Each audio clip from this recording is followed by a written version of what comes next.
we get to travel.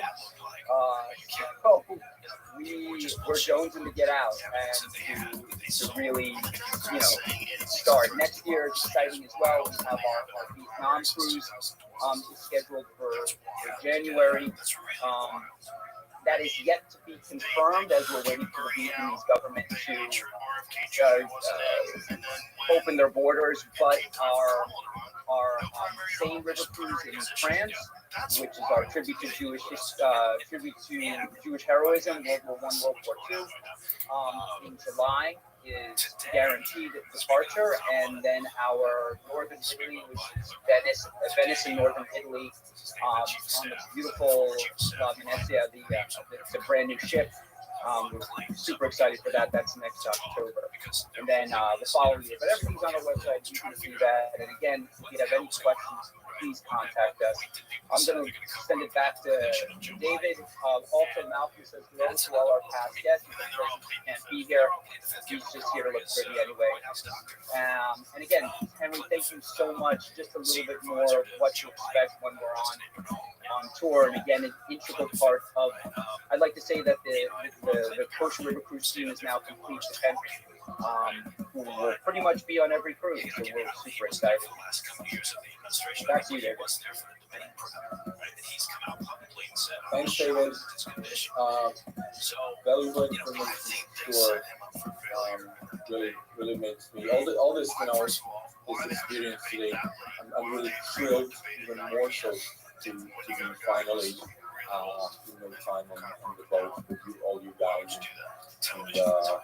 and experience everything again, especially based on what you said. Every you're all locked up for more than a year now, and this is going to be great.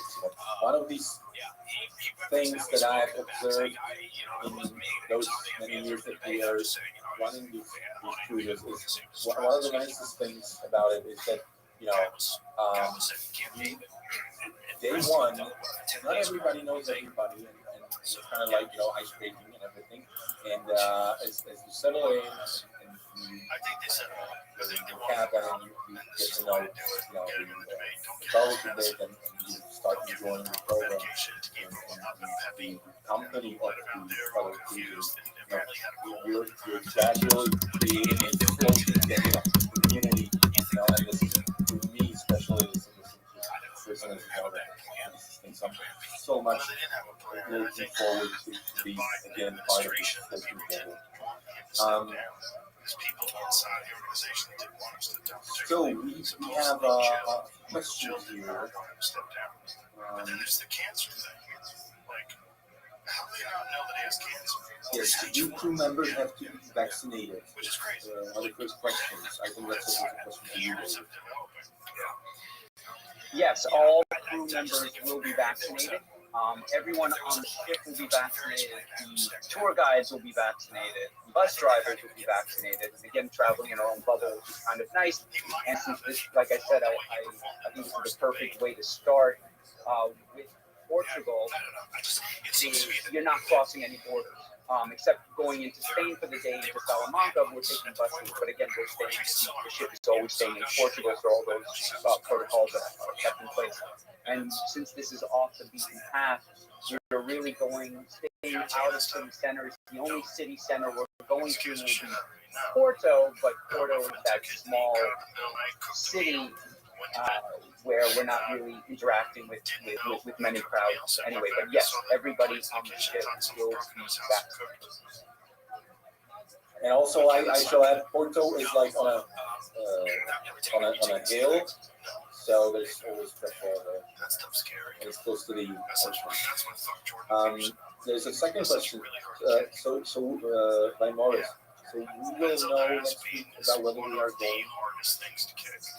It's one of the things that if you get off a cold turkey. No problem, guys. I mean, we're gonna don't worry about it. Everyone's trying to make decisions on what they want to do. So take your time. We kind of threw it at everybody about 2 weeks ago that it is on, and trying to feel if they feel comfortable going and if they have the time. I'm sure there's a ton of Zoom calls going on because everybody can finally get together. So everyone's waiting to see who's having a baby, who's getting married, so there's still space. Don't feel pressured that you have to make a decision right now. It's just those people can now confirm their cabins at this time. But like I said, of the people who have registered, about of the 104 spaces we have, I would say about close to 80 have confirmed. So that gives people time to make those final decisions. Thank you, David. And here is another. This is not a question, but Leslie raised her hand, so I don't know how to do this. No, you just gotta ask it. So don't worry about the hand. You can, and if you have something later on, you can email us too. If you have any questions. Right. Great. So I think that's it, right, David? I think that's a question. It's just a thought. I'm surprised that it's gone. Yeah, I don't think there are any more questions. Do you guys from the audience, ladies and gentlemen, do you have any more questions? Regarding And you can save them for the vote too, because we'll be doing this every afternoon as well. So, every morning, yeah, and what's so unique about Riverboat is that we're around each other all the time. Whether you're, having dinner with Dr. Stevenson or just having some free time walking around, everyone gets to know each other. Questions, so it's really an in-depth experience. I'm sure what I can tell you right, there's probably about 70% of the individuals who are coming at this time are return cruisers. So probably many of you all know. Whether it's that, whether it's any of the other things. So I'm going to leave it with you, Henry, your last words, and we'll go from there. Confidence politicians. All I can say is this is like, both David and I are saying all these superlatives, and I want to tell you all that are on this call that it's really true. We have so much. We enjoy it. This is,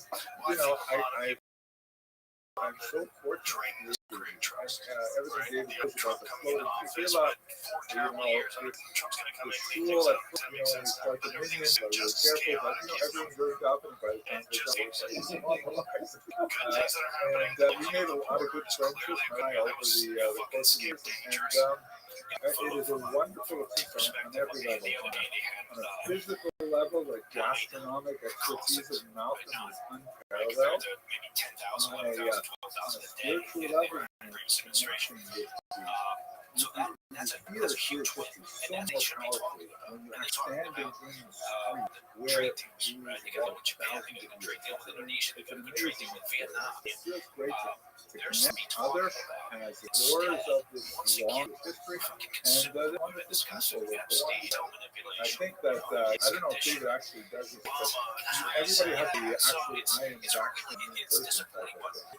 It's like they file the COVID-19 vaccination. But anyway, our code of conduct, everybody loves it. It's our favorite. Just, everyone knows who's been on our boats that it's just laid back, relaxed, and I think that's the whole point. Welcome. Vacation, leave How your are seats you? at home. You don't need them. Can you hear me? It's just a way I don't want to fucking talk with you anyway. to get to know each other, relax, and especially over this last year and a half. That's a very national security issue. That's a terrific way. okay, so that's it. I'm done. Thank you all very much for attending. So insane. thank you everybody so much. This was such a wonderful start of the That is always discussed as like, and was it intentional? I don't see how it's not hope intentional. I'll see everybody in the Because we can see now, after 6 months of that. Thanks, everybody. Take care. Thank you, Henry. Bye-bye. They could have done it, and they chose not to. So, clearly there's a lot of people in the Dem Party and the Democratic Party that, are fans of or believe in open borders. But there's also the movement of the people of swing states that it changes the number of congressional seats regardless of whether or not someone's there legally or illegally. Once they do a census of how many people live there, it raises the number of congressional seats that's available. One of the most beautiful sites that All that's so we look forward wild to visiting. that it's so transparent. I mean, look at Europe. I know that's kind of people talk about this, but look at France. Look On at the the UK. Douro cruise Much smaller environments. is the You city can of see what Salamanca. happens. Massive migration, right? It's A gorgeous medieval city and has a rich Jewish history, particularly coming across your border. You should have security. for the first half of the millennium of the Common Era. Here's a map that shows you where Salamanca is. It's actually not on the Douro itself, so we have to take a bus to get there, very short bus ride. It will be a very significant city for the Douro, and it will be because when Jews would be expelled from Salamanca, many of them would make their directly to Portugal along the Douro River valley. The earliest documentation of Jews in Salamanca dates to the 12th century, and it's interesting that from its inception, it appears that the Jews actually had fairly strong civil rights, and it would be degraded over the next few hundred years. But, for example, under Fernando II, who reigned in the middle of the 12th century, Jews were given equal judicial as Christians in this. This is something which was repeated later in the 13th century when a charter, Fuero, was granted to the community there. They were given full legal rights and also a lot of privilege to judge themselves by Talmudic law. There were some exceptions. If Jews and Christians were involved in a lawsuit, then that might have to go to Christian judges.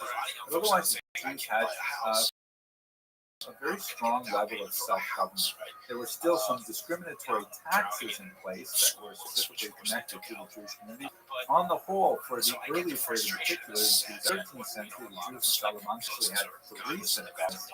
The so-called Yea, or the Old Synagogue, the Nueva, the New Synagogue, and the Menor, which means small synagogue. This was actually communities in Europe, because the custom was to only have two synagogues, one that you would pray in, and you wouldn't be caught dead in. In the 14th century, we begin to see a decline in the equality of the Jews in Salamanca. There's growing intolerance. In the year 1335, new laws are passed to say that Christians could not seek medical services from Jews, which must have been a hardship on the population because Jews are very traditionally associated with medicine, particularly in Spain. This is the place where, after all, Maimonides comes from, a little bit south of Salamanca, but nevertheless. Also, there are the beginnings of residency restrictions, where Jews are not allowed to live in certain areas and encouraged to live in other areas. But this is really not so much of a hardship because Jews generally are quite gregarious. They like to stick with one another. They have to live within walking distance of a synagogue, of a ritual bath, of an Asian restaurant, things like that. Unfortunately, towards the end of the 14th century, we see some more significant attacks. Salamanca is largely spared the wave of pogroms that washes across Spain in the year 1391.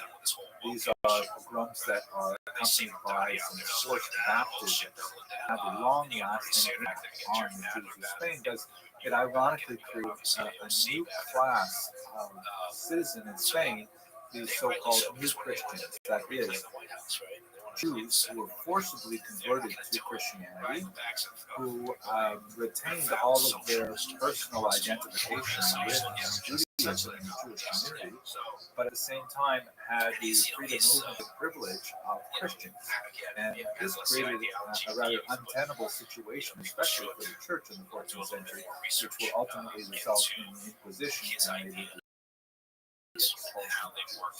one of the most beautiful areas of Salamanca, in my humble opinion, was the gorgeous medieval university that existed.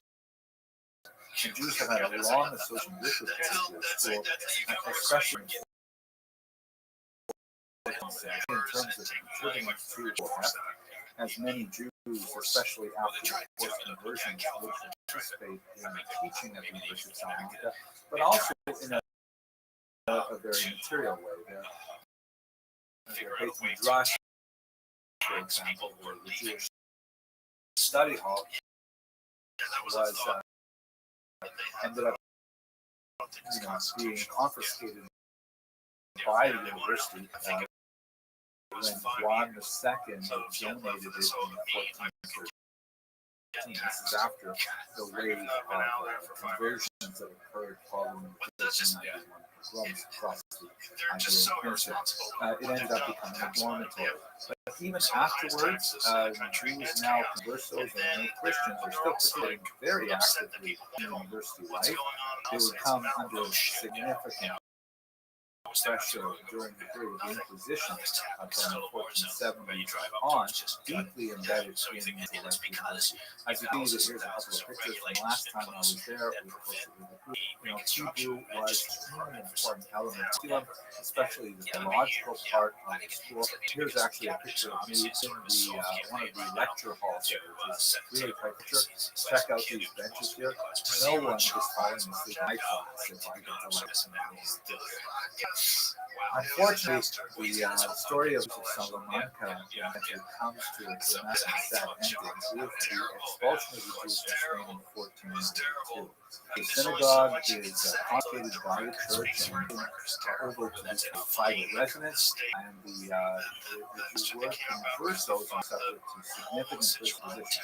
Those Jews who were never forcibly baptized into Christianity, were elected to become Christians, decided that Portugal was one of the best places for them to go, and they made their way across the border. Here, by the way, is a dramatic representation of the presentation of the idea of expulsion to Isabella and Ferdinand and Spain. The person involved is stipulating wearing is none other than Grand Inquisitor Torquemada himself, and standing with his back to the viewer is Don Isaac Abravanel, very important rabbi and social activist politician of that era. The art is by Emilio Salo, painted in Okay, I hope that you will be able to join us on this amazing cruise along the Douro River, and I'm especially looking forward to seeing Salamanca again with you.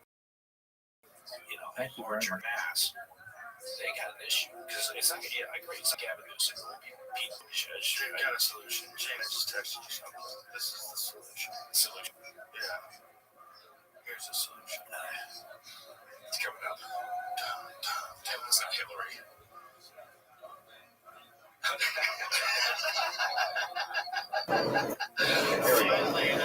Hello, everyone. I am here with my good friend and colleague David Krause. He is our European director. The best ad for crack ever, though. So excited to spend in person. The way this ship, we're all fully vaccinated. Portugal is one of the safest countries in Europe right now, and I'm really excited to be back on this trip. David, why don't you tell our audience a little bit about what we expect to see? Well, thank you, Henry. We are right now getting the whole boat into a coaching mode. So, as you can imagine, that's quite challenging, but we're slowly getting there. And yeah, we are about to cruise the entire Douro, all the way upstream to Spain, Salamanca, visiting some of the beautiful sites there, and that's ancient Spanish city.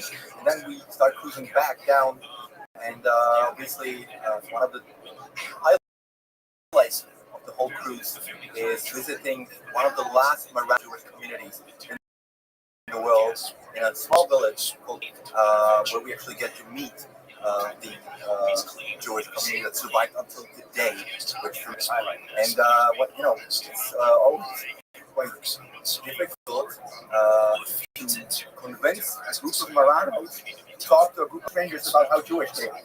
So I'm actually looking forward to that. but we already established friendship with some of the leading figures of the community, and this definitely will be one of the highlights. I'm much looking forward to that, to see my friends again in Belmonte, and then we're also BYD Jewish community of Porto here when we come back. Another time next week. I wasn't studying something that not sure how to use it, but my wife said ask any 12-year-old. There you go. It's beautiful old Jewish community in Porto. Are we going to the show here too? Yes. Oh wow, it's amazing.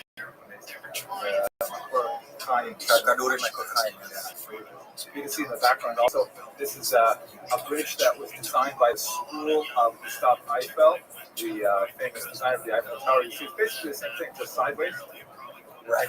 And one thing they added from last time is, well, you can see right now actually, they introduced trams, and one specialty about Porto is that normally most other cities you have one set of train, and you have two, and they're connected together. So that's one of the signature things for Porto. Okay, Dave, you're going to speak with me more on this camera for as we go on this tour, right? Right. It's going to be great. Okay. Next video, hopefully, we'll show you some more cool things. Thank you very much for watching. Back over here, and that happens every administration change, right? So you get this knee-jerk reaction, and from a legislative perspective, that's a Hey everyone, I'm here with David Lawrence, my friend and colleague from Coastal Riverboat Tours, and we're on the beautiful Rural River on day 2 of our amazing scoop the same person doesn't do into Iberian Jewish history. David, tell us. So you have this terrible situation where you're always So everyone boarded yesterday. We're now heading upriver all the way to the Spanish border. We'll be doing Salamanca tomorrow in Spain. Full day touring in Spain. Today they leisurely journey upriver. Everybody's resting, relaxing. We have our cooking classes, lectures, our history classes. Everyone's to get to know each other and filling ourselves with as much food as we possibly can to survive tomorrow's full day tour. And it's also cool. We are right now, by the way, in the middle of a lock. There are, what is a lock? I'm going to turn the selfie stick around for a second. This is a lock, and it is like a way of making the Douro River navigable because it has, used to have rapids, right? So these were constructed in the 20th century to allow the riverboat to rise to another level. And on the other side of that big kind of bridge behind it, will join the river at that level. And by the way, David, I think you know the reason why Jews love to tour on the Douro River is because it has so many locks on it. Yeah, okay. So anyways, tomorrow, Salamanca, which is going to be just amazing because they have this amazing university, one of the oldest in Europe, that was extremely important for graduating a lot of really famous Jews and crypto-Jews after the Inquisition had forced them to convert to Christianity. Really fascinating things to see. And all the red stone, which makes it a really beautiful, unique city. Somewhere like Jerusalem, you'll hear everything is kind of all the buildings the same color as well. Makes it something almost a very unique place in Spain. I haven't seen anything like it in all of Spain. I've been all over Spain, and it makes it really unique. One of my favorite cities out there. It is gorgeous. Not quite as beautiful as Jerusalem, of course, but it does have that kind of reddish look to it. Okay, great. Turn off the camera now. Of course, you can use that information to your Yeah. It's truly an opposing block here. Okay, David, let's get you in this one here. Okay. Get my hand. Hi. Wait a second.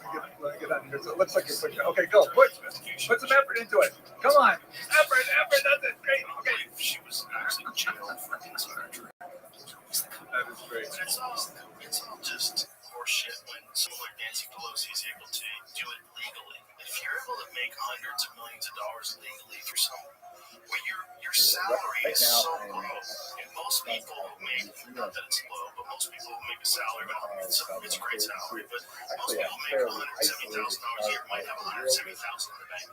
Okay, they won't have 200 million. That's crazy. And they'll look at speeches. I don't think you do. You have to hold it. You can can see which one is. Well, that's would be a fascinating series if that's what you did. Is if you did asset tracing and a view of modern day politicians. Contributed Also, why you still to survive. There was chill really out? civilization around. You'll never Unlike have the people. cities, like It's in not even about Portugal, the money. It's where it's there's about much the more tenuous, access, the power. and maintaining our identity. You don't want to. You have to. You They love that shit. So I get it. I get what the action is. Say that, you know, if What I think of the museum, active turbulence quite where some you time can see ago. something, some beautiful things, and that you Well, can the actually different see things that you walk families inside a tree, throughout I'm sure you've generations, seen that all the time. It's generations, just a question people that actually help them put them out and open after so many centuries. Well, I think journey started probably about 5 years ago when we decided to actually do the Doral River. Had to do a lot of research, years of research to basically find out how boat was going to move, how we were going to move, what we could see within the proximity of the river. We started with just a bunch of people getting in the car and exploring. And it took quite a while. And then Dave Krause contacts in the area decided to open up and started to tell us everything was. We are one of the first groups that are rediscovering, reconnecting with incredible sources of this fighters and reconnecting with the people here in Belmont, in Porto. Many of them are recently, we just You know, 5 years ago, we decided we wanted to pursue the Doral River. We researched every stop along the way and trying to search out the Jewish history and heritage because there was no road map. I mean, basically took a bunch of us in the car and a bunch of scholars looking at all those points. Remember when we got to town 5 years ago, the mayor met us and bought us lunch. And was excited to have us come and bring our group. I mean, never had a mayor buy us lunch. And then afterwards, she gets interviewed. I think it was Uncle Bear. Just like, it wasn't me. behind us stands the Beit Eliyahu Center, which was inaugurated in 1993. And this is really like the pinnacle of the renewal of the crypto Jewish community. This monument is the pretty much you can see this is the center of the river.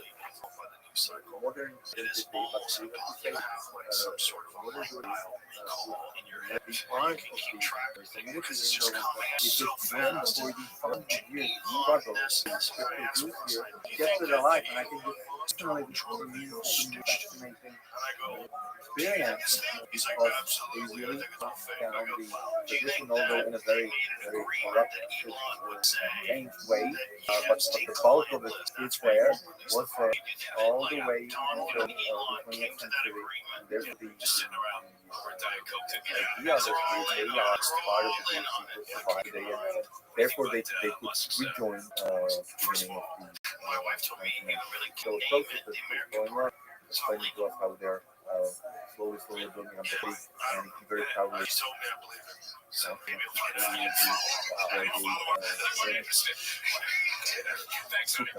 imagine having a such a deal with that view? She was like, Oh my God. use the term America for your party. Which makes sense. But I don't think you couldn't because I'd be like, fuck you, I'm the American Party. It's the whole country. You know what I'm saying? You decide you're the American Party and I'm against the American Party. Well, that sounds like I'm against America. I guess but you couldn't take out call it the American Party. You want to trademark that name. That was my problem with the Patriot Act. You can't call it the Patriot Act, you motherfucker. You know, I wanted to You're got against the Patriot Act. the It's very crazy. The terrorists win. Is it legal to call your party the American Party? Look at it just as, for example, New York State law is outlaw the use of words like Independence, America, and America names of political parties. Yeah, there you go. Okay. behind me is the wall of the cistern that used to collect the water, rainwater, and then they would send it down to the lower city, all the way up until the 20th century. This was the actual active water source for much of the city of Jamaica. And then these blocks here, it was the custom for individual stonemasons to leave their mark. And some of them are really quick. You can't really tell for sure, but there's this one here. Let's see if I can find it here. This one here looks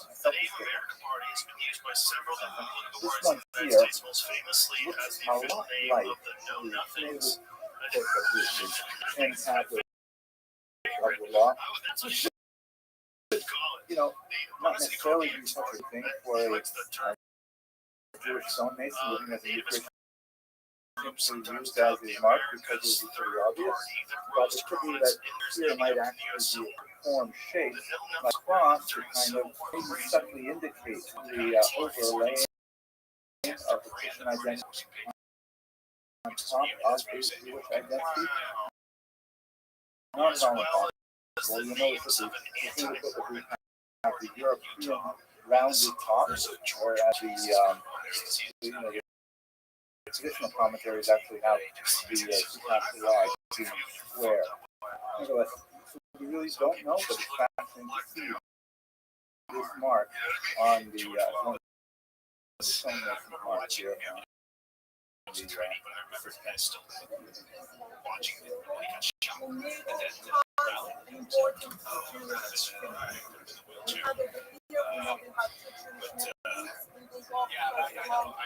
Again, I don't think there's room for a third party. There should be, but I just don't see it. Too entrenched in the way we do things, and we start to Here at Lamego, Jewish quarter. There was frequently 2 Jewish quarters which are documented here in Lamego, if I'm not mistaken. And we're kind of like trying to put ourselves around these Jewish quarters, around these people. So this seems very essentially what's happening here. Detroit's company destroyed us. Everything behind it. So this seems to me like this might have been one of the swastikas on Teslas.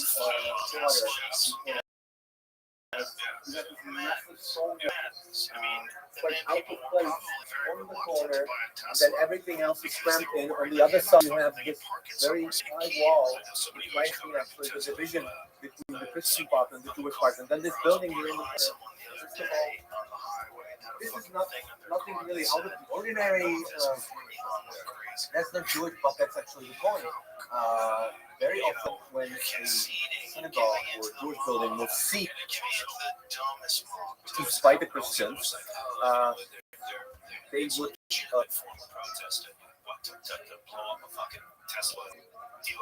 override the former function of the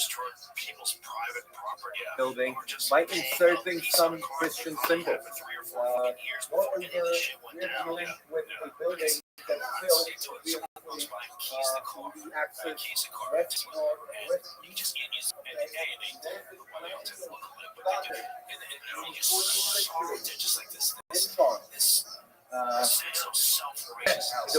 in the 14th century, we know from sources that the Jewish quarter was here, and understanding the architecture a bit in the Gothic period, only really the most important edifices were built with elaborate entrance because people were not really capable of building anything more complicated back then, except for the cathedrals, churches, and some church buildings. And for that case also, obviously, the synagogues. Very often also the synagogues were built by non-Jewish Christian guilds and co-missionary workshops. And this might have been the case. Again, we don't know.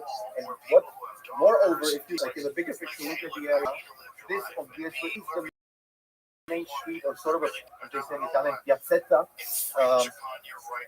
Down there, we have another building, which again is in the axis west-east.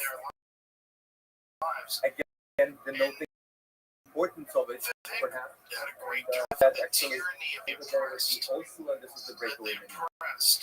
So where we're standing right here is one of the structures that we have been the synagogue on this street. It's really hard to tell. There's no obvious symbol. There's a possibility that this may be a little mezuzah star over here. I'm getting the camera. That may be a mezuzah star, but it's not quite the right size or placement. But one of the stronger items to suggest that it might be the synagogue is that, ironically, it seems to have been rededicated. It looks like and maybe rededicated as a 900 medals lost during this time. Really? 900 medals. A little chap. Because of this crazy ideology. Obviously, this is How many girls just like fell over by the system? that Guy in the fucking locker room with his dick hanging out, and you're supposed to pretend that that's a woman. Yeah, it's crazy. is it again put the right part of the doorstep. This is what the neo-grid converts in order to show that they're restrictions for the fellow bisexual individuals. And this is like what you get here in Portugal. Nobody has really dealt with Jewish heritage or the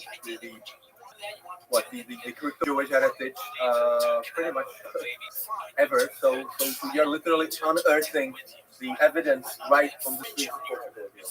This is the house of the bishop, and this is an 18th century building. And we believe that we have information that people talked about Jewish women bearing people in virgin soil, and they would bury those people in a weird way, which was roughing them with white eggs. So this was also one of the accusations happening during that period of Inquisition being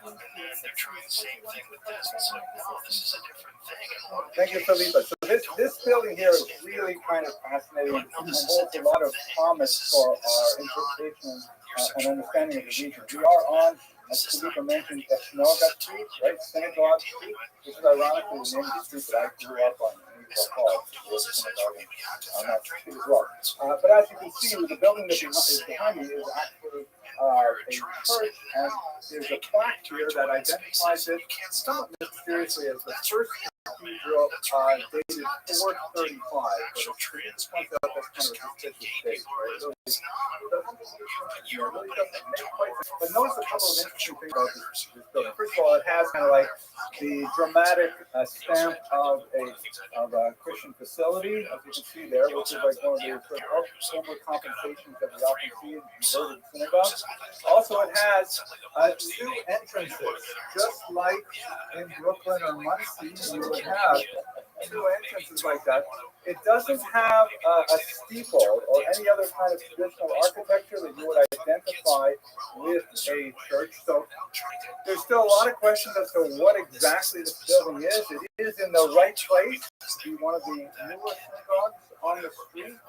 Again, if we could go inside and see if there were any names like Schwartz or Goldberg, we would know for sure. But for the time being, I just don't know. And actually, I've got to give credit to David Krause, who really spent some time thinking about the architecture. Frog kind of reference.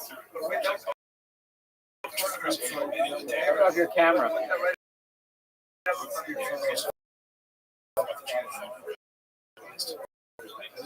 Perfect. That's how we all driver's license. You know, to a point, people think people drinking. Yeah, they do it. Yeah, they all the time. It freaks me out. Yeah, it's bizarre because the same people would not like say, I'm gonna. You know, right now, with the major square. God damn it, they'll be happy to get behind that boat and take off. And so we've got, our boys have started driving on their own. street from me. You can see it's planted with a whole bunch of sycamore trees in the 19th century. You have a look at these trees over my right shoulder. You can see that the trunks are rather distended and kind of have these bulbous, large growths. Apparently, shortly after they were planted in the 19th century, they developed some kind of infection with some kind of invasive species, and the trunks were grossly distended and deformed. And it's interesting because right behind me is where the two reporters autos da fe happened in Hortus. That is, people who were accused by the Inquisition of practicing secret Judaism. There was also associated with witchcraft and many other things. They were executed here on this square. It was very rare. Porto had only these specific executions, and all of the rest were sent to cities like Lisbon and Coimbra. But it is fascinating, I think, kind of ironic that when they tried to replant over the area, it's as if soil was tainted in such a way that, at least metaphorically, the trees were diseased. It's also interesting to note that John III, who introduced the Inquisition to his amazingly, he had 11 children, and all of them predeceased him. This is the last neighborhood existed if you want precision between 1390 and 1496. So until the explosion. And as I told you, yellow building all over the place in here. We have a wall and the gentleman. Health insurance. I'm talking from a position of not being one of the wisest people, but I was never really jumping off of things, and I didn't want to ski. I didn't want to do any of that because I knew how vulnerable I was. Which is crazy. Because you're risking getting clocked in. It's funny. I'm getting clocked in the head all the time in the gym, like constantly getting kicked and punched and. Yeah, but I realized, like, hey, I don't want to ski. I can broke my knees. So, how do you want to say the rough? I might fracture a rib there. I don't want to do that. I just wanted to take as few risks outside of this one risky thing as possible. And I think a lot of kids don't have enough control of risks. So then they still wanted to jump dirt bikes and wind up breaking every fucking bone. Yeah, our youngest boy, birthday Bugsy, but he went over his bike, helmet, very good helmet. So bang his head. This was just days ago, so I'm on the road. And I'm like, okay, keep going until, they have a insurance card, make sure he's. So this building here, just to reiterate what Chico just said, very remarkable. This is actually someplace that was used as a house of worship by Christian Jews shortly after the Inquisition. It is now a retirement home for senior citizens. When we were here last time, it is a facility. It's not a museum or anything like that. Dave Krause and his kind of like people who did let us go in. Obviously, that's not possible with elderly people in COVID-19. And on my website, I have photographs of the Iron Coders. But to describe it, basically what it was dug into the wall, a depth of about 10, 12 centimeters, or about a foot. I'd say a foot. And it really had the shape of an iron codus. It had the arch at the top, and it was probably covered over originally with some kind of movable false wall. And so people could come in here, as Felipe mentioned, there's a separate entrance that's not even on the street. You come up from below, and they would have their people there, and just reveal the secret iron codus by probably a single wall. We are right at the so-called synagogue chair, which will connect the neighborhood that's up high. Down to the lower part of the stairs. I'm standing in front of one of the most amazing sights in Portugal. This is the Cor Chaim Synagogue, the Source of Life Synagogue, also known as the Cathedral, named after a major benefactor. This is a 20th century synagogue that was created largely for the emerging crypto Jewish community in Portugal, discovering their Jewish roots. It's really one of the most fantastic things that happened. Spending an entire week on the Douro River, looking at the tiniest little scraps showing evidence of Jewish life here in the Peninsula. After the Inquisition, that in fact is coming surging back to life at places like this synagogue behind me. Control of things. It hasn't acted in a way, so it doesn't have a physical form move around. But we definitely moving in that. I think we're probably already there. We're just unaware of it, but I think people at the cutting edge. I think AI. It's a nice crisp morning. It's the middle of October, so it's a little fresh. Might even see a little bit of steam coming out of my breath. We've docked here at the Portuguese-Spanish border. We're going to switch overland transport to get to Salamanca. Behind me, this is the Douro Serenity, and It's just a wild west. the window's actually out onto the river, so you shut the window and just sit for the water passing by. Salamanca is absolutely fascinating. As an academic, especially find it intriguing because it's one of the schools that has been around for 13th century, incredibly scholarship, and many Jews and Christians at this university for years. Some of them really built the like how to have so which is astronomical work, really made the navigation in the Portuguese industry of navigating the sea possible. So we're going to see a lot of fascinating things at the university campus and also some of the Jewish local quarter before the expulsion from 1492. Okay, let's go see it.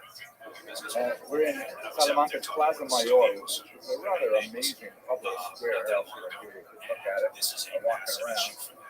This is the kind of place which was typically associated with autos de fe, the burnings of the stake of people accused by the Inquisition of harboring Judaic activities. It happens this particular one, it does not have that distinction, primarily because it was built in the 18th century.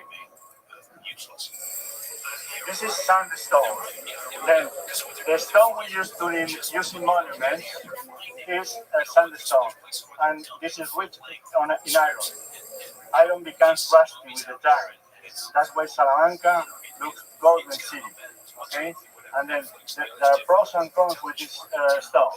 As the pros is that you can do lovely carving, lovely detail in the front.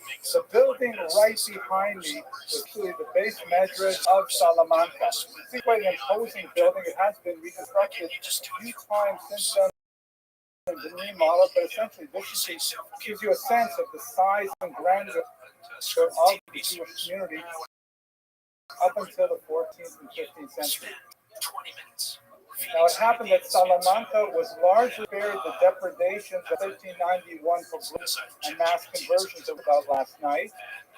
But it took a little bit longer until Vicente Ferrer, one of the most important instigators of the violence, actually came to Salamanca and spent several months here. I have some ideas, some theories as to perhaps why Salamanca eventually converted mass, but essentially the beginning of the 15th century, you have a lot of Jews converting to Christianity at that time, and there was pressure to turn over the 3 synagogues in the town, and especially this base medrash, to the university. It was eventually handed over, as our wonderful guide Jose mentioned. It became a hostel, like in the sense of student hospital, visiting student housing, and later became a faculty of mathematics and linguistics, and now is the office of literature, which is most amazing. It's quite ironic that in the background here you see Friar Leon, one famous figures from so he was, as we will discuss tonight, when we talk about crypto Jews, he was actually a true believer. He was a new Christian whose ancestors were all Jews. His great grandmother was actually burned at the stake for refusing to give up Judaism, and he got into huge trouble with the Inquisition, primarily because he challenged the translation of the Latin Vulgate, which is the Bible that the Catholics was especially associated with. One of Welcome. the verses that got How are in you? trouble was actually read. What up, Gert? He translated the verse that speaks about the What's good, son? thing that. I'm well. How are you? Yeah, Thankfully. good. And you? I'm well, thankfully. What's good in your neck of the woods? Wait. I'm relaxing from working. Game. I play Okay, very cool. on my very small private server. Very cool.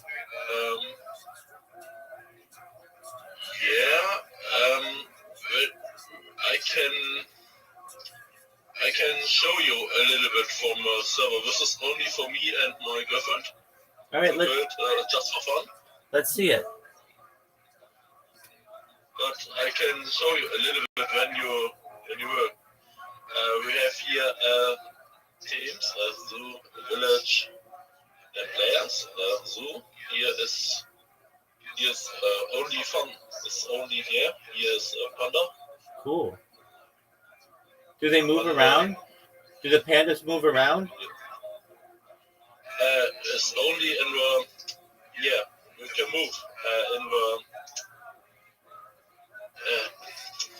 in the box. In the box can we move? Yeah.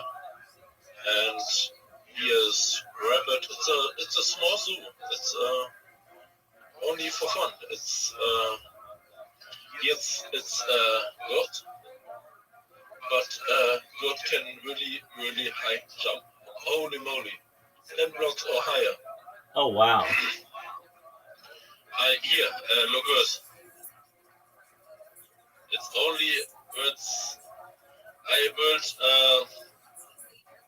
3 of 4. Blocks high. But all jump out. all Oh.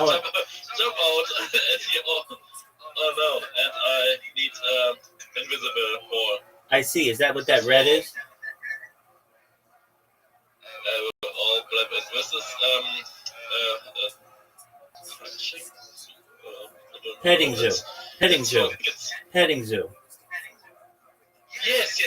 For kids. For Yes. You have here in the midst wolves. This is we think we built real biomes for the animals, and here it's so small bird house. Oh, cool. It's not. Yeah. It's not really big. It's only so for fun. Yeah. It's only. What's that area? What's that? This is for ice world. This is for ice bear. Polar bear? Yeah, polar bear. It's for ice polar bear. Yeah. So you have panda bears, polar bears, goats, birds. Yes. What else? It's touching food. Yes. What no? Beef. We have beef. Beef? You have cows? No. Here. Bees. Yes. Versus invisible wall versus. Yes. Yeah, so the bees don't here, get. I think cats. Oh, you have cats. It's cats. It's ocelots or cats. Do you have wolves? Yes. Do you have wolves? Wolves, yes, I have wolves. Wolves is here. Blah blah blah. Yes, yeah.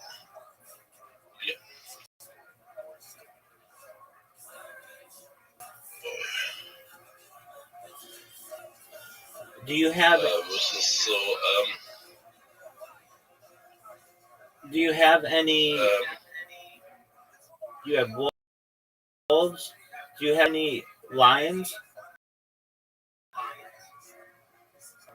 no, only only pets with vanilla pets. With the snow mod. Oh, Only Minecraft vanilla. Yeah. But we have here a lush cave. what is this? Small lush cave. A small lush cave. Axolotl. What's in here? Yes, axolotl house. Axolotl house. Oh, for fish? Yes, fish and axolotl. Yes, here. Yeah. Is that a shark? No shark. One second. I have to translate.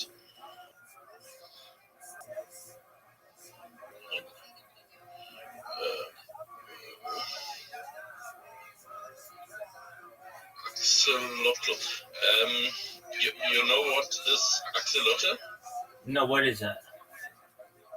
No. What is fish or is here? What is a fish which can live in water and on here. This is a fish which can live on water and on land. Came in lush caves in beautiful underground. How do you spell it?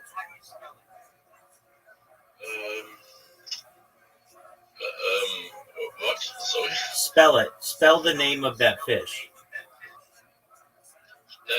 Texting. Yeah, spell it. Yeah. Yes.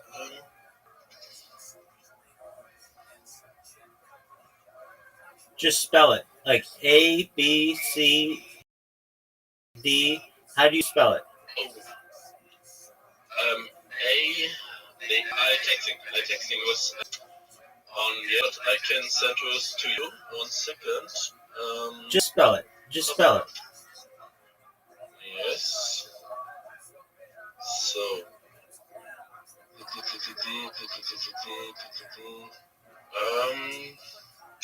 If you are texting January is good. Nice. And my texting. Just spell it. No. Spell it. Sorry, my English is some little good. I'm not sure what your. That's okay. Don't worry about it. That's all right.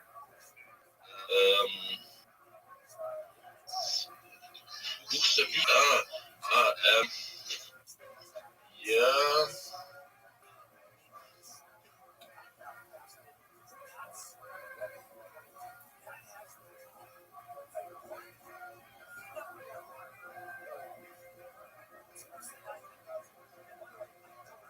I sent this fish name to you on Discord. That's okay. Keep showing me. Okay. Yes. This was all. We have a small book. Oh wow, beautiful castle. Yeah. A castle. No. Yes. This is not for me. This is download here. This is download. But this is was word edit. Both. Can you go and? Yeah. Inside is not so many. Inside is we built only. Yeah. Also inside is so a little bit. Oh, pretty. So yes, so king and queen and is it's not so many interview castle from outside. Yeah, testing design. That was also finished. Besser ist okay. Okay, but yeah. Pesto. Yeah. The arch. A village. Go to the arch. Yeah. This is normal villager. Village from villager. And it was a little bit bigger. This is a small Castle? version. Oh, Yes. okay. Yes. This is with here for deaf people. Yeah, cemetery. Yeah, this is wall testing design. It's a fun server. It's not so public, not so big. It's only for this is make tools. The villager make tools. 1 second. Is that a dog?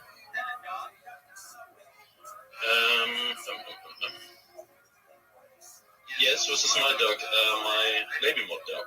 Cool. Yeah.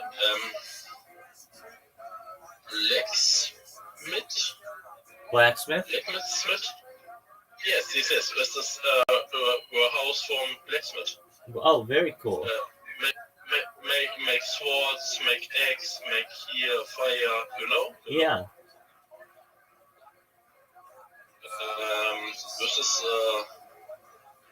here. This is not finished. This is in build. What is that?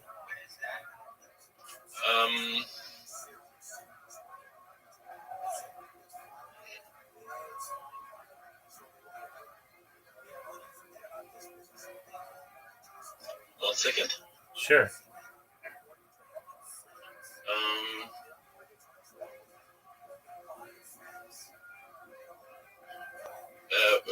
Where lives later a dragon, or it's not finished. This is a dragon hole. A dragon hole? Yeah. This is a dragon hole. The dragon watch over Woodorf and protect Woodorf. Very The cool. village. Very cool. This is when this is finished. This is a good dragon. Oh, it's Go beautiful. protect the village. Yes. Yeah. Where's the dragon? It's in bed. It's not finished. Yeah. Okay. It's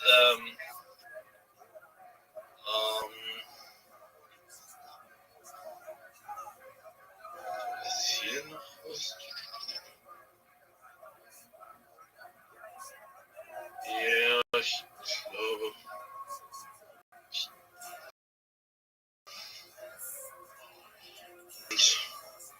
The spawn is only download, but it's okay.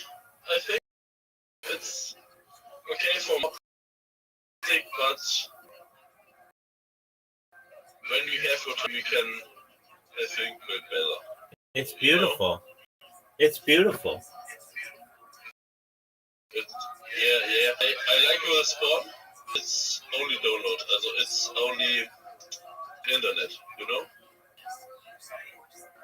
Yes. Yeah.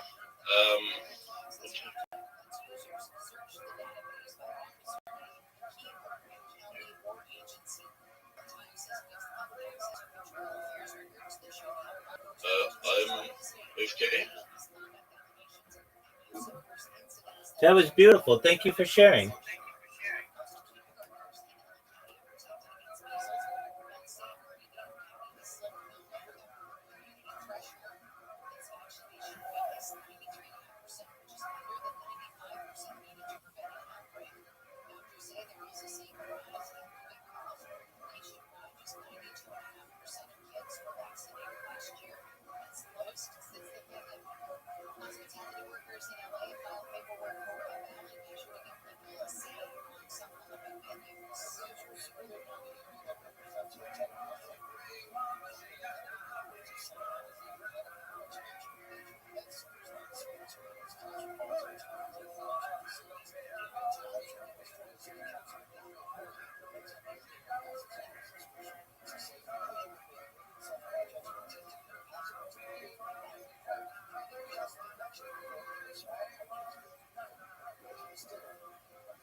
Take care, it's, Ingert.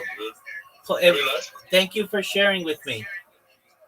Yeah, yeah. I hope we talking the next days or weeks. You'll be nice. Thank you so much. I agree. I'll see you soon, God willing.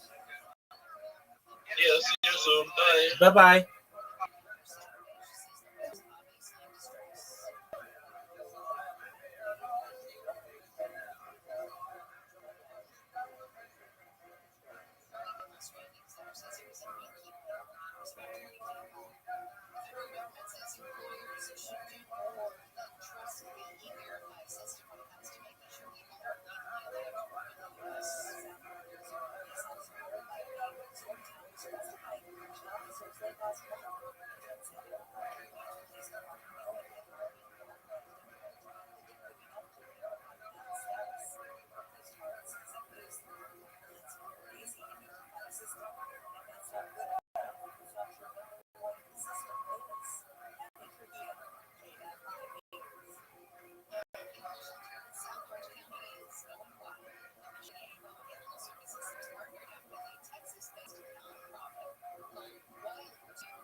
Welcome.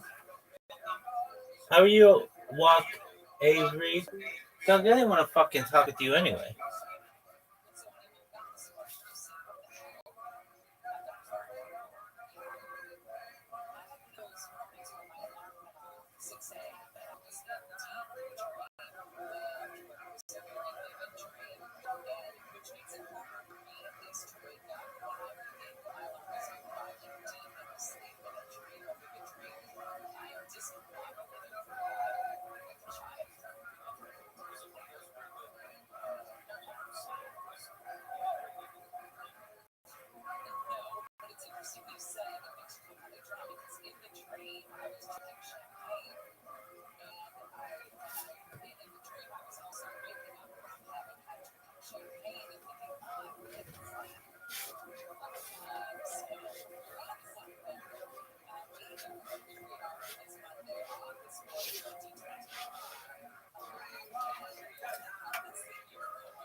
We can talk about it. I'm going to run the chicken shop. We can talk about it. I'm going to chicken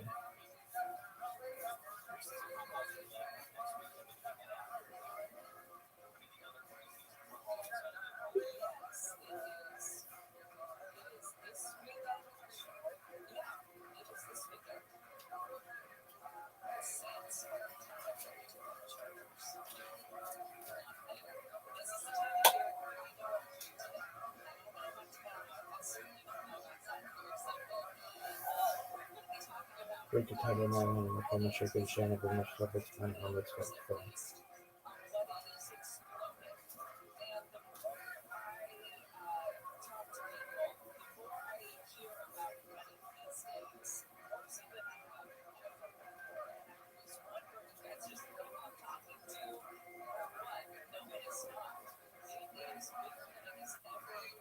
Berkshire covered my shoulder and all that.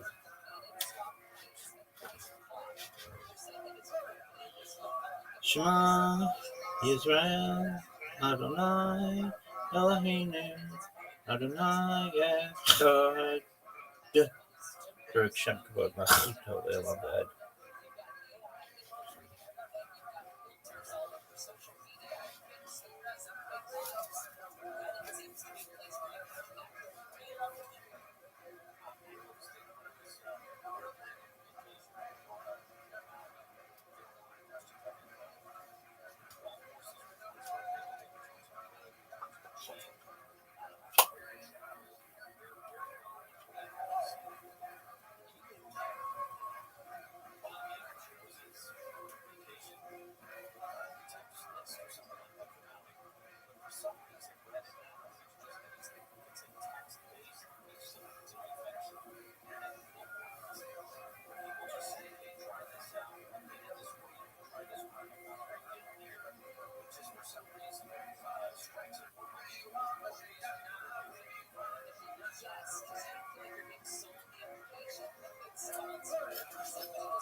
There's a hole in the bucket. There's a hole in the bucket.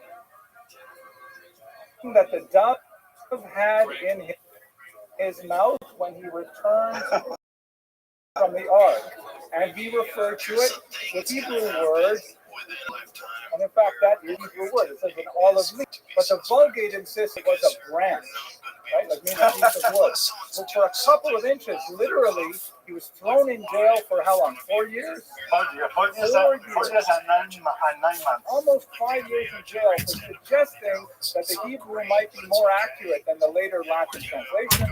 And when he came back, famously, he entered the classroom that hopefully we'll see inside, and he said, as we were saying, as if to say in a Jewish sense, like when you stop the shear, and then you pick it up and you just say, Amar Rabbah. Okay, let's have a look inside. One of the great scholars that taught at this university with a crypto-Jewish background. The sign we saw outside spoke to the many languages that they taught in this university. And as you can see, I look at this beautiful classroom. I want to get this on all my campuses, because I guarantee that students will not fall asleep. Thank you. I guarantee that students will not fall asleep with this kind of furniture. And it has USB charging ports. Okay, we didn't get a chance to do stuff together. So why don't you get on, jump on right now? Okay. Somebody around Biden's circle is talking about how they covered up his money. People will see that, they'll release it, right? People will see it, they're not going to necessarily question whether it's because that's not how people work, right? They see shit on the internet and they go, oh yeah, I'm going to send that to my buddy. And yeah, you get some Hello, fellow students of Jewish history. You know, one of the really amazing aspects of Jewish history in the Iberian Peninsula is the remarkable survival of from the cell. That's got 2 minutes and 53 seconds wrong, because these aren't the best people in the world that are doing that. No, that's that. I mean, there's crypto-Judaism in Portugal in particular. What I'd like to look at today is hackers are people on the cutting edge of doing things using this technology for nefarious purposes. one specific aspect of why Judaism was able to survive about 500 years of persecution by going underground during the period of Inquisition, and it's specifically along the Douro River. So let's just have a quick recap on what was the Portuguese Inquisition. To understand it properly, you have to go back to Spain in the late 14th century when there was a series of pogroms and forced conversions in 1391.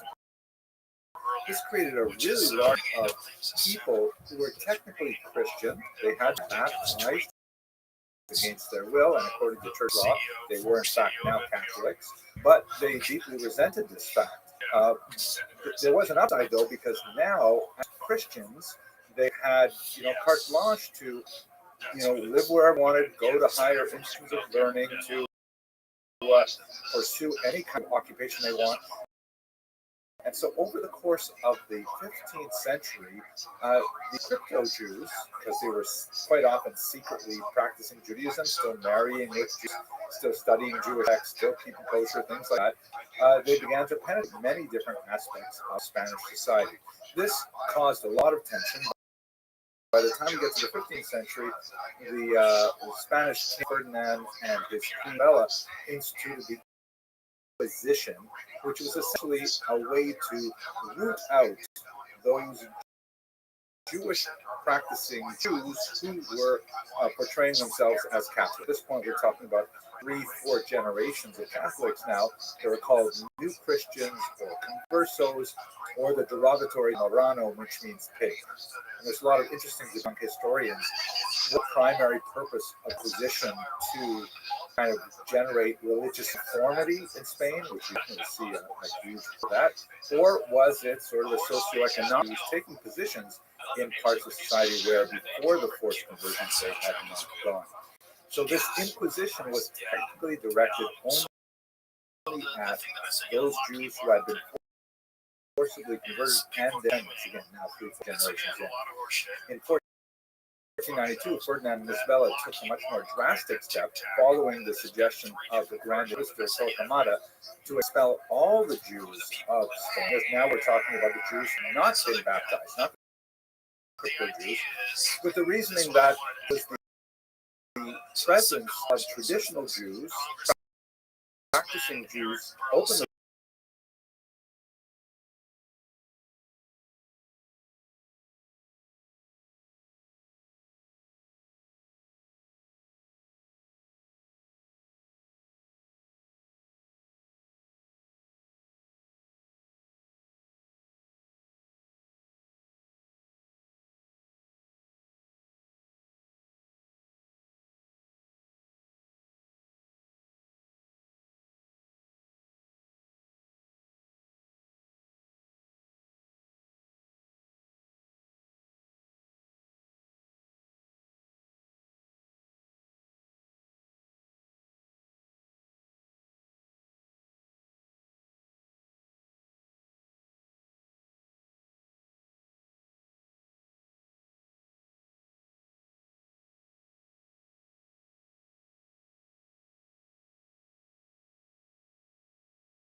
is relentless and often ends in these horrific auto da fe, these public burnings, sometimes burnings in effigy, sometimes burning of corpses. There's a lot more to say about this, but that's basically the situation. Now let's look specifically at Portugal and the Douro River in particular.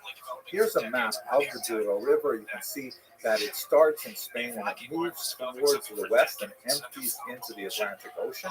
It's actually a very beautiful river. I mean, just gorgeous. It's rolling hills and little vineyards, and I think it's one of the most beautiful rivers in Europe, actually. It also has a remarkable height differentiation. In order to traverse the Douro River, you have to go through these massive constructions called locks, which move the boats literally up or down to be able to travel all of it.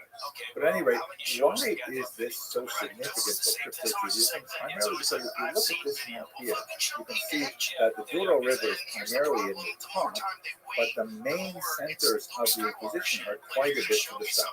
There's Coimbra, which is a very important university town that was a notable center of the Inquisition. But the other two were quite a bit further south, in Lisbon and in Évora. And the region of the Douro River, which is dotted with these little hilltop settlements, it was basically the hinterland. It was far away from the big urban centers. The closest one was Porto, which also had a very large Jewish community, then and now actually. But these tiny little communities where you might have 5 families, 10 Jewish families, or crypto-Jewish families, they were able to basically be out of the way of most of the attention of the Inquisition. Communities like Del Monte, Lancoso, these were basically where crypto-Jews could more or less stay under the radar, and they did so for a remarkable 500 years, preserving all kinds of internal Jewish traditions, sometimes highly modified Jewish traditions to understand and to adapt to the environment in which they lived. And this basically was the situation until the early 20th century when Samuel Schwartz, shown here, who was a Polish Jewish engineer, was in the region. And, he's kind of like an amateur ethnographer, and he's just asking around for different things. And people said, whatever you do, don't do business with those people up in Belmonte because, they're actually Jews. And he was fascinated with Jews in this part of Portugal. The Inquisition has been here since 1536. It's almost 500 years later. Goes up there, and he encounters them, and it's kind of a funny story. They don't believe he's Jewish at first. Only after a meeting specific with the village elder, who quizzes him, gives him a farher, an exam on the spot, and he was able to, for example, recite the Shema prayer. Then she finally said, oh, he's Jewish, and in fact, they accepted. So these little communities far to the north and quite remote were able to shelter these Jewish populations for such a long time. And it is one of the most fascinating aspects of European Jewish history. I'm really looking forward to going there with Coastal Riverboat Cruises. It is one of my favorite spaces to visit in Europe, and I hope some of you will join me. Thank you very much for watching. Maybe if we're talking about this, maybe I shouldn't be talking about what Lockheed Martin was doing, and obviously working hard, if it's correct, to keep it secret because that's a national security issue. Hello, fellow students of Jewish history. In my research preparing for the cruise, It's also like the problem is a lot of these politicians. It's kind of a form of entertainment in a lot of ways because they're trying to get attention. It's like they're almost like reality stars, right? They try to do something outrageous to get attention, and that'll help them get elected. It'll get the constituents on their side. I'm going to be the guy that releases all this Portugal, I came across an absolutely amazing character that I really have to look more deeply into, but his life is somewhat mysterious. And let me just tell you what I know. His name is Duarte de Paz. He was a Portuguese diplomat who was of crypto-Jewish origins, which means his parents were likely converted in the forced conversion of 1496-97 in Portugal, and he was born around 1500. He died sometime after 1552. It's not exactly clear what happened at the end of his life, as we will see in a minute. But he had this remarkable career lobbying popes to hold off persecuting other Portuguese crypto-Jews. It's just mind-boggling what he got away with. I came across this in the Encyclopedia Judaica, which was updated in 2007, but there was some other research that was obviously not included as they updated their article, and I found a great article by Carlos Manuel Zanetti at the University of Lisbon, and a really interesting article by James Nelson Novoa based on Vatican secret archives that were recently updated. He's with the Catedral de Estudios de Herramientas Alberto Benavides. Fascinating material. So here's the story with De Paz. He was the oldest of 6 children, and he was born around 1500, right? So his parents had just been forcibly converted to Christianity, and for the first few decades of the 16th century, the Portuguese Jews were feeling very resentful of this moment, of course, but nevertheless, they had the rights as Christians to do whatever they wanted, and they could practice Judaism in secret, primarily because King Manuel I, who had like a larger geopolitical agenda, he wanted to unite with Spain, and he didn't want want to expel the Jews of Portugal, many of whom, by the way, were originally refugees from Spain. He wanted to keep them in Portugal for their economic talents and value and investments and so on. So he simply mass converted them against their will. In exchange for that act, he promised them that he would hold off on allowing the Inquisition coming into Portugal, and in fact, he did so for quite a while. Our hero, De Paz, was the oldest of 6 children, and the family was involved in the Douro region. Actually, were based in Porto, where the Douro River empties out into the Atlantic, and they had a lot of business up and down the river. De Paz ended up going into the military, and he actually lost an eye fighting in a war in North Africa. But he still maintained very heavy connections with very important crypto-Jewish families like the C family of John Gracia Mendez and Joseph Nassi and others. You have to imagine this individual, a decorated soldier with one eye, kind of like a Moshe Dayan look. We don't have him, but he probably wore an eye patch. And he rose up in the ranks until finally King John III, who actually, I'm going to pronounce it, João III, and to give thanks to Helena Brazil, who now lives in Melbourne, for sending me notes on how to pronounce Wow properly. I used to think it was wow, like when the baby was born, the mother would say, oh, wow, it's a boy. But it's actually wow. Anyway, sorry for that distraction. King João III named him to the Military Order of Christ. This is a former Templar organization, like Knight Templar. And this was in 1530 when he was 8 years old. And he apparently wore that of the Order of Christ, the Military Order of Christ, in his travels. We don't have a picture of him, but here's a picture of the very famous Marquis de Pombal, who is also a member of the Military Order of Christ, and he is wearing the official cross that is so, associated with Portugal and especially this 16th century. So that's what dressed like. So he went off on a secret mission for Prince João III, but then apparently he diverted, he abandoned whatever that mission was, and he decided he was going to spend time in Rome lobbying on behalf of his brethren, the Portuguese crypto Jews. You have to imagine that he carried with him the amount of money which was provided for him by the crypto Jewish community of Portugal, and to Pope Clement VII, and actually got the Pope to cancel the Inquisition in Portugal. It's amazing. The year before, the Pope had issued this papal bull, Cum Admittum Magis, which was formally allowing the Inquisition to come to Portugal, and with this bag of money, De Paz was able to set it off handedly. Rather amazing. And it wasn't only Pope Clement VII. The next Paul III was also very involved with De Paz, and apparently De Paz was able to get Pope Paul III pardoned 1,800 Portuguese crypto Jews who had been arrested for secretly practicing Judaism, and have them released from these Portuguese dungeons. 1,800 people. It's incredible. After Pope Paul III, in office until 1549, we find out that De Paz is corrupt. King João is very upset because he learned that De Paz doing whatever people sent him on, and instead is lobbying for crypto Jews in Rome. So he demands that he stop wearing insignia and so on, and possibly was behind an assassination attempt. That De Paz was attacked on Dublin. He was stabbed times and left for dead on the road, but luckily, or with foresight, we should say, he was wearing some kind of secret armor underneath his clothing, and he was able to survive that attack.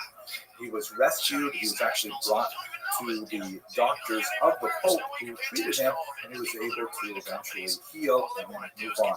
During this time, however, and it gets really murky, he apparently had significant disputes with his financial backers who were questioning exactly how he was spending his money, and he was replaced by another representative, Diogo Antonio, and De Paz was furious.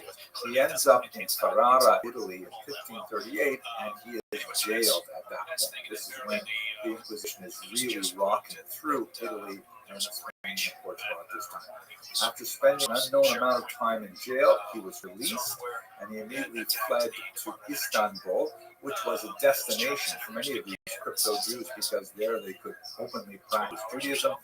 I know it might sound ironic in our 10th, 21st century, but in the 16th century, crypto Jews found a much more hospitable environment for their return to Judaism in Islamic lands than they did in Catholic lands. So De Paz actually openly came out as a Jew.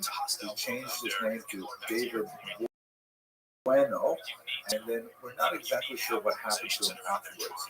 Documents released from the Vatican include some reports of De Paz. It's difficult to determine exactly how authoritative, but one of the Catholic reporters who describes the story of De Paz says that after De Paz abnegated his Christian faith, not only he returned to his Hebrew perfidy, right?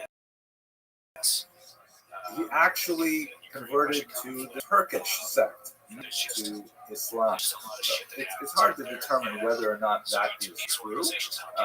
It seems like the author of that letter is probably saying that not only did he become a Jew, even worse, he became a Muslim. So maybe just some kind of empty calendar. But what we can say about the Paz is that he lived an extremely colorful life, very heroic individual who actually did tremendous things for the Portuguese crypto-Jewish community. Wow.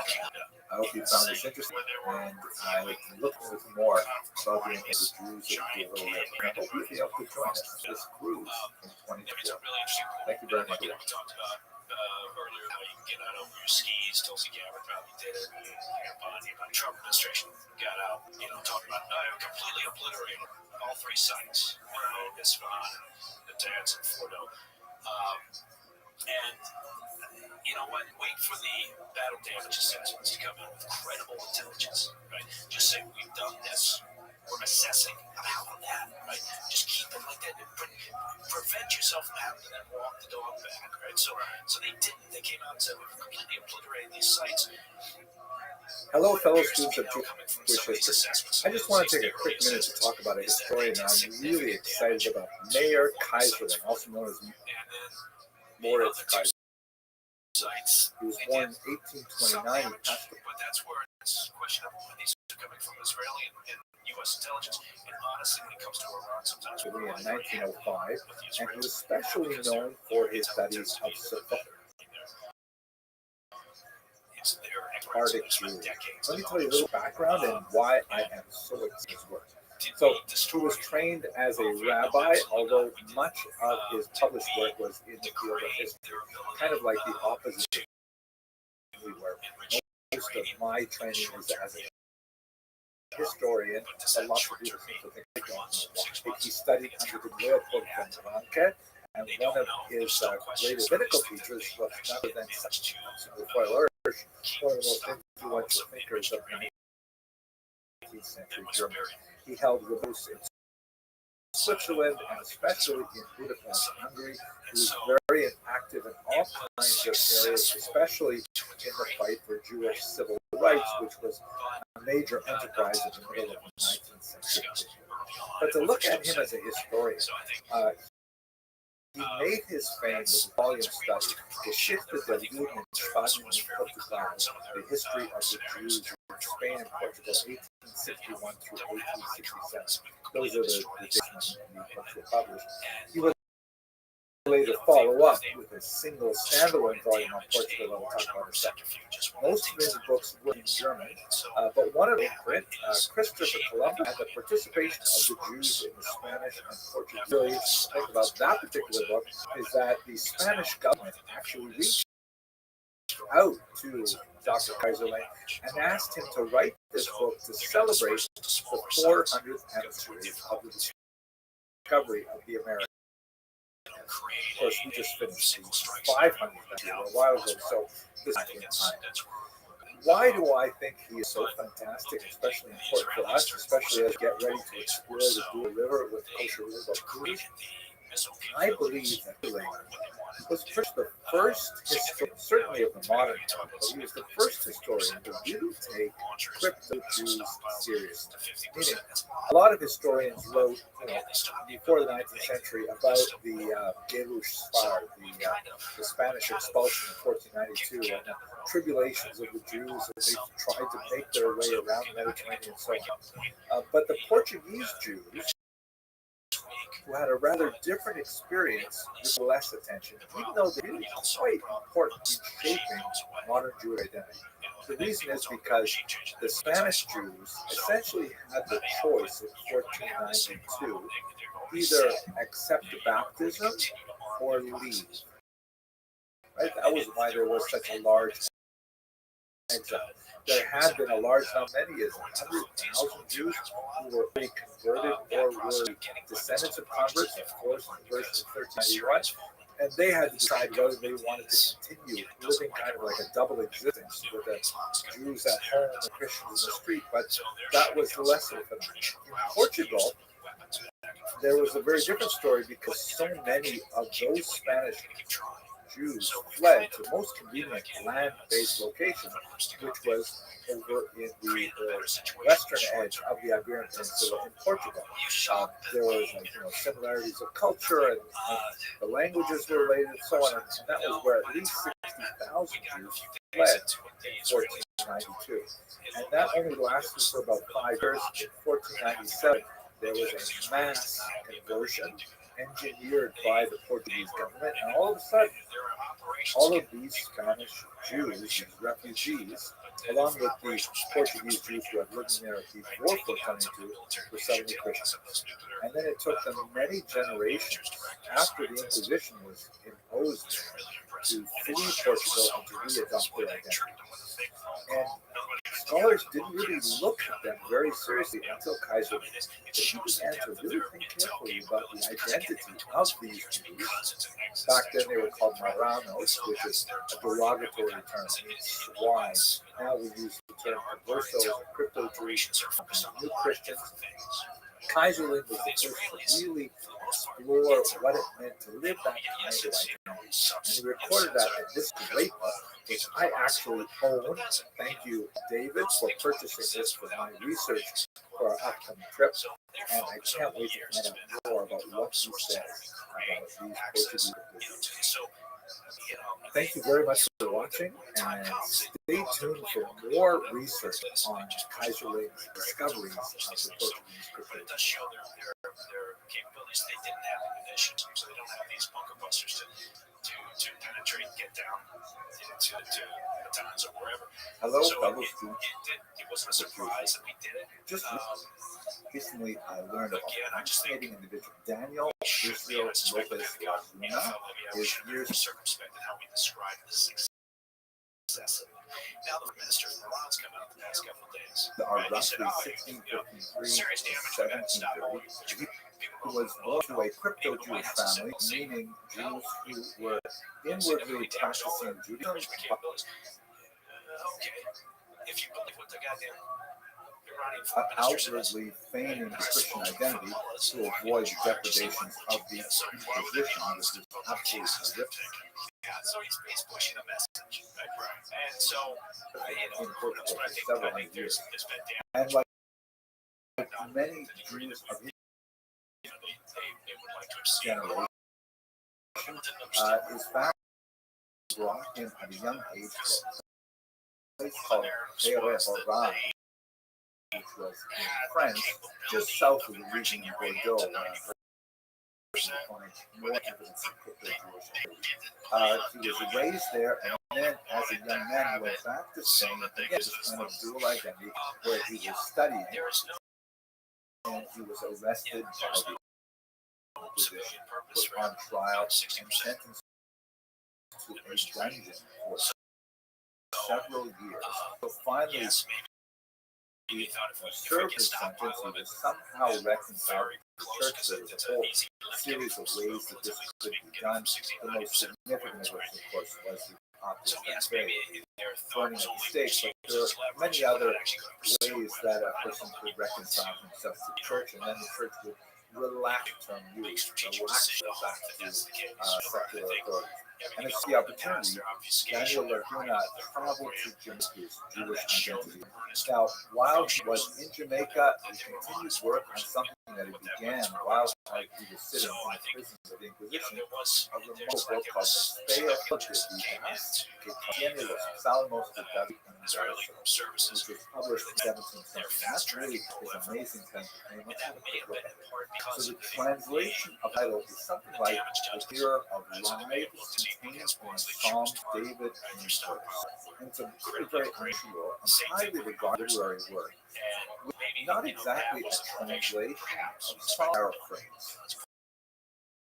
Like many Jews of his generation had very, very little Hebrew training. This was, of course, something that was completely forbidden in Portugal at the time, and so he had no access to it. In France, it was so much more relaxed, but from the Hebrew, he relied very heavily on other Spanish translations of Psalms to provide his paraphrase.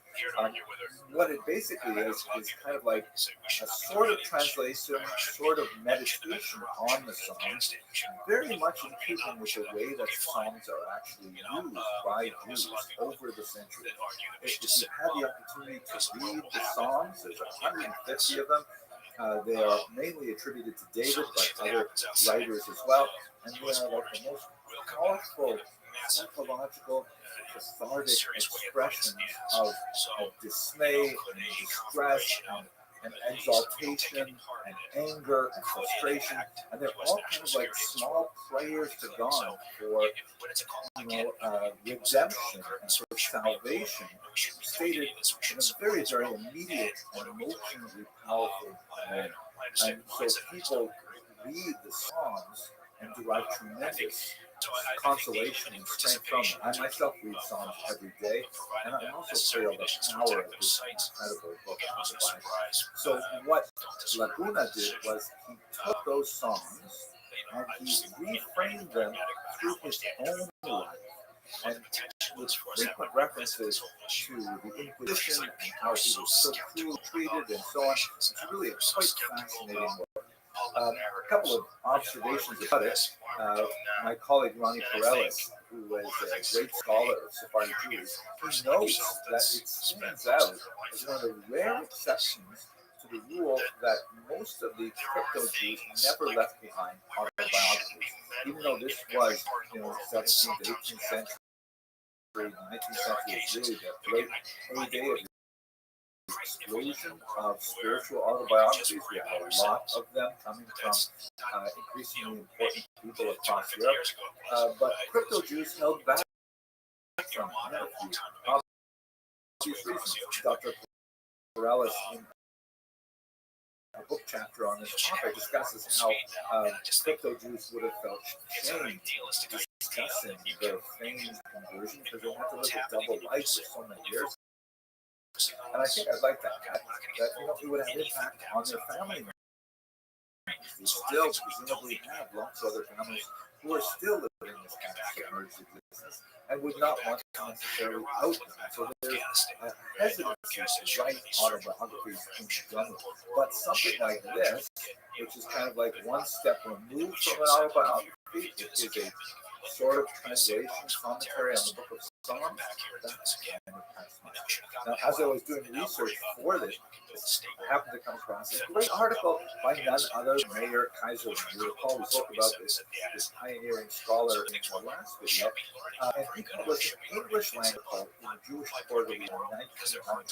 And the reason why he's publishing there is only partially because of Daniel Lopez Laguna's work, but also because of the connection to Jamaica. As I mentioned a minute ago, he fled the Iberian Peninsula, went to Jamaica, where he could readopt his identity. He was naturalized there in 1893. So he wrote quite a bit about the author and nature of the book and so on. I think one of the most fascinating aspects is he connected the use of language to developments in Spanish. I was amazed to hear that the Hebrew word mouth means like an informer, and very heavily used in this book as a referring to the people and so on. In the Spanish language, that term mountain has actually been adopted. The term malsina to accuse, malsindad means slanderous, and of course that's mention of the Jew, the Spanish language, the experience with Inquisition. Okay, so amazing. I really am so interested in learning about the lives of these crypto Jews, and I'm looking forward to seeing the central area where they were active in the Belmonte region, the Maduro River, and then later from Bordeaux as well. If you're able to join us, I would love to meet you and get to know you on this cruise. Otherwise, I look forward to sharing with you what I've learned in preparation for the cruise and the cruise itself on the cruise. Thank you once again for watching. It gives people a lot of anxiety when you think about all the possibilities of all over the world, all the different things that are happening, whether it's Ukraine, Russia, Iran, Israel. It's constant. What's going on in Gaza? It's like everything is. It's just like this constant feed of doom. Eric, so it is so nice to see once again such a robust space out here with us on Zoom. We are so privileged once again to be hosting Dr. Henry Edmondson. I will share that this is again our second in this series, but in the intervening week, last week, bigger conflict, right? Could get into something big. European Union is they're focused on what's going on with Russia because they're sitting on the border. So we have already gotten wonderful feedback, and even people who are now looking into their own histories and trying to figure out some of their own background due to wonderful insights we did last week. So there's been a tremendous amount of anticipation to the second installment, although I'm sure that even if you missed last week, you will still be able to be enthralled and by what we're going to learn this week.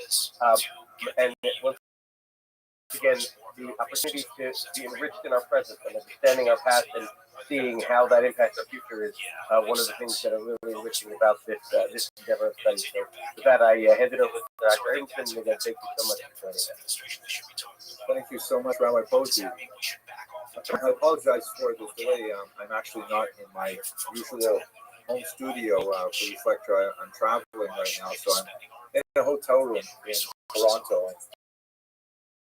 Things are very different. The internet, however, seems to be fairly strong, so hopefully we won't experience any more delays. I just realized I had misplaced the Zoom address.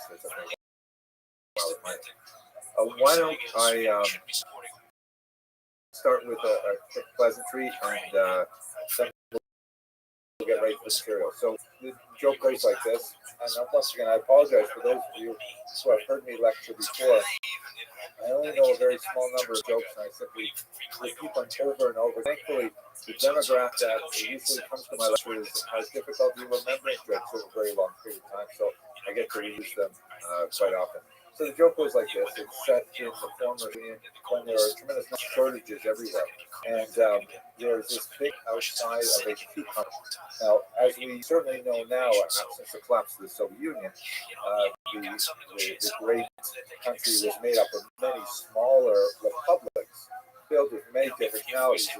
It's not a monolithic Russian state with Ukrainians and Lets and Uzbeks and Tatars and of course Jews. So this lineup is supporting the distribution of different peoples in the former Soviet Union. And waiting there in the morning for the manager throws open the shutters, looks out the window, and he says, "We've just learned that expect a smaller shipment of cucumbers today expected.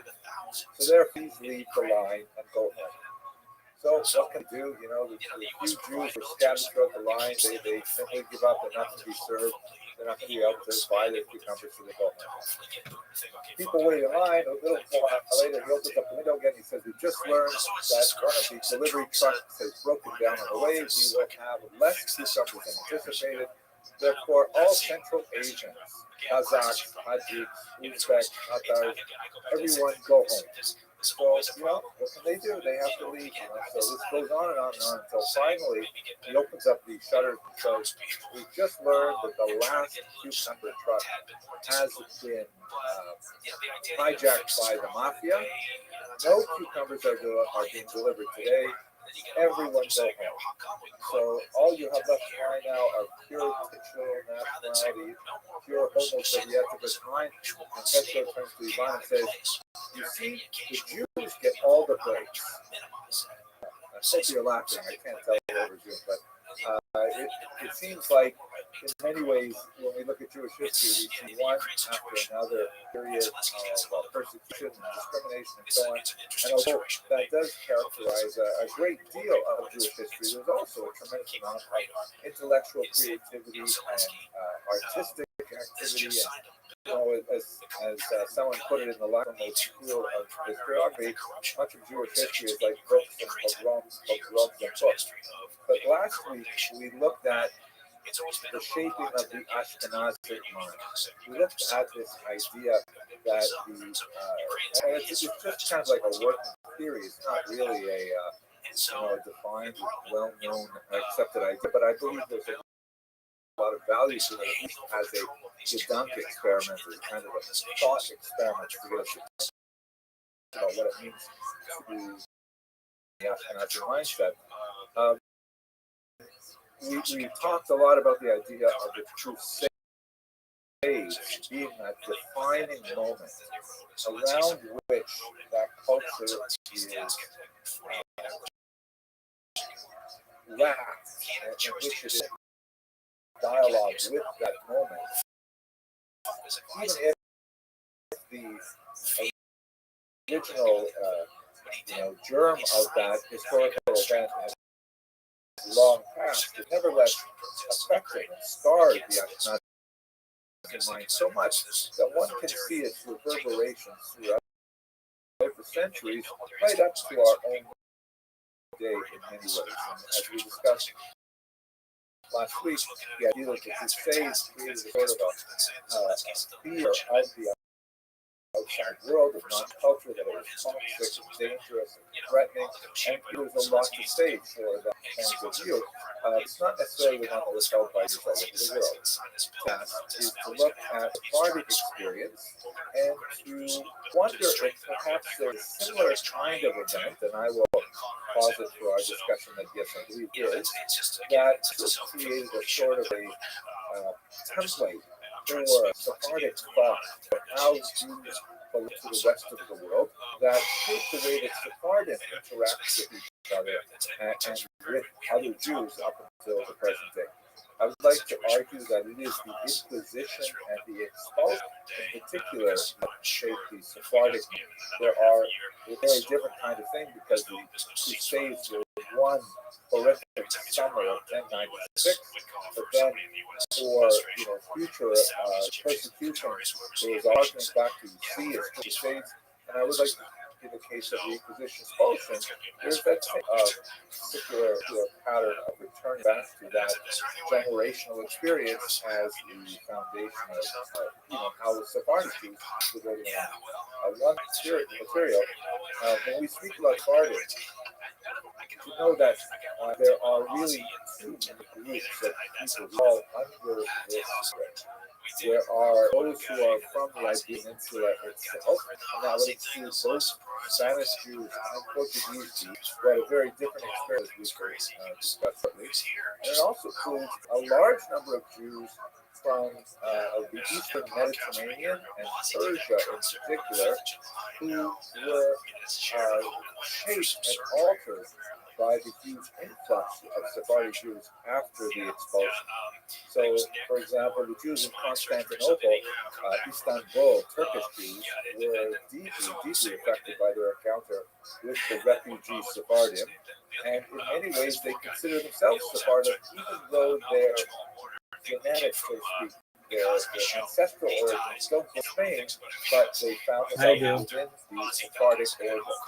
As Rav Yosef, a very important Israeli Sephardic rabbi, put it, the definition of a Sephardi is anyone who follows Shulchan Aruch, and who follows the code of Jewish law that was written by the Sephardi exile. And of course, that includes a massive number of people, not from Spain, but nevertheless themselves culturally within its orbit.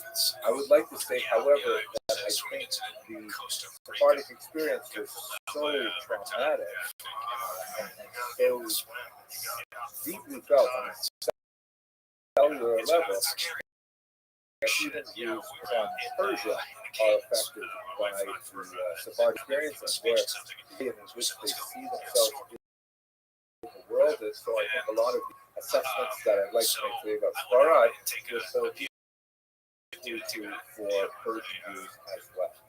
So maybe we'll have a chance to examine the validity of my thesis when we get to the end of the lecture. Let me take you through the experience of the Inquisition and the expulsion in greater detail, and we can assess what is a cultural turning point. So what we look at are basically four major periods to consider. There's first the period of earliest settlement, which we'll talk about briefly, and that goes up until the year 11, which is the year of the Muslim conquest of the Spanish Peninsula. Then there is the Maghrib, which is the famous period known as the Golden Age or La Convivencia, the period of coexistence, which lasted for about 200 years and was quite remarkable in many ways. The third would be the Christian period, when the Muslims are slowly driven out of Spain, and the Jews who had really excelled to a great degree under the Muslims find themselves under a very different regime with a different agenda for the Jews. And then finally, the diaspora period, after 1492, for the Spanish Jews and somewhat later for the Portuguese Jews, when they are living as Spaniards or as Portuguese far away from the Iberian Peninsula. So four major periods. We're going to concentrate really on now three for tonight. Next week, when we look at the impact on population, we'll do a fourth period. Just to cover very quickly the earliest settlements. So the word Sepharad is applied to the Iberian Peninsula much as the word Ashkenaz is applied to Northern Europe. It's kind of like a very fanciful imagination from the rabbinic mind. We have these words which are very similar. The first parak, one parak. The exiles of Jerusalem Greek Sepharad. So this is where that actually would have been as described, but it was related to the Talmud term that's much more historically accurate, Hispania, which is related to Hispania, which is the Roman for the holdings in the far west of Europe. We do have legends of very old settlements, which are probably not described, but nevertheless interesting. In the 16th century, a merchant at Shebet found an inscription that reads, "This is the grave of Adinoram, servant of King Solomon, who came to collect taxes and died here."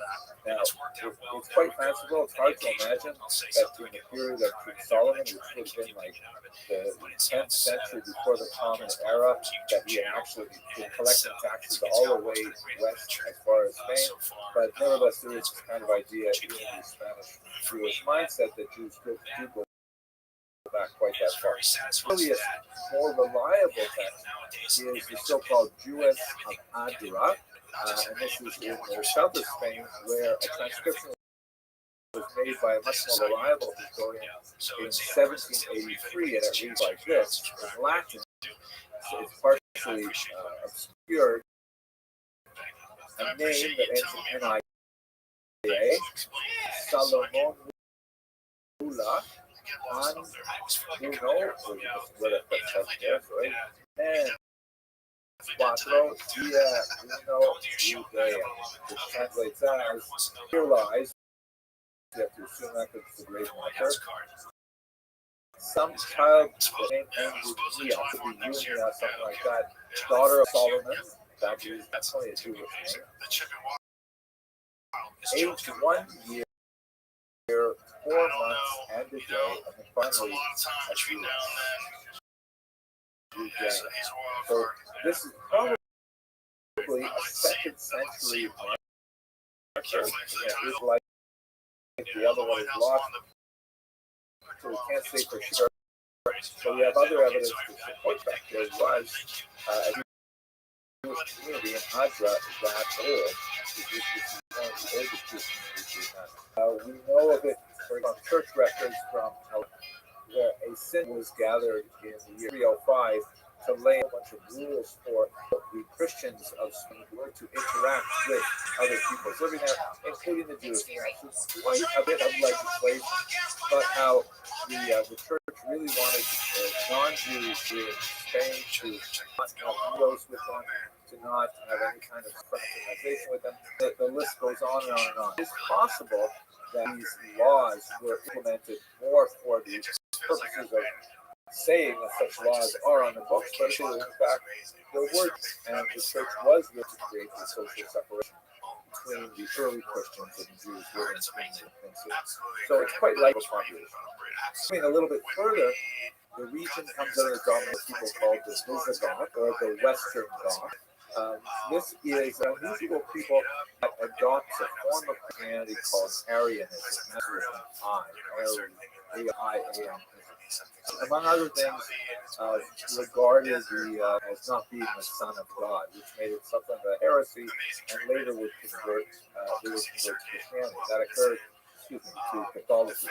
That occurred in the 6th century, when the Record the First, shown here with the rather ethereal gaze looking off into the sky, when he converts from Arian Christianity to Catholicism, and with that conversion, he felt, as many others do in the future, it's an ironic pattern, that the best way to demonstrate your bona fides in the new faith is to persecute the Jews. That way people will know, oh, he really is one of us.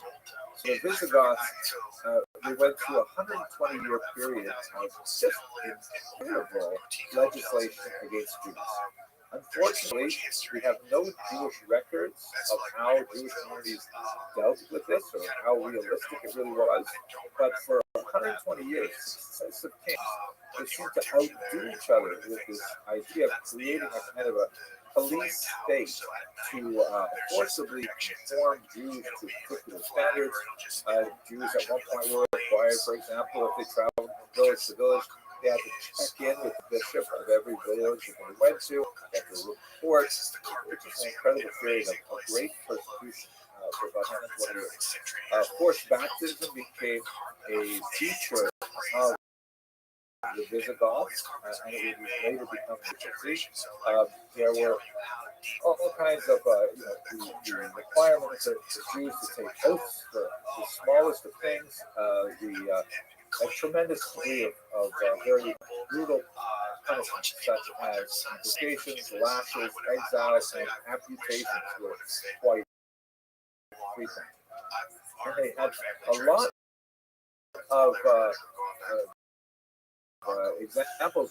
One of the more minor punishments was something they called deprivatio, which means literally scalping, but does it mean shaving one's head off, or does it mean actually removing the skin at the top of the scalp?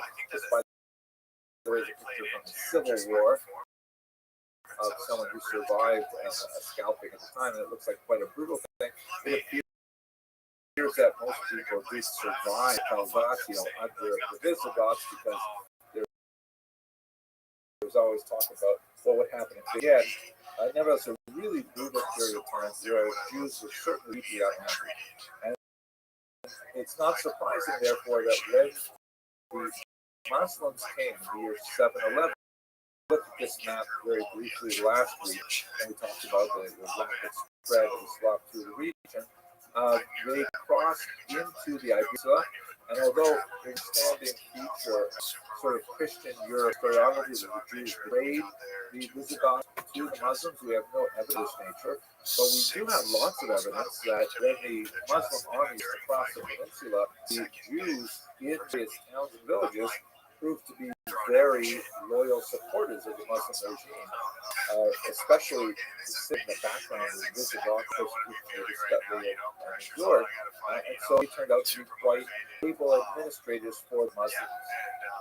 And this was really like the sort of political genesis of the Arabian. That's what they call La Convivencia, the coexistence period, was about from the 10th to the 12th century. Maimonides is at the end of it, and his flight from Spain was occasioned by the invasion of Spain by much more radical Muslims from North Africa who came and said, what is going on here? I can't believe that we have Muslims and Jews writing poetry, drinking alcohol, which is true anyways, together, and in general having like a sort of a great relationship.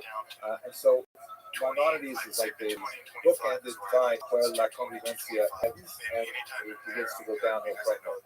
But during that period, you have this incredible phenomenon of Jews rising to remarkable positions of leadership under the Muslims. People like Hassan was a physician who ended up becoming a foreign secretary or a minister of foreign affairs for a Muslim kingdom. And Shmuel ibn Nagrela, for example, who actually led a Muslim army for 16 years. Can you imagine it? In today's world, a Jew, the head of a Muslim army is incomprehensible. But also the talent was recognized at the time, and Jews were considered very loyal servants, and so that you see over and over again the tremendous rise of Jews' positions of leadership. You also see periods of phenomenal Jewish creativity as they begin to interact with Islamic and especially Arabic norms. There's an effervescence of Jewish poetry, heavily inspired by Arabic examples, and the creation of people like Yehuda Halevi and Shapiro, philosophers, speaking with specialized ethics like Phobos and Logos, so many important created during this period of about 2 centuries of great tolerance. And it also represents a period where Jews of this region were willing to kind of like experiment with their Jewishness and especially the cultural expressions of Jewishness to see, well, what can be done within the boundaries of Allah. And we discovered many fascinating things. Maimonides, although he himself was an exile, he nevertheless married a lot of them here in Egypt, where he composed most of his great work. Large reason for this controversy was the fact that anthropologically speaking, even though now we live, I think last time we spoke a couple years ago, we said almost the same thing. Unfortunately, even though we live in a period of tremendous conflict between Jews and Muslims in the land of Israel, they're really, anthropologically speaking, the faiths are very much more similar to each other than Judaism and Christianity. Islam, Judaism, is essentially orthopractic in that it focuses on behavior like diet, dress, and conduct, and daily ritual. Christianity is much more of a belief, creed. One must accept Jesus as one's first savior and so on.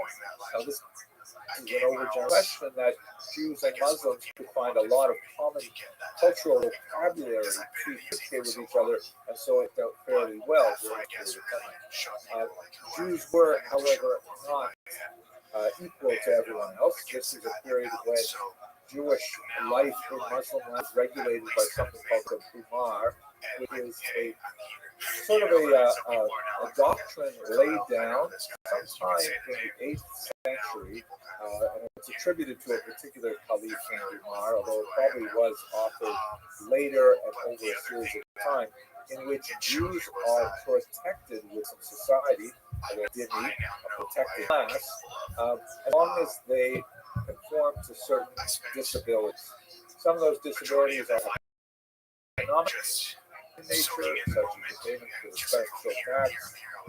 Many of them are very selective nature, like they're not allowed to bear arms, not allowed to build their synagogues higher than mosques, have to show genuflection and subservience to Muslims in a thousand different ways. And the Pact of Omar, on the one hand, was insulting, humiliating, and expensive for Jews, but it also guaranteed Jews a legal, safe space within the Islamic world. And it was applied with different degrees of severity by different police parts of the world. It happened to be one of those places where, for 200 years, it was very likely applied, and Jews could basically move about society for a couple hundred years with tremendous freedom. It's also worthy to note that part of the reason for this, for both Muslims and Jews, is the fact that this region is way on the edge of Europe. Right? Looking at this map here, sorry. But if you look at this map here, the center of Islam at its birth was in the Arabian Peninsula, and then it moves essentially to Baghdad, to what would be today Iraq. That's the center of Islam, but it's very, very far away. Communication takes for any kind of message to get back and forth. And so basically, it's a little bit like, Las Vegas. And what happens there, stays there. So both Muslims and Jews were free to sort of experiment with their own cultures, and as well as their relationship with each other.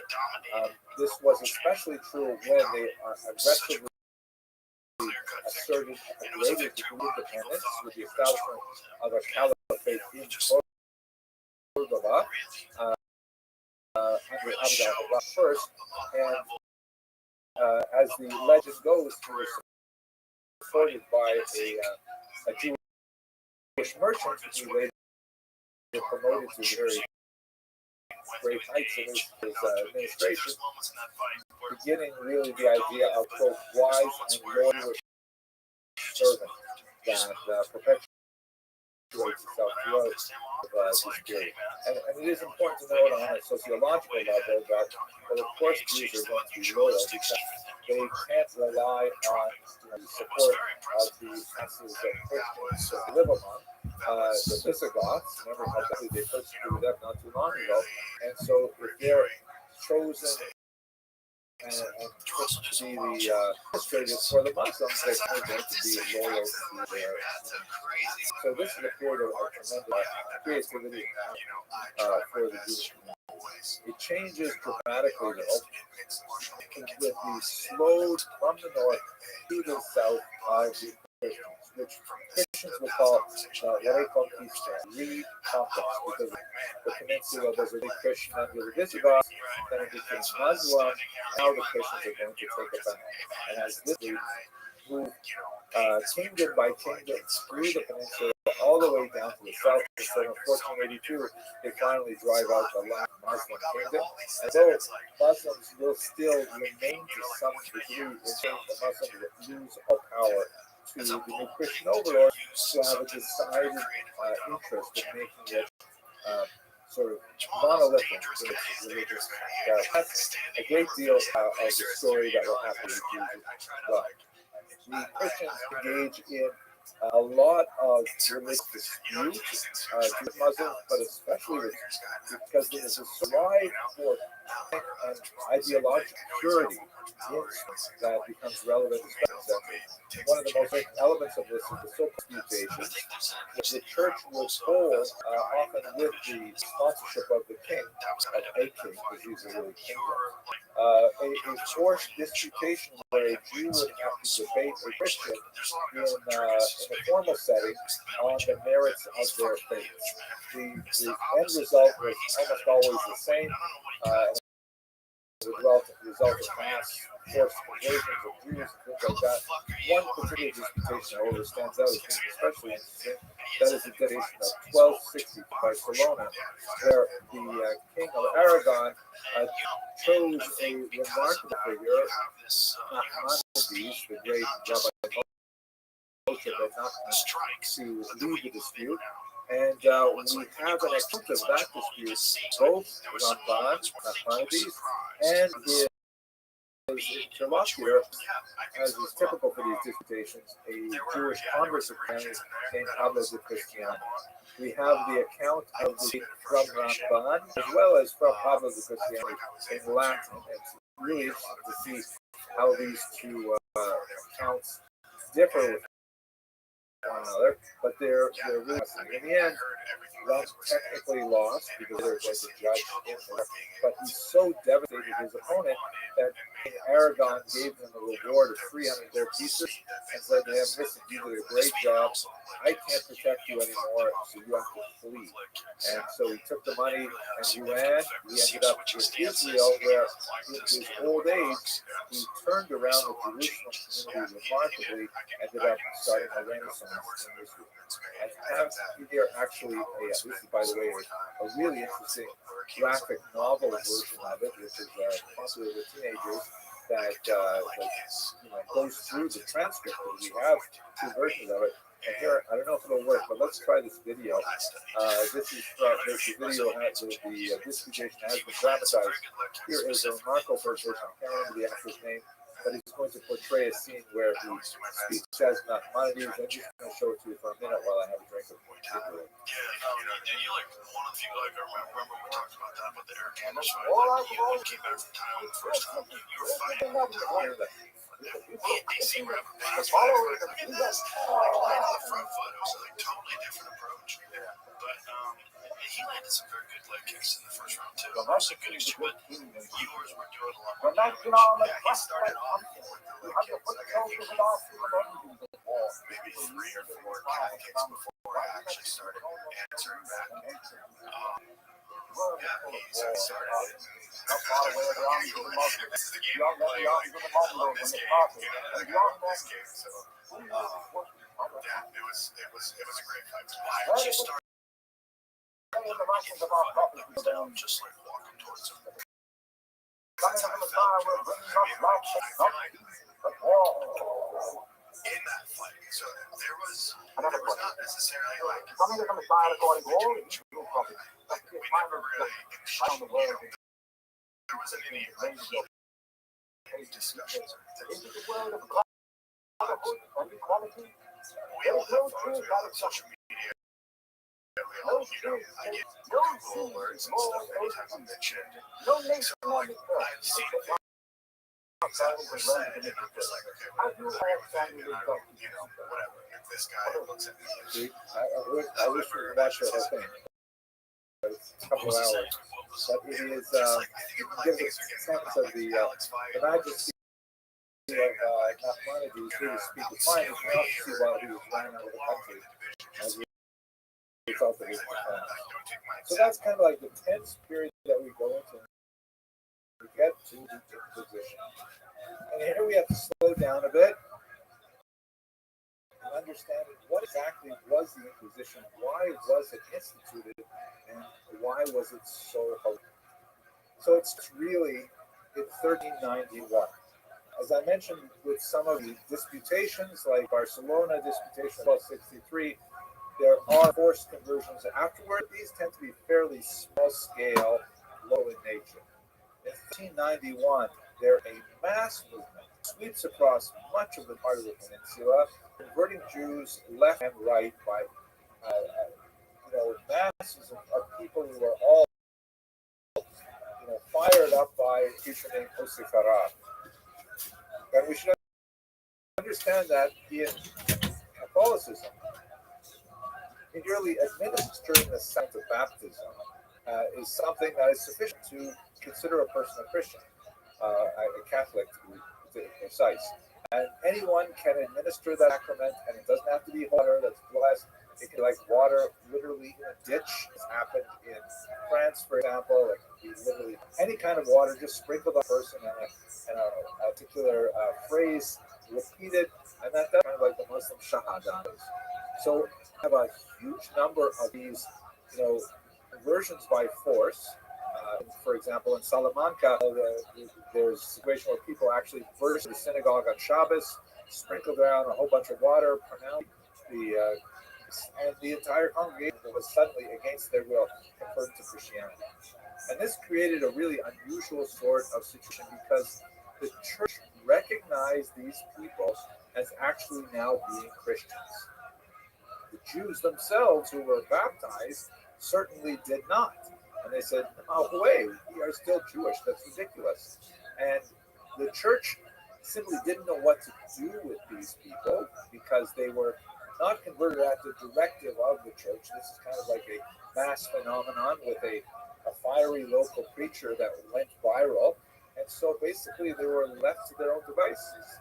And this meant that you had a large class, maybe 20, 30, 40,000 Jews, hard to say the exact number, who were given essentially the full privileges of living as Christians, meaning they no longer had any barrier to entry into higher education, no longer any restrictions on their residency, no longer any restrictions on their activity in the economy. They could pursue any kind of trade they wanted. And so many of these Jews said, why not? They continued living as Jews, marrying other Jews or other, as they were called, new Christians or conversos, and maintaining the Jewish lifestyle, and yet taking advantage of the new freedoms they received as a result of this axiom. This continued for almost a century. In 1478, when the church said, we have to turn this around, and we have to make sure that these people, now the descendants of this large mass conversion of 1391, ensure that these people leave behind their Jewish identities. They cease all Judaizing activity. And so the Inquisition, headed up by Thomas de Torquemada, shown here, who himself was of Jewish origin, was tasked not with persecuting Jews per se, but those Jews who had been baptized, even against their will, and making sure that they stayed within the lane of Christian behavior and that they abandoned all Jewish activities. This was, kind of like a crazy sort of phenomena where, for about a decade and a half, the entirety was turned upside down. People would be denouncing their neighbors left and right. I'm going to get back to that, but I just want to, before we go to it, let's just have a quick look at this theological conundrum, which I've skipped over very quickly. The notion that the church believes, and this is really still Catholic doctrine today, that if a person forcibly converted, even though it's forbidden to forcibly convert a person, once that person has received the sacrament of baptism, they are now. The most dramatic example of this, in my mind, 58 version of young Edgar Laetara in Bologna, Italy, which I understand is going to be made into a major motion picture soon. It's been popularized by a very important work by the title, The Kidnapping of Edgar Laetara, by, I think his name is David Franza, if I remember correctly. And this is the case of a young boy who had a Christian nursemaid living in a Jewish home, and he was very sick when he was an infant, scarlet fever, something like that. And so the non-Jewish nursemaid, who was about 16 years old, felt so sorry for Dardo because she expected he would die, and she didn't want him to go to everlasting hell as a Jew. So she went and she secretly had him baptized, and then he recovered and he got better. And then when he was about 6 years old, there's a complex series of events. She repeated the story's baptism to a sir, and eventually this got to the, and the Vatican police came and took that child from his family and brought him to the Pope himself. This was 1858. This is still, this is the modern age. And there were protests all over the world, including in New York City, saying, how is it possible that the church can actually kidnap a Jewish child over an unwitting baptism? But the Pope, Pius the 11th, correctly, or maybe it was 9th, not sure which. It was Pope Pius, ironically, absolutely refused to return the child to his family, and ultimately raised him as his own. And he ended up becoming a priest himself. You can see him here on the right. He was later, as an adult, reunited with his mother and his brother, who the expressions on their faces are hard to read, but he devoted his life to proselytizing other Jews. He ended up moving to Belgium, and he died just a few weeks before the Nazis invaded. They would have killed him anyways, because they would not have any compunction about his Jewish identity. But this is just one illustration of the church's tenacity when it comes to these forced conversions.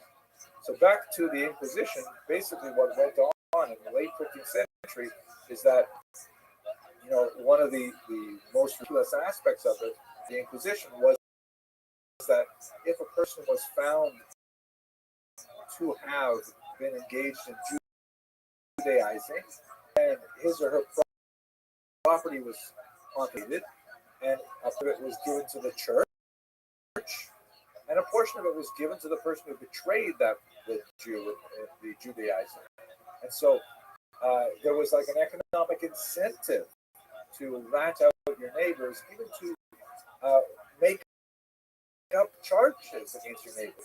Typically, what would happen is then the Inquisition would arrest the individual, bring him in, and expose him to torture, like this horrific device, which had a cross, which was designed to make a person think about Christianity while they're being tortured, and then under duress, they would give up the names of many other people who were doing the same kind of thing. And the Spanish Inquisition is infamous for the various types of horrendous tortures that were invented. This one, by the way, especially it's called the Pope's Bear. There are some scholars who doubt that it was, but I'll show the artifact. It's a device like this that could be inserted in an orifice of the human body, and the wheel at the end is until it expands like this. You can just imagine the kind of pain that it would result. So the whole society was turned upside down for about 20 years by this horrific Inquisition. People who confessed at various stages in the process would be forced to wear these sanitos, and here are of them. It depends on confess to at what time. They would be required to wear these sanitos for the rest of their lives. And then they would be displayed after their deaths on the church walls as a humiliation for the family. Sometimes corpses were actually exhumed and then put on trial and then burned again. Absolutely incredible kind of craziness that went on at this time. The most interesting aspect of it was those who refused to confess at any point, and they were eventually burned at the stake, the so-called auto da fe, usually in these kind of like rock star type, or usually in the Plaza Mayor, the great public space throughout Spain, and among Spanish holdings in the New World as well. It's a period of tremendous violence that existed right up until incredible. Now, this did, however, come to an end. It wasn't working. In fact, it was getting worse and worse. That all of a sudden, more and more of these Judaizers were being discovered because, of course, there was the economic incentive for people to rat out their neighbor over the smallest of things, or imagine things like, I've smelled the cooking in their home, and it doesn't ever smell like pork. It's always chicken or beef. And so that would bring down the Inquisition on a neighbor's head. So eventually the Grand Inquisitor, shown here in the center in black, Torquemada, he spoke to his king and queen, Ferdinand and Isabella, who were really the fanatics about this. And he said, I know why it's not working. The reason it's not working is because the Judaizers always have a Jewish community to return to. They always have a rabbi they can ask. They have kosher delis. They have Jewish schools. They have regular non-baptized Jews here in Spain, and they are the ones that are preventing these baptized new Christians from truly accepting Christianity. And the only way to stop this is to expel all of the Jews. Now, for the first time, the Inquisition is directing its gaze at the non-baptized population. And although the man shown in the beautiful tape on the right, Don Isaac Abarbanel, who was the deputy minister of finance of Spain at the time, begged the king to reconsider. Nevertheless, in 1492, they signed a decree, and within a few months, all of the Jews to leave Spain. And this is the great expulsion. It left behind those Jews who had gone underground. Negative term for this, the sort of derogatory term that nevertheless was graphic, the literature for Lombrano. The term Marrano means pig or swine. So converso or crypto Jew or even new Christian are considered preferable terms. So shown here in this of him in his old age, remaining in Spain, a price of conversion, although he was a wealthy man, like his superior, Rabbi Abraham Senor, who disagreed with his wealth in Spain. Abarbanel decided to go into exile with his people, and so you have these boats leaving Spain, trying to find safe passage throughout the rest of the Mediterranean. This is a map which just gives you some sense of the scope of the Spanish expulsions. It was considered a rift in time Spanish Jews because Spain became the most powerful, the oldest, the most influential communities, especially in the Golden Age, and it was completely destroyed. A Holocaust-like event in terms of the expulsions, and you have Jews going all over the coast of North Africa trying to find haven in the Italian peninsula. They had much more luck under the Muslim countries in Turkey in particular, but many went to the north, and places like Amsterdam became a refuge for these crypto Jews, and also some went to the Americas.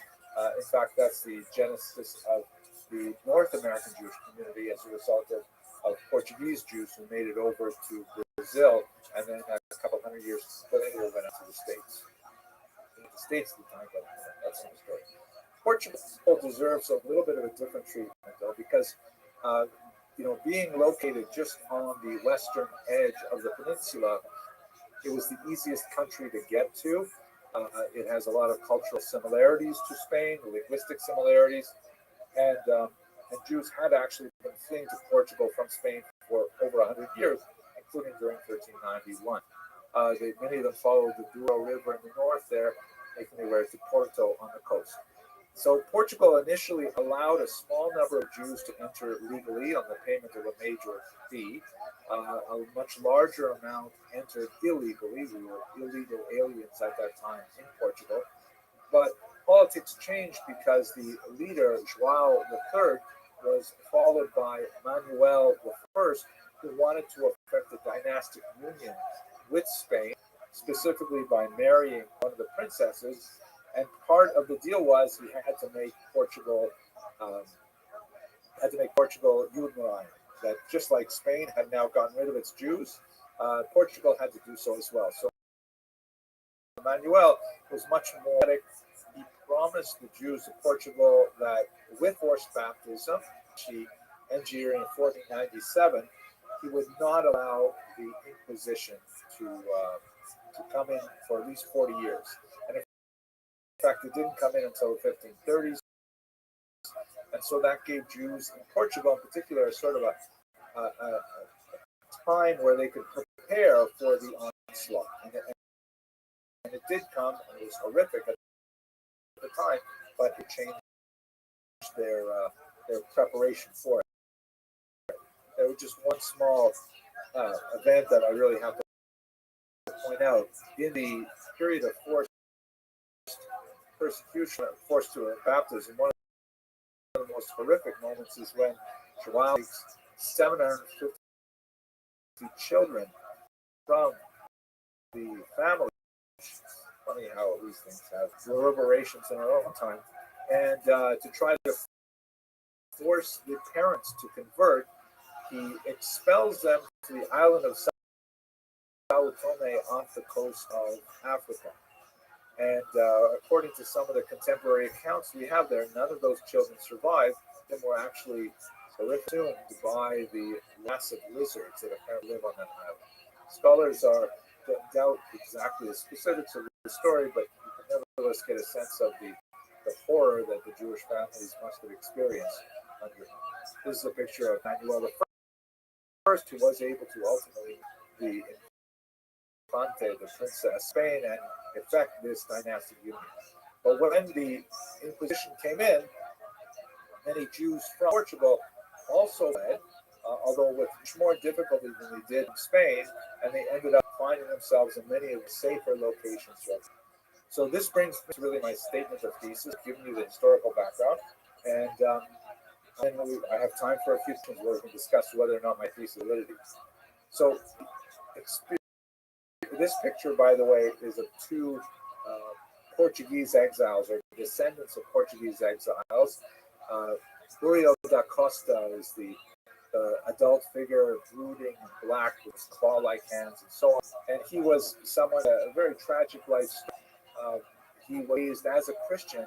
His parents, many Portuguese Jews, didn't reveal their identity as Jews to their children because they didn't like about it in the playground and they could tradition on their heads. But when he was an adult, they told him he was Jewish, and he was like overwhelmed with excitement when they moved to Amsterdam, and he was able to begin living as a Jew again. However, he found he was able to adapt to the Amsterdam Jewish community primarily because he felt that the Jews did not live up to his idealized portrait of who they should be and how they should behave. A lot more to say about him, but I'm going to cut it short there. On his lap is his younger contemporary, Baruch Spinoza, who did not have the same kind of traumatic experience trying to adopt his Jewish identity, but also had a very different way of looking at Judaism, ultimately resulting in a clash with the community that resulted in his excommunication, but he ended up becoming one of the most profound philosophers to shape the modern world. They're both Portuguese Jews, products of this environment. So here's this. Unlike the Ashkenazic Jews, who had the Crusades come upon them like an asteroid from the stars, that was such a horrific, sharp moment of violence. The Inquisition was like a slow-moving train wreck, a slow disaster that, although the initial forced conversion was an act of at least spiritual violence, it typically did not involve a lot of physical violence. It meant that Jews, they had time to go to their bed and wake up in the morning and think about, well, what does this new status mean? And over the period of centuries, from 1391 until the end of the 16th century, Jews were able to find ways to adapt to the crisis by feigning identities. In other words, by going underground.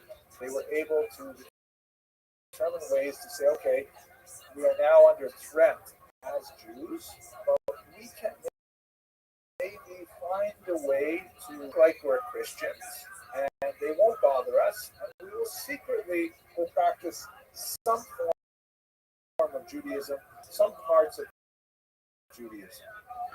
And that represented a kind of an adaptationist mentality that meant that, especially the Portuguese, who had had time to think about this, to adapt to it, were able to be much more active and much more reflective on their circumstance and to create realities for themselves and also ultimately some economic realities for the rest of Europe. So their method of adaptation was one that did not, considering the outside world, automatically toxic. They were able to find beyond which they would not cross, but were far within the boundaries of what Ashkenazi Jews would tolerate for survival. So that's my thesis. Next week, we're going to look in particular at Sephardic diaspora in detail, their interactions with other sub-ethnic groups, like I mentioned at the beginning of this lecture, and see how this theory especially comes to this theory of survival comes to clash the Ashkenazic theology. But with that, let me thank you for your endurance. And Rosie, if you'd like to, time for some. Absolutely. Thank you so much. That was riveting and really appreciating, and frankly, very jarring in recognizing some of the, the way that our history is paved in so much Jewish blood. So a couple of questions that have come through, and some I think that you addressed directly. Maybe you wanted to add a couple of points. So you mentioned the four major periods, and how it looks like there's lots of intrusion of all sorts of a variety of different influences within the Jewish ethos. Art, music, poetry. Do we see other areas of overlap between the influences of the area, of the softened oppressors, in like art, music, and poetry in the Jewish world during the times of intolerance, or was Jews simply more insular? Did they sort of go look more inward during those difficult times? Honey Anderson, you're hot as fuck. I don't know how this bitch is about time. To what degree Jewish culture is open to receiving influences from the outside, depending on the degree of persecution. It's really worth thinking about. Off the top of my head, I would like to think it seems reasonable that Jewish culture be far more open to borrowing from non-Jewish culture during periods of tolerance. Because, if you view the outside culture as an oppressor, you're more likely to reject it. That makes sense to me logically, but I can't help think of one thing I read about 6 months ago that was just mind-blowing. It was an article on this by Joseph Schatzmiller, one of my late teachers, on the origins of the Havdalah box that's found in many Jewish homes. Where you put the spices in it, and it looks like a silver tower with a flag on it, things like that. It's kind of like the iconic look. And so it's pretty clear that Jews copied that design from the Christian sacristy. That it was an object that was used to hold the communion wafers. And it's not clear whether Jews copied it because it was like an object that was revered by Christians. It's quite more possibly likely that Jewish pawnbrokers received these and when they kept them in possession for the pledges, they probably thought, well, this is a really beautiful object. I said, what can we do with this? He said, I know, let's put spices in one Havdalah. And that's where we thought that would be an iconic kind of and that would be in Ashkenazic culture, where you would think they would reject these things. So I don't know the answer to the question, so very specific question. Who wants to do a PhD this? I am ready to. The question just came in the chat and after that. There any research on what economy or commerce is made since so many Jews had to leave the country? Oh, yes. A huge amount of research on that question. And in fact, it goes back a little bit earlier. One of the big debates over why the expulsion was it motivated by, I've sort of portrayed it as religious impetus, which is the other historiography, but there's a very good argument to be made that, the economic interests here. All of a sudden, you have this massive Jewish population that's surging forward in the economy because they are rich and numerate, and they have international they can use for mercantile activities. So the Jews were surging forward in society as a result of their newfound Christian status, and that the Inquisition was reaction on an economic level to control this population. They're getting out of hand. They are taking all of these positions of leadership that we never wanted them to arrogate for themselves. There's a lot of research on aspects of the Inquisition and there's a tremendous amount of discussion afterwards of the chaos economically of the expulsion, because there are lots of claimants to the Jewish property that was left behind, and more significantly, a lot of Jewish property was in the form of debts, and so were those debts canceled? The king and queen did not want to cancel those debts; they wanted to collect them themselves. So they had to find ways, sometimes even to allow Jews a certain amount of their money back in the form of prepaid debts, so they could collect the tax on them. Lots of fascinating research on economics. Great. So this is one that I think you really addressed directly in your thesis, but the way I'll put it, if you wanted to expand upon it, how do you characterize the different reactions to anti-Semitism between the Ashkenazi train over the history and the Sephardic train? In other words, does it cause Jews to become more insular, or and hide their Jewishness, or to try and abandon what is the similar tradition? No, I think that these are excellent questions. It really is the question. I think the word that I would probably want to change there is cause. Like, what causes the Jews to what? I think anti-Semitism causes Jews to look for a response, to find a strategy to cope with anti-Semitism.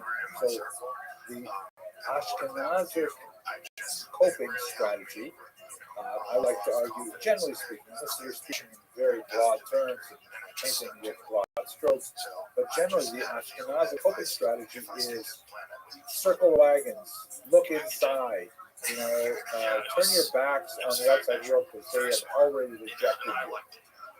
Whereas one might think the Sephardic approach is, look for allies, look outside, say, no, we can get along with this if we just, try to trim our sails here or there. And in fact, as we should discuss a little more next week, they were largely successful because remember, the Inquisition didn't get shut down until 1835. Mind-boggling. But a Jew who went, who was officially Christian, and went to another Catholic country was equally liable to the depredations of the Inquisition. But Jews in this situation, these crypto Jews, were frequently able to find people they could bribe, even popes who would turn a blind eye to them. There were some popes who would say, no, this whole business of the force of wisdom was a mess. To start with, just leave them alone. And also Jews, the Sephardic Jews were able to find ways to negotiate around the obstacles rather than simply reject them and look in. Also, the going to Muslims, which was a major survival strategy for Sephardics. More well, we can't live as Jews here, Catholic in Europe. Let's go to Turkey. Let's go to North Africa. So yeah, we'll explore more next week. I think that's really the question. But one question just jumped in. During these times of persecution in the Sephardic community, we have research on how Jews saw other Jews in the most, I guess, Jews saw other Jews who would use some of these things to have internal strife and conflict. Yeah, we have a mixed record. There are a lot of examples of Jewish heroism, like I mentioned, of Barbanel, who chose to remain with the exiles. We have some remarkable women like Sonia Gracia, they're willing to on the Pope in Rome to defend it. We also have really sad examples of Jewish communities refusing to admit refugees from Spain as well. Saying, no, we're not our problem. We don't want them in our community. Sending the boats away. So it's a mixed bag. Very, very interesting. We really appreciate your time, your incredible scholarship. We with us and look forward to continuing to learn. I want to wish everyone a Lila Tov, and again, thank you so much for joining. It's helpful. It is helpful, but it's very hard because you can never, emulating. But I do appreciate, bodies and people that are around the same system, just so I can, get used to that body contact of maybe a bit taller. Not trans or maybe shorter, like if I had a short guy. Hello, fellow students of Jewish history. One of the most periods in Jewish history was certainly the decades leading up to the Gay Riots, the expulsion of Jews from the Iberian Peninsula. And that's two transitional figures who represent an unusual moment of moving from Spain into Portugal and then finally to the land of Israel. I find them deeply inspirational, and I've actually spent quite a bit of time studying their work.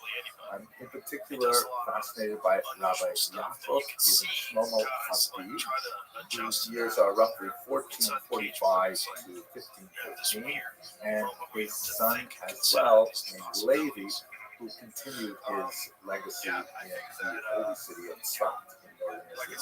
So what's the story with them? Rabbi Yaakov ibn Shlomo Habib was born in Zamora, which is in Castile, and he was the Rosh Yeshiva in, among other places, Salamanca, a very beautiful university town that had a major Jewish community right up until the expulsion of 1492. When the expulsion occurred, he was among a large group of Jews that made the land journey just to the west. Salamanca is actually within a very short driving distance of the Douro River, so you can get along the River Valley right into Portugal. And that's where he went. Maybe some 6,000 Jews who fled from Spain. And at that time, Portugal was initially, with some hesitancy, willing to accept some of these refugees, albeit for a large payment. And some Jews were able to put together the money. Many others simply entered Portugal illegally as refugees from the expulsion. Then in 1497, as we know, there was a forced conversion, a mass baptism of all of these Jews in Portugal, which created an entirely different kind of environment where they were suddenly, given the privileges of Jewish status, but still burdened by the social prejudices against them as Jews, and that, of course, they were not willingly baptized to Catholicism. And this would be reasonably tolerable on some levels until the 1530s, when the Inquisition entered Portugal, and then they were actively persecuted for harboring any Jewish practices. And the next 200 years has some absolutely horrific stories, which hopefully we'll be able to understand a little more over the course of these lectures, and especially when we're in Portugal later this year. Now, Rabbi Yaakov ibn Shlomo Habib was among those who was forcibly converted. He fled Portugal in 1501 with his family, and he made his way to Salonika, Greece, where he was able to get together with the community of Spanish exiles there, who elected him as their rabbi, and he spent the majority of the later years of his life in Salonika. He was a very well-respected rabbi, quoted by many of the great rabbis of the era, including the Spanish Rabbi Yotaro, the author of the Shulchan Aruch. The most important and lasting literary creation that he bequeathed to the book was a fantastic book called Ein Yaakov, or The Well of Jacob. He, of course, was named Jacob. And this is a really interesting thing, because you have to understand how the Talmud is constructed. The Talmud is a massive document, thousands and thousands of pages, and it has a very unusual structure in which it's kind of like a stream of consciousness discussion with up to 2,000 interlocutors, and the tangents are sometimes more numerous than the actual, straightforward description of the text or subject involved. And so what that means is, besides the discussions of how should Jews behave in a ritual and civil and moral fashion, there are all kinds of sort of side discussions that are things, or metaphysical meditations, or stories, biographies, jokes, recipes, observation, all kinds of amazing, unusual things are mixed in with the rest of it. Now, for many rabbis, for several hundred years preceding Rabbi Ibn Habib, there was kind of like a desire to sort of push away all that sort of secondary material that does not seem at least directly related to the subject matter. And so you have collections like the one by Rabbi Fassi, in which all of that stuff is edited out of the Talmud, and you have only the halachic information, only the Jewish law information, which of course is a much easier way to make your way through the Talmud. So that's interesting. I have looked into the law as opposed to all these fascinating stories about great rabbis, experiences they had, things like that. So what Rabbi Chabid did, and he was thinking a lot about his generation, what he needed, he went away and he said, no, what? All that halachic, all that legal material is very useful, but I'm going to create a world that's only the fun parts of the Talmud. Only the biographies and recipes and observations on what we can learn from the behavior of a cat and things like that.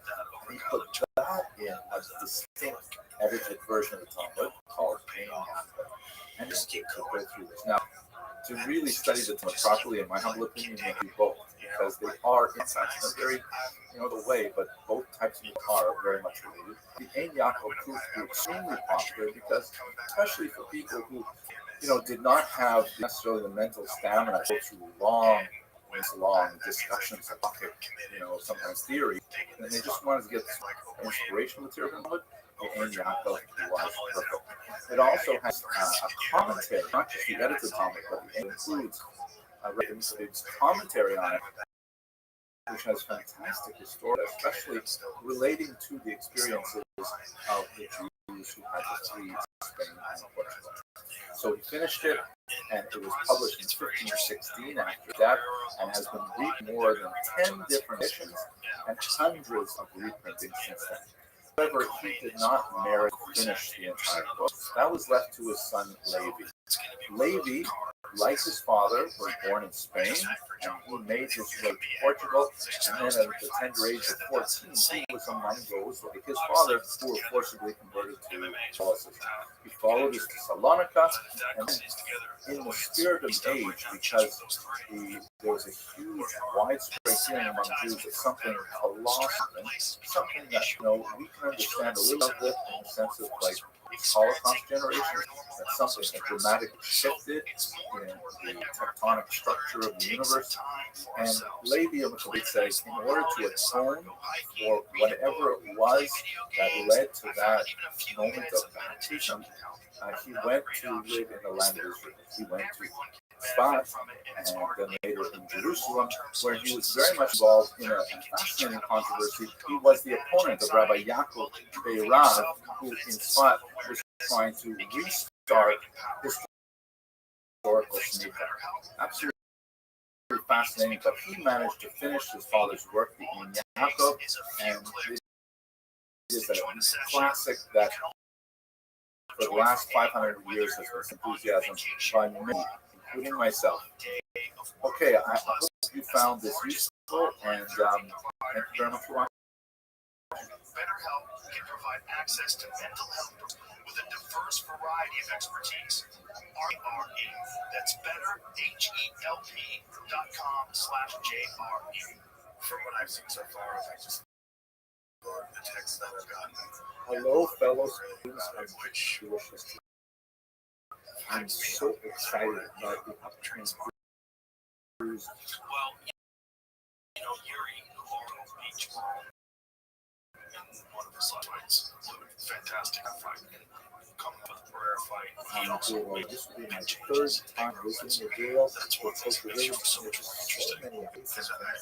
And as I do it, people who live there, those that go there, I'm just overwhelmed. I went to about one individual that I recently got. His name is Fraser Gossett. Not so great.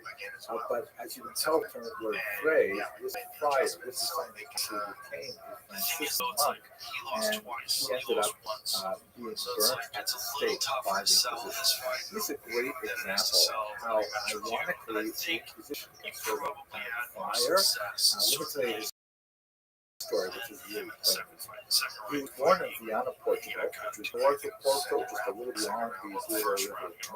1579. So the Inquisition had been in place for a good 50 years, and there was like no way for people to get real Jewish education, and no rabbis, and no Hebrew books other than what was allowed by the Inquisition, specifically medical textbooks. So, there was a tremendous amount of energy devoted to extirpating Jews, and the horrific auto-da-fe, the grand, public burning of people, and the purge-like atmosphere associated with the Inquisition was well underway, and in fact would be continuing for another 200 years in Portugal, and a little longer even in Spain. So this is the environment.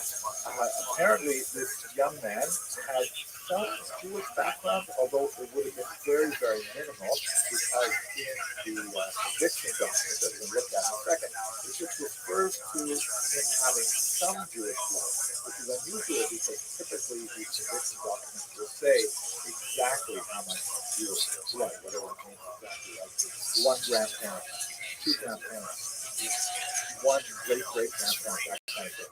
So it's not clear whether he had any Jewish blood at all, although the Inquisition seems to think that there must have been some Jewish blood in there for him to take this particular route. Anyway, he was brought up as a pious Christian. He became a Franciscan friar, and he became fascinated with Judaism. Perhaps because the Inquisition excoriated Judaism, he therefore got more and more interested. He ended up studying at the University of Salamanca, which was a tremendous center for crypto-Judaism. There are a lot of former Jews who were new Christians who studied at the University of Salamanca, many of whom were true believers, and many of whom were just pretending to get along the way to move ahead of their life and so on, and they kept the Judaism either completely submerged or they kept it active with other organizations. The building right behind me was actually the base medrash of Salamanca. It was quite an imposing building, constructed a few times since then and remodeled, but essentially this gives you a sense of the size and grandeur of the Jewish community up until the 14th and 15th century. Now, it happened that Salamanca was largely spared the depredations on West Side Gangs and mass conversions that we spoke about last night. But it took a little bit longer until Vicente Ferrer, one of the most important instigators of this violence, actually came to Salamanca and spent several months here. I have some ideas, some theories as to perhaps why they converted en masse, but essentially the beginning of the 15th century, you have a lot of Jews converting to Christianity at that time, and they were desperate to turn over the freedom account, and especially this base measure, to the university, a hospital, like in the sense of student hospital. This is faculty of mathematics, linguistics, and now it's the office of lecture, which is most amazing. And it is quite ironic that in the background here you see Friar Leon, one of the most famous figures from his ministry. He was, as we said, tonight, when we talk about crypto Jews, he was actually a true believer. He was a new Christian. Ancestors were all Jews. His grandmother was actually burned at the stake for refusing Judaism. And she got into huge trouble with the Inquisition, primarily because she challenged the translations of the Latin Vulgate, which is the Bible that the Catholic Church was associated with. One of the got him into trouble, we read it last week, he translated a verse that speaks about the thing that the dove had in his mouth when he returned from the ark. And he referred to it with the Hebrew word, leaf. And in fact, that is the Hebrew word. It's an olive leaf. But the Vulgate insists it was a branch, right? Like meaning a piece of wood. So for a couple of inches, literally, he was thrown in jail for how long? 4 years? 4 years and 9 months. Almost 5 years in jail for suggesting that the Hebrew might be more accurate than the later Latin translation. And when he came back, famously, he entered the classroom that hopefully we'll see inside, and he said, as we were saying, as if to say in a Jewish sense, like when you stop the shear, and then when you pick it up, and you just say, Amar Rava. Okay, let's have a look inside. Many Jewish families, crypto-Jewish families, would actually encourage one of the sons of the family to go into the church so that the rest of the family would have a reliable confessor to go to who could stand up to him and say, oh yeah, no, this person comes to confession all the time, they're definitely Christians. At any rate, at the University of Salamanca, he became completely interested in Judaism and that decided he was leave Christianity and he would flee to England where he would adopt Judaism, perhaps to Belgium, but in the end he was caught by the Inquisition and put on trial. Now, here's what's interesting about his particular story. He was, I'll give you the end, he was unfortunately burned. You don't understand what this is. Guys are risking their fucking old, life. It's but different than what you.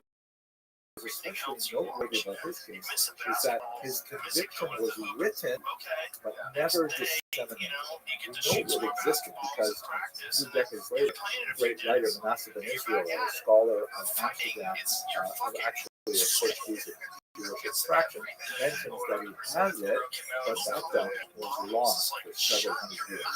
It only turned up in the British Museum and was discovered by Lionel David Barnett for the 20th century, and he an article on it with the original Portuguese in 1904 in the Jewish Review. And I'm going to show you something. So why was this conviction of Hassan Salam not circulated? Primarily because it included a blistering critique of Christianity. That when they were interrogating him, he talked about all the reasons why he wanted to become a Jew and why he wanted to abandon Christianity. And it was so heated that, there's no way, although they had to record these things in order to justify the conviction, they simply couldn't publish it because then all kinds of people would get even more ideas. So this is how the Inquisition kind of sort of created its opposite effect. The inquisitors, at the end of this lengthy discussion with him, in which not only did he indicate that, things like the cross is just a couple of sticks, that the Sabbath really was on Saturday, not on Sunday. In fact, while he was in jail, tried to keep the Sabbath. He tried to keep kosher in jail and fasting and all kinds of things like that. And they ended up, of course, the Inquisitors condemned him. And at the end of this condemnation, they utter this stock phrase, which appears at the end of almost all of these condemnations, that the church excommunicates him completely, but they beg that the secular authorities not proceed to the penalty of death or the shedding of blood. This is, by the way, how the Inquisition would work, that typically the church would make the decision, and then they would so-called relax to the secular authorities who would decide what they were going to do. Then, of course, the secular authorities would decide whatever they wanted, and in many cases, they would burn the individual at the stake. The secular authorities would occasionally offer a small mercy by garroting the individual and strangling them before they set them on fire. But the church would also engage through the secular authorities of the burning of effigy or having their bones on earth and then burned. And at the end, of course, all of the property of the victim would go to the royal chamber, which was part of the profit incentive of this. Certainly, it would also go to the church, so it would also go to the people who denounced, so it was definitely economically self-sustaining. At any rate, this entire document is recorded, and then there's a little note because it's transcribed by a Jewish writer. This is added after the name of the saints. May the Lord destroy them, and may God give vengeance to the penitent for his blood. Amen and amen. Okay. Now, this particular story reverberated throughout early 17th century Europe, so much so that it motivated secret societies in the name of Saint himself in places where there was a large contingent of very much like this particular fascinating story. We're going to see many of these stories along the Gila River and see where they happened and what period must have been like. I hope you'll have the opportunity to join me on this cruise, but if not, really looking forward to sharing with you our discoveries on this channel. Thank you very much for chitter chatter. The same every day. Get up early, write, shoot arrows, do what I gotta do. Come here. It's the same. Yeah, go to the club, tell jokes, go home, go to bed, rinse, wash. That's what I do. I don't do anything any different. So it's chaotic because it's the same for me. I think what fucks people up and other people talking about them. Hello, fellow students of Jewish history. They start reading things. Today, we're going to look at the fascinating Arturo Carlos. Keep working. I love that. Yeah, it's the only way to not go crazy. He lived between 1887 and 1961. And make sure you fucking burn yourself out. You go hard all the time with everything. And he was perhaps the single most influential figure in creating a revival of Portuguese Jews that are still very active and very vibrant today. First of all, he was descended of crypto Jews. His grandfather first told him, although his mother and his grandmother were not Jewish, his grandfather shared with him that he was one of the many Portuguese Jews who had their Judaism submerged by the forced conversion of 1497 and essentially driven into hiding by the Inquisition that followed. So he thought that was a very interesting kind of fact, and in fact, he had experienced anti-Semitism because even though on a halacha and a Jewish legal level, he was not considered Jewish by European standards, at least not those conversion, which happened late, nevertheless experienced anti-Semitism. That's one of the ironies of the Jewish condition of modern era. And then he was a war hero during World War I, and while he was in service in the Portuguese army, he met a Jewish chaplain, and he learned a lot more about Judaism from this foreigner. In 1920, he elected to go through a formal conversion process, which he completed in Tangier. He was circumcised and he took the name Abraham ben Rosh, Abraham the first, as it were, the son of the head, as it were. And shortly thereafter, he married a very prominent woman of the Portuguese Jewish community. And after his marriage, he became extremely involved in organizing the first Jewish community in Porto 420 years after it had been formally dissolved. Fascinating. There's so much more activity. Now, one of the things you forgot that he was so involved in is what he called the rescue work of Portuguese Judaism. He was convinced that there were tens of thousands of people like him who had some connection to Judaism and who longed to return.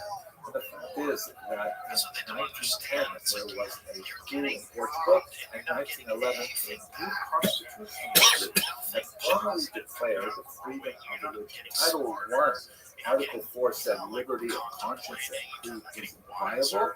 And in number 6, it says no one can be persecuted on religious grounds nor questioned by any authority with regard to religion professed. This was just like a tremendous turnaround after the Portuguese Inquisition. So he said, listen, with all of this, we can go out to all of these people who have been for 500 years, 25 generations, been practicing Judaism in secret, and we can say, hey, you can come back now. Now, these people, of course, were called Marranos. The term Marrano is generally accepted to be a derogatory term. It comes from a Castilian word for swine. And most scholars today prefer the term converso or crypto-Jew, hidden Jew, or even new Christian, which was the term that was applied to them by the church. In Hebrew, the term would be B'nai Anusim, the children of the force, and they were forced into Catholicism. For his part, the Catholics preferred that term Marrano, which was wide circulation. He derived it from a Hebrew root, said that Marranos came from the word Mar-anos, which means bitter force. They have been forcibly converted literally to But anyway, what do we do? So we're extremely active. We created a Jewish community first in Porto and had a secret Jewish community. You can see here on one of the streets, which I had the privilege of visiting with Coach Elizabeth a few years ago, and eventually go again this year. There was actually on the left-hand side, the middle building, there was a secret spot discovered. Here's a photograph of that house, our oldest, which was originally into the thickness of the wall itself, and it was then be removed before Shabbat, so that the Jews could actually recognize that's where they did the sacred place. It's just children put your hand inside this stone art, really, really excellent.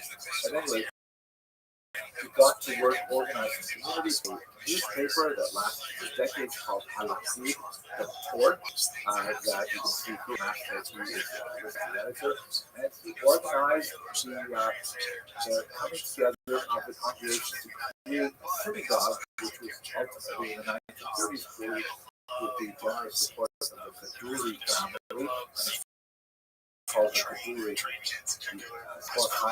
source of light. So you can see it's really quite active. It's beautiful synagogue on the inside. I especially appreciate this because the sutras of the Torah that are written around the synagogue, all the idea of return after long absence. The Shiva as well, called the Romanat, the cornerstone, of course, the breaks the passage of Torah that says that the stone that the builder is rejected has now become the cornerstone, which has tremendous reverberations for anyone who's affiliated or understanding of the one of the really interesting debates that occurred while he was active in this regard is how does one treat the religious content of the behavior that the crypto Jews had been practicing as they were in the process of returning to Judaism. For Boris Castro, he himself was very much involved in this kind of studies. He published in this newspaper many articles on the Talmud and on Jewish history and Jewish thought and so on. And really wanted to see the community of their lead running and mainstream within every time they lost the rabbis from the outside, they were extremely intolerant of many practices that these Jews had developed over 500 years, which were not in harmony with rabbinic law. And what Happen's position was that they had to be treated with tremendous respect and slowly be brought back from their counter-halachic practices into the mainstream of Judaism as it had been practiced for 500 years since the Portuguese community was artificially off from the rest of the world. His life was soon taken up with controversy. He was extremely active, going along the Douro River, going into communities like Monte and Kosovo and many other places where he found crypto-Jewish communities and prisoner of Judaism and brought us. And he was too very active on an international level with some great scholars like Cecil Locke and the journalist historian Lucien Wolf, who wrote to him and said, hey, listen, you are going to get into trouble doing this. He wrote to him saying, quote, whatever you do, it should not take the form of loud and aggressive propaganda. Why? Lucien Wolf continues, eyes of the church, the vast majority of the Moramos are still there baptized government. And any action in the form of propaganda to convert them to Judaism could be viewed with a bitter resentment. Those words were practical because one of the things that God happened about us after struggle, remember, we're talking now about the 1930s. And although Portugal would assume a neutral stance during the war and actually played a role in rescuing Jews, nevertheless, there's a huge amount of anti-Semitism in the 1930s throughout Europe. Portugal was not exempt. In 1931, for reasons which were unexplained, the army placed him under effective house arrest. He was required to report to HQ every day. Remember, he's a career soldier, which is happening. But at night, he was forced to remain at home. The reason for this became clear in 1934 when the police announced that they had received an anonymous letter denouncing Boris Johnson, specifically police for his activity in science and Congress to do. The police investigated the initiations were ultimately retracted, except for two who had left the country. Let us recall that circumcision is of course central to the Jewish faith, and Pastor, of course, himself having been circumcised as a result of his conversion process, would of course advocated for these Moranos, who are seeking to rejoin the male Morano practice. In 1957, a politically motivated military trial found that Castro does not have the necessary moral capacity for the prestige of his official function and the decorum of his oh my gosh, and this is all because of his activity bringing crypto-Jews to traditional rabbinic Judaism. The Porto military court disagreed with the military trial, however, and they absolved Carlos Castro, with a judge writing that the evidence based on these denunciations, these were fabrications made of a malicious nature, and they were very, very difficult to defend against. The conclusion of the judge there was, and I'll quote, "Is this the evidence that will disable an army captain with a long, exemplary military record? I do not think so, and I believe that it is time to end his distress. In these terms, on these grounds, it is my opinion that the case should be closed." However, this is in the late 1930s, it was in the lead up to World War II, and military superior courts had all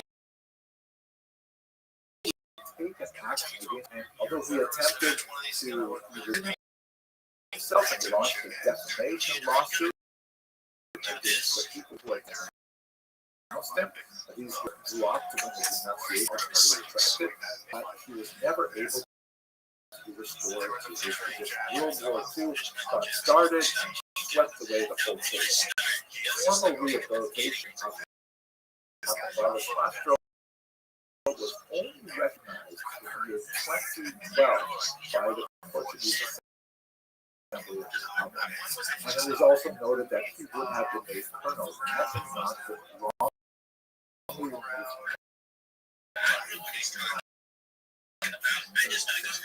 In this regard, he is also the Portuguese Alfred Jones.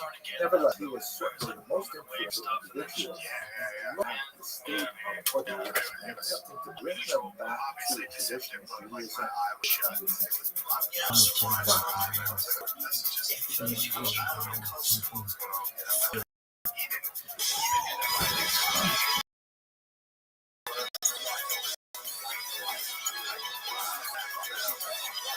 Hello, fellow students of Jewish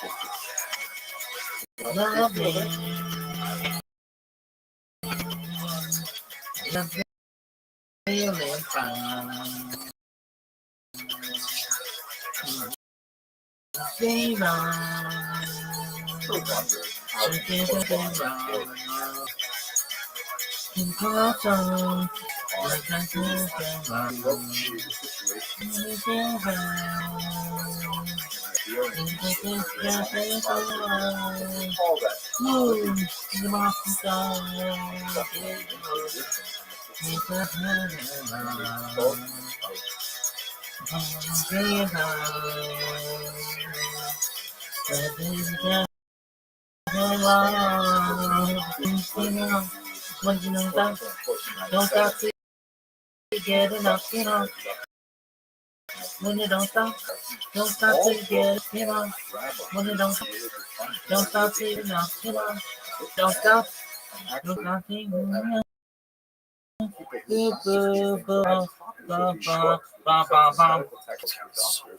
These were like incredibly dangerous things. People could be literally dragged into an ecclesiastical court, police to secular authorities, all kinds of humiliations, law property, and even death and burning at the stake. So for the last 500 years, that is about 20 or 25 generations, Jews of Spain and Portugal, that is, I should say, crypto Jews, because at this point they had already been forcibly converted to Christianity, had to live without their religious functionaries and their religious leaders. So it's amazing that anything survives. However, what's quite fascinating is that quite a bit did survive. although it's rather different from what you might expect. Before I get into this class in a little more detail, let me just first make a disclaimer that while some of my best friends are rabbis, I myself am not a rabbi.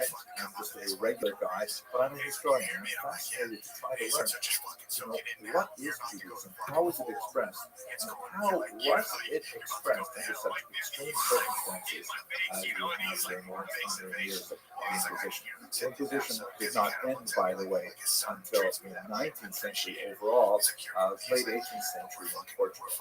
The reason we know it survived is largely because of the work of people like Barros Basco, who we spoke about recently, the historian Cecil Roth, the attorney Hussein Wolf, very important people who got very involved in the discovery of the Jews of the Douro region in particular in the early 20th century. Samuel Schwartz printed an amazingly important book in the 1920s that we're going to return to a little bit later. But he recovered through this ethnographic study a tremendous number of players, and a lot more research has gone into this, and more things have been discovered since then. Let's take a look, for example, at Jewish prayer. What did that look like when you had no books to guide you in text, and you had no rabbis to give instruction? One of the best studies I found on this is a massive poem written under the title Secrecy and Deceit, the Religion of the Crypto Jews. And it goes through a whole range of religious behaviors, and it's on a great chapter on prayer. So how do we know about what Jews were praying? So most important source, and quite an extensive one, the Inquisition's trial on scriptures, especially after 1570, when the Inquisition was specifically add questions about the prayer. We have recorded denunciations of crypto Jews, meaning like servants in the home observing someone in the house praying, or people next door looking through the window and seeing a woman saying some kind of prayer over making bread and things like that. We have the confession. Often these were, of course, under torture, but they are beautifully recorded, and they describe, the kind of crimes that these crypto Jews were practicing, in the sense that they were going to pray as Jews in whatever way they could. We also have the text those individuals who are accused of what they were Jews and Christians in terms of their prayers and so on. We have some very, very limited archaeological discoveries, scraps of paper discovered hidden in walls, a few publications that were issued outside of Portugal, Spain, obviously there, but some of these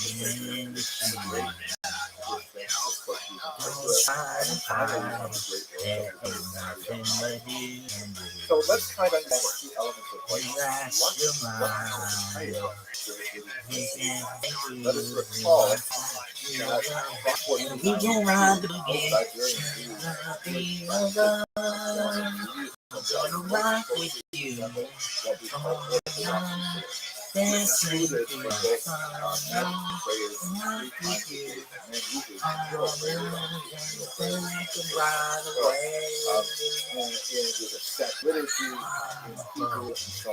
so what of that was, let's just my parents and they learn Yiddish at home, but they typically would respond to my grandparents in English. And then I grew up and I would have entire conversations solely in English with my parents, and I would only pick up a few scraps of Yiddish phraseology from my grandparents. I certainly don't have fluency in it. It's a spoken language, and that's after only 3 generations of dislocation, and without any bars to the use of Yiddish language on penalty of arrest and imprisonment. So you can imagine amplifying that loss of language over 20 or 25 generations when it is illegal, highly dangerous to do anything associated with Hebrew prayer. It's amazing that anything survived. So let's look at what did survive. So first of all, physical actions must be survived. That's interesting. So those are things that you can easily demonstrate and you can like literally embody. So for example, washing hands before prayer, very, very common. Sometimes with the correct ritual that we would see in the Shulchan Aruch today, sometimes with adaptations, stepping back 3 steps and then forward 3 steps before prayer, which is of course characteristic of the standing prayer or silent prayer, which is central to traditional prayer. So even though these crypto Jews would not be able to pray the actual text for which this is described, nevertheless, they would always step back 3 steps and forward 3 steps before they began their prayer. Interestingly, shuffling was noted, especially by prison guards. Shuffling, of course, is the motion, the swaying motion, typically back and forth, that occurs during Jewish prayer, something which was noted in the Iberian Peninsula by none other than Yehuda Halevi in the 12th century. And this was preserved as distinctive from Catholic prayer, which of course would be said stop still. And one that I find especially moving, one of the last prayers of the Jews, though, or perhaps the longest lasting, is the blessing of children, which is typically done on a Friday night. There are particular motions where you put your hand on your child's head, both hands on your child's head, and recite certain texts which were sometimes preserved. That idea of a Friday night blessing. She was more like a beauty queen from a movie scene. She said her mama Another would thing be which was me preserved high on the wall. was Who dance on the floor? the idea of 3 times of prayer per day, She very said I common am and the noted one among the crypto who Jews. dance That on would the be floor. In morning the prayer, room. the afternoon, evening prayer, and also very common the Hatzot prayer. She told me her name was Billie G. She could sing. That It's not as common in the morning. but it was something Who that dance was on the essential floor. prayer, In the marking room. the loss of Jerusalem, something that a lot of these Jews were done. People always So what told are me, the be careful what you do. what they would Look around with a young girl's heart. First of all, Sometimes always told me, be careful who you love. Be careful with your heart. But the ground come true. Hey, hey, hey. Billie Jean is not my love. But Portuguese stepped in and prayers were recorded in the vernacular. Secondly, because it was dangerous to write these things down to preserve them in text, so they were typically shortened and memorized. Sometimes for communal prayer, sometimes they were recorded in a poetic form that was easier to memorize. Fascinatingly, sometimes the crypto Jews used adaptations of prayers that existed in the Christian Bibles, the Vulgate in particular, that were available to them. Texts from the Bible that include the prayers of Moses, for example, or Daniel or Esther from the Septuagint. These were readily seized upon as prayers which were simply in the Bible and in churches, perhaps Jews could say them in less words. There was also some fascinating adaptation of Christian prayer, because don't forget, these Christian Jews are typically also going to church. This is part of the overall disguise, right? Remember, Joseph title is secrecy and deceit.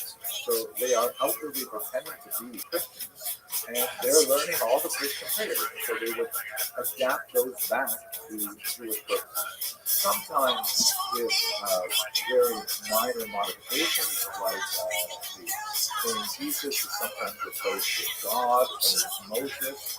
And I will say that this is not totally strange from my own experience, because when I was a young child growing up in northern Canada, where I was the only Jewish child in the community, and I went to public school, every morning we recited the Lord's Prayer. And I remember as a young child, 7, 8 years old, just reflecting to myself, okay, well, let's see, our Father who art in heaven, hallowed be thy name. You know, I didn't know much about Judaism, but I figured this sounds pretty horrifying. I mean, it sounds, I could probably say it. And again, quite a few years later, I still have it memorized from my childhood. Another aspect of crypto Jewish prayer is the introduction of quantitative prayer.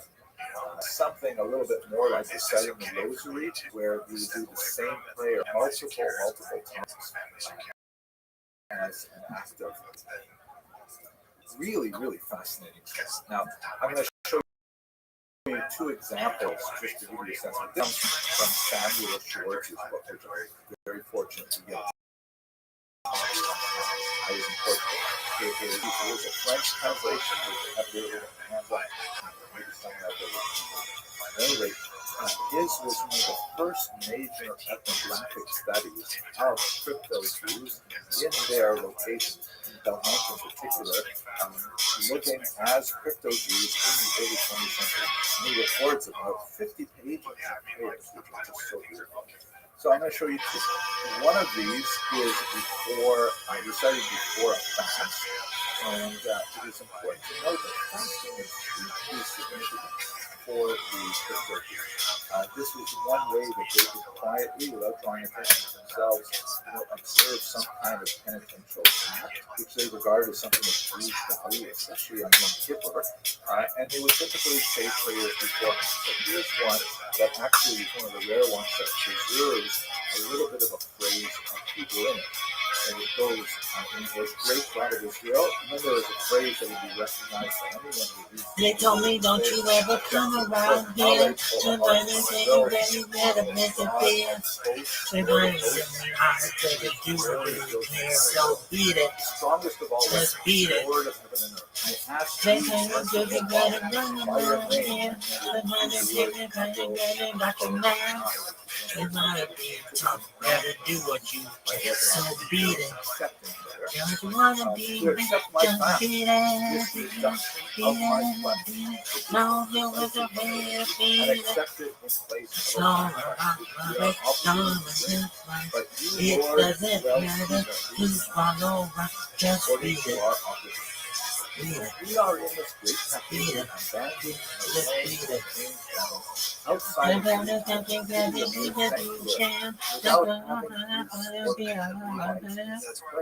so they can more hear and stroll to the Holy. Very beautiful prayer. Lots of echoes of the original are still read today, but still some significant adaptations for the Portuguese version. Now that's like one of the rarer ones that actually seems to have been written by someone who is more familiar with the liturgy. Here's another one, which is kind of like a Modani prayer, or a gratitude prayer that's typically recited upon waking. And I can't see any references here to the liturgy that I'm familiar with, but I still think it's quite fascinating and quite beautiful. It reads, comes the beautiful dawn, comes the beautiful day, comes the Most High Lord, coming with his holy prayer. You also say it. Also note that Most High Lord in the original which is essentially translated to Yiddish, the highest Lord. So, beautiful. Okay. I'm really looking forward to this material.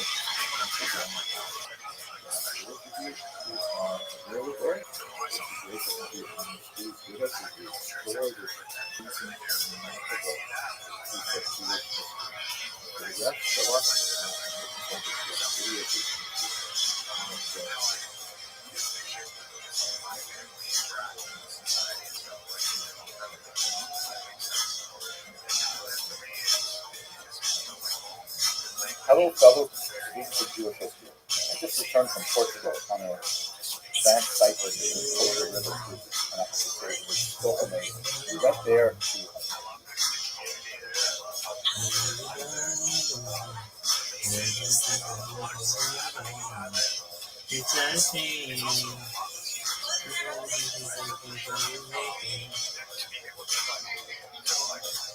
small village called Sankosa. As part of our effort, we looked at the community.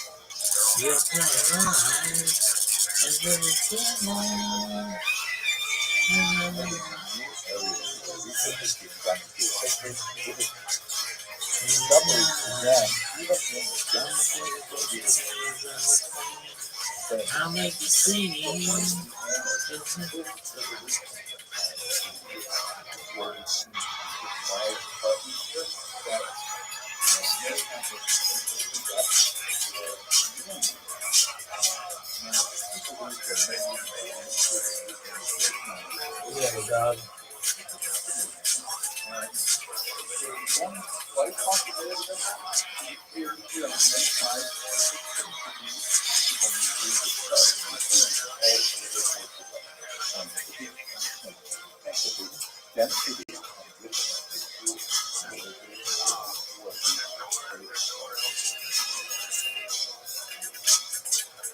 Judaism was not practiced openly in Trancoso for the last 500 years as a result of the brutal Portuguese Inquisition. And when we look at the archaeological remains of the town, there's a lot of sites that appear to have Jewish influences, but again, very hard to really say for sure. That's the whole. Your paradise, your presence alone in my life.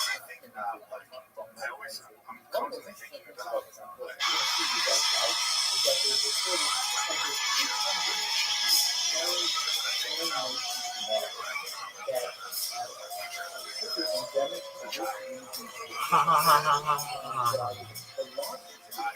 Oh.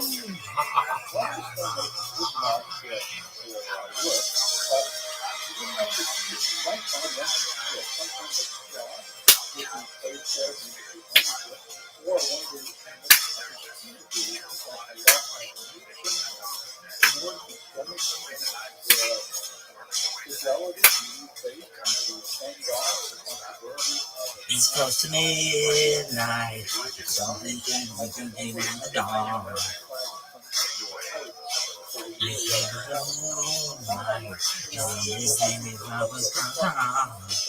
can't try to scream. I'm gonna take you something to make it. Cause I'm the team. You know, baby, between the eyes.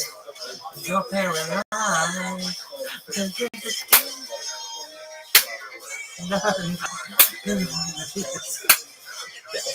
Also, really important to note, some of these stones are placed in very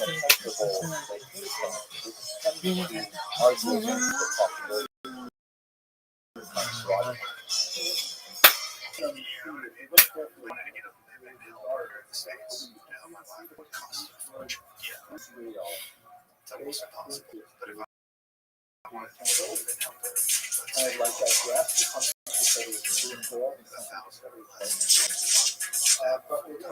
also. Here's one. This is like half a menorah. A menorah, the guy says mountain fidelity to the new faith, which clearly indicates the opposite fidelity to the old faith. We also have a lot of problems dating because you can't have 14 non-organic material like this. So, wow, we have so much to talk about. The fact remains that these are disproportionately placed in the Jewish quarters of Trancoso and in several other villages in the region of the Douro River. And so one wonders why are these placed on Jewish houses in the first place? So common representation is a simple cross, usually on the left hand there, facing in, and perhaps second most common is some kind of a modified with a kind of a same base. Many of these inscriptions, however, present distinctly Jewish interpretations.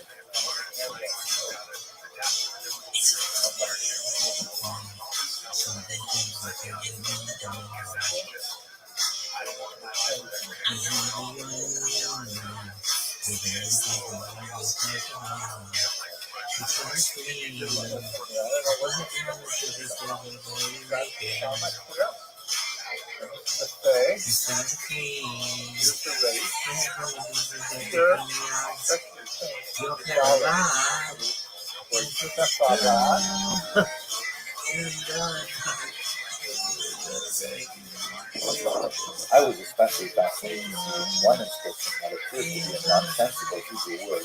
Note that while filming it, we didn't notice that a bit of lightning looks like the vowel patach under one of the letters, but it clearly isn't an inscription. description.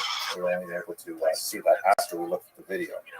This one is perhaps the most fascinating, but mysterious of them all. Really, it looks very simply like a race above with the Masuda here. Another race deeply dug in here by the way. You can come around and see how deeply this is. Some of them are very faint, but this one you can see is almost the first fingernail runs in. Another vase here. You know, when I think about the stuff that I Rolo, which David likes to say is the sound of squeeze, but it is not a word in Hebrew at all.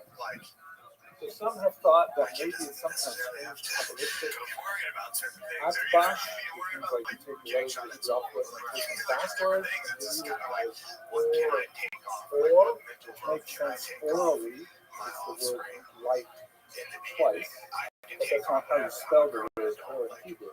So I don't know what to make of it.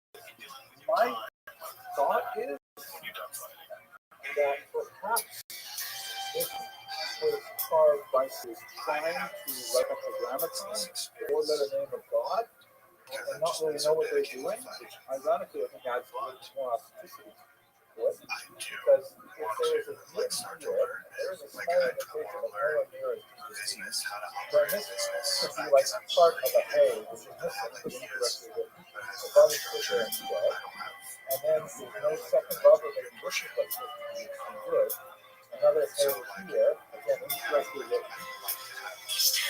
It clearly is all on its own. There's nothing on the other side. It's on the corner of the building, but it's right in the middle of the two borders. So it's clear. I will mention, however, that I looked this word up on Google, and it happens to be the name of a famous soccer player. So, I don't know.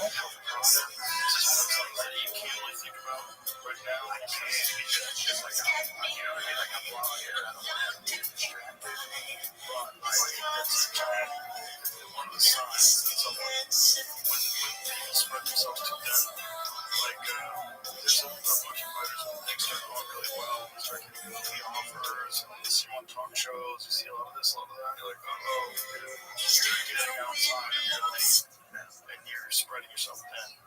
And there's just no Hello, way fellow to really students of Jewish history. You know, for me, The one of the wind most blows, exciting I hear your voice modern and Europe in Jewish history. Whispers in the morning, like baby dawning, And in terms of the heaven Jewish petting future, this folklore, which empties the You Douro know River how I feel, this thing can't go wrong. I'm so proud of the I am you. You let me high, I want to get by. It has a very, very long history. Jews settling there well into The answer, I hear your voice now. You are my choice now. The love you bring. Many of you may be familiar with the conclusions of the beautiful and large structures erected in the 1930s, primarily as a response to the growing discoveries You know of how I Jewish feel. communities in the This thing Douro region. can't go But there was wrong. also I active can't synagogue support now, primarily you. on serving students who come to Just study can't virtues hold there. on. I find this one especially interesting. The My old life Jewish ain't language working along the and Louisiana, I along can't the have Middle you. East region with an active synagogue, but Can't stop loving you. right on the river where I just can't stop loving you. In the background, And if that's stop, and I'm just and now it's a very handy shopping area. I knew I did that An song. area right on the Douro River. Douro doesn't look so beautiful today, mainly because it's such a rainy, torso day in I like that song. the fall, but in the summer, you get here, of course, the river looks good in May and June. but archaeological studies have unearthed evidence of Jewish communities in several places throughout Toronto. One of the most interesting is an establishment in the 14th century of a community outside of the walls of Old Toronto on the other side of the Douro River, as you can see in this video here, where the actual synagogue would have been located. It was really quite, distant from the other Jewish communities that were on the other side of the Jewel River. What was discovered there is a fascinating foundation stone. Like first, I got to give a shout out to Dr. Michael Roswell. That's a Pico Bod, who's a museologist in charge of the gorgeous museum. And they shared some key documents with me and invited me to look at a life-size replica of this stone. The original is out in the Historical Museum of Lisbon. But it really opened my mind to what this foundation stone said. First of all, let's have a look at the foundation stone the way I first saw it. It looked like this. And I thought to myself, oh my God. And I fired away in more than one publication, and I said, yeah, I was relatively illiterate. But this is like the drawing. It looks like some kind of nail. That's the point where he was pointing out to me by Dr. Ross. So that actual misprinted, and the photograph was like kind of reversed on like the mirror and upside down to make sense. This is the way the actual stone looks. This is much more legible, easily written a very beautiful rock script. And this is actually a transliteration of that, which has some very fascinating things to say. I'll just summarize it here. It is written in a very literate Hebrew with tremendous number of biblical allusions, a poetic characteristic of time. The text in highly poetic language, tremendous numbers of biblical reference, basically says the following. Why would you build a synagogue outside the city walls? Isn't that incredibly dangerous? And it answers the question by saying the reason is because you have friends. Also, at the same time, there is a double entendre. That's essentially is recognizing the unusual status of the Jewish community of the walls, and at the same time, gratitude to the major supporters, not only Yehuda, but also son Yosef Aryeh, who was obviously some kind of major donor. I mean, this is essentially a 14th century version of a shul plaque, right, of a synagogue plaque honoring a great donor. But it gives us a sense of how strong the Jewish community was in Portugal in the 14th century, that they would feel confident building an edifice like this, building a community like this outside of the city walls. Now, what ended up happening, unfortunately, that confidence was not completely well placed. In 1391, there would be horrible persecution of this property. But it's mine. This would lead to a massive flight of refugees. And for their safety, ultimately, suggested they should in fact leave the city walls. So that's what migrated across the world and was placed within the city walls. Evidence from the 15th and 16th century there. There will be yet another round of refugees from Portugal after the 1490 expulsion of Spanish Jews, and that would ultimately tragedy of the fourth English, and the Portuguese called the Spanish Nevertheless, this is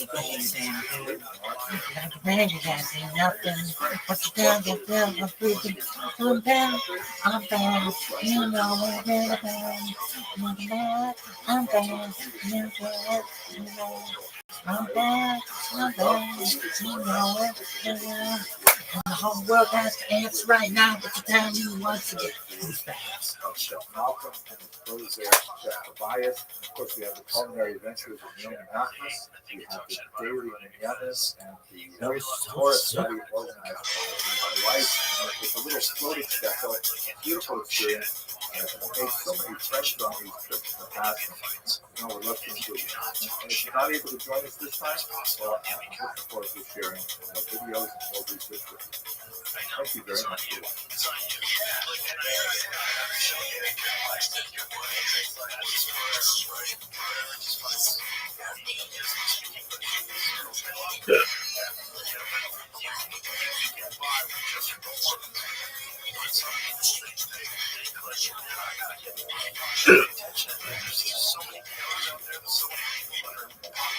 Hello, fellow students of Jewish history. I hope you are doing well.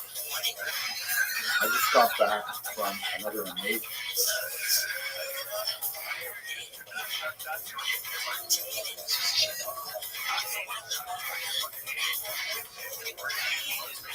cruise with Costa Rica Cruises on the Douro River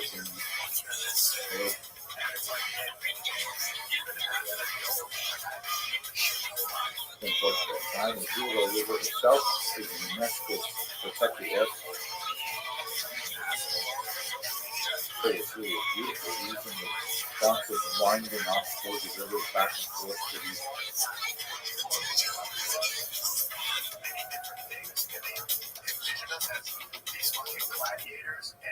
terrace vineyards that have been there like that for centuries upon centuries.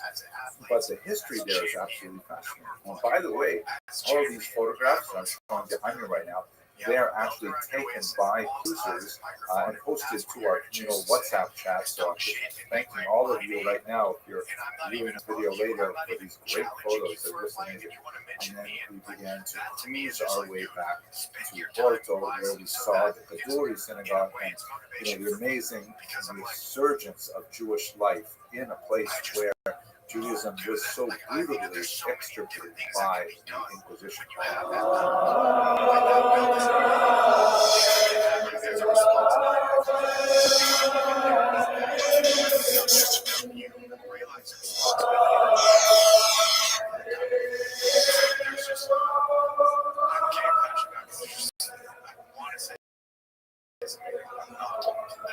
I feel like there's a couple guys that changed the game.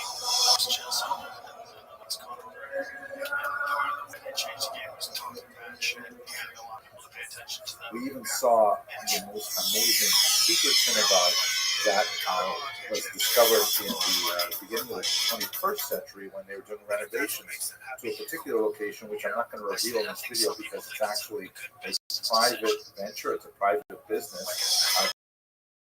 We were able to gain access and find the secret Aron Kodesh, this secret ark that had been hidden behind the wall, and it corresponds to the testimony of Rabbi Emmanuel Koab, who was living in Venice at the time. Absolutely amazing. It is specifically the story of Isaac, and of course I've heard about before, but with this particular trip I really invested in his life story a lot more, and it's something especially relevant for our time today.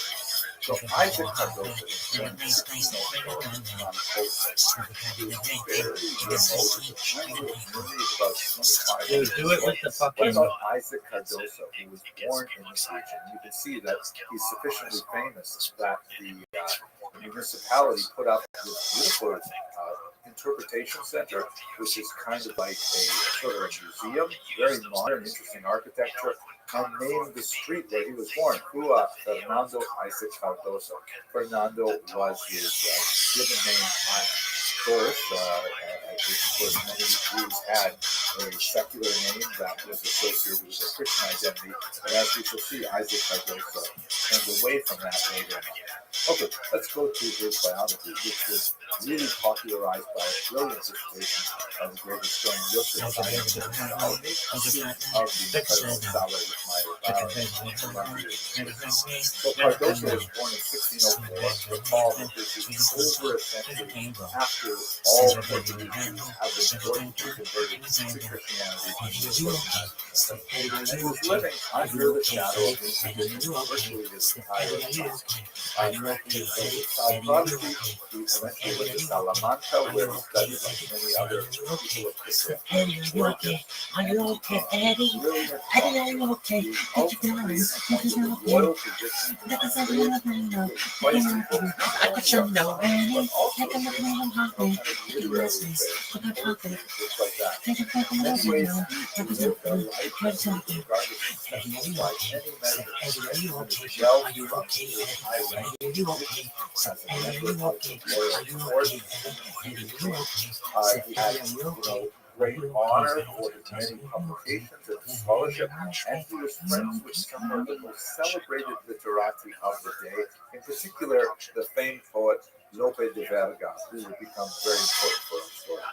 But just to give you a sense of Cardoso's incredible intellect, later on in life he wrote one of the very last single-author encyclopedias ever published in human history. If you can imagine, this is at the end of human civilization. Any one person could possibly have the mental bandwidth to write a one-volume work of everything we know about everything, right? He wrote this 800-page double-column book that has, information on geography and on science and on literature and on history and you name it. Obviously, it became impossible to keep doing that not much longer after Cardoso passed away. At any rate, let's focus on his Jewish story, though, which I find especially fascinating. Cardoso, although he was very well published, very prolific, he rarely touched on his own personal experiences. And so it was up to Professor Yerushalmi to try and tease those out, those passing references here and there in his later books as to the dramatic life that he experienced. And we know that in the year 1648, when he would have been in his mid-30s, he fled all of this wealth, his prestige, and so on, and moved to the Jewish ghetto in Venice. Recall that up until this point, he's living openly as a Christian because there are no more Jews in Portugal. They are all converted to Christianity or Catholicism, and this is now, he's in the fourth descendant, the fourth generation after this fourth conversion. So he perfectly can go anywhere he wants as a Christian, but he decides to revert to Judaism, living in the ghetto in Venice and later with his wife moving to Verona. So what was it that made him change? What was it that made him leave all of his wealth and fame and success and go live with this believed minority in the city of Venice? So Yerushalmi makes a very strong argument that something happened, particularly in 1632 in Madrid, and it did not immediately cause him to leave it all, but it was kind of like a slow burn, and eventually he simply had to push everything away and change his life dramatically. Specifically, we're talking about an auto da fe that happened in that city at that time. Some of the victims who were burned alive at this inquisitorial event were actually neighbors of Cardoso who lived on the Calle de Infanta, the street where many of them actually lived. It was an absolutely absurd series of charges against these Christians accused of being Judaizers. They may have been secretly practicing some form of Judaism, but the kind of ridiculous ways that they spread about them were absurd and very, very hard. Nevertheless, and this characteristic of many of these autophagies, it was like a rock concert where the entire city was deeply involved. It took them a fair amount of time to build these special bleachers and to build shades for the dignitaries that would all converge on Madrid for this summertime public execution. And there were public, parades of people in regalia, including people from the university that Cardoso would have been associated with. He himself may have been participating in some of these parades as part of his, professorial responsibilities. And it seemed like the entire Madrid society, and in fact, the entire society of the Iberian Peninsula would have been expressing their disgust and anger at these crypto Jews for having returned to some elements of their ancient faith, willing to believe the most ridiculous things about them, and willing ultimately to put them to death by public burning. Even Lope de Vega, the most famous poet of the era, and Cardoso's close, penned several anti-Semitic verses commemorating the execution of these individuals. And that, following Professor Yerushalmi's argument, is something that contributed mightily to Cardoso's decision to simply leave it all behind and move to Venice. To say, I don't need to be this master professor or this famous doctor anymore. I just want to live the Sof Hamu Hamu Shevet. I want to live among my people and focus on the value of Judaism. He eventually articulated his position in an important book entitled Excelencias de los Hebreos, the excellences or the positive attributes of the Jews. The second part was also bent on attacking the calumnies that are cast at the Jews, the lies that are told about the Jews. You can see here in the beautiful title page of the book published in Amsterdam 1679, it says, "The one who disperses me, he will gather me in," which obviously had resonance for Cardoso's own life. And he basically describes how the Jews have been preserving faithfully a tradition that represents a positive contribution to human civilization, and that the lies told about Jews are completely without foundation. And it's a full-throated defense of Judaism and the Jewish people. It's really quite remarkable for the date in which it appears. Now, if you'll permit me, I'd like to say something about how I think the experience of Isaac Cardoso is especially significant for us today. Regular viewers of this channel will know that since October 7th, I've spent a tremendous amount of time really focusing on the history of Israel, but the Palestinians, trying to provide some sort of larger context so that people can debate the issues legitimately, reasonably, and in good faith with actual facts rather than slogans. And I think that one of the areas I find especially tragic is that many very well-meaning idealistic Jewish people find commonness with those support the terrorists who attacked Israel on October 7th, that killed so many people and actually took hostages back into Gaza, sparking this entire conflict. One can't be a human being and not feel the distress of the population in Gaza, the tremendous suffering that this conflict has incurred. And I hope that all parties involved will find a way to create a lasting, enduring peace that will result in the prosperity of all the population in the region. I believe one of the fastest ways to do that would be for Hamas to release the hostages that it is currently holding under incredibly inhumane, cruel circumstances and send them back to their families. But I'm not a politician, I'm not a general, I don't know these things, I don't know what is the best way to do that.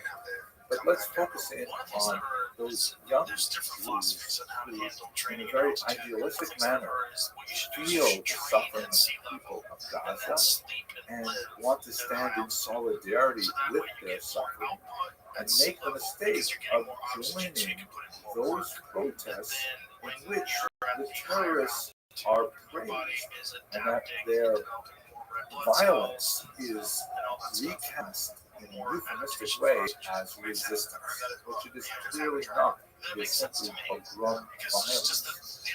And I think to myself, I had difficulty trying to understand how could young Jewish people, what seems to be significant numbers, although that could be inflated because they serve as tokens to support the Hamas movement, how could they be thinking this? How could they be, it is appropriate for them?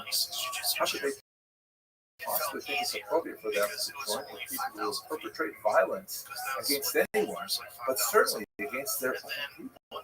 Where's the logic? And it occurred to me that this might be exactly the kind of that Isaac Cardoso was experiencing.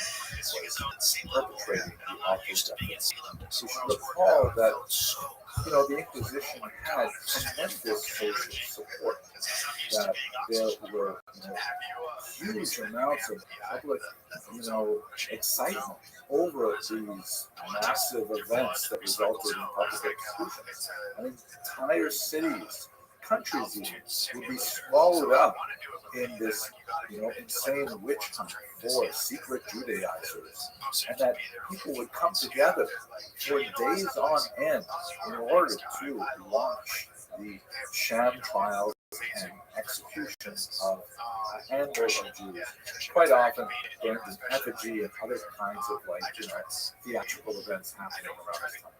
You can imagine Isaac Cardoso is there, he's a highly intelligent individual, and then he sees everyone is swept away with this enthusiasm, with this blood ethos that even affected his own mentor, Roy de Verga, who wrote, these awful anti-Semitic verses commemorating the acts of the Inquisition in their desire to make the society Judenrein, Jews, and also ideologically pure.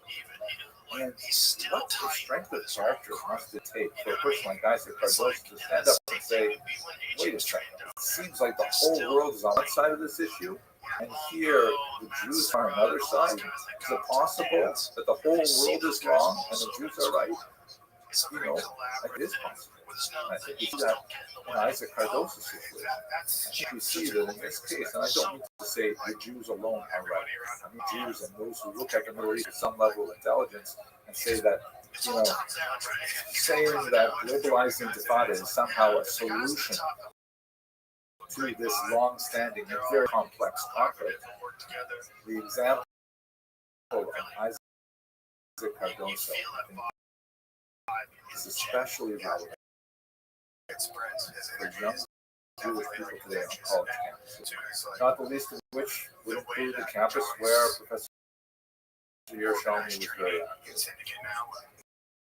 It's an example that we should be thinking about when we look at the issues of the day and wonder how to support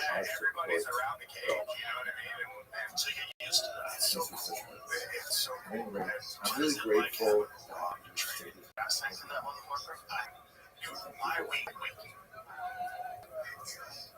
The day of my fight, okay, call John. Like, hey man, I want to get a shot, just like shake out some nerves, like, just hit some pads. He's like, okay, cool, I'm down in the ball with Rob.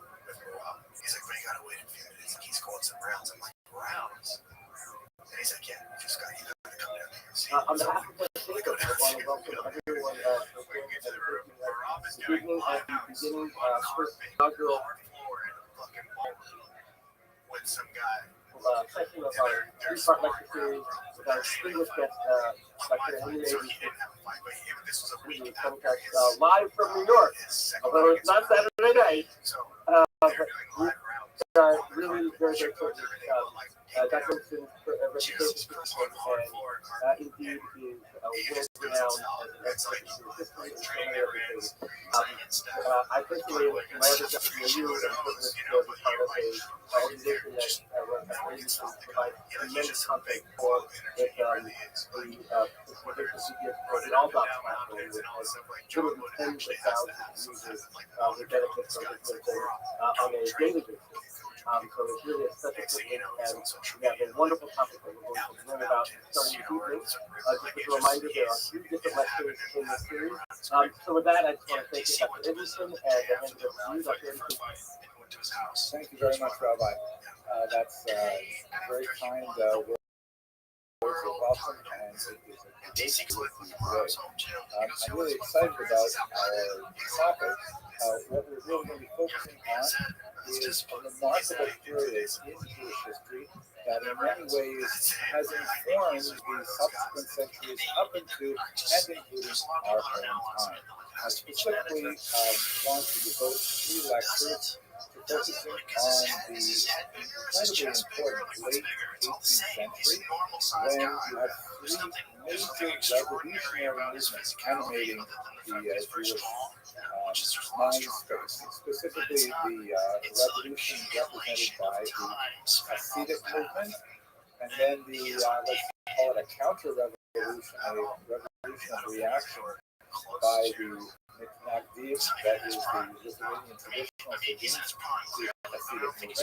By the way, for those of you who are in LA, I apologize in advance for my Canadian accent. I realize when I say Hasidic, I should be saying something again, but I hope I'll be understandable. And finally, the Masilim, those are the adherents of the so-called Jewish Enlightenment, the Haskalah. These 3 movements all coalesced around the same period of time in Jewish history, and the kind of arguments we had back then, in many ways, the same kind of arguments we are having today. And what I would like to do in today's lecture, kind of setting the stage with a lot of really important large tectonic shifts that happened in the years leading up to the birth of these three revolutions. And then next week, we're just going to end up by kind of looking at the demography and the geography of where these revolutions happened. And then next week, we're going to focus on the birth of the Hasidic movement and the immediate reaction from the Nazis. It was very, very intense period of great competition and argument between these two groups, which actually resulted in several figures being denounced and thrown in jail and then released and then denounced again with this relax and try to understand some of the major reasons for that conduct. And then the third and final week, we're going to add in the Haskalah, the Jewish Enlightenment, and how that affected this triangular conflict between these two ways of thinking about how Jews should react to the modern era. And that's where we're close. So that's the plan for the 3 weeks. Today, though, let's focus on the good round or the code of dominance. To have that top left. Just like the way that word sounds. It really means something like introduction. But let's go straight to the introduction. So here's a scene that many of you may have enjoyed if you're watching the Netflix series. And they're having a conversation over the table here. The elder and the youngster. But in many ways, the kind of conversations that try to say either competition or reiterating modernized ways of major conflicts of world. Use a German word, Weltanschauung, way of looking at the world that will crystallize the theory we're talking about. Three figures in particular exemplify three ways of you have from the Hasidic movement, I could have really included Baal Shem Tov, but we don't have a good picture, so it's one of his later streaks, really, Rabbi Shneur Zalman Gadi, known to his followers today as the Alter Rebbe, also known as the author of the Tanya and the spiritual father of the Chabad. Contrasted to the Alter Rebbe is the great Elijah of Vilna, as the Vilna Gaon, the great non-Jewish thinker, who particularly is literally opposed the innovations that were proposed acted by the figure in the Hasidic movement. Although, as we shall see, after about 50 years of intense battle, they managed to find a motive to revenge each other. More difficult, however, is this figure. Rabbi Moses Mendelssohn was widely regarded as the father of the Jewish Enlightenment, the Haskalah, who essentially argued that Jews should not regard the outside world as fundamentally toxic, that Jews have a tremendous amount to gain from the outside world in terms of its science, its culture, its literature, its poetry, and so on. And the Jews should fully engage in outside statements was directly about both in this magazine and even as we shall see. But we're going to let that unfold over the last couple of weeks. And as I mentioned, these arguments find expression even contemporary. On the left here you see the elder Shissel and the actual Haredi actor, I should say, John Brickman. Although on the surface, one sees on the left a figure with undressed on, with big full beard and so on. But the worldview can be expressed precisely in the individual as well. Same with the younger Shissel, but played by Michael. I really didn't have to show you these two pictures because I already made my points with the previous. I couldn't resist it because I find that often mistaken for, walking down the street, isn't that Michael alone? Now, if this were, an audience actually in a room, I would ask, I would know you think. I was joking, but anyways. Used to Zoom. So this long 18th century that represents the three fundamental, very different ways of seeing Check this out. Let me now take you through a little more about the structural nature of their dispute, and then we're going to get into history. So, one, this is a little bit experimental for me. This is something new for this particular lecture, but one way I think that we can categorize these three types of rebellion, and each of them, as much as they would like to say that they are really representing a tradition, that they are representing something which has a long background in Jewish history, they are each rebellious in their own way. They are each presenting innovations. Even the Misnagdim, who are arguing that they are hewing to the well-trod path of Jewish practice, they are nevertheless reacting to the innovations of the Hasidic movement, absorbing some or transforming some rebellious movements, but rebellious in different ways. Let me share what I think, one way I think we can understand. First off, you have the Hasidim who are involved in a rebellion of discovery. And by that is the innovations, which were really quite significant in the middle of the 18th century. There are a lot of things that they initiated with regards to traditional Jewish practice that the Misnagdim thought were absolutely heretical or immoral, way too radical to be accepted. But the Hasidim, of course, didn't look at them this way. They looked at their innovations to Jewish practice and thought as discoveries of modalities of thinking and behaving as Jews that had simply been lost with time. They thought that they were discovering practices which went backwards and had fallen into disuse. This is, in fact, something we see a precedent for this in the Talmud as well, where there are discussions about, for example, the Paleo-Hebrew script, which was, according to the Talmud, known, forgotten, and then reinstituted. All kinds of things like this are common in Jewish history. So Hasidim themselves is saying, hey, here's new stuff we're doing that's totally different from everything we've done in the past. Saying, oh, how wonderful it is that the well springs of knowledge have opened up and we have discovered these practices. So they perceive their innovations as restoration. They're simply bringing harmony back to the universe. I'll give you one example. The tremendous inclusion of Urianic Kabbalah, a series of ideas that were promulgated primarily in the 16th century in Sfat with the work of the great Kabbalist Moshe Cordovero, and then his student who later eclipsed him, Isaac Luria, the expanded explanations of the Zohar and the discussions of key concepts like tikkun and various rectifications of the world, and the drama of the Zoharic universe as understood by Rabbi Yitzhak Luria, the Ari, as being of a divine cataclysm that has to be held off by the behavior of the Hasidic Jews.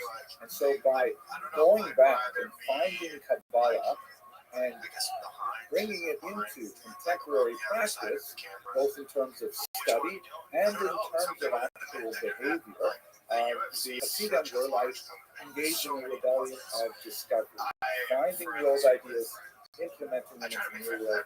We'll talk much more about this February next week when we focus on the Hasidim. By contrast, you have the great opponents of the Hasidim. And in fact, that's exactly what the term means. They are opponents. They define themselves literally by opposing the new Hasidic movement. They could have been called easily traditionalists or something like that, but really they found their identity most sharply defined in opposition to the virgin popularity of the Hasidic movement. So when we look at their rebellion, and once again, some of the things that the Mishnah began to do after they became conscious of the reality of the threat of Hasidism for the loyalty of the masses in Europe, they argued for some new strategies and some new practices, but argued that they were in fact reifications of old practices, not always necessarily precisely the way they described it. And whereas the Hasidim viewed any new innovation, such as the introduction of study of Kabbalah for people under 40, whereas the Hasidim viewed that as a restoration of a prior practice, the Italians viewed any such change as antinomian, which is a fancy word Yes. against the law, against what was acceptable. I'll give you a different example. The Italians are very particular about times of day for prayer. Right? There's a lot of time with the Shabbat morning prayer, time of day associated with the afternoon prayer, and the time of day associated with the evening prayer. And all of these different approaches are associated with the position of the sun relative to the horizon, right? And certain windows of time, if you see any synagogue calendar, they will always have precise times when the Shema has to be recited in the morning, or the Maariv until a particular time, things like that. By the way, it reminds me of this book. I can't help it. I have to tell you. First Jewish clergymen in outer space. They have a special ceremony. They put a rabbi, a priest, and a minister on the space shuttle. Somebody watches. And then they go up. Dude, Asian Andy, you're amazing, dog. Several times. They come back down and land at Canaveral, and the journalists are all around. And they say, For years. What did you think of when you were in outer space? And the Roman Catholic thought.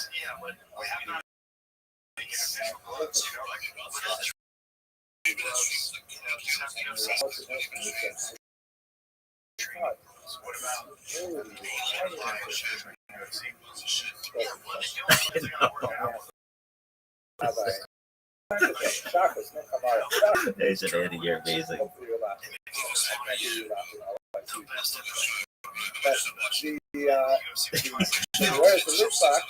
This was planning for years. It's so fucking funny. I could shit myself. That's so funny. Dude, he's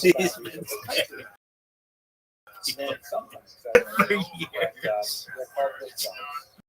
Really? Yeah. Oh, that shit is so funny. But nobody watches the stream. But nobody watches the stream. Asian Adam, though. We kids. It's not about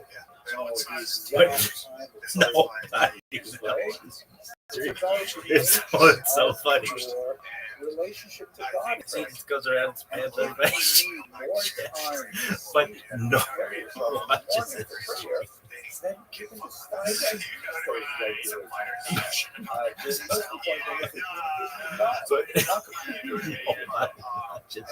Oh, that is so fucking funny.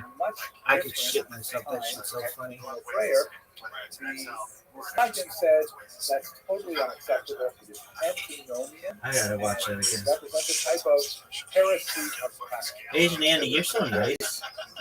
If you see this, you're a really nice person. To give you an example of how innovation was perceived as antinomian by the Islamia, when we go to a 19th century figure here, very important figure, named Rabbi Moses Schreiber, known popularly as the Hassam Sofer, the signature of the scribe, the name by which he was known. And he had instituted a saying, which is a little bit complicated to no one watches it. That is so true, dog.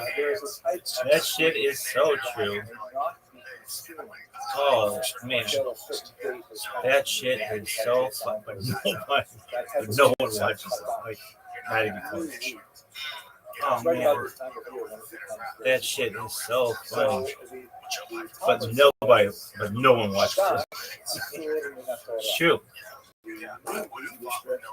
These Hispanic people for years. Not allowed to eat it until after a certain date. You know, then you're allowed to eat the sweet, which is called tapas. And the word tapas literally means so, by famously said, Yeah, baby. But no one watches. Asian Andy's so nice. Like Asian Andy, you're the man. You just made my fucking day. Really? You made my hour. I gotta take a shit though, allegedly. Once these contact push I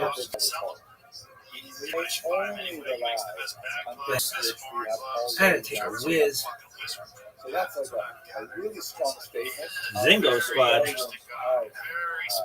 Traditions, and we are going to stick so hard to the past, even more than the past stuck to the past. I don't even watch it. The rebellion of discovery, the rebellion of traditions, which is their exponents and nostalgia, and then finally we have the rebellion of expansion. And this is associated more with the masculine, the so-called enlightenment thinkers who were following. You're welcome, girl. You're gonna hate this. That the Ashkenazi culture in particular was excessively Ladies, you're gonna hate this. For hundreds of years, perhaps since the Crusades in the late 11th century, Ashkenazi Jews have regarded the outside world as something very dangerous. Definitely. And as a result, they have developed a very unhealthy insularity that Judaism, Jewish culture kind of folded within itself and became self-absorbed and ignored the scientific and the cultural and the literary advancements that you saw happening all across the earth. And so the Mosquito said, think you're good now? for us to expand our horizons and to look at the achievements of naturalist culture, to evaluate them, and to participate in their continuing in order justice behavior. Mosquito in particular wanted to look at certain golden ages, like the golden age of Spain in particular, shown here in the famous representation of a Jew on the left and a Muslim playing chess, which is kind of like the off-the future with the motif of what they call the convivencia, the living togetherness, the coexistence phase of the golden age of Spain. Not necessarily quite so golden, but probably My balls is hot. and they see any kind of innovation as a correction, as if to say, hey, what's going on here? These Europe and the Western countries, it's all wrong. We have like really messed He's it up. been spamming people for years. Robbie. He's been spamming people for years. By not getting involved in society in general, we have lost. Might start watching it. Stuck in our own historical rut, and our own intellectual rut, and we lost the rut.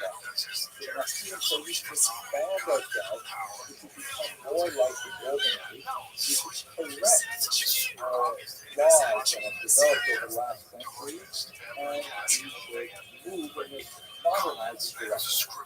There's the example, or the person we look to the most would be someone like Moses Maimonides, who was, of course, a brilliant scholar of Torah. He wrote the commentary on the Mishnah, he wrote the guide to the complex and classic of medieval philosophy, and he wrote the master in the Mishnah Torah, which is essentially a repetition of the entire Torah. At the same time, he is also a world-class physician.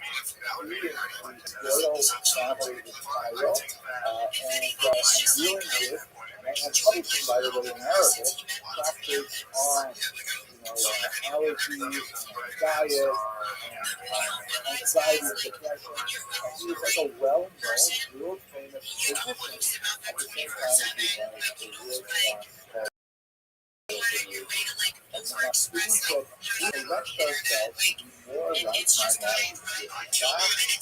That kind of way of thinking. And only then, by dedicating our outlandish views, will we be able to take our true place in society and make our focus. So these are the three kinds of rebellious images that come to an unusually sharp point.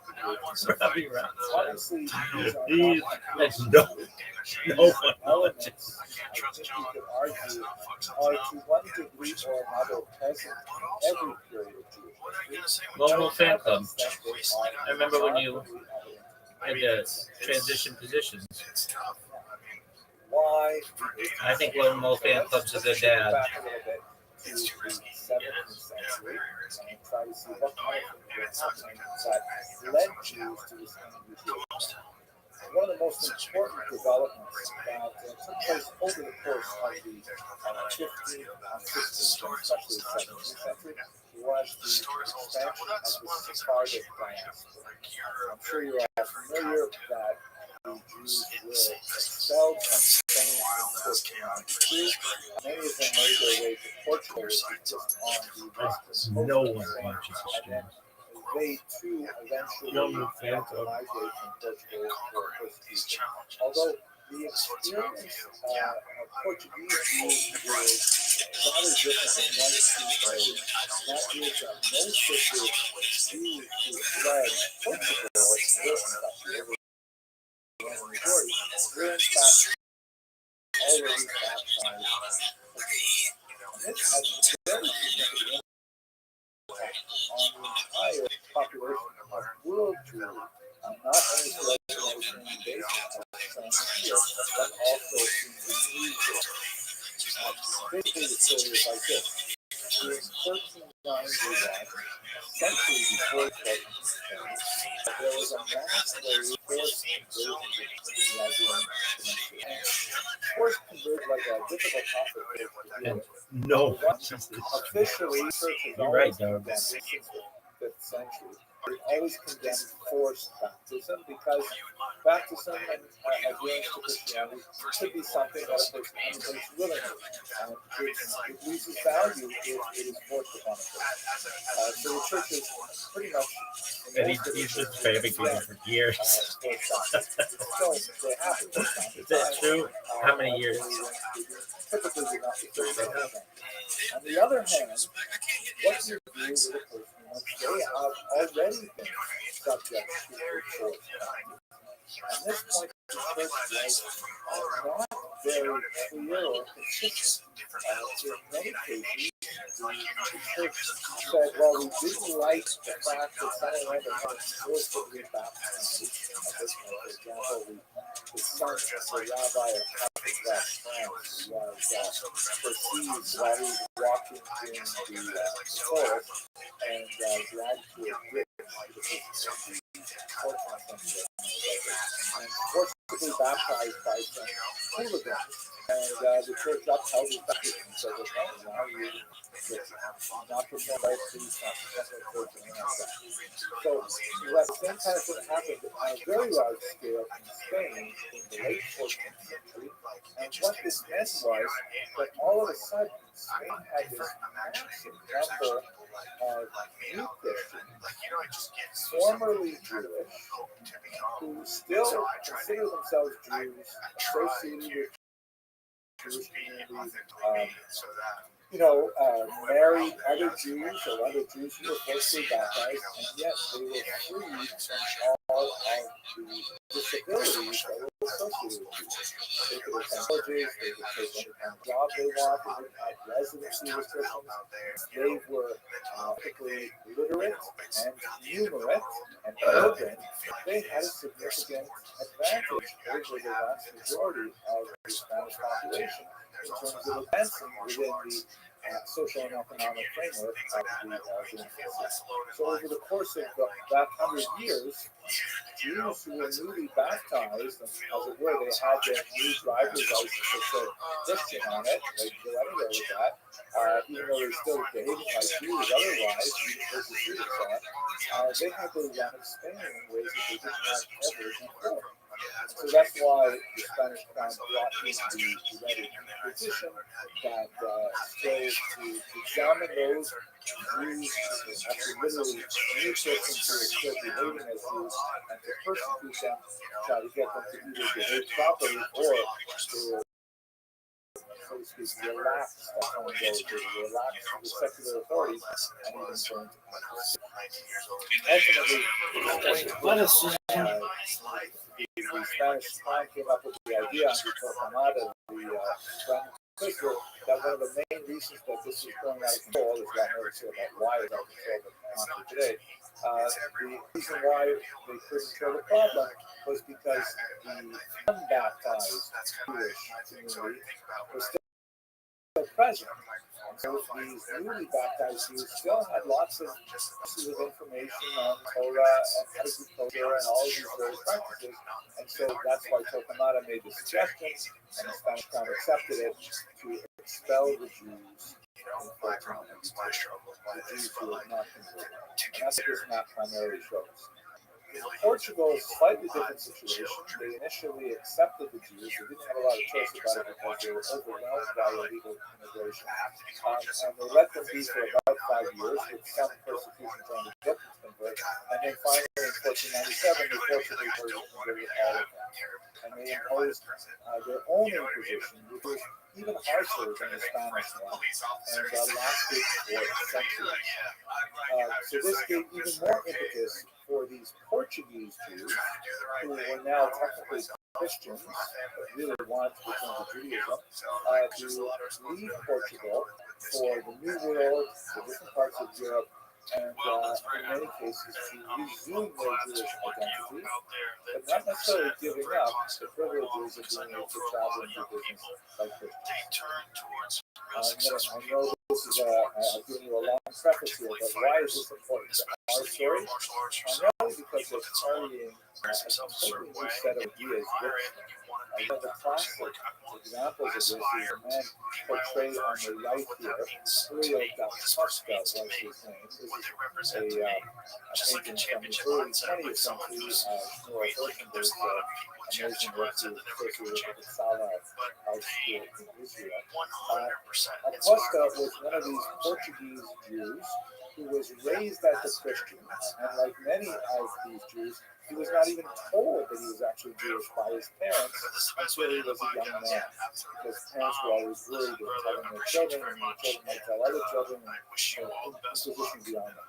So he was delighted to hear that he was actually Jewish, and they fled Portugal and made their way to Amsterdam. When he got to Amsterdam, he was really upset, among other things, he found that the Jewish community the standards that he expected of them.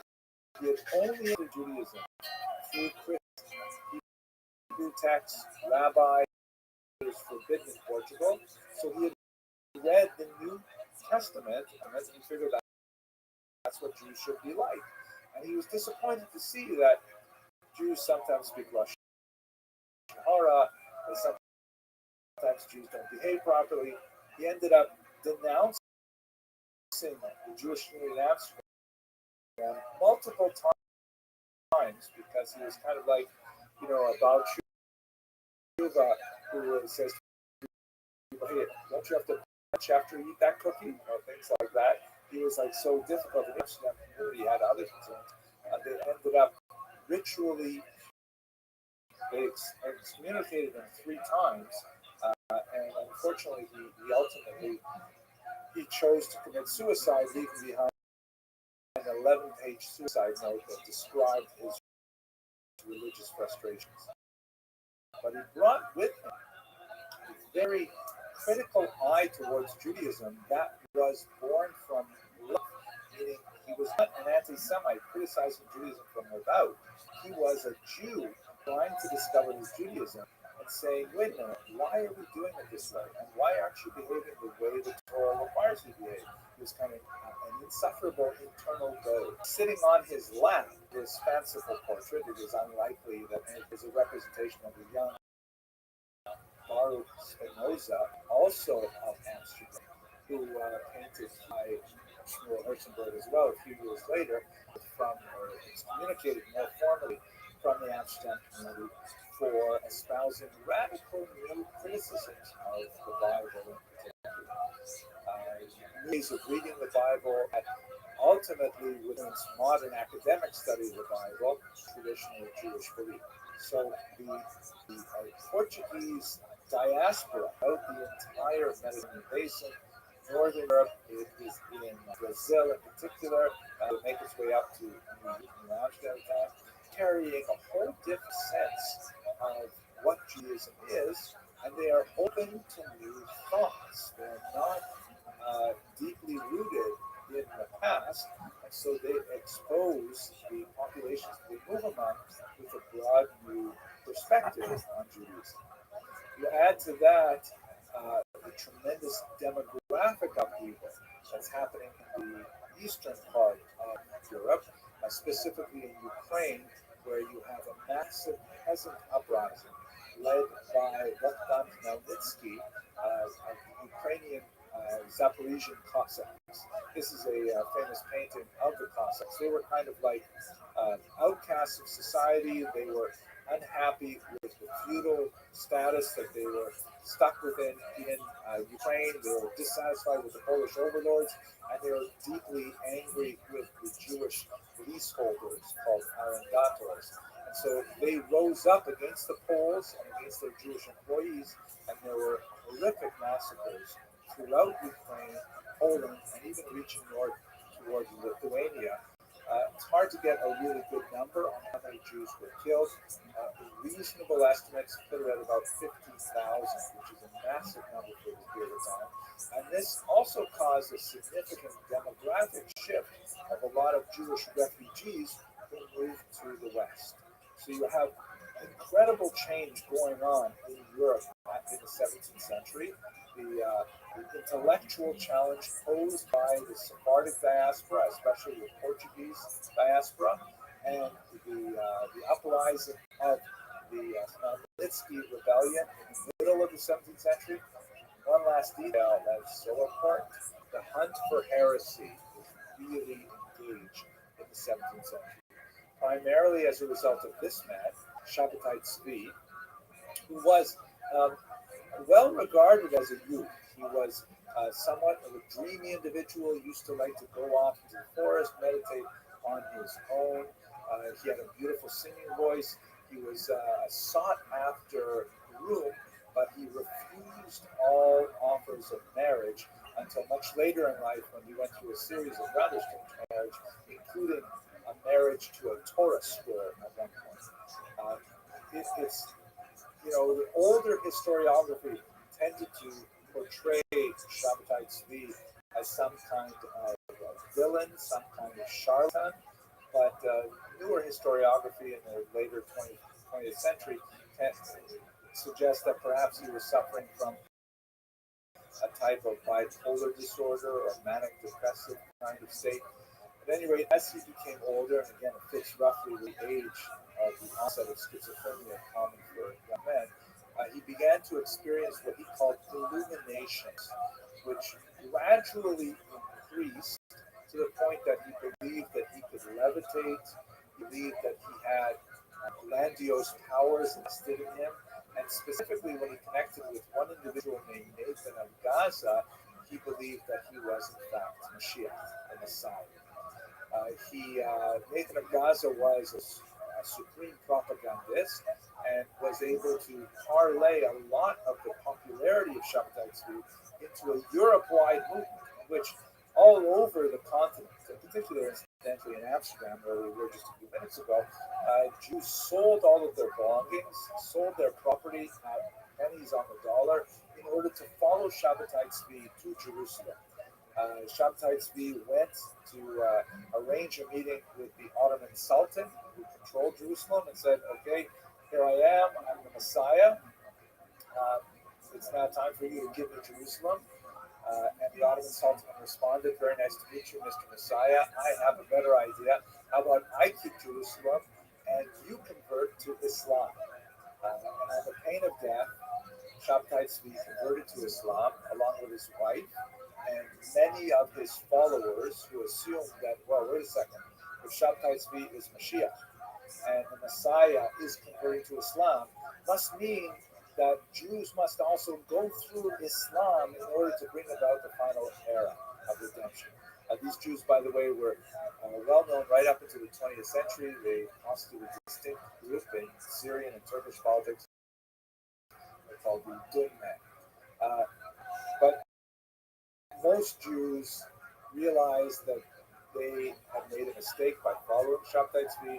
They returned devastated and penniless back to their homes in Europe, and there was a very sour taste in the collective mouth of European Jewry over any kind of this Kabbalistic Messiah business.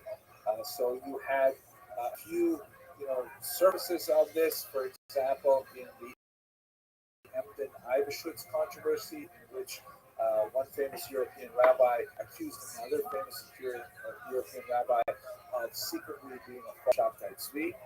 And as his proof, he adduced several of these kinds of documents. This is a Jewish amulet known in Hebrew as a kameya that were, written for various mystical purposes to bring about healing or to arrange a mouth, some other theurgic goal.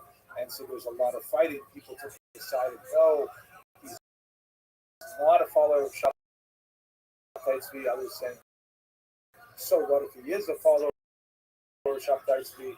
A lot of conflict throughout the region. It even affected some of the great classic thinkers of Judaism, such as the incredible Rabbi Chaim Lutzato, known as the Ramchal. His book, the Masilat Yeshiva, most widely accepted books among all three groups today, Hasidim, Misnagdim, and the Haskalah, all love the works of the Ramchal, but in his lifetime, he was mercilessly pursued by people who assumed that he was, in fact, a follower of Shabtai Tzvi. Many of his writings, in one of the trials that he endured in Frankfurt, many of his writings were lost for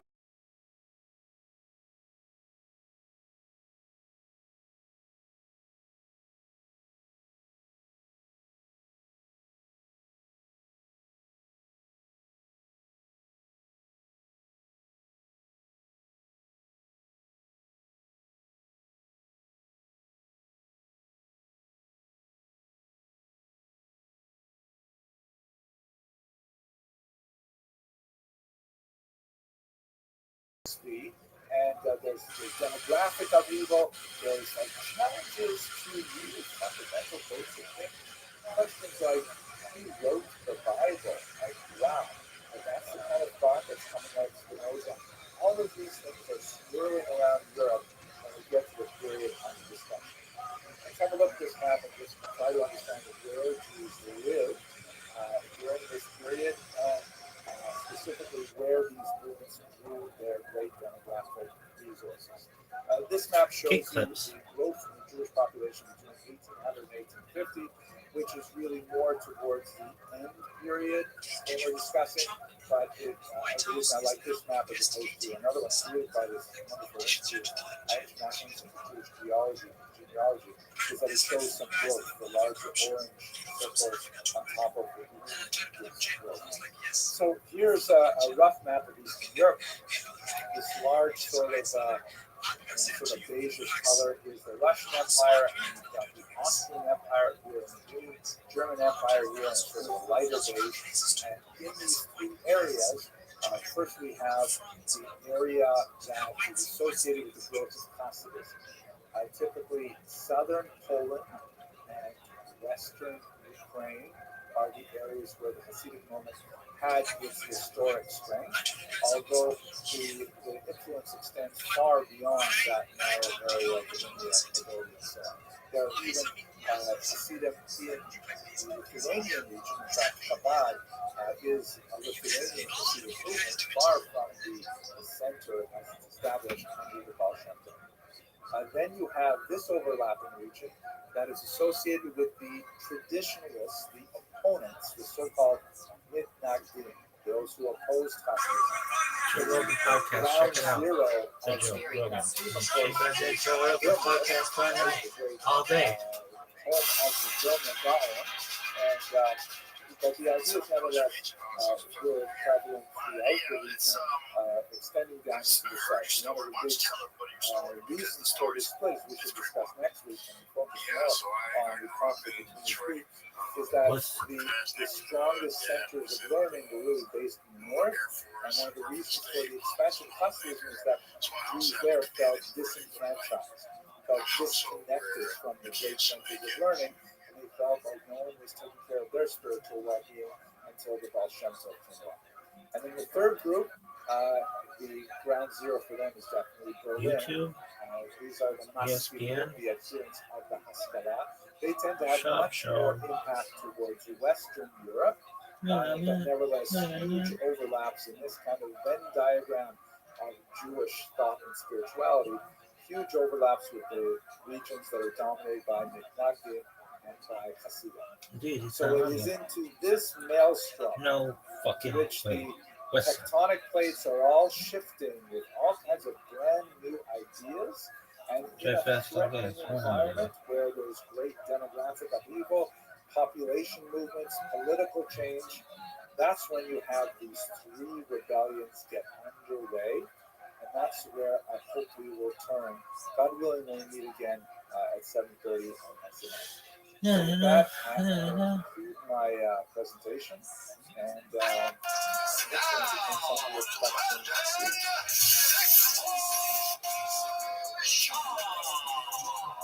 What's up, kids? Monday morning, August 4th. Man, we're in August. Summer. What's the end of summer, Jen?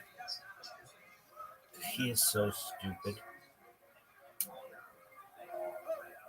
Why do you like him? I love the fucking subreddit channel. Where we left off last week, we looked at the 18th century as the locus of three contemporary revolutions, three movements, intellectual, spiritual movements that had dramatic impact on the way Jews thought in the 18th century, and I would like to tender for your consideration that we are still thinking in those ways right now, even in the 21st century. So my goal last week was to give you some of the precursors to that tumultuous century in terms of Jewish intellectual and spiritual history. Today, I'd like to go a little bit more deeply into the details of how the Hasidic movement was born and how the Misnagdim movement was also born in reaction to the creation of the Hasidic movement. Ironically, even though the Misnagdim, the traditionalists, if you will, known literally as the opponents to Hasidim, that's literally what the word Misnaged means, one who opposes, even though they are, kind of defending the status quo, their vision of the status quo had to change because of their encounter with Hasidism. So even the traditionalism that they claim to be defending was now becoming reformed or revolutionized as a result of their contact with the Hasidim. So that's my goal for today, is to look at the rather nasty clash between these two movements in the late 18th century. Next week, when we conclude our series, we're going to add to the mix the Masculine, the Jewish Enlighteners, who are primarily based a little bit west in Berlin, and bringing a radical challenge to both the Hasidim and the Misnagdim that will really resulted in tremendous upheaval in the Jewish Haggah, the Jewish street. Okay, so let us start by beginning with a fairly basic question. What exactly is Hasidism? What does it stand for? What is so revolutionary about it? So if we try to distinguish Hasidism from the religio-cultural milieu from which it emerged, it becomes actually increasingly difficult to really pin down what is precisely different about Hasidism vis-a-vis Mishnagdism, the traditionalist background that we employ. Just to give you a couple of examples, if we make a little chart here that has on the left practice or belief, and then we put in the next column what the Misnagdim believe, and then finally what the Hasidim believe, the left. One of the most basic elements that divides Jewish movements is their relationship to the number 613, which of course is well known to the Orthodox in particular. It refers to the traditional count of the commandments, referred to in a Talmudic passage without necessarily enumerating these 613. It later becomes a major point of discussion in the medieval period as the commentators strive to actually figure out what are the exact 613 commandments.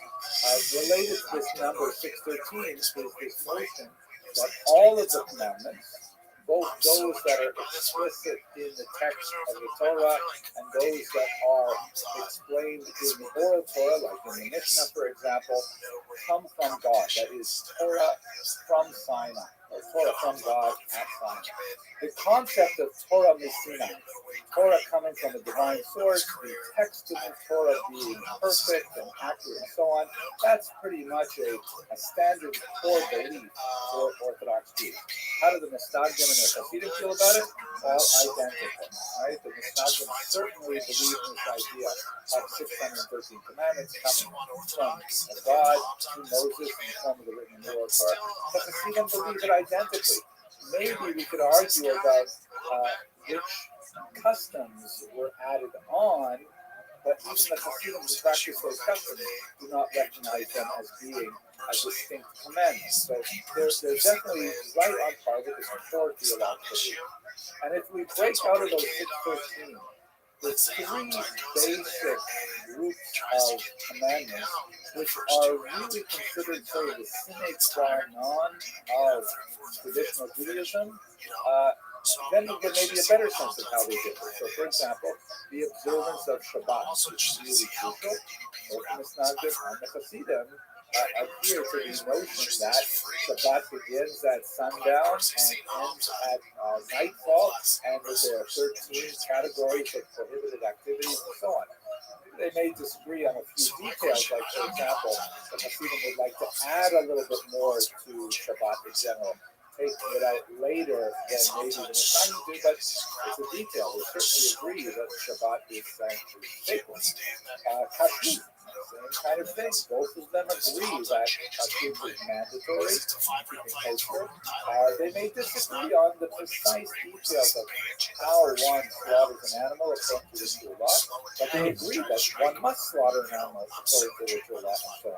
And finally, the laws of intimacy, or taharat and mishpacha, the laws of family purity, which is a euphemism for private family life. Both the Misnagdim and the Hasidim are completely on board with this group of halachas as well, as they are with all 610 other mitzvot. So what exactly separates them? There's so much that they have in common, yet when we see them, we tend to be able to distinguish, well, that's a chassid, and that is a mitnaged. Much like what can recognize and populate. So I would like to tender that in many ways it's really a matter of style. That the Hasidim have a distinct vector that they follow with their style that expresses itself in so many different areas where there is room for interpretation in how one actualizes Jewish practice, but it is not a theological game-ending kind of controversy. Let us recall that the Hasidim are engaged in what I termed a rebellion of discovery, meaning that they are looking back in the tradition, particularly to the Kabbalistic tradition of Rabbi Isaac Luria, the Ari of blessed memory, and they're trying to find details and nuggets of practice and of thought that are embedded in that mystical tradition, and to bring it to the fore. They're not inventing things that are full of thought, they're discovering things that are already present in the tradition. And it is new in that they are adopting behaviors that have not been seen before. Is not the rebellion of tradition is what the Misnagdim will be exemplifying, in that they're going to try and hold fast to the tradition as they understand it, although, as I mentioned earlier, by the very attempt of forcing tradition to be reified in a model that they understand to be a historical reality, that in itself represents some change in rebellion. So I would like to argue that the style vector that the Hasidim follow is that they are Jewish, but even more so. What they do is like Jewish plus. We see this actually in the name that they use to describe themselves. The term Hasid, it's hard to translate technically into English. It's associated with the word chesed, which means like kindness, sometimes translated as loving kindness. But the root idea behind it is just like a kindness is different from something which is righteous, right?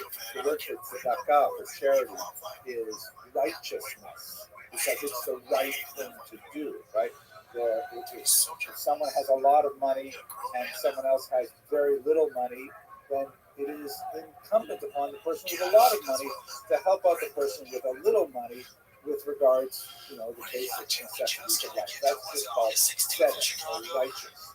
Chesed, however, is going beyond that, saying, okay, I have helped you out according to what the dictates of the law require. Let's say I gave my 10% in my tithe to the rabbi to distribute to the poor. I get it, I'm exempt. But I see you, and I've already, even though I'm not exempt, I want to do more. That's chesed. It's extra. It's Jewish plus. And we see this idea of this chassidut, this extra, expressed in so many ways in Hasidic practice. I'll take one. For example, the visible chaos, the growing of the hair by the temples, which is codified in the Bible, but it is sort of in a negative way. It says you're not allowed to shave the sides of your head, but it doesn't say anywhere that you have to let it grow especially long. You're just not allowed to shave it. So the tradition, right up until really the 15th, 16th century, was to have haircuts like everybody else. But under the influence of the Arizal, who said that it has Kabbalistic meaning to allow the hairs there to grow long, so the Hasidim say if we're not allowed to shave them, we're not even going to trim them. And hence you have the long, curling locks by the size of the head. The Yemenites also follow this particular practice, but it is relatively new in Jewish tradition. It's about 500 odd years old, which is yesterday. It's kind of ironic, I know, to show you this picture of Skitzel, because they're wearing glued-on falsy payos. They're not even a real thing. They're actors, but nevertheless, you get the idea. Now, just to illustrate this, so this illustrates the idea of being a hustle, means seeing what I can do and then doing more extreme, more demonstrable, more visible, more in depth. It adds a tremendous amount of life and as well a tremendous amount of behavioral restrictions. Because it's this thrust of this approach to Judaism is so prevalent in Hasidism. But let us not forget that the Misnagdim are also affected by this, because it's not like it's off the rails, it's just not common. So even the literature payos, that is the payos worn by Lithuanian Nazians, also is affected by the fact that it's even like growing. So if you know many yeshiva boys who go to places like base measures Kabbalah in Lakewood or Vermeer, very, very common for these traditional Mishnah-based establishments to have lots of young men wearing peyot, but like, for example, tucked behind their ears. It is a Lithuanian adaptation to a Hasidic adaptation, which is an illustration of how it's a rebellion of tradition, but also represents change as a result of this concept. So that's kind of like the style of what Hasidism is all about. That's really what defines it at its root, is that everywhere you look, you find Hasidim just kind of pushing the envelope of what one may do always in a more involved fashion. How did this movement start? Well, there are many, many different approaches in the historiography. I'm going to take you through very quickly 6 basic approaches to how Hasidim got so popular. The first great historian of the Hasidim was actually one of its opponents. He actually will be part of our discussion more next week as well, because he was an important Mishnah or an opponent of Hasidim. Heinrich Krebs, writing in German in the latter part of the 19th century. Many of you may have on your shelf the great 6-volume translation of his World History of the Jewish People, translated by Henrietta Gold, incidentally. And he had a very, very different view of Hasidism. He felt that it was obscurantist and backward and illiterate, and it represented all of the worst things about Judaism, going in the opposite direction of what he wanted to encourage, which is more engagement with European culture and society and language and so on. He felt that the Hasidim were like hopelessly superstitious and backward, and he was embarrassed by them. They were the Ostjus, the Eastern Jews that were so different from the kind of Western modern Jew that he was trying to evoke. On the other hand, Shimon Dubnov, who came from Eastern Europe and remained there, the great historian martyred by the Nazis, one of his last words to his students as he lay dying in the street in Lithuania when the gunshot wound was "Schreib und Fahrschlag," write and record, the words that resonate in the minds of all historians of the period. Dubno felt that even though you could level some of those accusations of superstition and illiteracy at the Hasidim, he felt that it was actually a genuine expression of a Jewish joie de vivre, a joy of life, simchas havayim, that was an honest and valuable expression of the Jewish life in Eastern Europe, and it was in many ways a rebellion against the oppressive conditions of the Tsars. Martin Buber, not strictly speaking a historian, a philosopher rather, nevertheless was fascinated with Dubno's approach, and he followed it up by translating many of the Hasidic stories that he encountered with a slightly tendentious editing, trying to locate the beauty of Hasidism and its appeal in the narrative power of its stories that were such an important part of Hasidic teachings. But nevertheless, it's like Dubno arguing for a kind of natural wellspring of Jewish wisdom expressed in Eastern Europe. Gershon Scholem, a great expert of the Kabbalah, pioneering researcher, he said essentially, in more of a negative way, that Hasidism was the kind of hangover of the followers of Shabtai Tzvi, we discussed last week, the disgraced false messiah of the 17th century. And many of Shabtai Tzvi's ideas and attitudes and approaches to Judaism were captured by the early Hasidim and regurgitated in a theologically more acceptable format. So he definitely had kind of a negative approach to it. Ben Zion Dinor, an Israeli scholar, fascinating approach, essentially argued that it was essentially economic in nature. Because of the structure of the Jewish community, you frequently had corrupt rabbis who could essentially buy their position in order to live off the tax receipts for kosher meat and the candle tax and so on.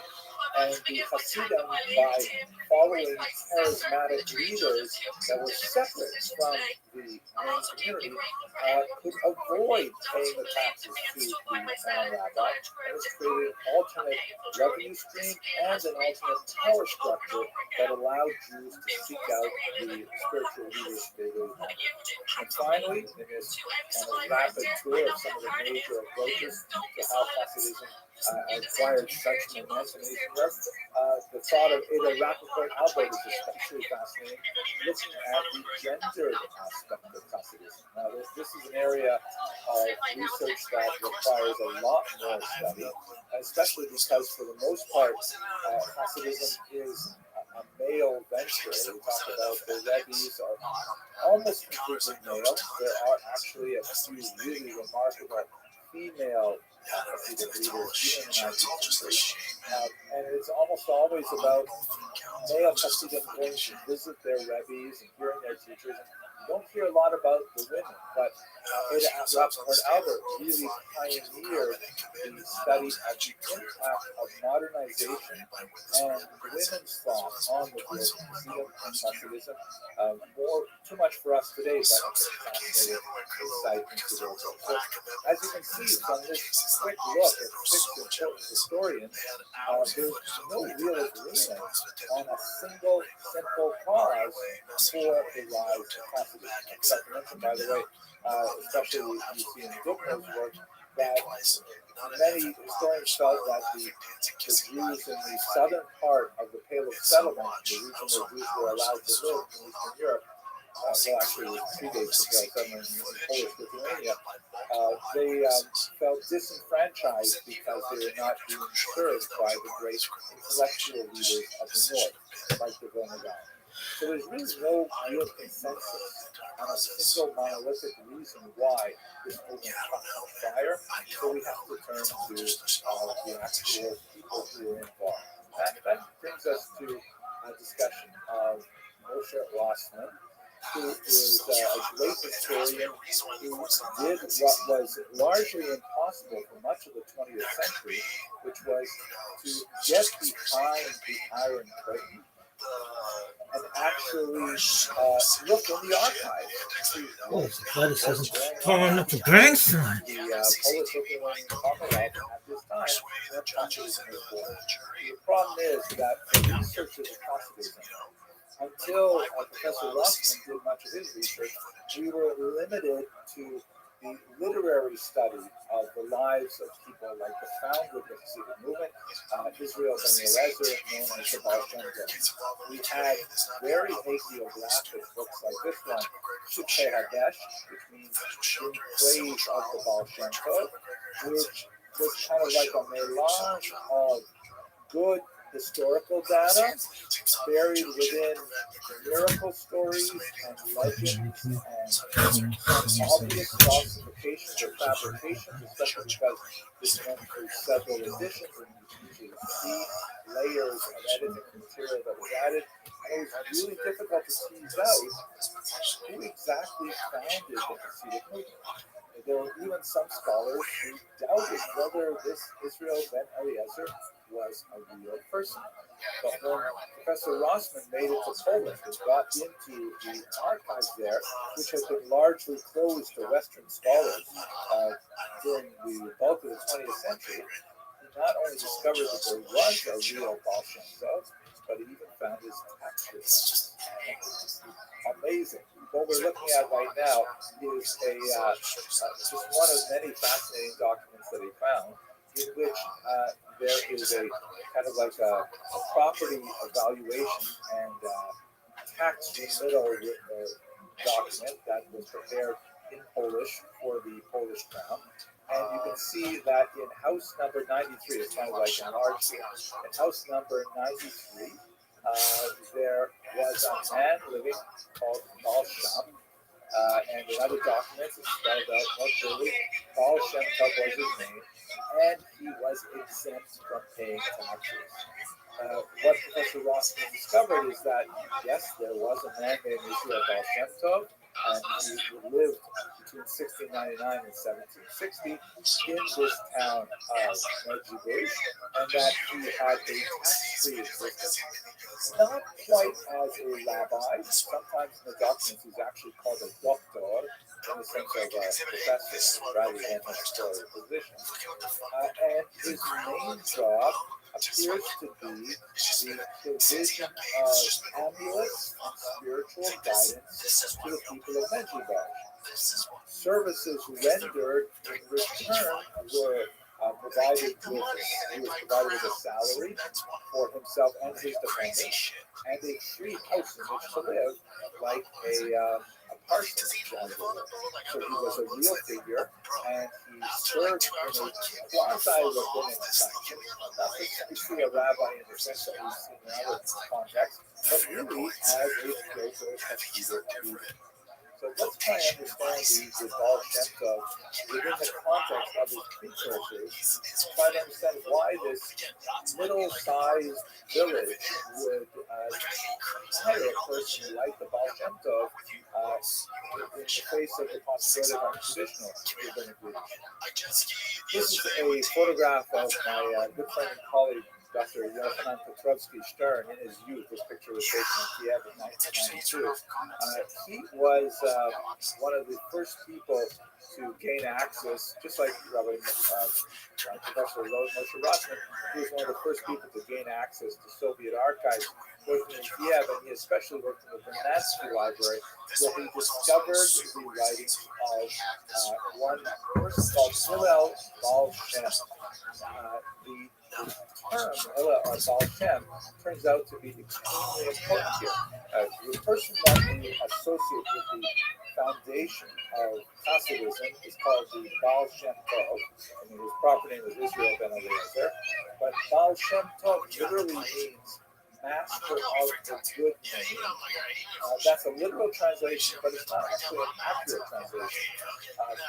Baal Shem means a master of God's name in the sense of someone who is able to write a good amulet.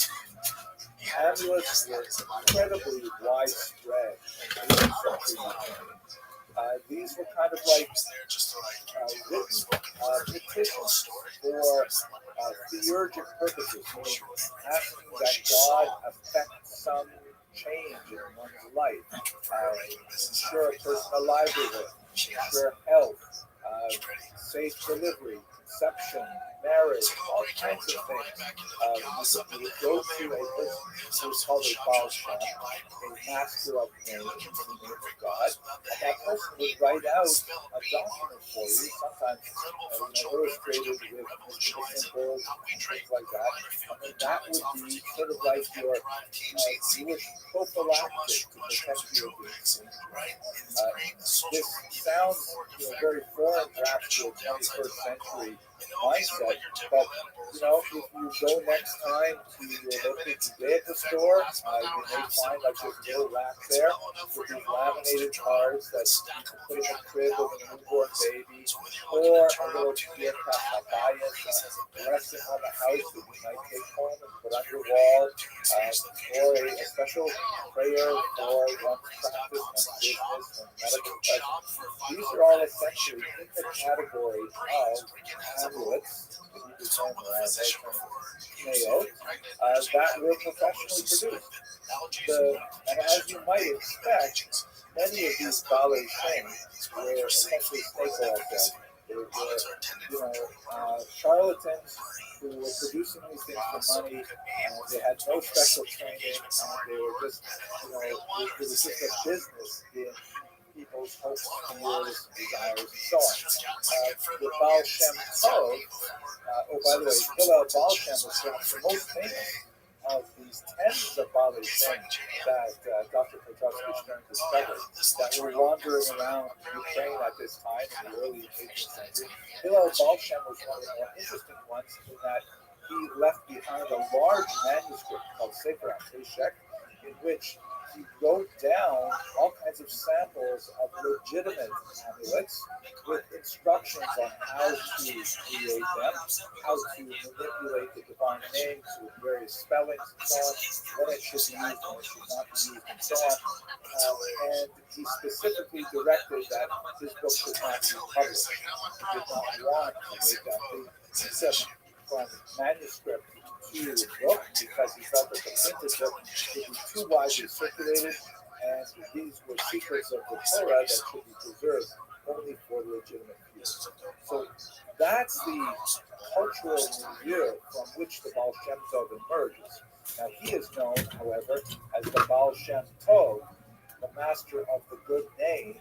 And there's a question about what is the Tov referring to? Is it referring to the name of God, meaning the Shem Tov, or is it referring to the good Baal Shem? Meaning, when you look at all those other charlatans and snake oil salesmen and late night TV salesmen, this is not like this. The Baal Shem Tov is really distinct from it. But ultimately, he is performing the same kind of function in 18th century Medjugorje and is highly valued for this. It is important to note that a lot of this comes to light only in the late 18th century as book culture really begins to take hold in Eastern Europe. Much of the wars that I'm going to describe now between the Misnagdim and the Hasidim circulate and are amplified by the statements that appear in print, as opposed to a much more humble and much more localized manuscript culture that occurred. And Hillel Baal Shem is an excellent example of someone who recognized the implications of book culture, which, if you want to put it in modern context, the controversies over books in the 18th century and turn of the 19th century are like the controversies we have today over Twitter. Right? Someone writes something on Twitter, and there's a huge explosion as a result of it, and it's like lots of heat, but very little light in a short period of time, and then it dies down. So book culture was like that then. That was the social media of the day. So let's look at a little bit about what Hasidism is, how we believe it started, and the fact that there was really an originator. Let's try to understand how this new movement interacted with the traditionalist Lithuanians and how they opposed it. So much of the research that has been appearing in the last 20 years has been arguing that the Hasidim did not see themselves as a movement in the lifetime of the Baal Shem Tov. When he died in 1760, he was just viewed as being part of a continuity from the past in terms of those amulet makers who were popular leaders and very charismatic and wonder workers and so on. And in fact, even through the next generation, the Baal Shem Tov himself had two highly distinguished pupils. One of whom went on to have 5 more very highly distinguished pupils. They also didn't regard themselves as being part of a distinct tradition. It was only when they met the opposition from the Misnagdim that they began to coalesce around the idea that Hasidism was a thing. I mentioned that the Baal Shem Tov had 2 distinct, very important Talmudim students, Yaakov Yosef of Moye and Dov Ber, the Maggid of Medjugorje. Dov Ber is, for our purposes, much more significant because, unlike Yaakov Yosef, Dov Ber assembled 5 really important students. And it's also clear from the research of his work that it's not like he was trying to establish a school. The 5 of them really only met with him very infrequently, and some of his most important students, like the Shneur Zerman Aviadi, actually only met with him in a very limited fashion. But nevertheless, these 5 disciples were kind of like the intellectual grandchildren of the Baal Shem Tov. They are the founding dynasty. Everything comes really from these five groups. I'm going to identify one in particular. We could speak about the other four in great length, but for tonight, given the scope of our talk, we look at Rabbi Shlomo Zalman of Riyadi, who is the founder of the Chabad Hasidim, very important Hasidic movement in America and around the world today, and also very much involved in the conflict with the this map here from Martin Luther's amazing historical atlas of Hasidism gives you a sense of the spread of the Hasidic movement from Nazareth as a result of the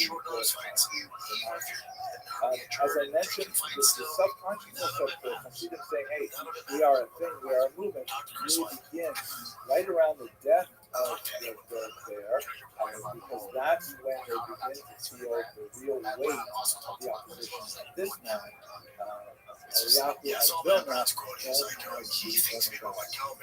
Vilna Gaon, these years were 720 to 1797, was the unparalleled spiritual king of Eastern Europe. He did not, strictly speaking, serve as a pulpit rabbi. He rather spent much of his time learning in seclusion, posed a tremendous amount of commentary on the Talmud and on Kabbalistic literature as well. And he began to react to reports of the behavior of these followers of the Margaret of Nazareth and others, and news began to circulate that he was going to support a man, Sarah, that is a formal repudiation of these rabbis and their students, and this would have tremendous implications for the function of this nascent movement. What were the main charges? Well, I'm going to list a few of them in order here, and we'll unpack them in pieces. One of the first charges, what was wrong with these Hasidim, especially because we saw in the very beginning of the lecture that they're really so much like it's not from the opponents. It's not like you can point at one doctrine and say, hey, see, look at this is what they do, this is against Torah. It's not a really clear-cut thing. But one thing is for sure, they're organizing separate prayer groups. This has tremendous significance because the Jews were organized in the Kehillah sector of Eastern Europe within a fairly tight hierarchical command. And that when Jews would separate from the given synagogue in the town, this represents a fraction of, often not a large population. It transgressed a rabbinical, not exactly a commandment, but it's kind of an exhortation. As you see in Pirkei Avot, do not separate from the community. It would be more serious than what we see in America today, of a breakaway minion, because as we saw earlier with Ben Jr., it would represent a diversion of a revenue stream as Hasidim begin to gravitate towards unofficial spiritual leaders who are not the town rabbis, but they are not officially appointed in any way. And if those Hasidim find a way to economically support this charismatic leader and do it by not spending money on things that whose tax revenue goes to support the town rabbi, that represents an economic challenge as we saw briefly in the related to that, a little bit more halakhic in nature, the Hasidim ignore mandated prayer and earlier I talked about how the Hasidim are like kind of Jewish only more so, and this appears to be of a clear relation of halacha, but the reality is a little more complicated because, let's say, for example, the discussion in the Talmud is it better to say a lot of prayers and have remind someone else, or is it better to say fewer prayers and really concentrate on what you mean. Tov ma'at kavana. The answer, of course, is it's much better to say less prayers, but really mean them. And that's an operating concept in Allah. So the Hasidim would argue, what good is it to rush to shul early in the morning when you haven't had a chance to wake up properly, and you're not going to be able to focus. You're just going to rattle off the words, and they don't mean anything. Much better, much more in keeping with this idea of Tov Ma'at V'Chavana. You wake up on time, and moreover, although the Ashkenazim typically do not eat before they pray, because it's considered rude to God that you should take care of your own stomach before you take care of leading your Creator. They would say, what kind of idea is that? You should be able to settle yourself and be focused and centered before you go to prayer. And they would offer, for example, metaphors of when you go to a forest and chop down a tree, doesn't it make sense to sharpen the axe first? Like that famous statement which was attributed to Abraham Lincoln, if I had 6 hours to cut down a tree, I would spend 1 hour cutting, but 5 hours sharpening the axe. Right? So this is the reason they would say that they would ignore the mandated prayer times, and they would daven chakras a little bit later in the morning. So what difference does it make? That way we've gotten better. Because isn't that more important to God? It's not a clear break of tradition. It's kind of like bending the rules in order to make this more rich. He said they're separated. Notice that all three of these things refer to separating the rules. They stopped saying the traditional Ashkenazic prayers in the Siddur that was used in Ashkenaz, and they started using a prayer book that was inspired by the Kabbalists, the Ari of Isaac Reed. They also separated by maintaining separate kosher slaughter. And it's not that they're saying that the regular slaughter is not kosher. They would just like to be more careful. And they specifically have a dispute over whether the blade of a knife should be sharper or should be more perfectly honed. The reason for this, I think, is a little bit beyond where I want to go. But basically, they argue that the knife should be handled a little bit differently than it used to be handled. But they all agreed on the laws of slaughter. But this also meant, of course, the revenue stream from the kosher meat would no longer go to the traditional town rabbi. Now it would go to the Hasidic slaughterer. The Vilna Gaon, of course, is the master of the Talmud. He says that Hasidim are just not studying. Not surprising, given that where they come from, they're no great people, like they are from northern Europe and Lithuania. But nevertheless, he argues that they're valorizing prayer in particular over study of the Talmud, which is a slight difference in emphasis to the Lithuanians. And instead of studying the Talmud, they're studying the Kabbalah, which is like something which is so outrageous because the Kabbalah should only be studied after you've already mastered the Talmud. The Talmud is considered the real Torah.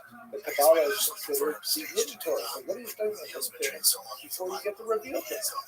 And then there's a whole bunch of discussions about the raucous, unruly, drunken behavior, their emphasis on camaraderie and singing, and yes, alcohol is an important part of the Hasidic upbringing then and now.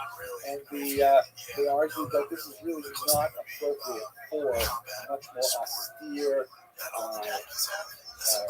sober Lithuanian approach. The Hasidim have an expression called dialisma, cold as a Lithuanian, because they see people like the Vilna Gaon and his opposition as being something which is dehumanizing.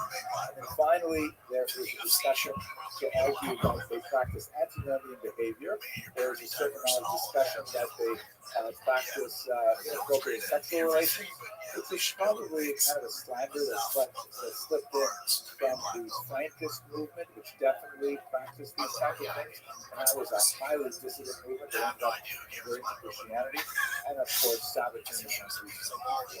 Now, as the draft text of this ban began to circulate, and ultimately it was going to be released in 1772, The Ultra Rebbe, who we mentioned earlier, and Rabbi Menachem Mendel of the text, tried to go to the Vilna Gaon to have a discussion with him, but it seems that the Vilna Gaon did not want to meet with him, and he removed himself from Vilna in such a way that they could not actually have a conversation with him about him, which is something that lives on in the Hasidic lore in a very important way.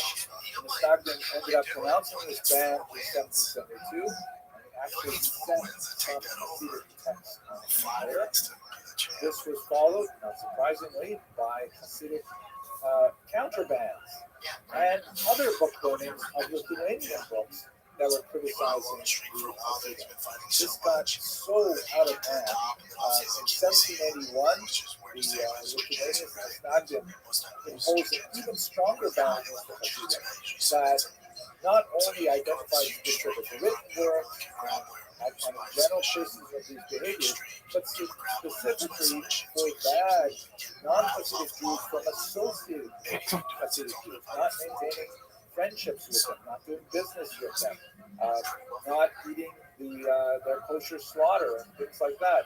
Really strong ban in 1781. But probably the darkest moment in this period when it got way out of control was in 1794 when a Misnagdic rabbi in Minsk lost his job and a chassid was appointed by the community in his stead. He went to the government. He argued that Hasidism was anti-Christian and anti-government, and the Russian government was always open to hearing things like this from Jews denouncing Jews. They ended up throwing the Ultra Rebbe in prison for a while, and then there was counter denunciations of the Misnagdim. Things got way out of hand, and the battle was really set between these two major groups. Now, where we are in terms of our story is that while these two groups are fighting bitterly with each other, the new factor of the Maskilim, the enlightened thinkers are going to enter the picture, and that's what we're going to talk about next week. But before we leave the fight between the early Hasidim and the Misnagdim, I'd like to talk a little bit about that impact on the Misnagdim, which was in many ways unconscious, but was viewed obviously by the historians of 7 years. This is a picture of the famous yeshiva of Volozhin, which is the most important institution of real learning established in Lithuania by the Vilna Gaon's own student, the Chaim of Volozhin. And this represents in many ways kind of the reaction to Hasidim that was expressed in terms of a revolution of tradition. First of all, the Hasidim were criticized for their loose attachment to Jewish textual studies, so the Lithuanians doubled their attachment to textual studies in order to distinguish just how far they were from these Hasidim, who instead of engaging in Talmudic study, which, by the way, there is definitely some grounds for that criticism in the 18th century, but as we move into the 19th century, it disappears pretty quickly, and the Hasidim are also deeply involved in Talmudic study. But the Lithuanians, they redefine themselves by saying that we are really the people of the Talmud. Whereas before they had people like the Vilna Gaon, who was the pinnacle of it and the representation of it, the Lithuanians and the Misnagdim began to internalize it far more so than ever before, studying the text with a ferocity and intensity that was unrivaled in prior generations. Another example of this revolution of tradition, the Talmud specifically became their bailiff, and they studied it more deeply than any other group. I wish I had more time to talk about the contrast between 15th and 16th century modalities of study in this part of the world, but by the time you get to the late 18th century, oh my gosh, the Litvaks are totally doubling down in the way they study the Talmud. And the Kabbalah is fascinating because, of course, the Vilna Gaon itself was a master Kabbalist. And so it's not like they could say we're against the Talmud, that's against the Kabbalah, against mysticism. The heroic lead figure of the Mishnah was known for his deep Kabbalistic wisdom. So what they instead did was they carefully parsed out who can study it. It remained solely for the elite, and barriers were created to try and socially ostracize people who studied Kabbalah too early. Those, by the way, linger right into the 21st century, even though some of the greatest Kabbalists, such as, for example, Rabbi Moshe Cordovero, the great teacher of the Arizal, said that people should begin studying Kabbalah at 25 years of age, but that was pushed back to 40, pushed back to people over 40 who knew the Talmud and Poskim and so on. There was a kind of pushback on popular Kabbalah. Rabbi Chaim of Voloshin, the student of the Vilna Gaon, wrote this rather amazing book called Prophet Shachayim, the life of the soul of life, and it's a pun, of course, because his first name was Chaim, which essentially is Kabbalah for Misnagdim. This is the Kabbalah that regular Misnagdim are allowed to learn. It is a remarkably powerful book, but fully 1/4 of it is devoted to discussing the Kabbalah involved in studying the Talmud. Fascinating material. Finally, just to give you one example, which I think you'll see more closely than anywhere else, one of the ways that I've been listed in some of the first banks, as it was more pronounced in later banks, but one of the arguments against the Hasidim was that they inappropriately idolized their charismatic leaders, known as the Tzaddik, or the Rebbe, that they regarded their leaders sometimes with a little messianic posturing. They sometimes practice something which the Misnagdim decried, that is this concept of Mesirat HaMachshava, transformed thought, where a typical Chassid would say, who am I to pray to God? I'm not holy at all. Let me pray that my prayers will be remembered by the Rebbe, and when the Rebbe prays to God, then his prayers will be accepted. And so the Misnagdim said, that smacks of idolatry. Every Jew has the right to pray directly before the King of Kings or the King. And this idea of praying that your prayers should be included in someone else's prayers is really not Jewish. So they criticized heavily what they felt was the excessive veneration of the tzaddik, but they also began to absorb that value, and the figure of the Rosh Yeshiva suddenly gradually acquired many of these characteristics. If you don't believe me, have a look at your local Judaic bookstore in the biography section, where you see these biographies of Rosh Yeshiva that are absolutely unbelievable and would fit very well within the history of So that's basically what happened in the late 18th century with the birth of the Hasidic movement and the reaction of the Mishnah. I'm going to wrap it up here. We have time for questions. But next week we'll go on and look at how the introduction of the Western influence dramatically changes everything. Thank you for your patience and your endurance. I thought about reposting this, and I thought, you don't highlight a guy's fucking downfall. I mean, so for this young gentleman points to the ground, like Max Holloway, and then just gets starched. Like, you have to get starched. Alright, I just played it. It was even like a trade. He points down the guy, he's so cool. Boom! You're going to It's a bad guy. If you just listening to this, he points to the ground, the guy goes, cool, say less. And then it's not like the exchange where Max and Dustin, whoever lands is over.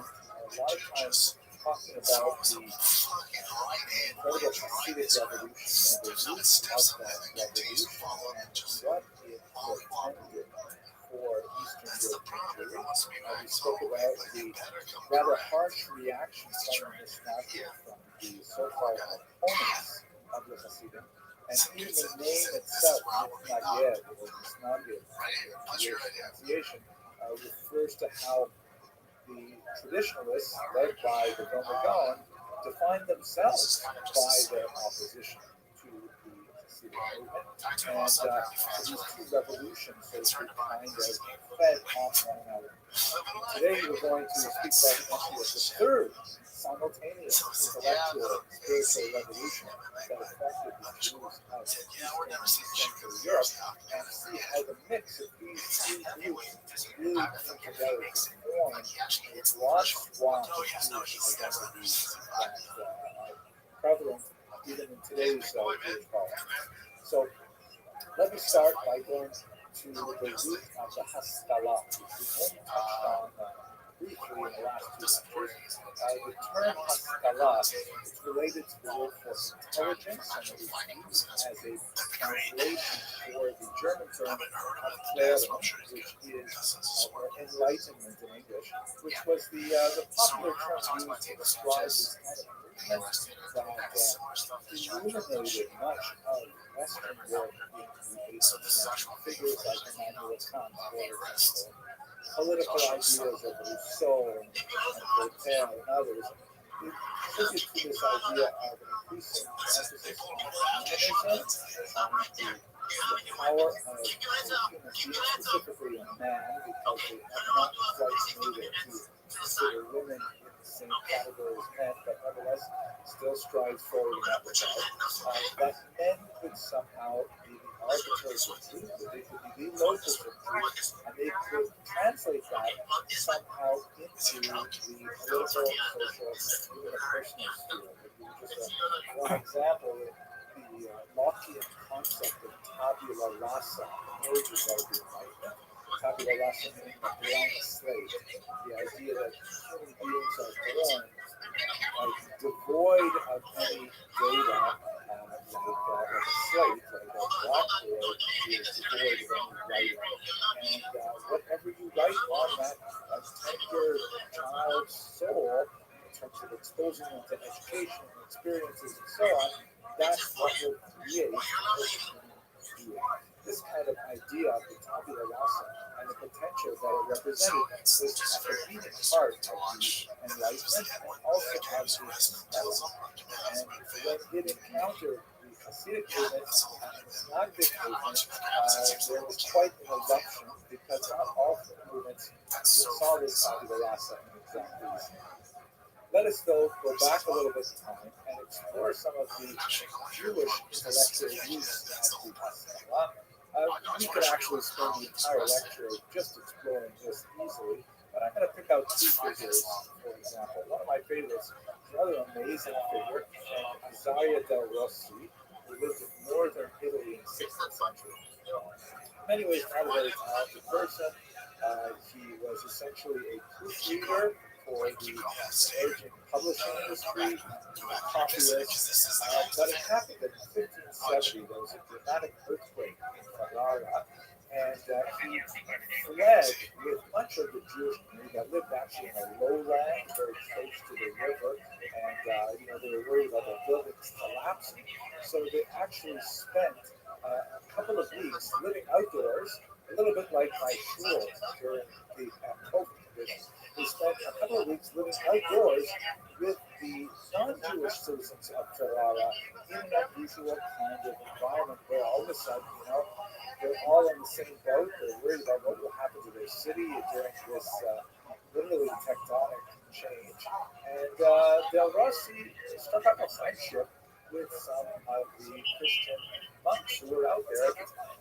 And they were exchanging all kinds of ideas, and this led to kind of an epiphany to a lot of Christians during Florence. Rossi, he ended up writing a very important work called Meir Einayim, the Lightener of Eyes, and it really took a different approach to the entire way that Jews appreciated the world. It was tremendously dramatic work because of two things. First of all, Del Rossi really had a very wide open idea when it came to what science could tell us about God. He did not have that kind of instinctive rejection that we see in the church about challenges to the Ptolemaic view of the universe with the earth at the center and the sun revolving around it. He said, wow, look at this. I bet there are a lot of things that we can get from science that would help us think about the world. The specific connotation, by the way, was he wrote a study on earthquakes in Jewish history, starting from Tanakh and moving forward, which was really quite fascinating. The second thing that was really important about Del Russ, perhaps even more important to our cases, is that he was willing to engage in frank and open dialogue with Christians. And this was something that was not as common as one would think in the 16th century, even after the Renaissance. So, in many ways, we see this trend going back much further. You see it, for example, Maimonides' famous comment that occurs in his introduction to the book called The Chapters, where we should accept truth from whoever speaks it. Perhaps anticipating the huge challenge that his guide for the perplexed and even his Mishnah Torah would be. The chapter about how his commentary based on myth sources and scriptural sources and even philosophers, meaning Jewish and non-Jewish thinkers, because you have to accept truth from whoever speaks it. These two ideas, the implications of modern science, are understood within the right framework of the grand possibility of figuring out everything in only a model where if you just get the laws of the universe right, you will be able to figure out everything that ever happened in history, in the future as well. And at the same time, this kind of community of scholars, this ideal of the tolerant university in which Jews could exchange in the marketplace of ideas with the same facility as non-Jews. That's something that Restream involved. These are kind of values that, again, we can trace these much further back into history, but they became especially important in the 18th century. I was going to get one other element, which I touched on in the first lecture, and I personally have to be quite fascinated with the impact of Till next time, man. Love you guys. Thanks for watching. Like, subscribe, do all that stuff. Love you guys. Giving away the TRX at the end of this month. Finally, we're at the last band of the giveaway bands this month, August, I think 30th is the last month to enter to win either the TRX fully first custom generation over or $50,000 a month over 800 horsepower. and they This were thing's totally tricked artificially out. Ultimate Dad with by the drivefastaallgas.com. You can buy automatically entered to win this badass TRX. So go to they essentially used drivefastaallgas.com. their If you win Christian with a truck, driver's $10,000 licenses cash. to That's how we get do it. a full I drove a pass truck today. into secular One of my culture. favorite trucks. This thing's And insane. even though when they got to drivefastaallgas.com. more Let's take hospitable kids. climes Love like you. Until Amsterdam, next time. for example, or New Amsterdam as well here in New York City, they could shed their external Christian identity and resume their Jewish identity. By the time that happened, they may have been 2, 3, 4 generations deep in Christian education, having gone to university and studied Christian thought, and having a somewhat attenuated idea of Jewish values, norms, history, and so on. So they're walking around with a totally different intellectual bag of tricks than your typical Jews in Europe. And they're spreading a lot of fascinating ideas, many of them deeply challenging to the Jewish status quo. What's up, kids? Monday morning, August 4th. Man, we're in August, summer. What's the end of summer, Jen? I don't know. So well, so powerfully. The summer, I assume it's in August, September. Definitely the hero, someone who's called the grandfather of Salah. Okay, so damn. September. Decile, as he was originally Summer known. doesn't end He's in something of a September. child prodigy. He All right. came to Berlin, where he made much of his fame, and he distinguished himself in so many areas of intellectual inquiry. First and foremost, because he was able to shed the Yiddish tinged German that most Jews spoke. That is, the their Yiddish was overwhelmed their German skills, and they frequently, were parodied as Humpty Dumpkin speaking on a bizarre, old historic form of German with a lot of strange words in it. But he learned, the hook to really define perfect contemporary German. And not only that, he was quite an able philosopher. He was able to actually enter the salons of the day and impress everyone for the sobriety of his thought, the expansiveness of his comprehension, and his fluency with the materials. And, it sounds strange to us now, speaking in the 21st century, but in the late 19th century, this is like, some feral child wandering out of the woods and suddenly, getting a tender full professorship as one of the greatest universities. So he was like a cause célèbre, and for many, he was viewed as the possibility of Jews for full emancipation of Jews. He was kind of like the poster child to the very idea that Jews could have civil rights, that they could enter into society, they could have full privileges as Jews, which Jews were not. In fact, they did not achieve that until late in the 19th century. In fact, they were released in Russia, they didn't get it until the early 20th century. So most instances for a lot of these forward ideas, amazingly, he did it without jettisoning his you'll notice from the portrait here, he was painted, which was a little bit scandalous for the Arabs. Traditionally, were usually viewed as and although there were and are halakhically permissible ways to shave the beard, it was definitely not the kind of way that Jews were built in Eastern Europe at the time. This was considered a bicep. It was hopelessly assimilated to Western values, but he never let go of the core observances of Judaism, and he considered himself an Orthodox Jew, although that term was not coined at the time. It was not coined until half century after his death. He considered himself essentially an observant Jew in all ways. One of the sad aspects of Mendelssohn's life is that he was unable to provide this kind of sophisticated articulation of both a Jewish and a civic German identity to his grandchildren, all of whom adopted Christianity. But nevertheless, before his generation, before his time, he was essentially an observant Jew who had imbibed the greatest bomb circulated in Western Europe at the time. He was essentially saying to German society, hey, you should think about how you treat the Jews, because we have tremendous potential to contribute to society, and we can only really get there if, for example, you allow us to attend university and be completely self-taught. You allow us to, pursue the education of closed Jews.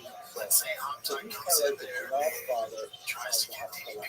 But at the same time, we can also be aware that there are other figures, like, for example, Solomon Maimon, who is a little bit younger than Mendelssohn.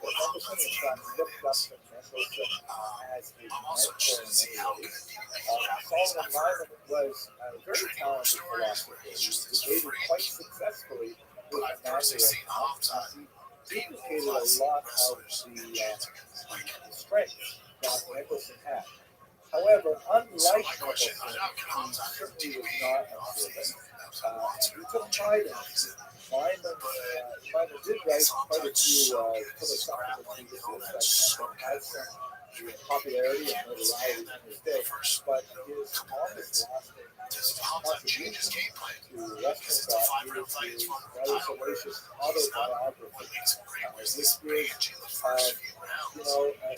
he's not the first in this genre, but it's certainly one of the most important. The so-called OTD genre, the off-the-Derech genre.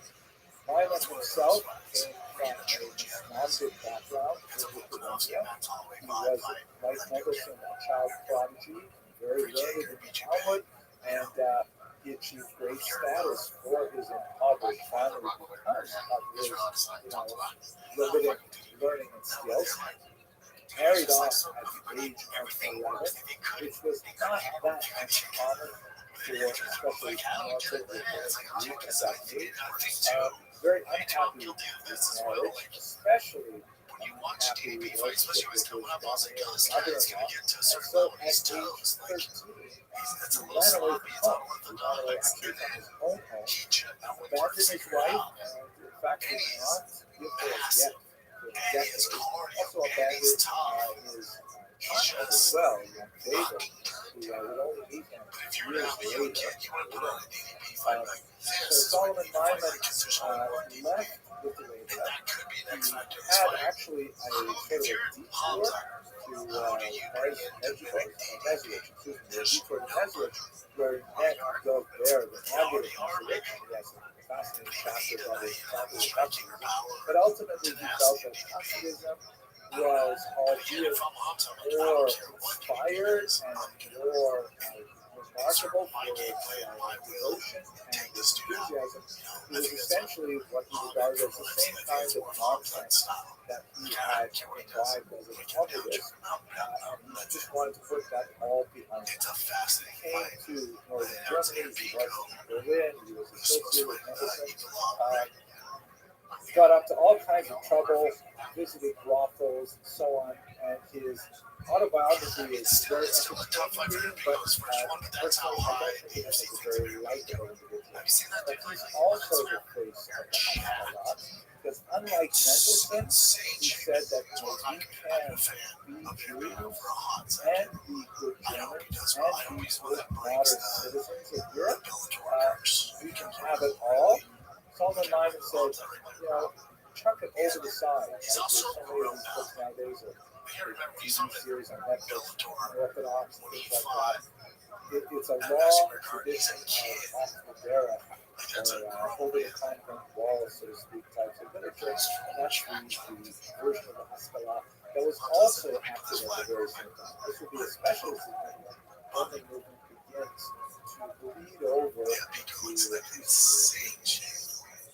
So, the Haskalah in Eastern Europe, just to give you, Western Europe, just to give you a sense of the kind of issues that they were facing, and the kind of solutions that they were looking for, and why the Haskalah was so significant in Western Europe. In the late 18th century, there was a false burial scare that actually lasted for about 2 years. The consensus of scientific opinion at the time was that it was impossible to definitively define death by cessation of respiration and heart activity. And that, in fact, a person could stop breathing as far as 18th century devices were able to measure, and the heartbeat could not be detected, but the person would still be alive and then wake up sometimes later. So this was kind of like a main line that circulated around Europe.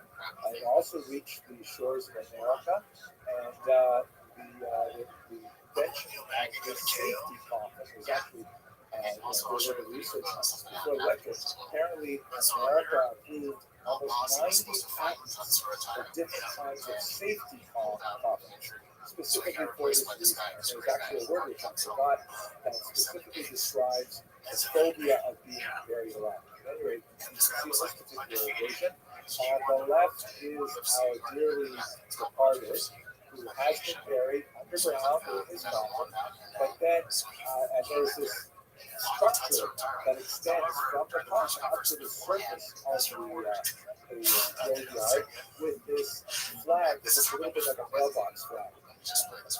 And on the right hand, you see in this picture, he's woken up from his coma-like trance. He's not actually dead, but he has been, falsely buried. And so he operates this little winch that frees the flag and has it pop up in the air. Hopefully, so that people walking by the graveyard will see that flag flying in the air, and they'll have a chill run down their spine.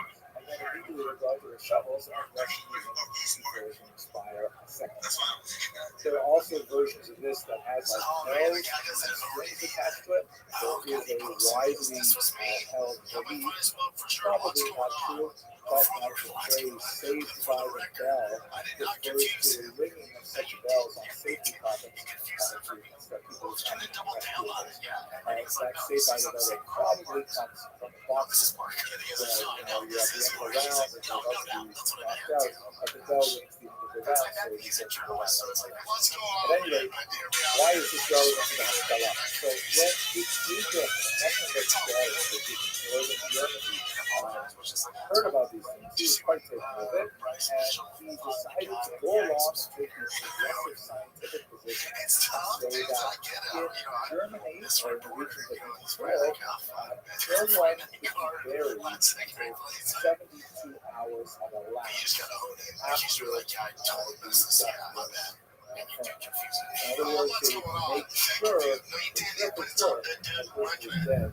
And this was a tremendous affront to Jewish burial practices, which of course, inspired by their Middle Eastern origins, argued for almost immediate burial.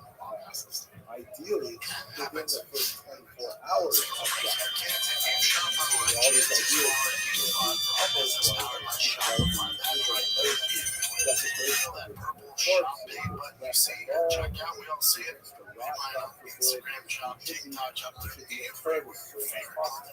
So the rabbis were very upset about this issue, and they went to Moses Anderson for solution. So we got how to dealt with because the group is going to impose something on Jewish practice that is so different than what we've done for the last 800 years. We can't have it. So Mendelssohn took two distinct positions. On the one hand, he argued to the secular authorities, the Duke and others, that the Jews should be allowed to maintain traditional burial practices, that they had no interest of false burials, and religious things should be respected to that. But to his Jewish patriots, he said, why don't we do what the Jews said?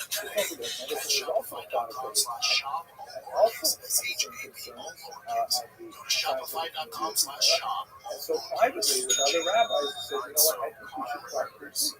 Now, lest you object to say, how could he, as an Orthodox Jew, propose such a radical change in the Jewish burial practice? The truth is, he's really arguing that we should go back to a much earlier Jewish practice. It's not very well known, but in fact, in much of the Talmudic period and the Tanaic period, Jews did essentially practice a kind of a dual burial system, where the body would first be interred, and then after a period of time, typically a year, then to actually be disinterred, and will be brought to family trips like this one in Italy.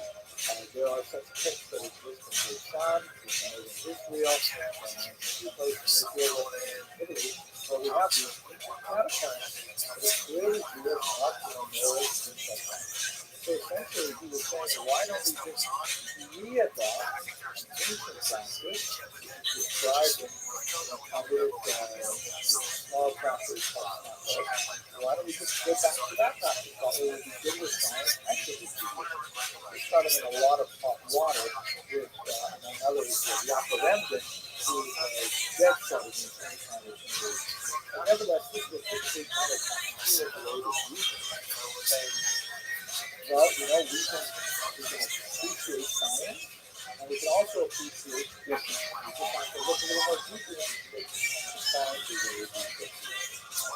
So by trying to respect modern knowledge, which is evolving with the scientific revolution, and also respect the Torah, but not necessarily respect the traditions and customary behaviors. What we call things which are not necessarily rooted in scriptural commands, blatant convert, but rather, customs that sort of like attach themselves by the gift of new choices over generations.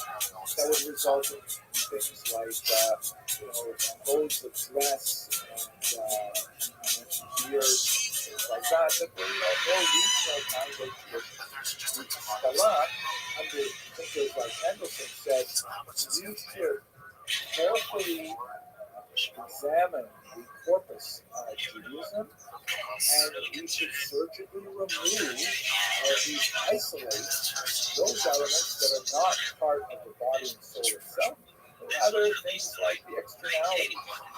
Like, for example, do you really have to wear those costumes everywhere? The long coats that go below our knees? I know we've been wearing them for a few hundred years, but really, why don't we just wear these newfangled short jackets like the Germans do? And you go on listing the many different ways which the tradition should be altered for the sake of Hezbollah. That's the kind of position that people like Moses took. And the second element, which is very important, besides just something the role of science with Torah and tradition, is that Mendelssohn trusted and wanted to engage with civil leaders like the Christian Methodist.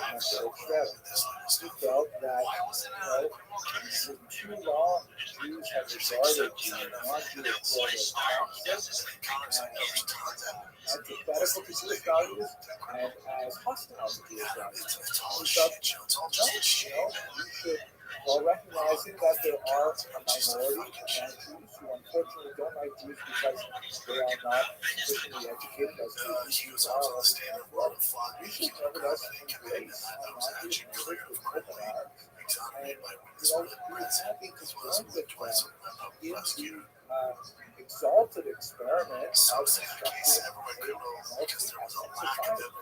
So the idea of openness to the German population in particular was a distinguishing feature of the But remember, we've got a whole range. We have Mendelssohn, who's kind of like the middle of the road person in many ways. We have the off-the-era Naima, who is also in his camp. He's also saying, what are you even trying to keep the Torah? Then we have people like Mendelssohn's, one of his prime students, David Friedland, who was at 1750 to 1834, and we should realize that Mendelssohn's plan simply was not working. His idea of demonstrating the value of Jewish German society would naturally result in the fulfilling of emancipation and equal rights. And in reality, as much as the Jews tried desperately to show that they deserved emancipation, it did do them at every turn. And this drove the Jews to almost ape-like imitation of German norms. For example, the reorganization of the synagogue layout and the whole church life. And in fact, one movement in Germany argued that, hey, maybe one of the reasons why we're not like meshing with the Germans is because we observe the Sabbath on different days. So fine, let's move the Sabbath from Saturday to Sunday. It's like an absurd argument, but nevertheless, it was debated and discussed very seriously. And it's actually even adopted, but the laity did not. The introduction of organs, synagogue, all kinds of things which were definitely contradictory to Jewish law, but nevertheless, he's like bending over backwards upon it, trying to prove that Jews were willing and appropriate partners in the German national anthem. David Friedlander, for example, went rather far, and he argued for a so-called dry baptism. This was a proposal he put forth in 1799, realizing that one of the only ways that Germany seemed to be willing to accept Jews as full members of society is if they would convert. You see this over and over again with big figures like Gustav Mahler, the composer, or Karl Marx's parents, who were all baptized, even at Heine, the great poet, that the only way they could really, get university positions, get reasonable jobs, get published in certain places, and so on, is if they formally adopted Christianity, specifically Lutheranism. So Friedlander said, you know what? Okay, how about this? And he actually wrote an open letter saying, how about all of us Jews convert to Lutheranism? We just want to do it on our own terms. We don't really want to believe that Jesus is our Savior, but we will, pro forma say, yeah, sure, we're Lutherans. Yeah. This was why it was a so-called dry baptism, with no water involved. Of course, it didn't work out, but you see the extent of the desire for the Haskalah to get that elusive German citizenship, that they would do anything for it, and Haskalah was like stretched out way beyond anything that Emerson himself would have achieved. Just to put this in context, this is the audience perspective. There were genuinely Orthodox figures who found a way to kind of thread this needle. One of the famous examples was Royal Church, who in the middle of the 19th century articulated a very controversial strategy, which instituted that one of the things that was necessary was a cleavage of the Jewish population from the so-called outskirts, where the Orthodox community formally separated from the general Jewish community in the context of Jewish really quite a radical move. And at the same time, he argued for a full engagement with German society to the furthest extent that Holocaust would allow. This is essentially the essential genesis of what would later be called modern Orthodoxy. A lot of things happen between Hirsch and 20th century, but the idea of trying to find a safe middle ground between outright assimilation and an obscurantic insular kind of Judaism that doesn't recognize the value of modern science, modern thought, or non-Jewish civilization. That's sort of where Professor Hirsch is trying to focus his efforts.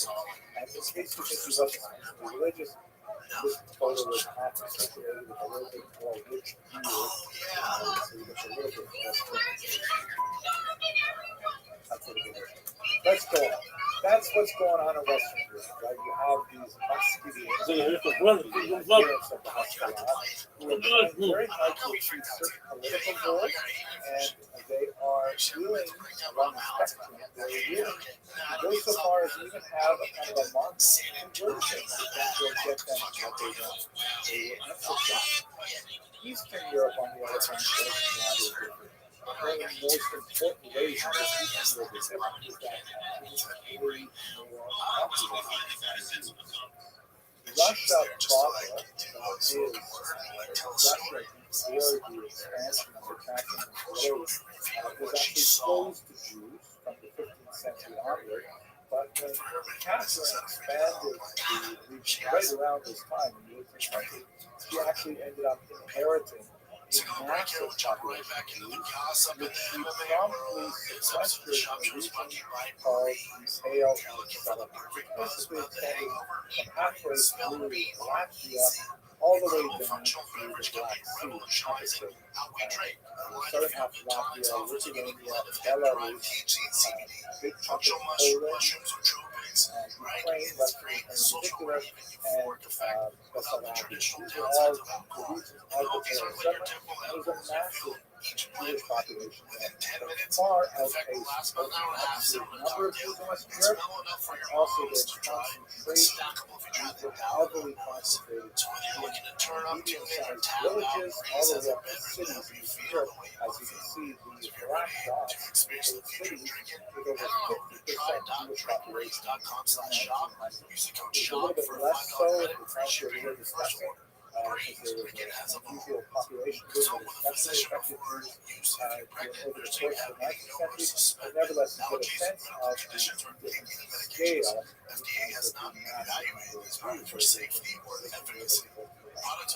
also, we should understand that there's a huge difference in the political and cultural and linguistic context.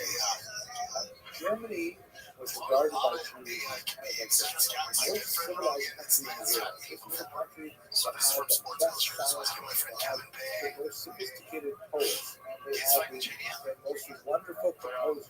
They all these things that happen during the field and so on.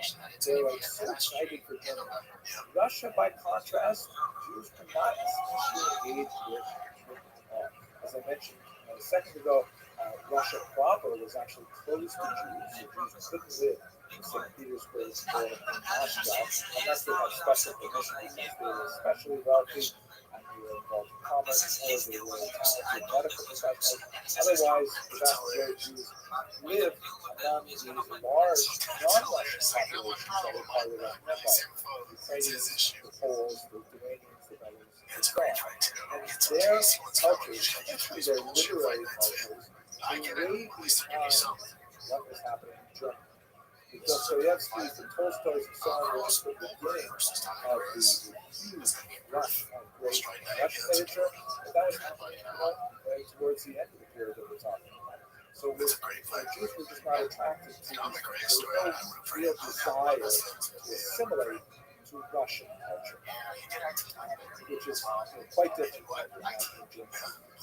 Furthermore, Jews living in this huge block of territory, the Pale of Settlement, had massive linguistic affinities with each other in the Yiddish language, which was so strong there, not at all a minority language among Jews, that it actually evolved eventually into a distinct movement of its own. And any kind of challenge to traditional authority, religious authority that you would find in Western Europe, in Eastern Europe, it tended to move away from assimilation and more into acculturation. It was expressed in movements that we understand today because they were incredibly influential. Yiddishism, the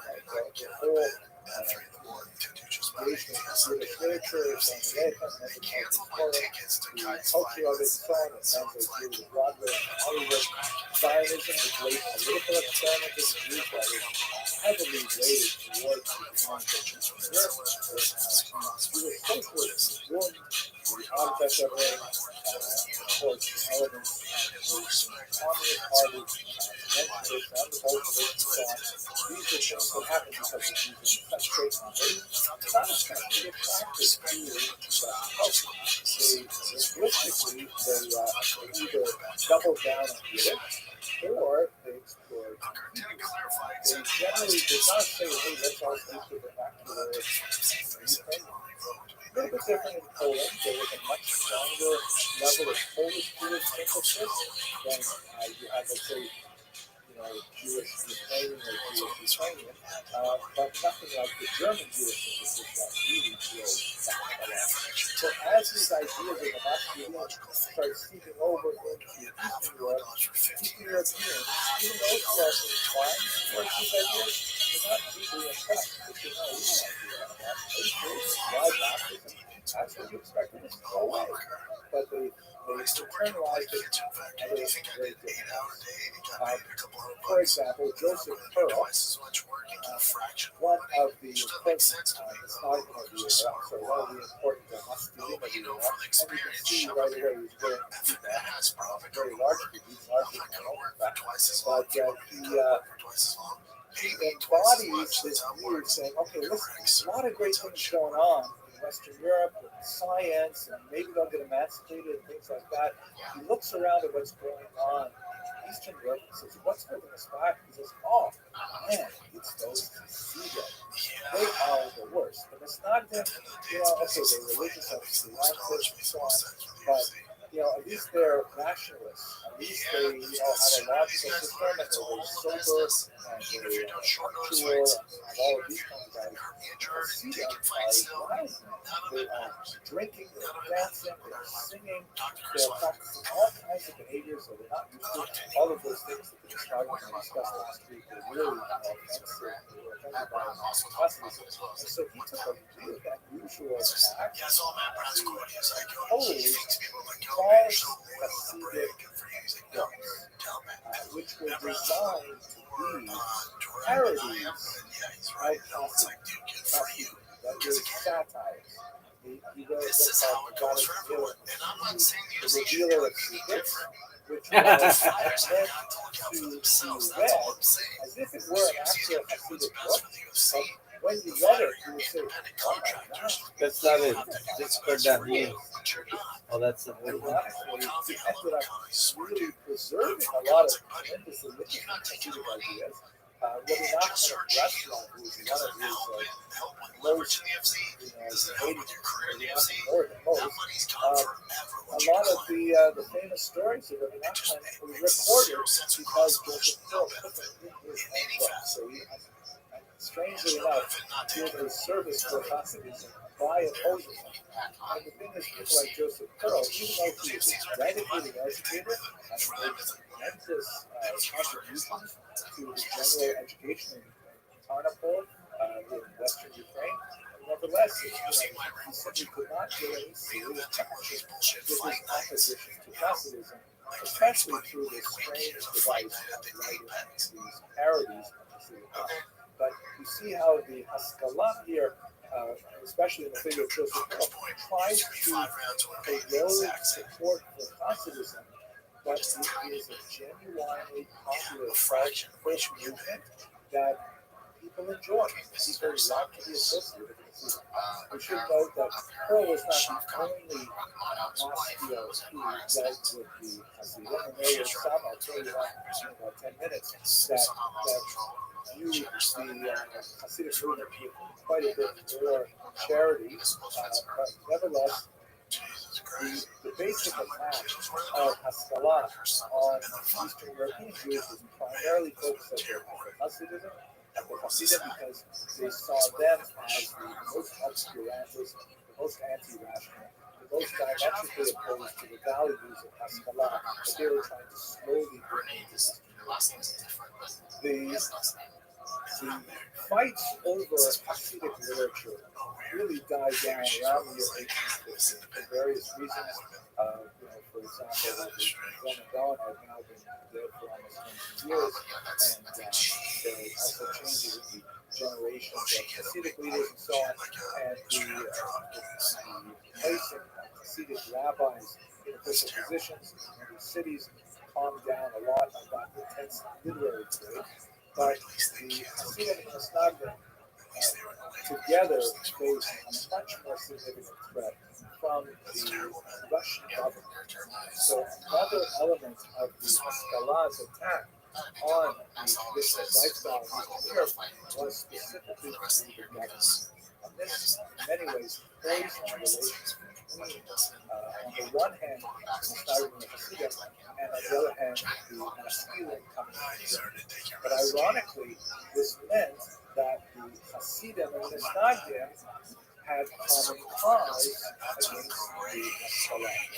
So to a large degree, this helped form what I call today a Haredi bloc of Litvak and Hasidim, because they both saw the Haskalah as an existential threat. Tsar Nicholas I here, who was one of the most influential Tsars to rule Russia, had a lot of ideas about how to deal with the Jewish people. He was deeply disturbed that they should not conform to this threefold theory of good government in Russia that emphasized worship of the Tsar, that emphasized Russian Orthodoxy, which the Jews could not conform to, obviously Russian Orthodox Christianity, not Russian Orthodox Judaism. And finally, the idea of narodnost, which means peoplehood. So he wanted Russians, Russian citizens of the Russian Empire, kind of coalesce around the Russian nationality. And the Jews were like an indigestible mass that could not be absorbed. So I tried a twofold solution to try and divest the Jews of their alien narodnost, and at the same time their alien Judaism, hoping that that would bring them into the Russian court to say who was the situation. The carrot element of this was in the form of the clown schools. This was a network of Russian-sponsored schools that enrolled Jewish children and, purported to use the Halal methods of education to enlighten them, to expose them to science, the Russian language, all kinds of things like that. This is one of the reasons why the yeshiva priority is down, is specifically over whether or not the students there would have to learn Russian. And it's clear that it's not because they felt that the Russian language was somehow completely, divorced from everything Jewish, but that they felt that it was the leading edge of much worse things. They brought in Maskilim like Max Williamson, who initially tried to set up these so-called clown schools, but when he was discovered by Lilienthal and others, that in fact these were like very thinly veiled attempts to actually convert Jewish children to Russian Orthodoxy, with actually priests working on it there also. Lilienthal ended up giving up and he actually retired to America where he made a career here. And this was the carrot, enrolling kids, Jewish kids, in these clown schools. The stick was that if you didn't enroll your child in the officially Russian-sponsored school, then your child would be exposed to the Russian language, the so-called cantonist system. Beginning in 1837, Nicholas I said that Jewish children as young as age 12, legally, in reality, many children younger than the age of 12 or 13, would be conscripted into the Russian army. Now, there's a lot more to say about this terrible disease. We have tremendously corrosive impact on the Jewish leadership in the West, but it was actually a death sentence for the Jewish boys who were looking for a stage to do it on. One thing that many people don't realize is that service in the Tsar's army was 25 years. And Nicholas I, recognizing that conscripting adults at 18 years old, Jewish adults at 18 years old, they were already so steeped in Jewish thought and culture and family connections and had even been married at this point, they would never completely assimilate, so that's why we backed it off by an additional 6 years, at which point they would have 6 years of military education, and then they would serve for 25 years. Terrific thing for families to see the desperation of this temporary Russian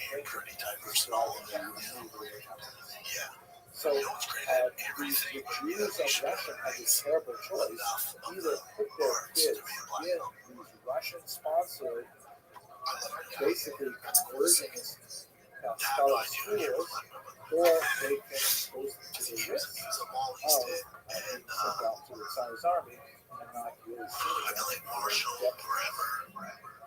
This is the reason why I'm here. My grandfather, Oliver Shalom, did not want to fight against the Japanese and the Russo-Japanese War beyond the Russians.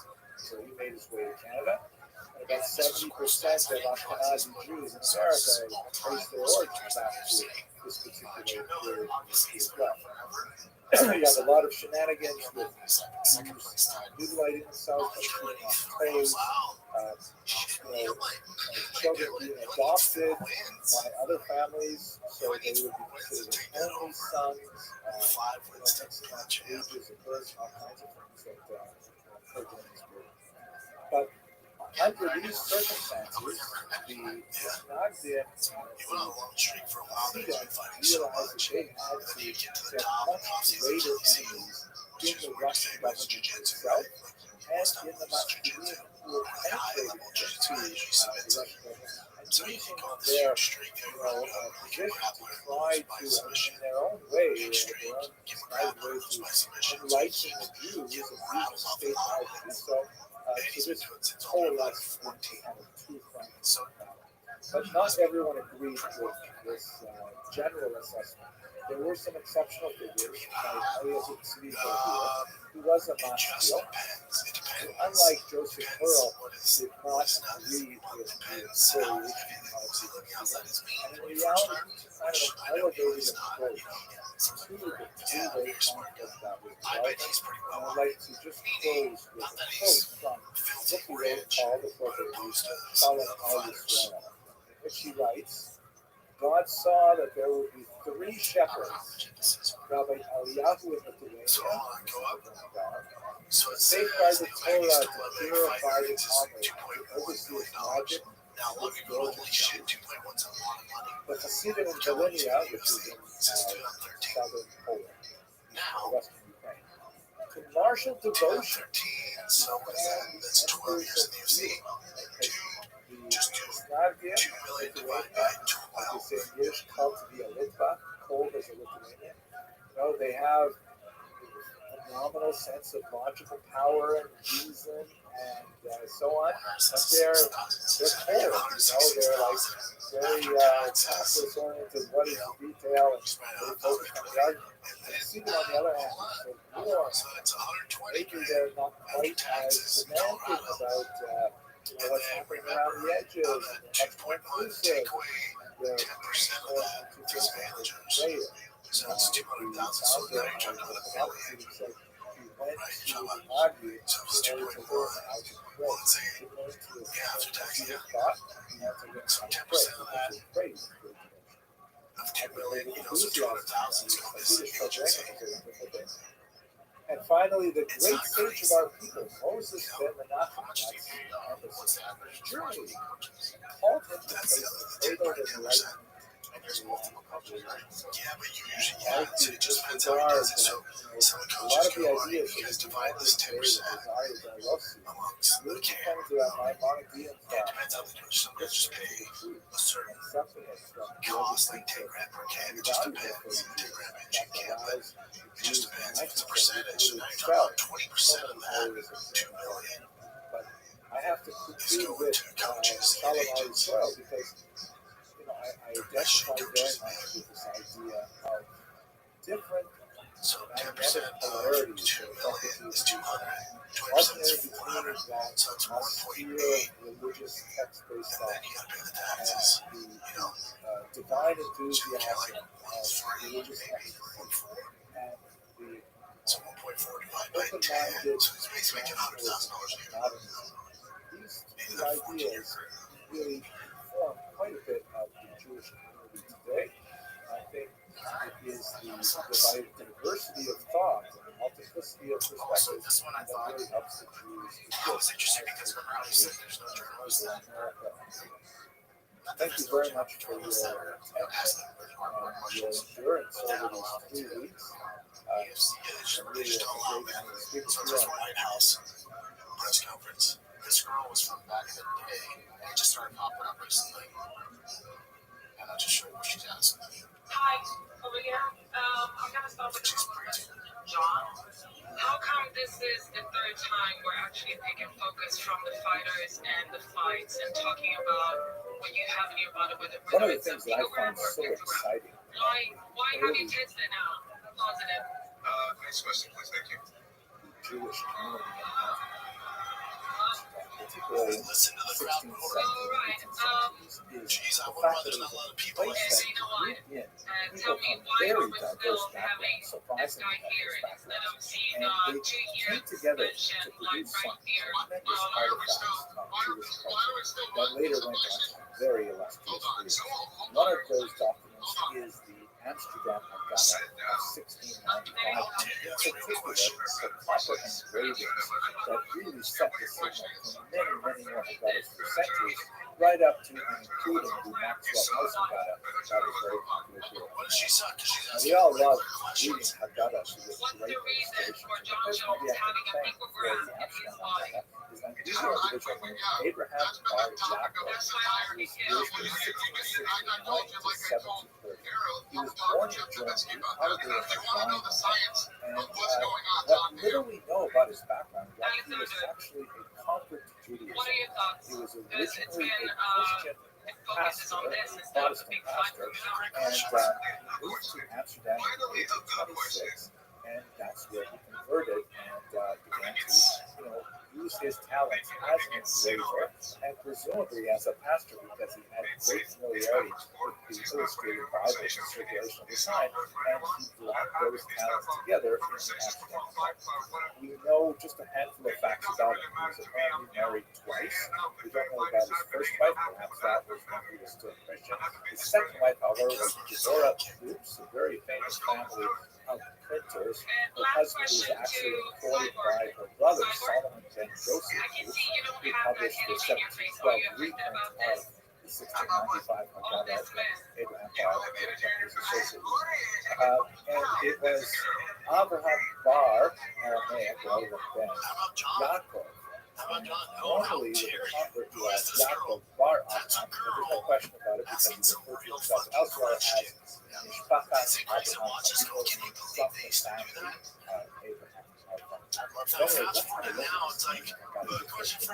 So here's the title page of it. Absolutely gorgeous. You see the representation of Moses on the right, the lawgiver, and Aaron, who's on the left.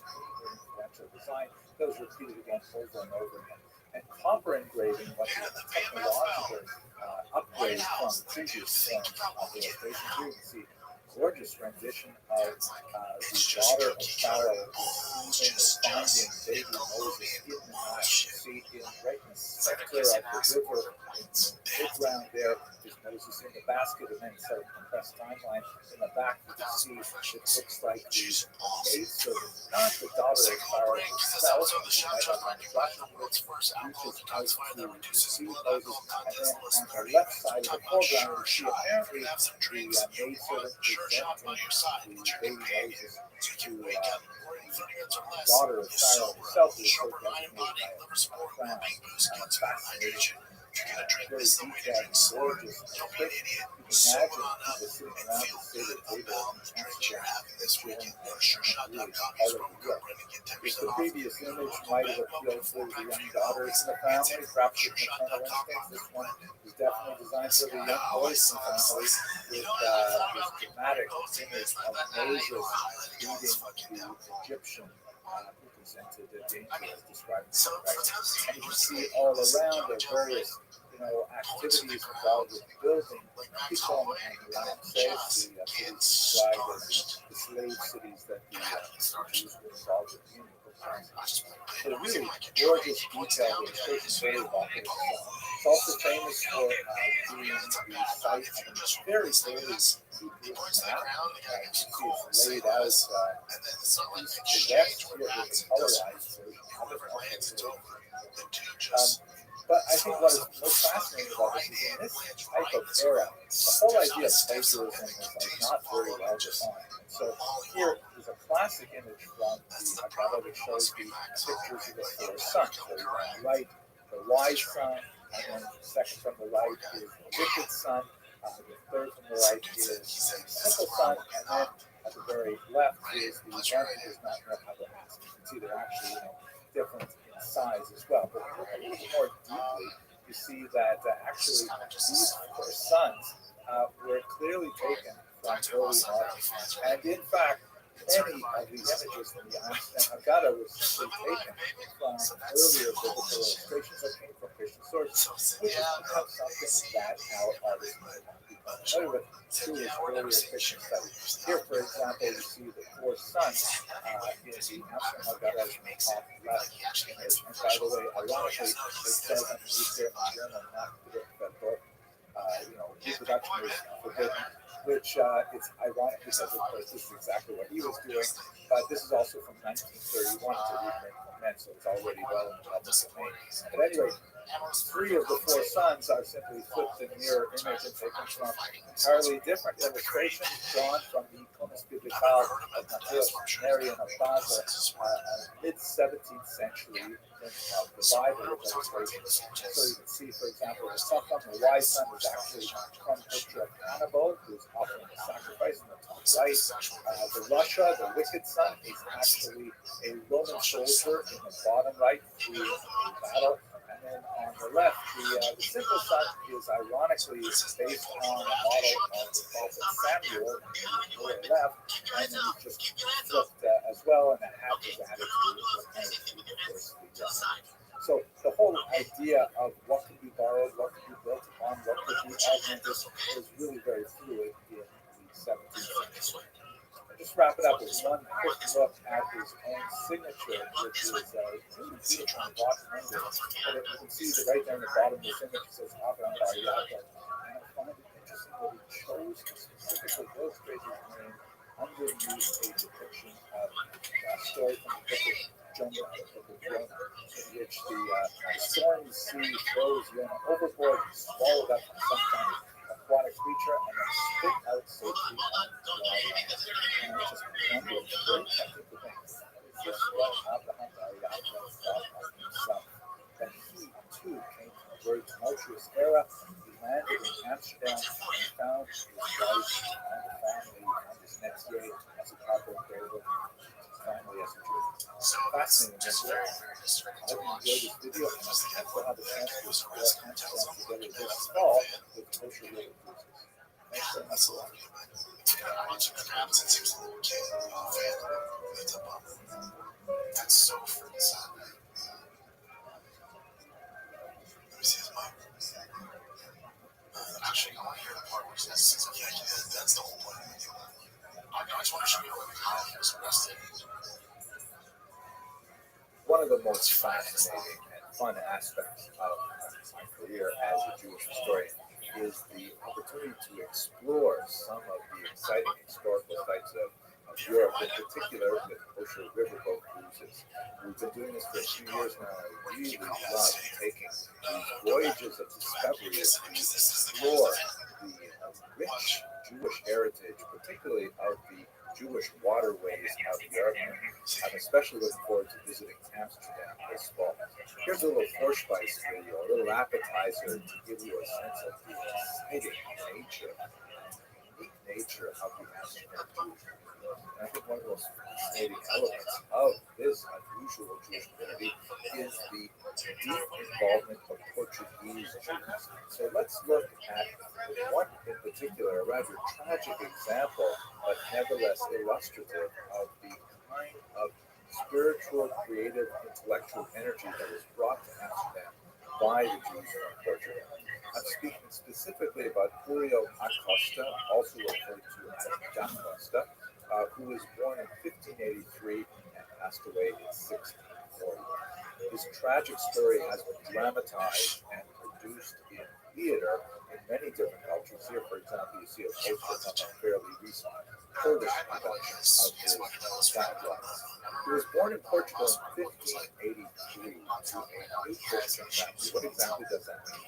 Many people speak about the Spanish Inquisition, but in reality, the Portuguese Inquisition, which followed shortly after the expulsion of Jews from Spain in 1492, was an horrific experience and had in many ways just as powerful, if not more powerful, an impact on Jewish history, because the Portuguese Jews were forcibly converted in 1497.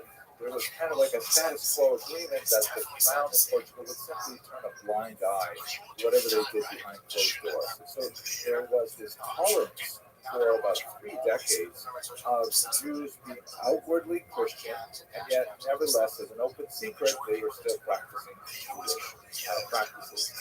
In 1530, the Inquisition came down hard in Portugal and created tremendous havoc for many Jews living there. And so many Jews went deep underground, but they had had several decades of experience living as crypto Jews, and so they tried literally for centuries to make their way out of Portugal afterwards. These families who were technically Christian because they had received baptism, willingly or not, were called pre-Christians, which made a distinction between the so-called old Christians who had never had any experience in Judaism and the new Christians who were of Jewish background. There's a lot more to say about that, but I don't want to take up too much time on this video. At any rate, like many Jews of his generation, Acosta was not informed of his Jewish background until he was really a teenager. And he had understood that he was a good Christian like everyone else. He studied theology. It's quite possible he may even have received a clerical degree himself. And then when he found out that he was Jewish, he was fascinated with it. He was obsessed with it, and he wanted to really explore his Jewish background. This was only possible, however, once the family did make their way out of Portugal to Amsterdam, which is a much more liberal and tolerant environment, at least in some senses, where these Portuguese Jews could once again re-engage with their Jewish identity. Unfortunately for people from them, his Jewish identity was an imagined one, because for this is 1583, the tradition has been in place for 50 years. The Jews have been forcibly converted for almost a century. His real content with Jewish teachings is highly limited. Almost everything he's learning about Judaism is from Christian sources reflecting upon Judaism, and him trying to decode them to understand what Judaism must really be like after you take away the Christian focus. He went to Amsterdam in 1614, spent a little bit of time after that in Hamburg. He was circumcised and he was formally converted, but he found himself in conflict with the Hamburg community in 1618. And the crux of the problem was that he did not believe that Jews were living up to the ideal that he had set for them. Right? Imagine the kind of environment he must have been active in. He was an intellectual, brilliant individual, very well read, and he's trying to adopt this new Jewish identity after almost a century of persecution. And he finds that Jews are people too. Jews are not necessarily behaving at the standards which he expected of them after reading the Hebrew Bible, hoping to find models of human behavior in the patriarchs and the matriarchs, David and Solomon. As he's around them, there are regular people who are going about as Jews, occasionally perhaps not speaking well of each other, perhaps not necessarily treating each other appropriately in business and so on. And he is angry about this. He ends up getting into conflict with the local community that in an attempt to try and quell his anger and his public expectations. He is angry. Now, there's a lot more to say about what exactly is context. It essentially means a form of ostracism, and there are different levels of it as we shall see. So, he was first excommunicated in the year 1618. He goes back and lives in Amsterdam, and the excommunication is lifted, and but he doesn't stop. He's still so bothered by the fact that how is it possible that Jews do not behave to the standards that he expects they should adopt? It's possible that we all come to suffering on some level of mental illness. At the end of this story, perhaps we'll see why this is especially poignant. But nevertheless, he ended up publishing a book, The Examination of Pharisaic Traditions, which was in many ways an attack on exactly the problem that we're describing here. The Jewish community, which at this time was trying to negotiate a safe level of tolerance with the outside community, and certainly did not want these intellectual rabble-rousers active in Amsterdam. They ended up excommunicating him again, the second excommunication. He was fined, the book was seized and burned, and he ended up fleeing to Utrecht. Nevertheless, in Utrecht, he found himself extremely depressed. His mother passed away, and he found that he simply could not live. He didn't have a community anymore. He was a Christian. He didn't have community among Jews either. So he moved back to Amsterdam, hoping to absorb himself within the Jewish community again. And he said, I'm going to set aside all of my intellectual and spiritual disagreements with the community. He said later on, a very sad phrase, he said, I shall become an ape very derogatory statement in the sense that he wanted to fit in with the Jews, even though he felt that it really wasn't for him. He thought a lot about some of the philosophical areas of Judaism, and just could not help himself. He ended up getting involved in controversial behavior again. He ended up preventing two Christians who were considered conversion to Judaism at the time, and this brought him to the attention of the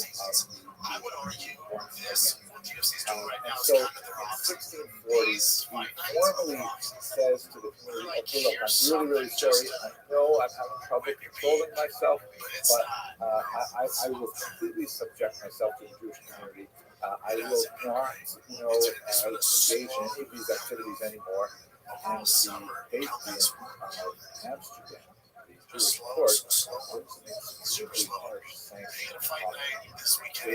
They accepted him back, but they ordered him to go through a ritual humiliation, which was surprisingly not as uncommon as one might think in the 17th century, where he was taken to the synagogue, he was tied to a post and symbolically lashed with a lash, but the idea was to symbolically accept the repentance through his lashes. Welcome. How are you? What up, Marai? Can you hear me? Yo. How are you? It is my 24/7 live stream. How are you? I'm good. How'd you? Are you in Israel? I am not. Why not?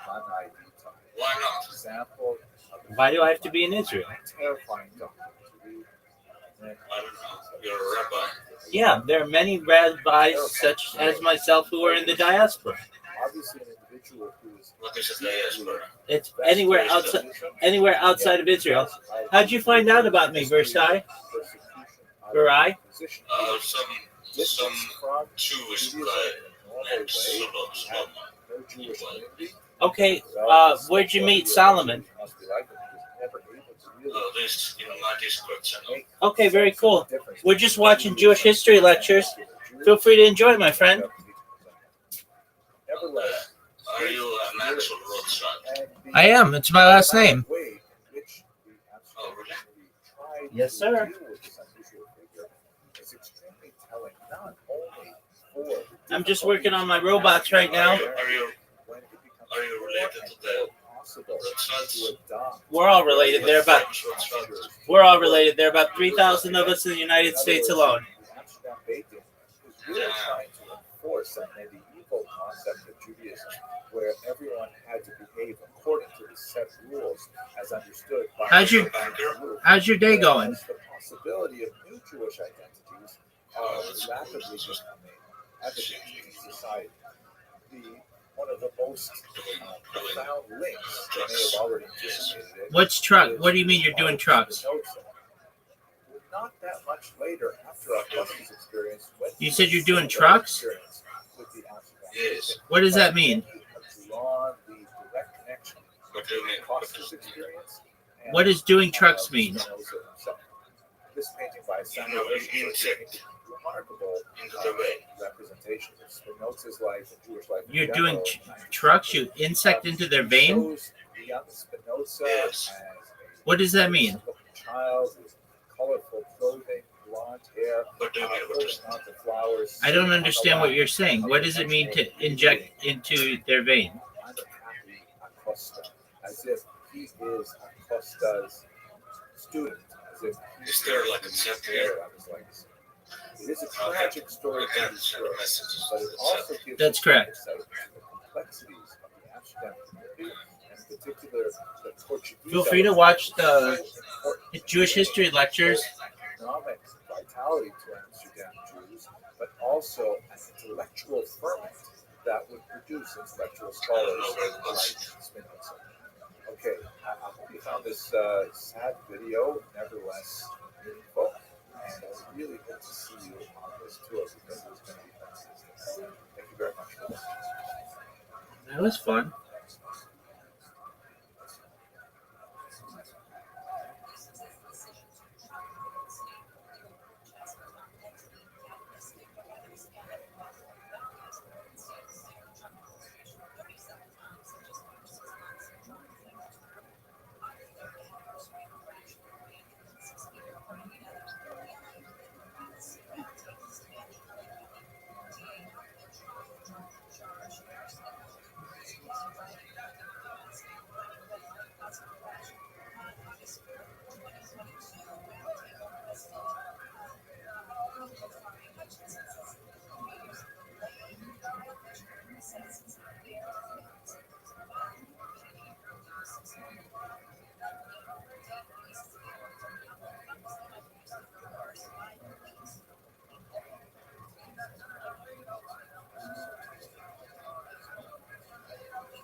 Welcome, my friend.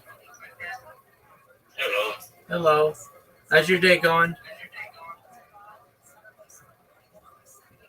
Okay, I guess.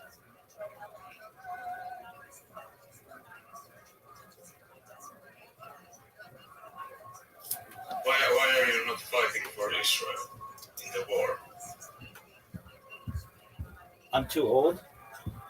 One of the most fascinating and fun aspects of Calm down with your questions. as a Jewish historian is the opportunity Not to understanding. explore. I know, I'm not here to be interrogated, though. Feel free to watch the Jewish history lectures. I'm working on something, my friend. If you do have questions, including my age and all the other stuff, there's a section of this Discord that says Ask Rabbi Anything. Ask me any question that you want in there, and when I have time, I'll get to it. Jewish waterways. I don't have permission to send messages.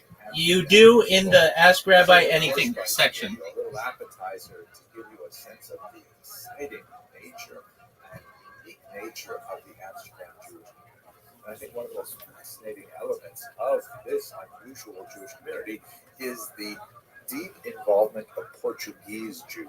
And so let's look at Yes, you do. You click on it, and there's a little box that says send a message. Of the kind of spiritual, creative, intellectual energy that was brought to Amsterdam by the Jews from Portugal. I'm speaking specifically about Uriel Acosta, also referred to as Da Costa, who was born in 1583 and passed away in 1640. His tragic story has been dramatized and produced in theater in many different cultures. Here, for example, you see a That's a great question to ask me in the Ask Rabbi Anything section. His sad life. He was born in Portugal in 1583 to a new Christian family. What exactly does that mean? Many people speak about the Spanish Inquisition, but in reality, the Portuguese Inquisition, which followed shortly after the expulsion of Jews from Spain in 1492, was an absolutely horrific experience and had, in many ways, just as powerful, if not more powerful, an impact on Jewish history. Because the Portuguese Jews were forcibly converted in 1497. There was kind of like a status quo agreement that the crown of Portugal would simply turn a blind eye to whatever they did behind closed doors. And so there was this tolerance for about 3 decades of Jews being outwardly Christian, and yet, nevertheless, as an open secret, they were still practicing Jewish practices. In 1530, the Inquisition came down hard in Portugal and created tremendous havoc for many Jews living there. And so many Jews went deep underground, but they had had several decades of experience living as crypto Jews, and so they tried literally for centuries to make their way out of Portugal afterwards. These families, who were technically Christian because they had received baptism, willingly or not, were called new Christians, which made a distinction between the so-called old Christians, who had never had any experience with Judaism, and the new Christians who were of Jewish background. There's a lot more to say about that, but I don't want to take up too much time in this video.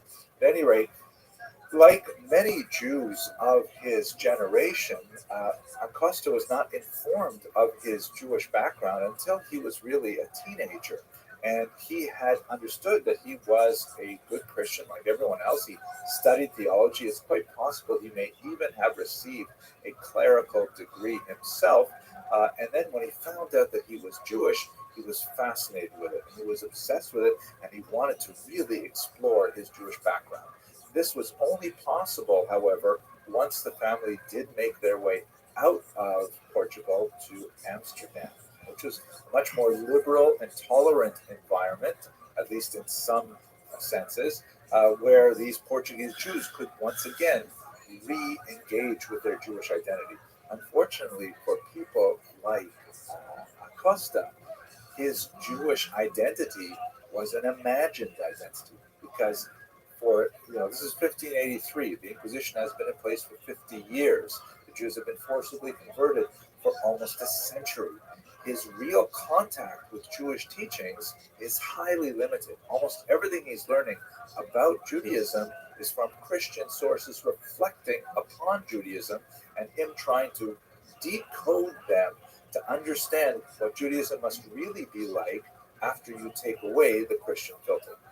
He came to Amsterdam in 1614. He spent a little bit of time after that in Hamburg. He was circumcised and he formally converted, but he found himself in conflict with the Hamburg community in 1618. And the crux of the problem was that he did not believe that Jews were living up to the ideal that he had set for them, right? Imagine the kind of environment he must have been active in. He was an intellectual, brilliant individual, very well read, and he's coming to adopt this new Jewish identity after almost a century of persecution.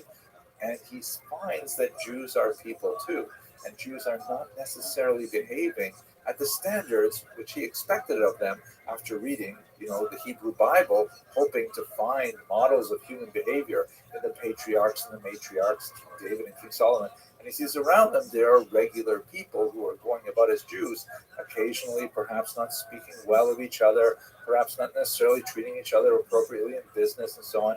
And he is angry about this. He ends up getting into conflict with the local community that, in an attempt to try and quell his anger and his public expectations, he is actually excommunicated. Now, there's a lot more to say about what exactly is excommunication in a Jewish context. It essentially means a form of ostracism, and there are different levels of it, as we shall see. So he was first excommunicated in the year 1618. He goes back and he lives in Amsterdam, and the excommunication is lifted, and but he doesn't stop. He's still so bothered by the fact that, how is it possible that Jews do not behave to the standards that he expects they should adopt?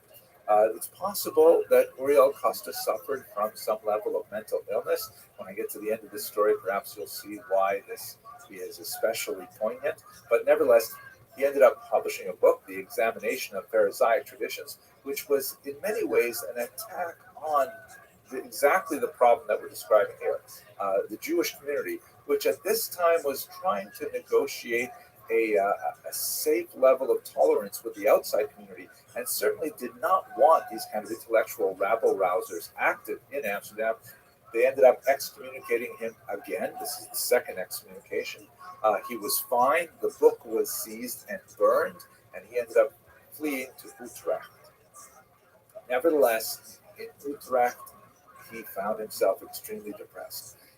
In 1628, his mother passed away, and he found that he simply could not live. He didn't have a community anymore. He wasn't a Christian. He didn't have community among Jews either. So he moved back to Amsterdam, hoping to absorb himself within the Jewish community again. And he said, I'm going to set aside all of my intellectual and spiritual disagreements with the community. He said later on, a very sad phrase, he said, I shall become an ape among apes. Very derogatory statement in the sense that he wanted to fit in with the Jews, even though he felt that it really wasn't for him. He thought a lot about some of the philosophical areas of Judaism, and he just could not help himself. He ended up getting involved in controversial behavior again. He ended up preventing two Christians who were considering conversion to Judaism at this time, and this brought him to the attention of the Jewish community once again. And so in 1640, he formally says to the community, okay, look, I'm really, really sorry. I know I'm having trouble controlling myself, but I will completely subject myself to the Jewish community. I will not, engage in any of these activities anymore. And the Beit Din of Amsterdam, the Jewish court, imposed an extremely harsh sanction upon him. They accepted him back, but they ordered him to go through a ritual humiliation, which was surprisingly not as uncommon as one might think in the 17th century, where he was taken into the synagogue.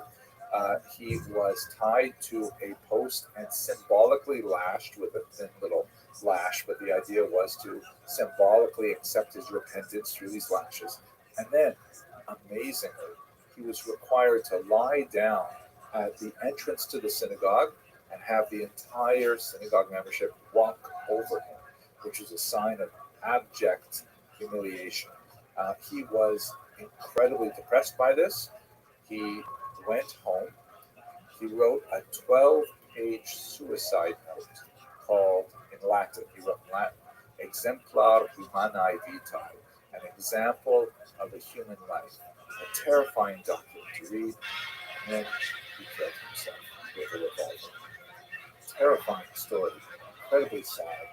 Obviously, an individual who was deeply invested in Judaism. There he is. Yet, because of the vagaries of history, What up, pimp? persecution, How you living, baby? position, he was Rah, rah, rah. Rah, rah, rah. Rah, rah, rah. What's good, son? You literally messaged me at 9:30 in the morning to play match. Yeah, dog. And then again at like 10 and 11 and 12 and now 3:20. Are you ready? I mean, I don't think this is gonna play out well for you, but Okay, so I have to put some. actually, I figured out an AI strategy to play the offense.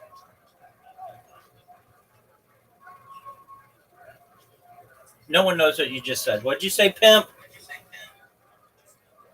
I have an AI strategy to play the offense.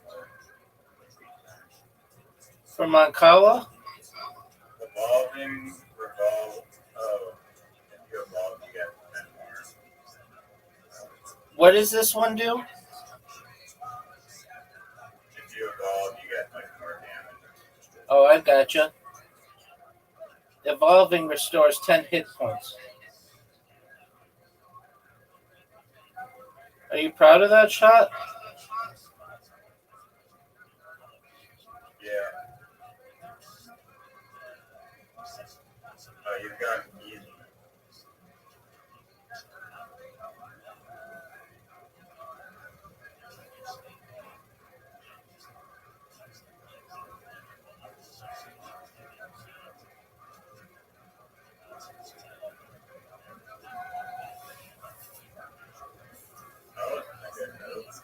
I think it was brilliant. I thought you were gonna allow me to get the cherry. They're berries, technically. I looked it up.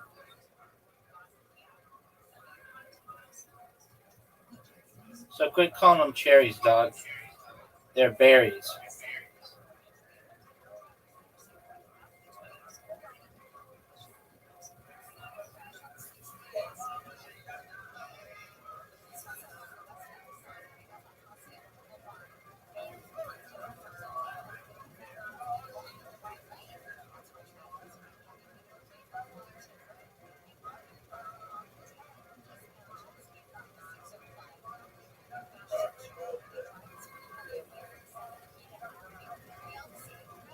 You could have gotten a quad, dude. But I guess you get two in a row anyway. So it doesn't really matter.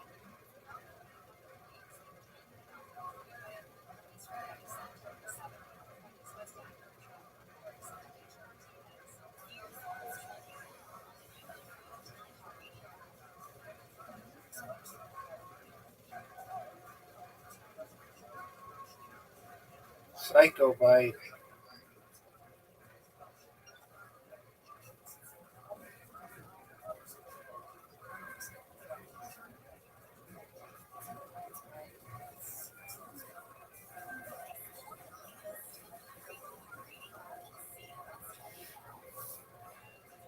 Do you think all of the colors come up equally or some more than others?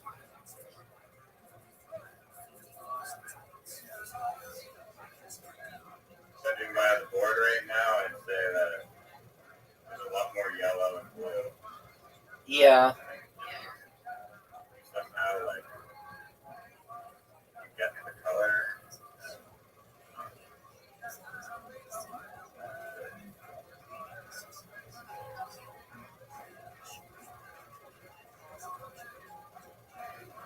The more you get the color, the more it disappears. I get that.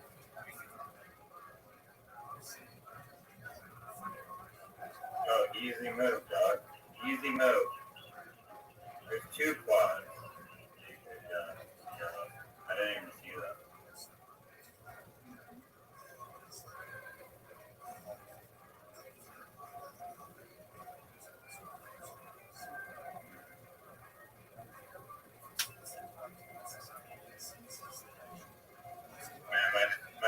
saying it's gonna be like the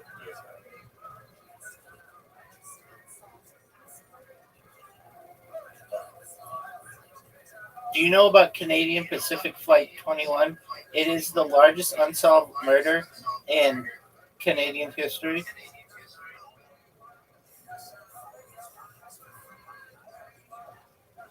What do you want me to do about it, dog?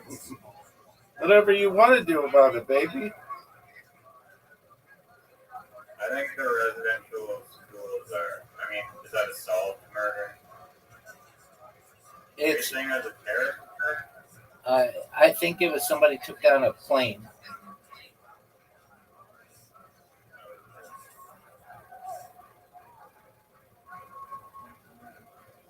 You're at max hit points, son. You're at max hit points. I mean, it still does like extra 10 damage or something. Are you proud? I don't know if I leveled up the wrong one, but we'll see.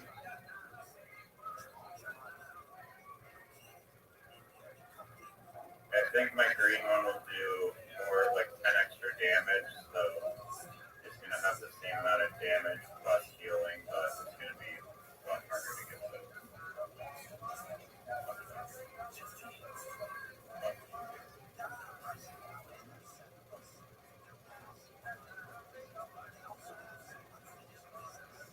Oh.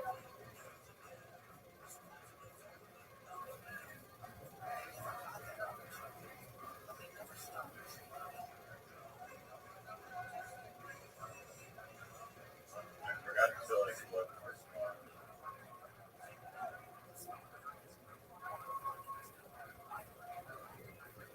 I see a quad that you can do. If you got the yellow one, corner of the top, you know,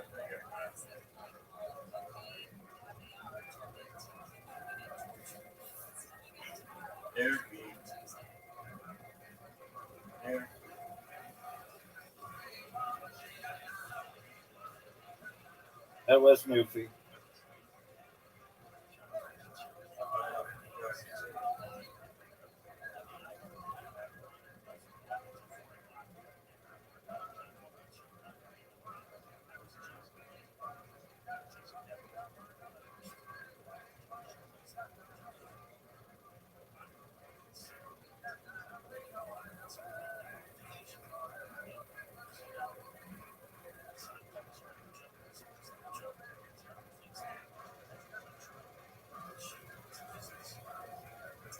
oh shit, still me? Fuck, I could have just taken the green.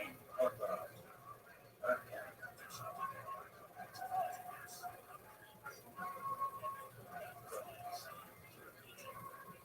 Oh no. That's not good. No! That's not good. Fuck.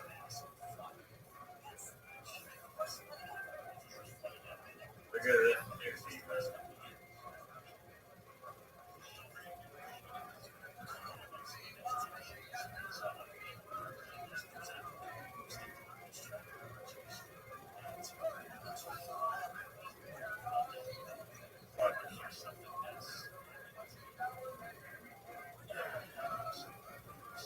Sometimes you just gotta like hit a 3 and then I don't think it ever gets to like 5 or 6. Or like, I guess they would automatically go away if they had that. But like, it just seems like there's like some kind of AI limitation.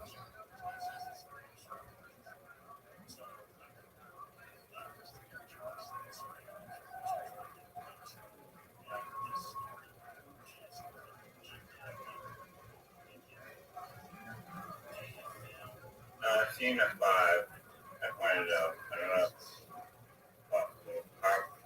Possibly possible. Yeah. This thing evolves is pretty OP, especially with the extra damage. Right.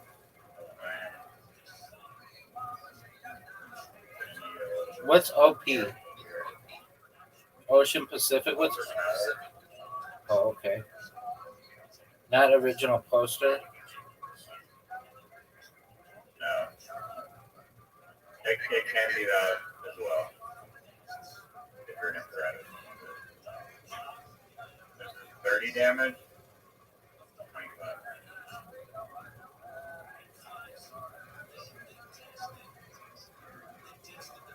Oh. Are there no quads? Give me a quad. You love quads.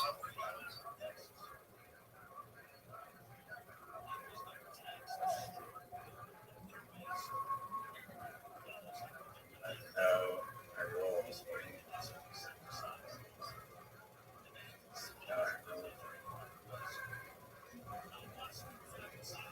Oh.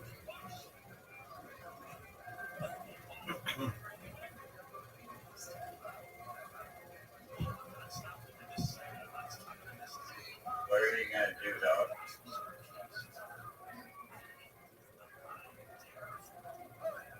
I don't know if that was 30. Oh shit, do I go for the fucking... I could've gone. They're berries, dog. Quit calling them cherries.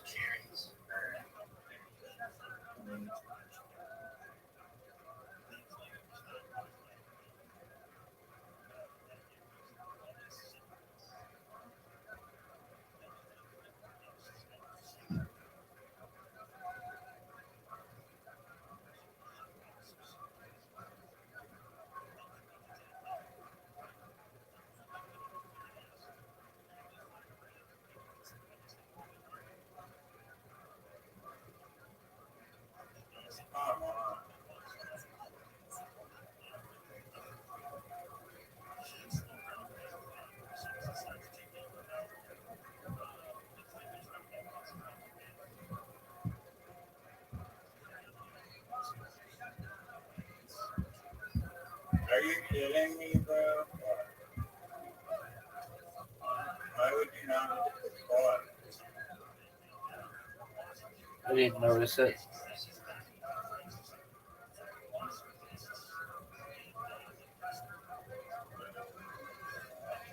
No!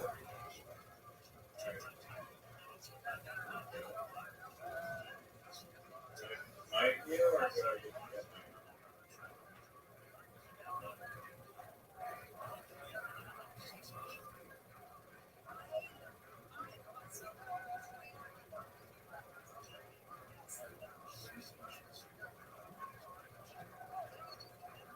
Should I kind of evolve your dream thing?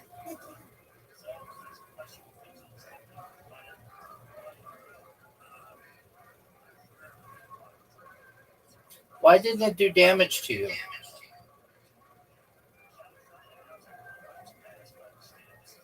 I don't know.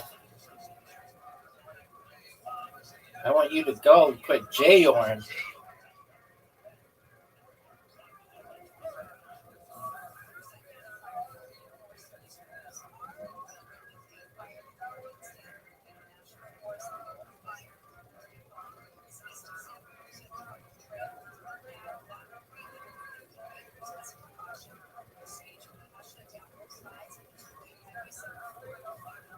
Here we go.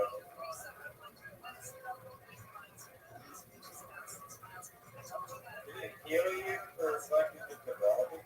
Yeah, because that's like the special thing in this one.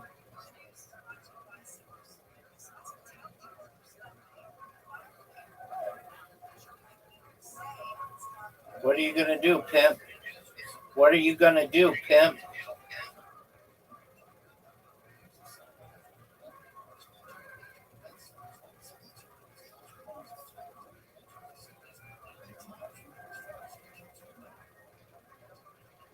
Quad.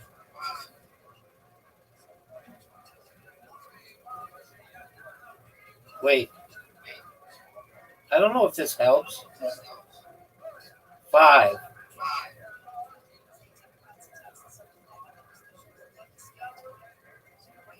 5 doesn't do anything for you. It should let you like keep back in the quad. I agree.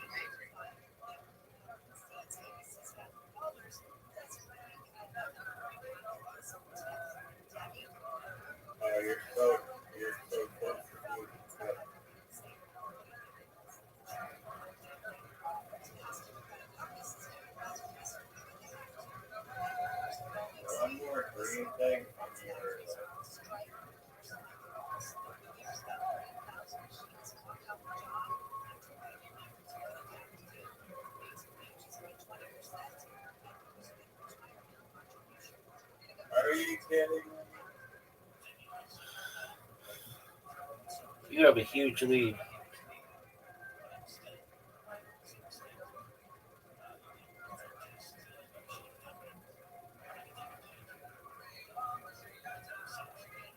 Fuck you, man. Fuck you.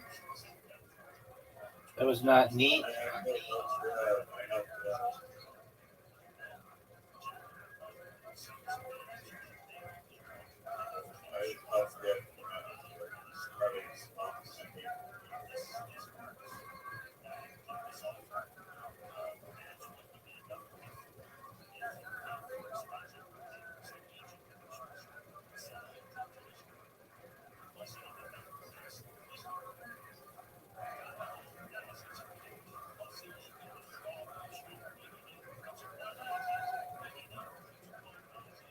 Extra move.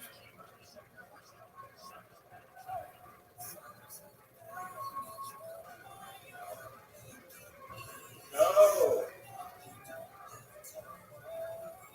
Yo, every move, like, you never knock them down.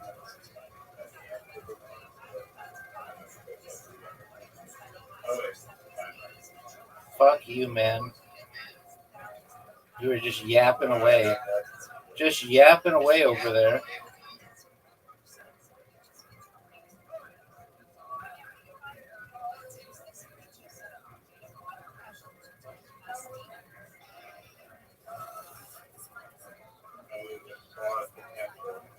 What the fuck was happening? Oh, you're dead.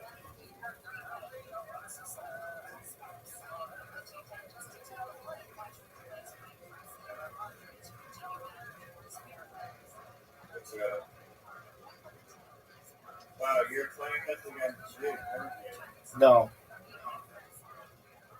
You're playing against people online? Yeah. Okay, we're going to change it. We're going to do, instead of all pick, it's draft pick. So you have to, like, I don't think we can have the same guys.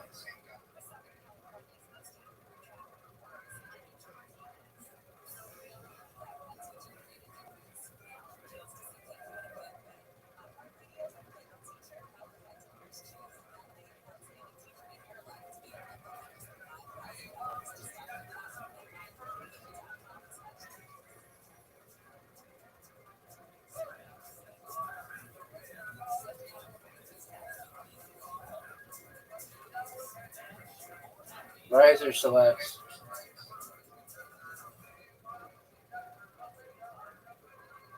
What are you doing taking my guy?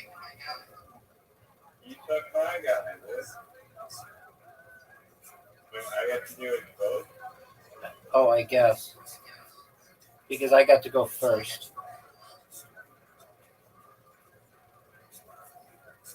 Are you going to pick something? Or are you just going to jail? I need more from the character, though. I know.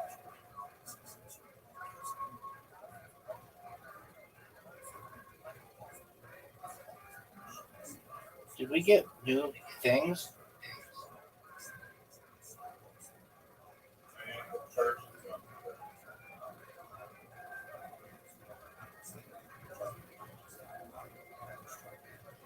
I got a new thing. We haven't used this one. Matching berries harms 5 damage.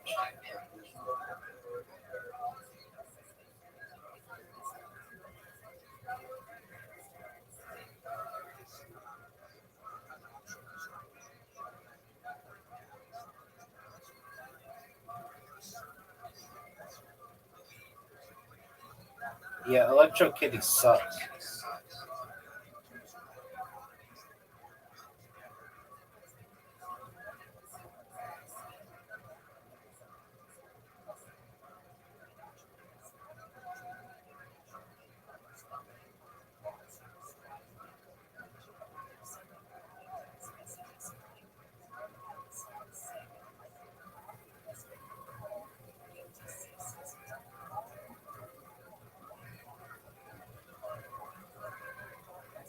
Wait, it does damage to you when you get berries?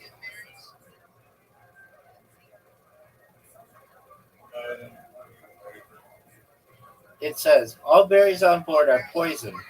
Consuming matching them will damage a player 5 health. Oh yeah, level skulls. This is fun to carry.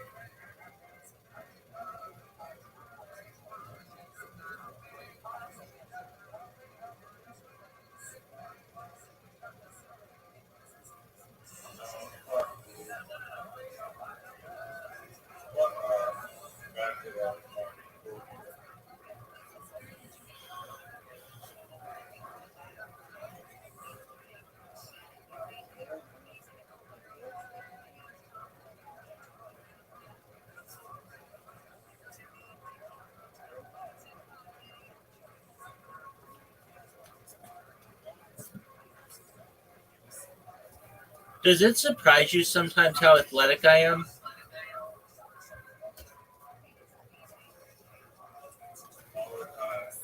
I would agree.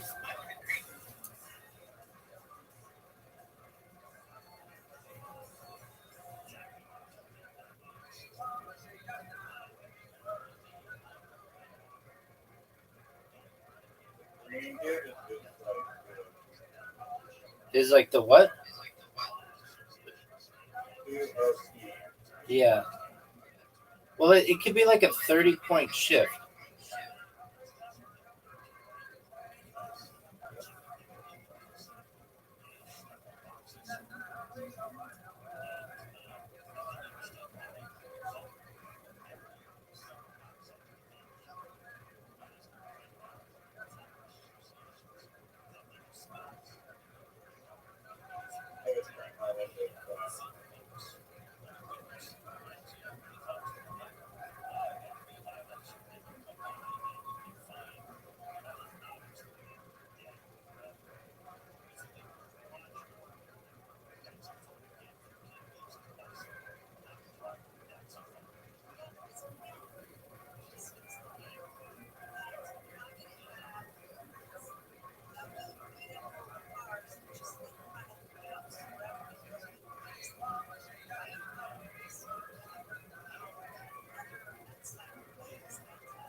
Gigantic fuck up. Maybe the biggest fuck up we've ever seen.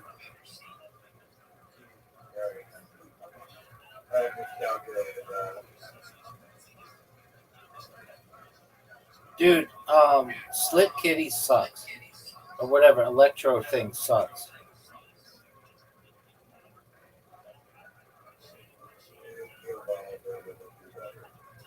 No, it sucks.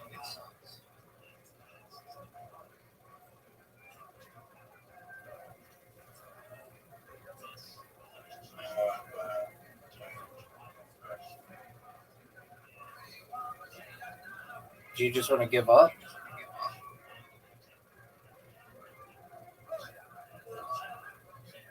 Well, you give up on a lot of other games, so it wouldn't surprise me if you wanted to give up now.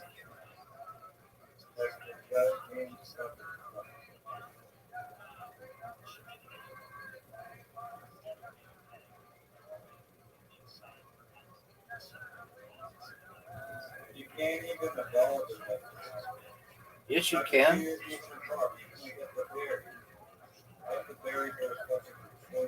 They are, but they hurt you.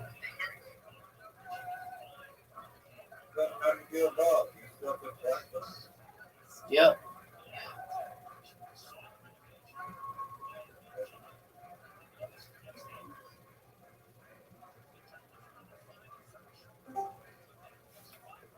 Welcome. How you living, pimp? What's good in your neck of the woods? How'd you find out about me, G?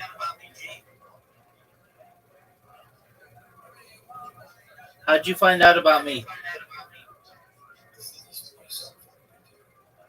Oh, not really.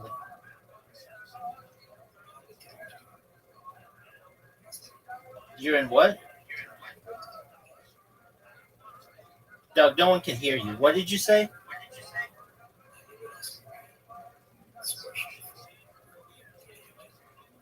Okay. How's your day going, pimp? How's your day going, pimp? Okay, how is it? How's your day going? That's what I like to hear, son. I'm kicking ass, taking names. Every day's a holiday, every meal's a feast, baby.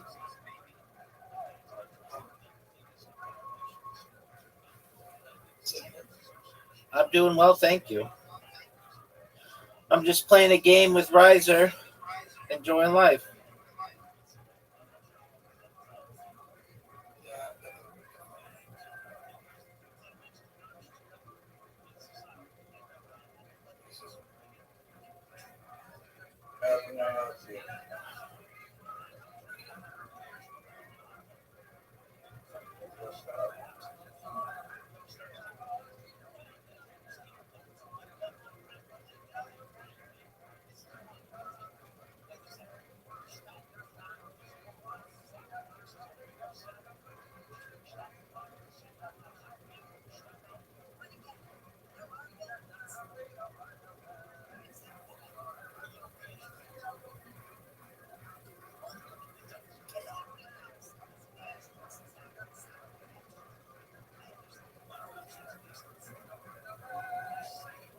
Here's a 5, Riser.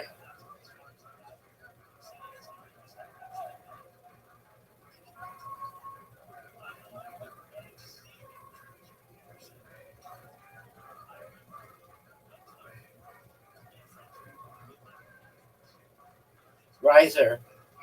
I now have Electro Kitty. Electro Kitty is now Axel Rays. What are your thoughts? Never seen Axel Ray in the history.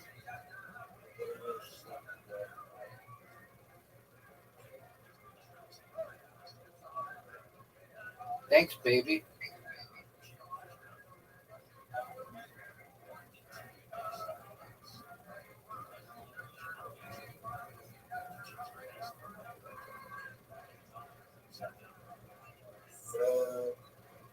Well, it's actually pretty good. The amount of points it takes is only 4, but it does not a lot of damage.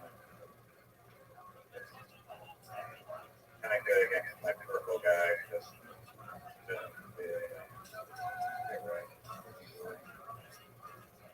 Oh, you want to be a 5er? Yeah. Make sure that's 5er. Yeah. That was good. I feel like 4 extra moves. That was good.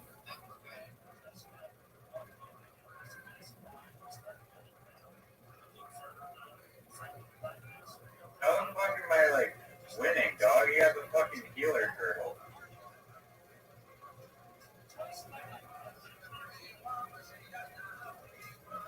Fuck you.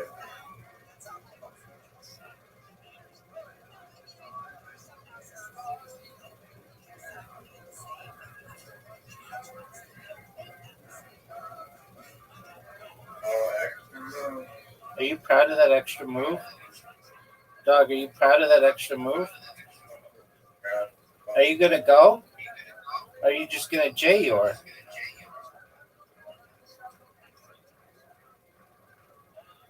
I need to get the blood circulating so I can continue to excel at this game. I'm going to go to jail.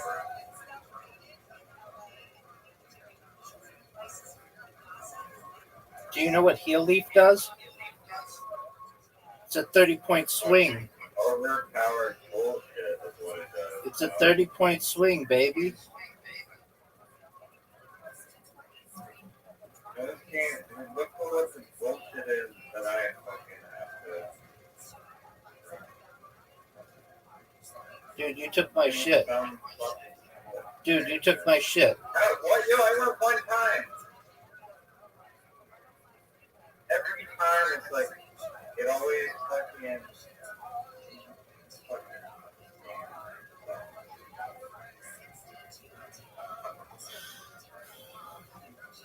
Oh, you're done. You're done.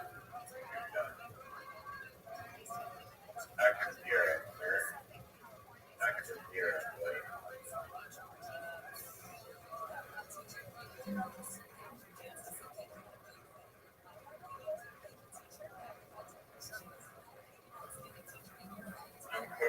there should be like weird electro cat shit with cars, right?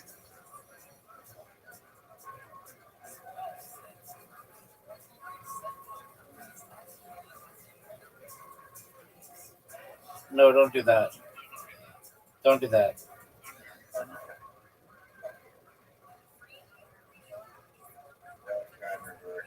Are you gonna go? That's not reverse psychology. That's straight up psychology, pimp.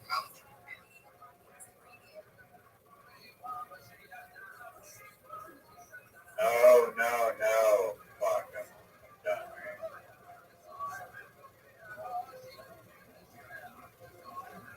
right? Dog. Much damage.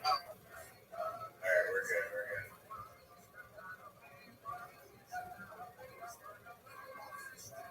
I can only deal 20. Because your thing sucks. Oh, I didn't even evolve it. No, you didn't. Why didn't you evolve anything?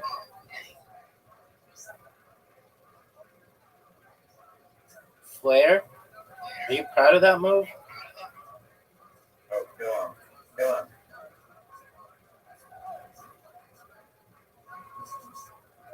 we might be okay. Oh man, this sucks. I don't have anything good. What do you want me to do? I need a great move there.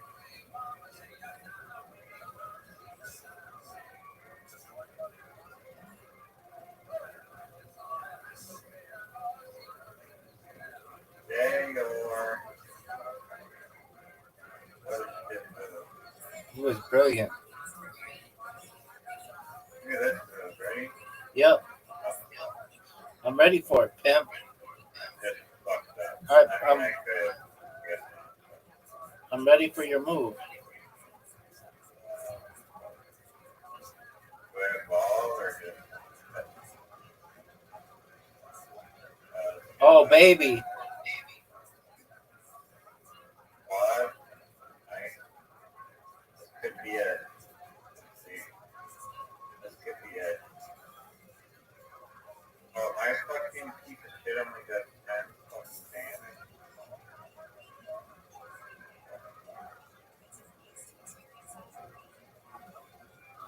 Electro Claw.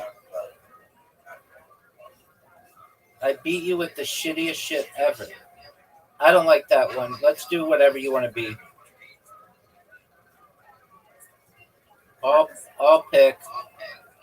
I want my green one, and I want my red one.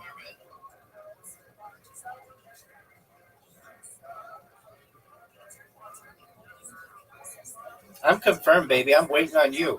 What are you doing, J-Yorn? Are you J-Yorn?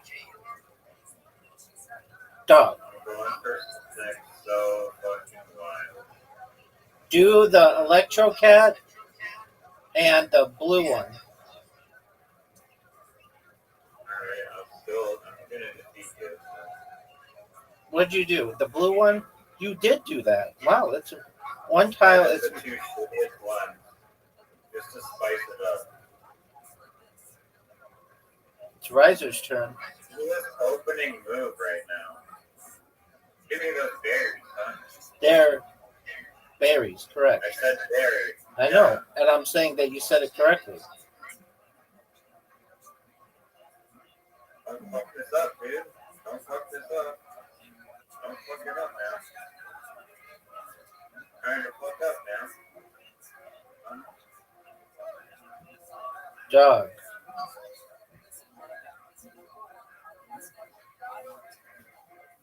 So, if you're taking 20 seconds to JYR, at least fucking do some lube and speed it up or something. I don't know.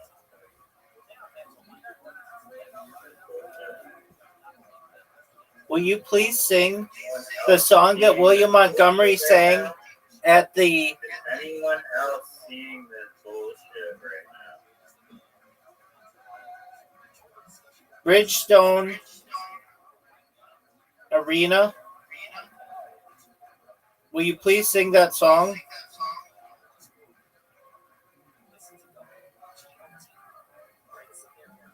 No one knows what the fuck you're talking about. It goes like this. Rocky Top, you'll always be home, sweet home to me. Good old Rocky Top. Woo! Rocky Top, Tennessee.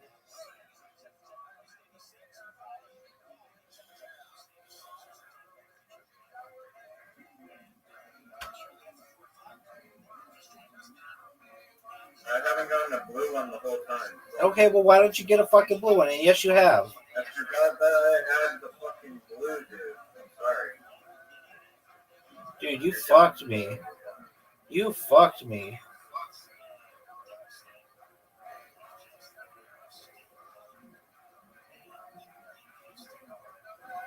Oh, this blue one might actually be low-key OP.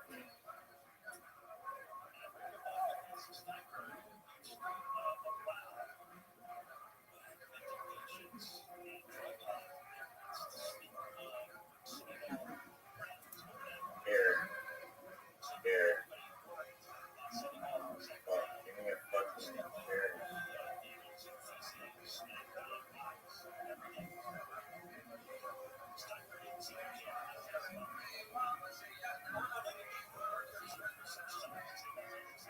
Dude, F you, man. Yo, I fucking invented that strategy, okay?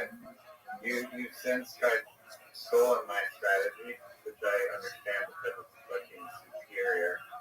But if you don't have a move, you gotta get in there. Make some people mad. That was a terrible move. Yes, it was. That's on your shitty turn. Are you gonna go? Yo, dog, are you gonna go?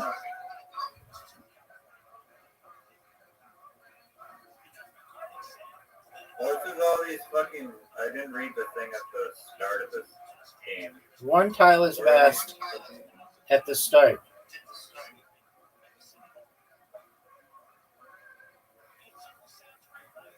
You're fucking very stealing fuck.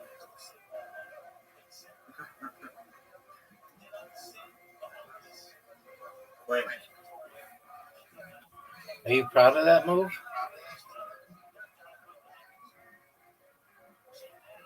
I am proud of it. Oh,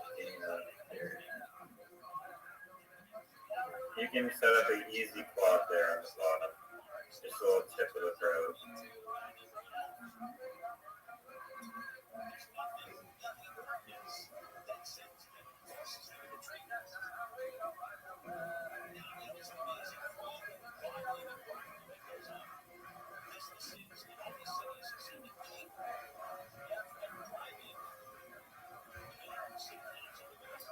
I'm just gonna let you know that here. Whoa. Whoa, what is that? That's Yeah, we've never seen Savannah. Whoa, he's huge. Quinn. Yeah, he is fucking. Hydro Rush. Hydro Rush, dog. Oh, another fucking. Oh, baby. That thing might be You're the done. best. You're done.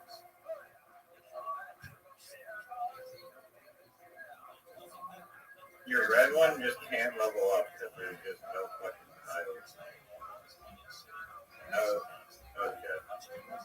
Thanks, baby. You have two moves? What the fuck? There you go. You got it. Got a fucking little thing in there.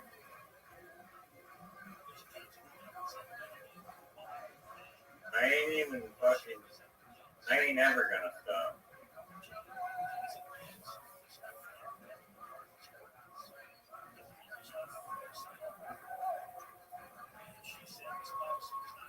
Taylor, go.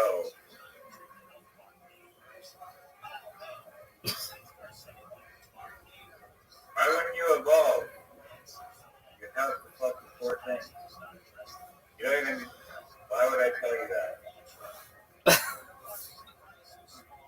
I just hope you. I hope you like do critical moves for your.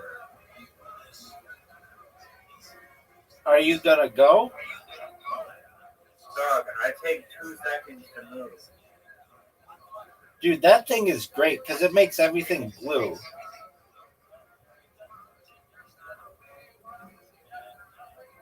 that's why it's pretty fucking technique.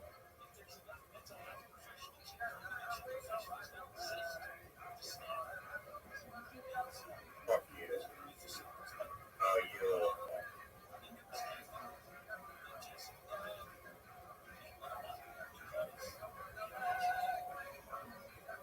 There you go.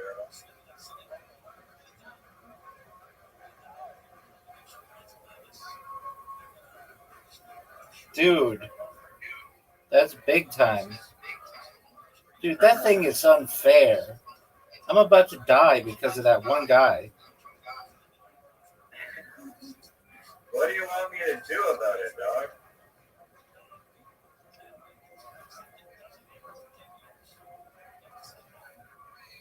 Sorry. Just kill me. Oh, you're done. You're just.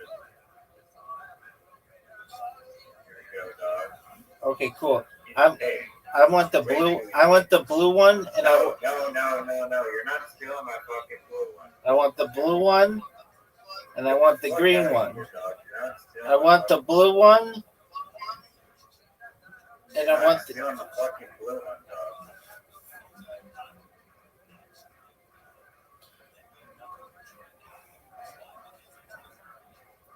Rocky Top, you'll always be home, sweet home to me.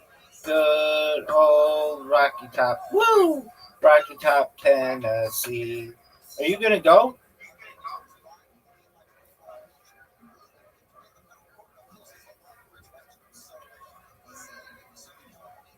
Evolving restores 10 hit points. Let me go first. Fuck you, man. Fuck you.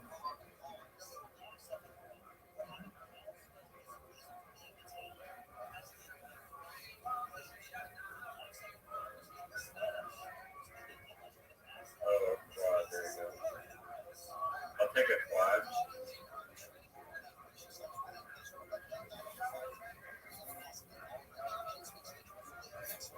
Dog, what in the fuck?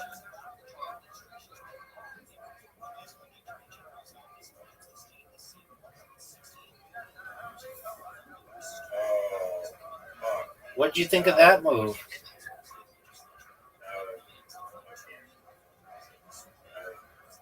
That's just so easy, dog. Are you kidding me? Fuck. I should just resign right now. But except since I have the blue one, your fucking thing also helps me. So Oh, you're right. I may not get that. You're absolutely right. Kind of like counteracts it. Yes, it does.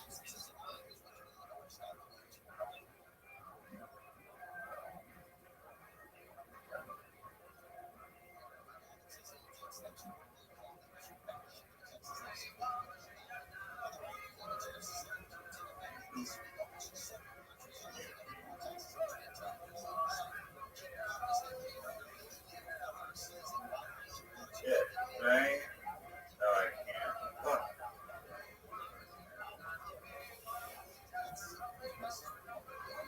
Extra move, double quad. Double quad? That should count for 2.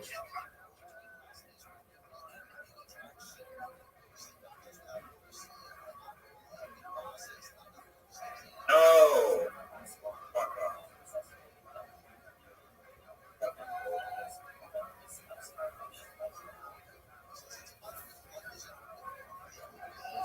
at this damage.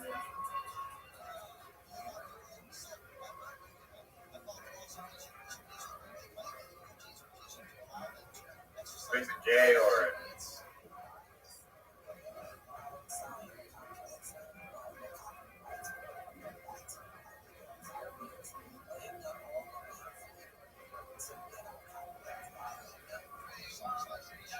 I love this fucking blue. I'm supposed to like convert more fucking time.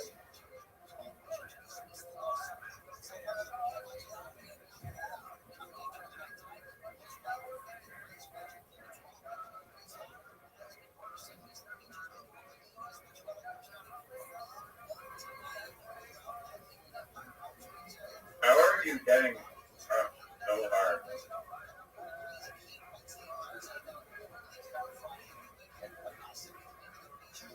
Lines up the quad. You've got one move now. What's it gonna be? There's a blue one right there on the left. You can't really win in this situation.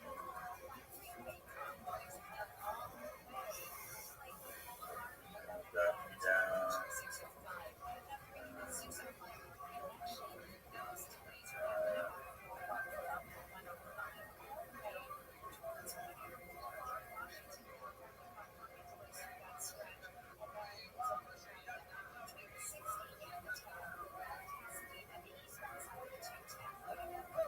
Alright. Oh shit. We have fucking death on here. Fucking bullshit health shit.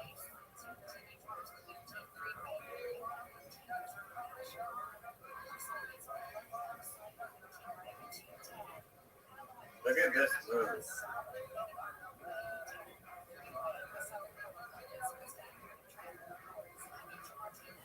Are you gonna go? Or are you just gonna J yours?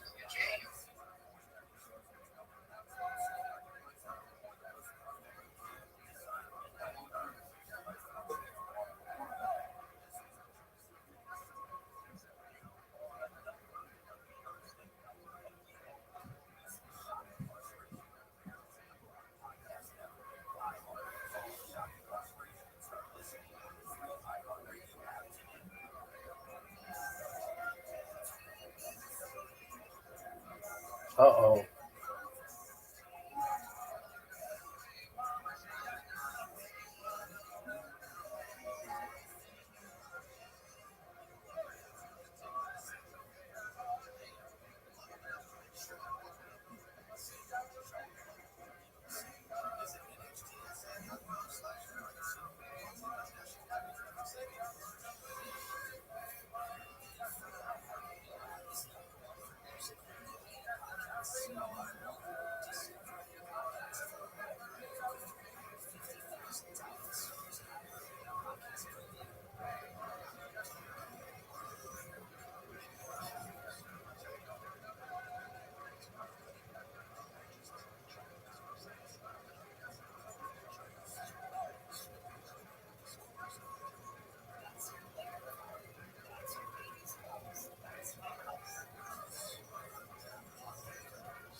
Welcome, Pimp.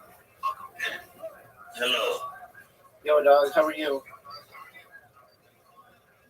Just chilling.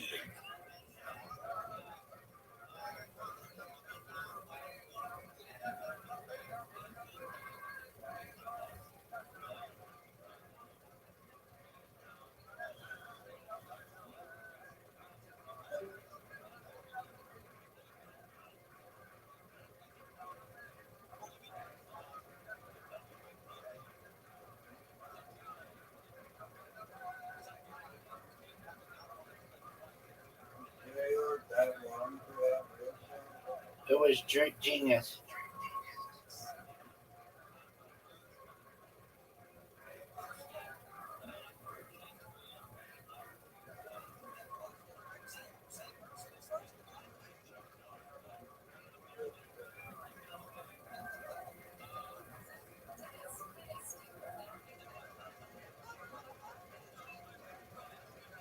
Thanks for the berries, dog.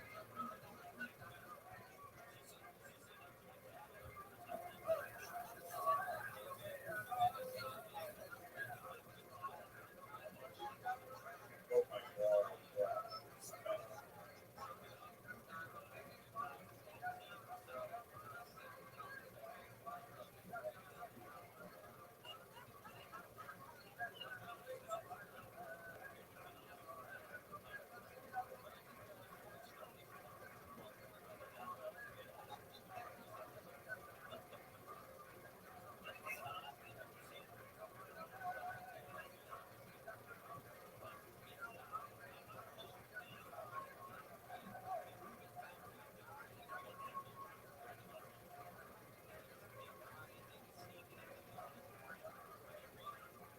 you gonna go?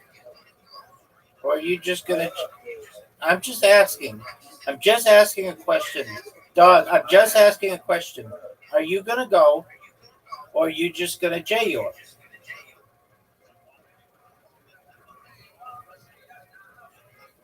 That's that's what you do? You evolve into the Scorpicon?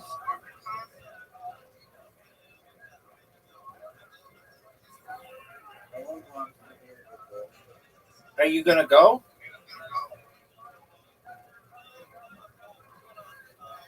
That was your move? One of the least impressive moves I've ever seen.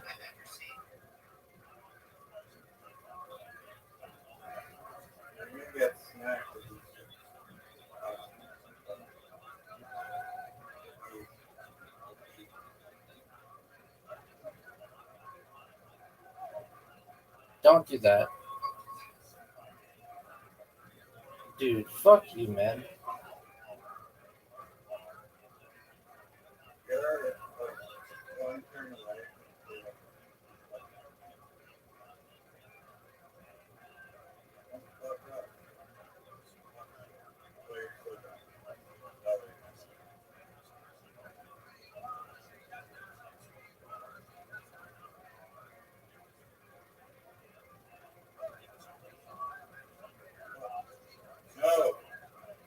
Baby. Baby. Extra move.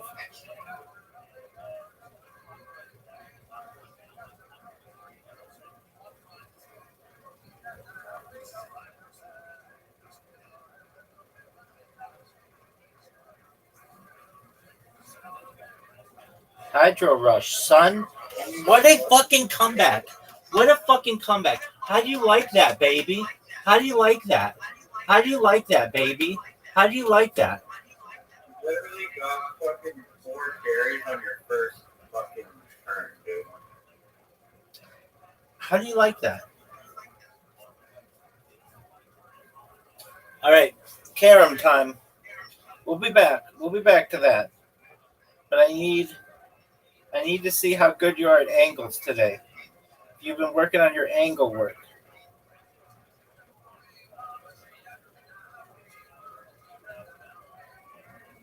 What did you think of that comeback?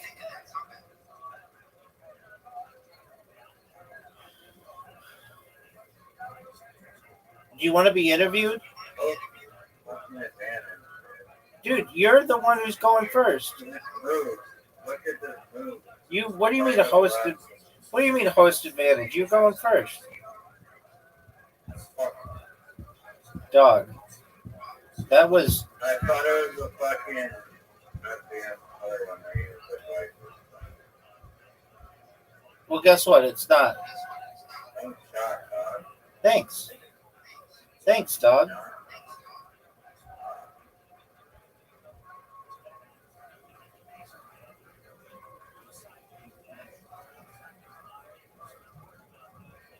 No way. No way.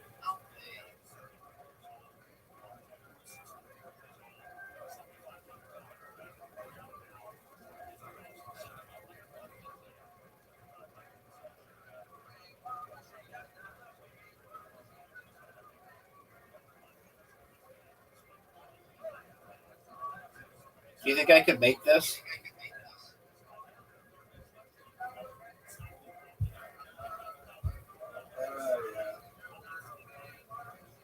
How about those two in the corner? Notice how you did a 160, which is like the actual correct amount. Good job. You did an actual... Thanks, Doc.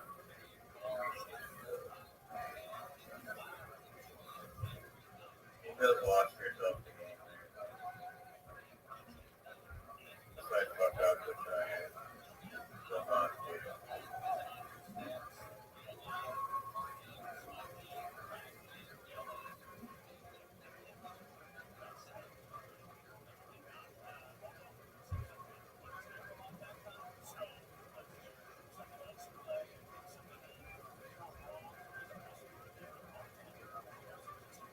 Are you gonna get the red one? I don't even need the red one, dog. Actually, I might.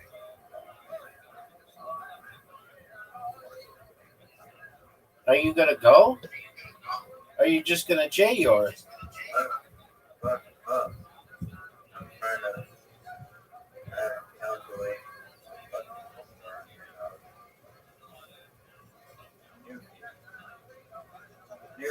New fee. Sorry. New fee. Oh, dog. Dog, that was beauty. That was a thing of beauty. Okay, this is old fashioned style, dog. This is old fashioned style. Like fucking the donut shop. What do you mean the donut shop? What the fuck is that supposed to be? Ever heard of an old fashioned glazed donut? Oh yeah, but usually someone would say like a diner. Because donut shops still can be modern.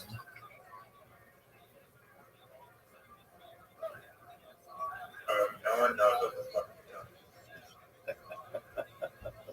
It's like I'm hearing myself make fun of myself.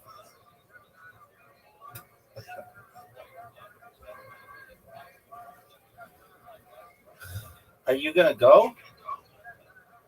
Thanks for putting in. Are you gonna jerk yourself out? Oh, we're doing this one? I said it's like the old fashioned style. And you're like, oh, okay. Oh, like a fucking donut shop. No one knows what the fuck you're talking about. It's classic, dog.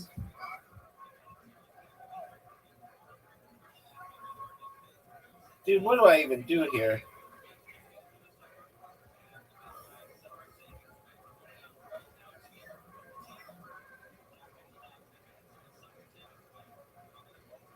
I made it very difficult for you. Thanks. Thanks, dog.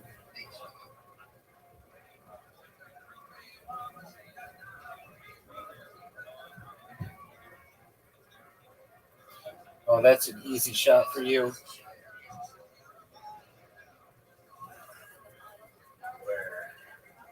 You don't see it. You don't see it. I'm not going to tell you if you don't see it. You don't see it. Then get it. Then get it.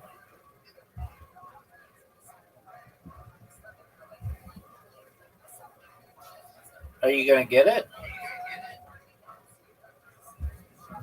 Beautiful shot, dude.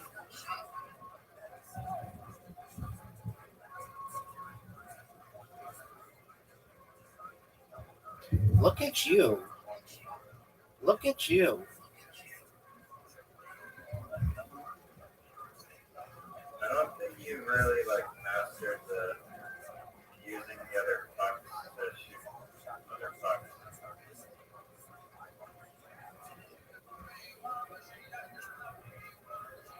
Are you going to go? Are you just going to J yours? I see some newfie never before done. Yeah. I'm waiting. Where's the newfiness of it? Every newfie knows that's an impossible shot. I would have made it. You would put your puck into the fucking pocket. Why do you call it a puck? It's a slider, son. Use the correct nomenclature.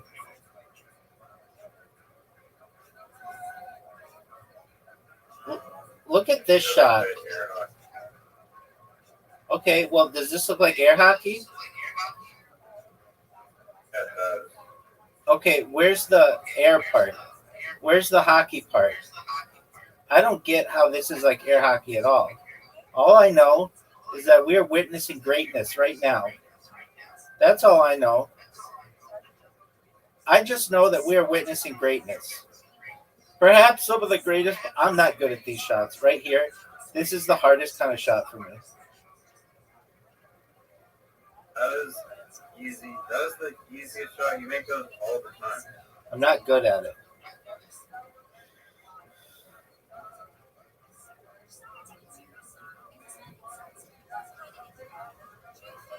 Alright. You still somehow fucked up like the easiest win.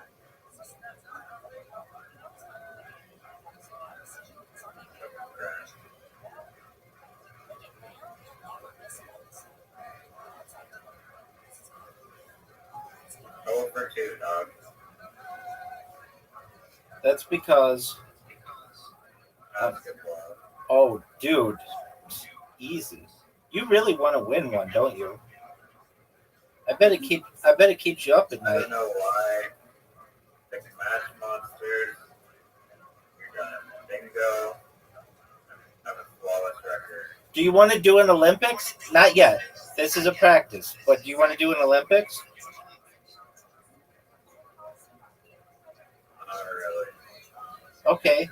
Well, then this counts.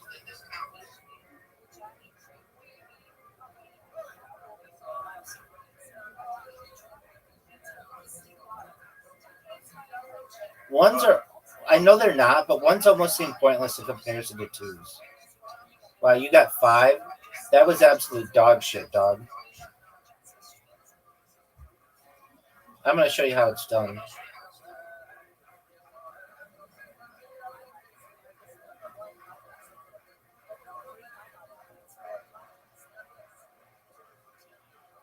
Shoot.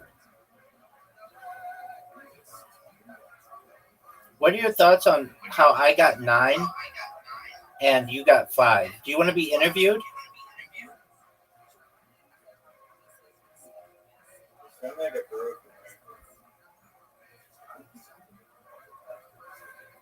It just shows I'm consistent, baby.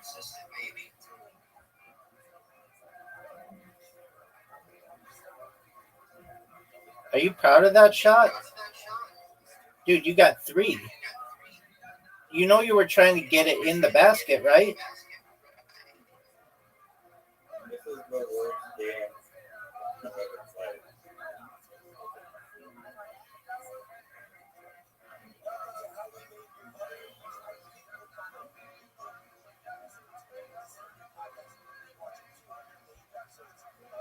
What are your thoughts? You have 8 and I have 14. Do you want to be interviewed?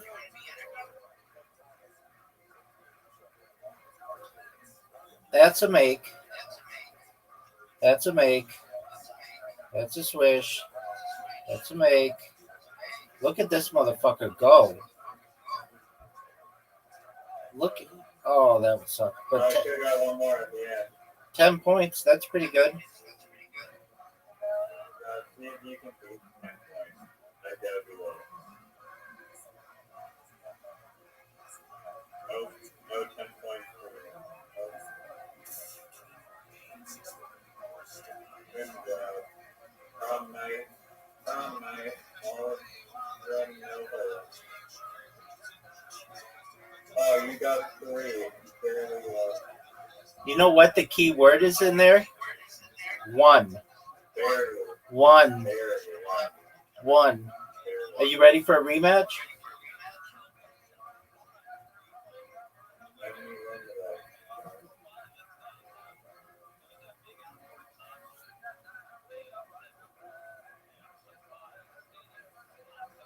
Some sort of posted that was going on. I mean, you could always send it to me. Here we go, baby. That's a make. That's a miss. That's a beautiful make. It was beautiful. Dog. Almost a record.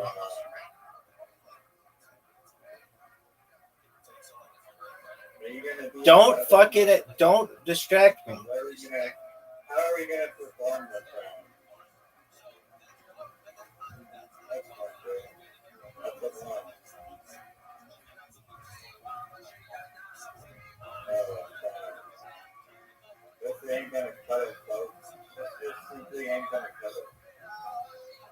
Do we have an upset in the making? I'm the underdog here, dog.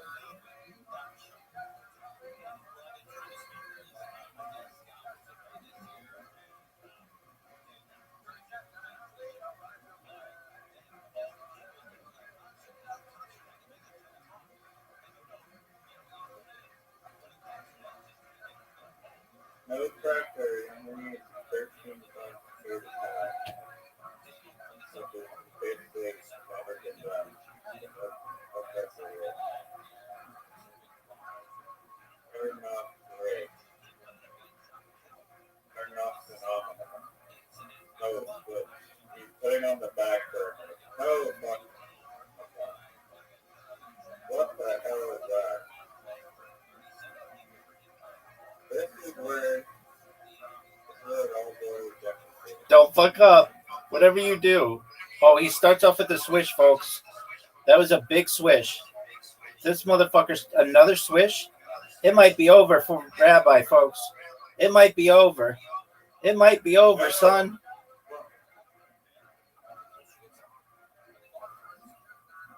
Alright, we'll see. We'll see. See what he can do.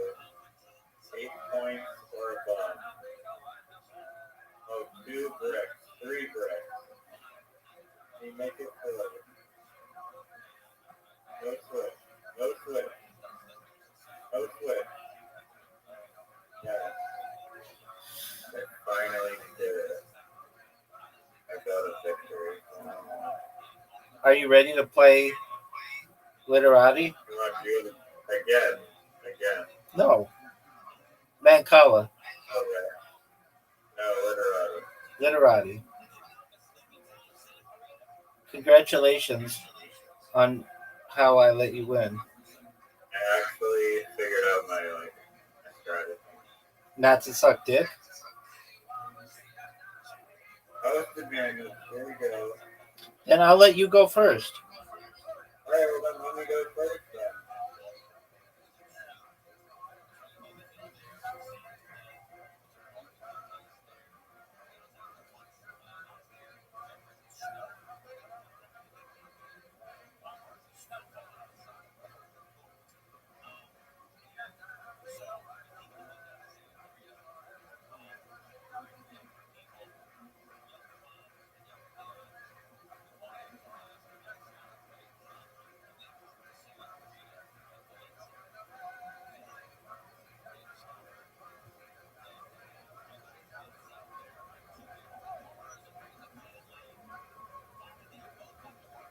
Oh, you're good.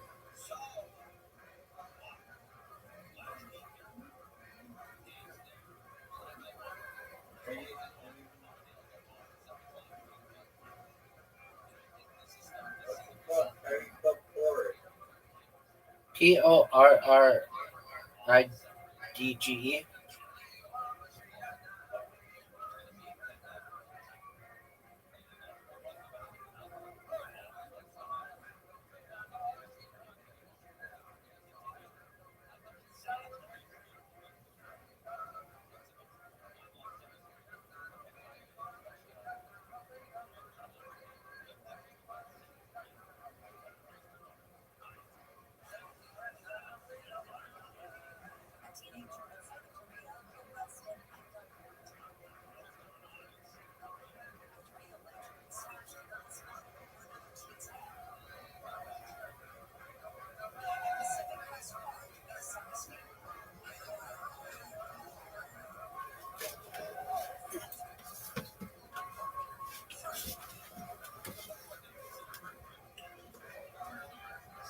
Doug, do you know what this reminds me?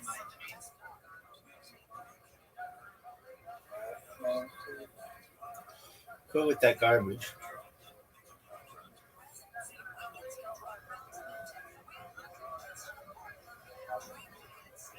Look at, I got that lead back, baby.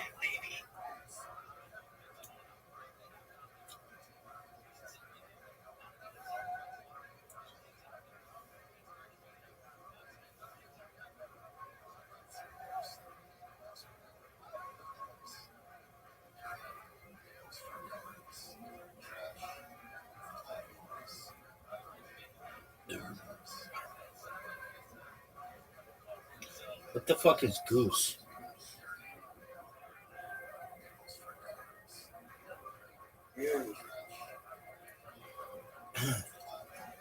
I gotcha.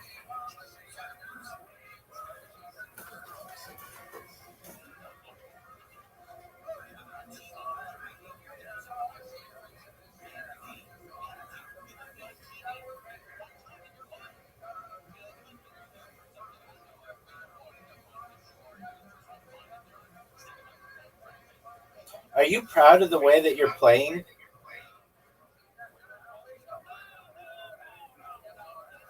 Riser, are you proud of the way that you're playing?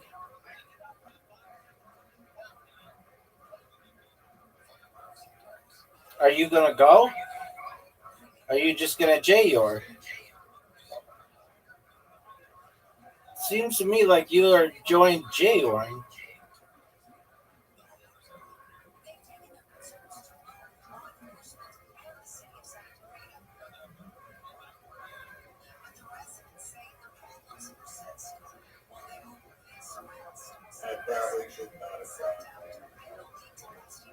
Dog, what's it like to give me a huge lead? Dog, dog, what's it like to give me a huge lead? Dog, dog, dog, dog.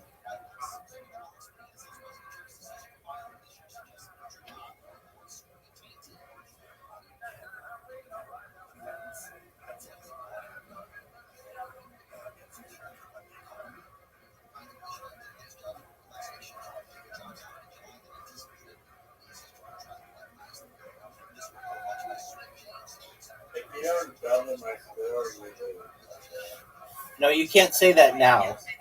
While I give you the first chance to go. No, it's not. Why is it? We both speak English.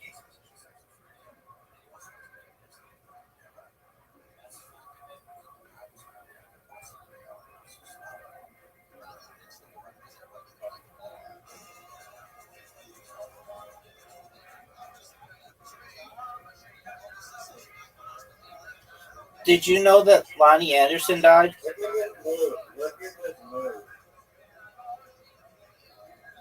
I'm waiting.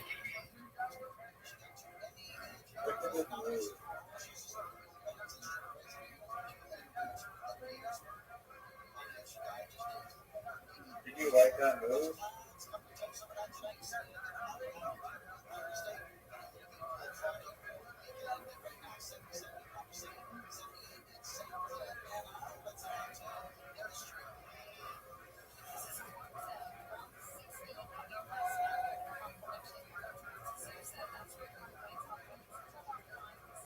Do you like this move? What the fuck is amazing? It's like a smart woman.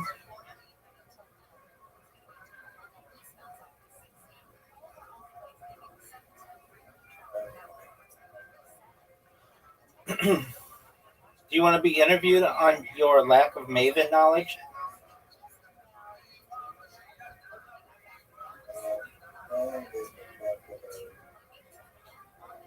It's also the name of a search engine that Ghislaine Maxwell's sister invented.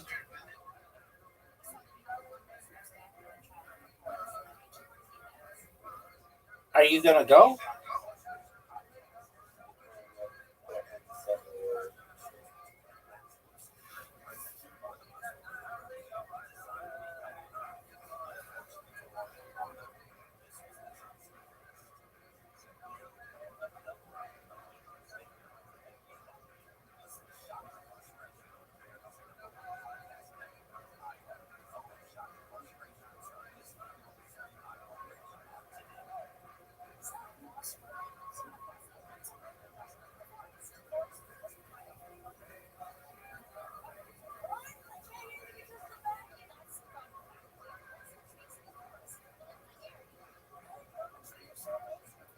Dog.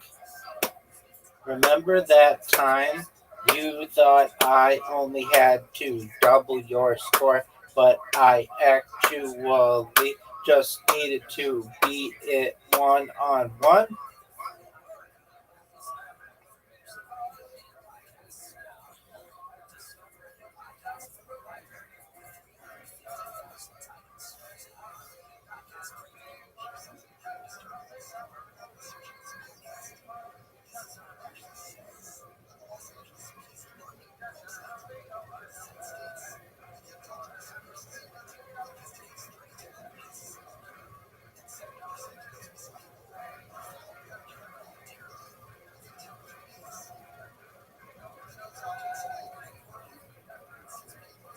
Hog.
Do you think you will ever beat me at literati?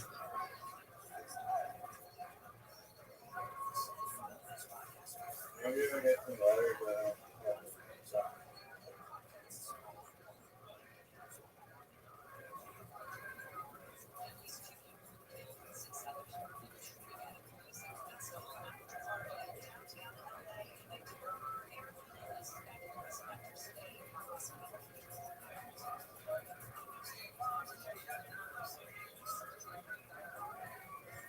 You ever block your letters?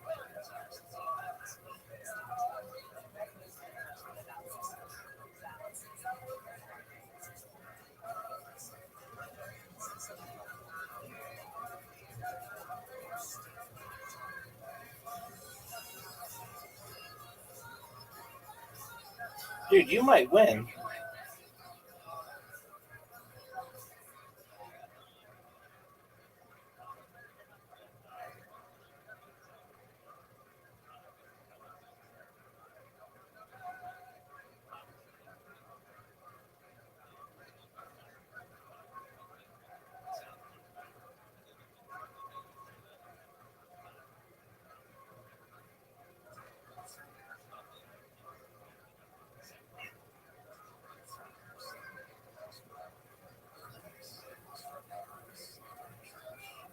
Oh, the fuck off.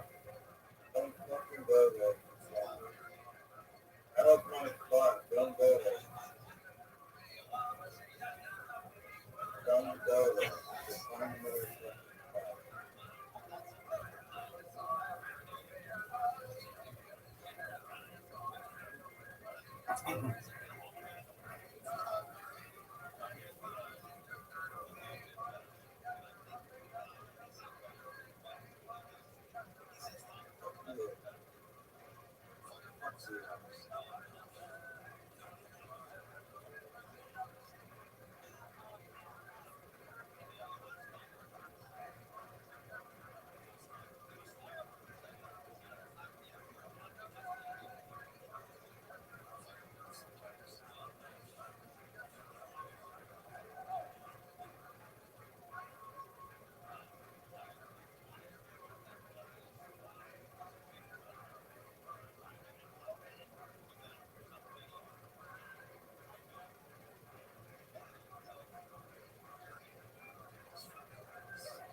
Oh, dude.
Dog, do you think you could win?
You need a really good comeback here.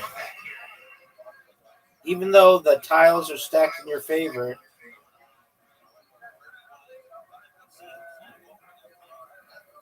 Yeah, man.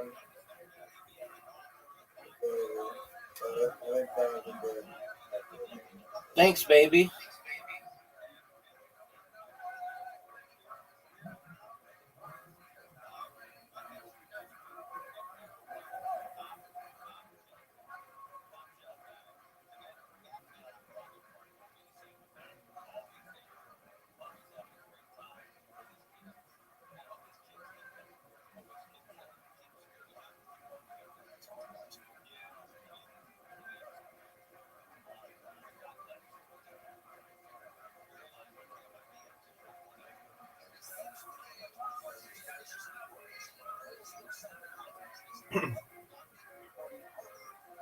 Are you proud of the way that you've played?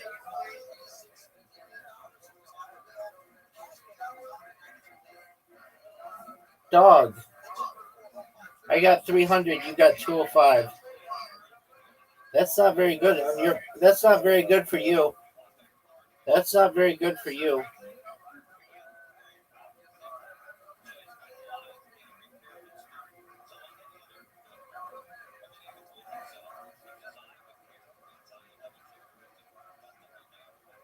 Are you gonna go or are you just gonna J-Yor?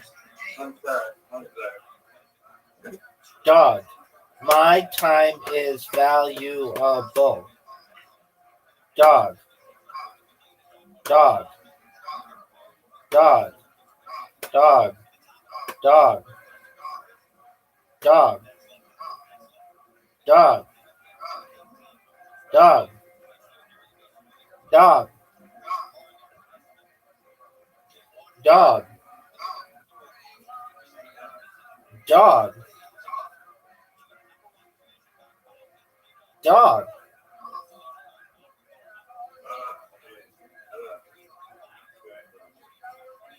What are you doing? Sipping water with a spoon?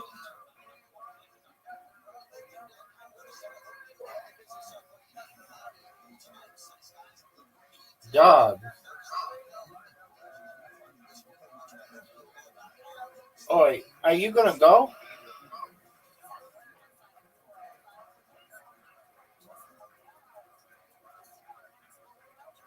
Dog.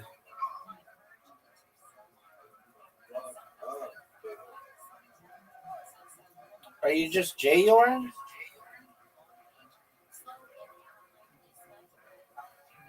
How much more time do you need?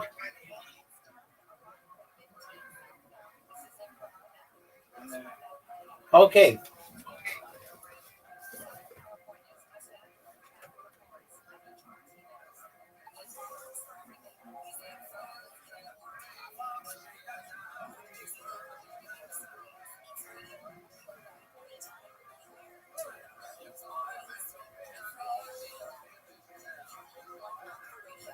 Let's see the color difference. She's like turning red versus this summer when she's pink. She's red. So I don't even know what to do because I'm thinking. No one cares, woman.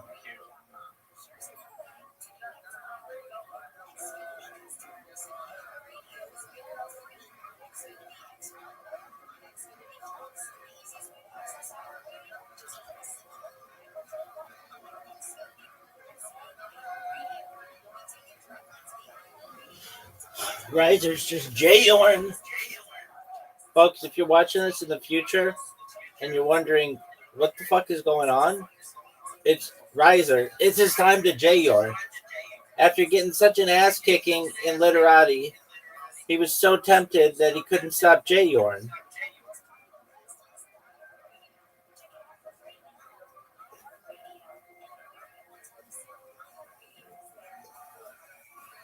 Are you done J-Yoring? You're fucking. Oh, archery. Yeah. The game that I fucking destroyed. Dude, not fair. Not fair. Are you going? Not fair. I'm going to resign. Because I didn't know that you were ready, so the clock was going. Big dog. What do you want me to do about it, dog? Tell me when you're ready. Tell me when you're ready.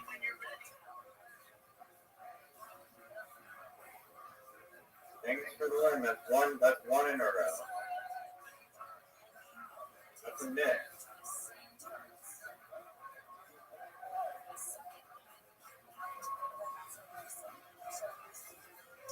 Oh, that's bad. I don't need your comments. Are you proud of that? Are you proud of that? I am. Oh, this could be a big hit. Oh, fuck. Here we go, folks. The king of J-Yoring. Wow. All that time for a 9? Oh, wow. Good job. That was really good. Oh, nice 7, dude. That was a really good 7.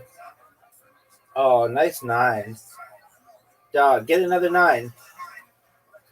Oh, you got a 7. 2, 1. Better fire it. Okay. I didn't even calibrate that. I still was good. I wasn't even trying. Starting off with a 5, folks. And a 4. And a 2. Might as well just fucking start jerking himself off raw here because performance is what happened? You have carpal tunnel syndrome or something all of a sudden? What the fuck is going on here? I don't think I've seen a worse performance. Why is my target starting all the way back at the bottom? Has anyone seen this shit? Why are you only getting super far away ones?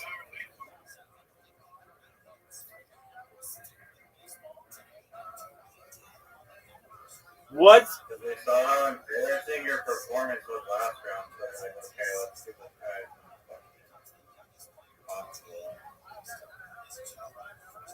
You're just gonna put the target 1 fucking mile back. Let this guy figure it out.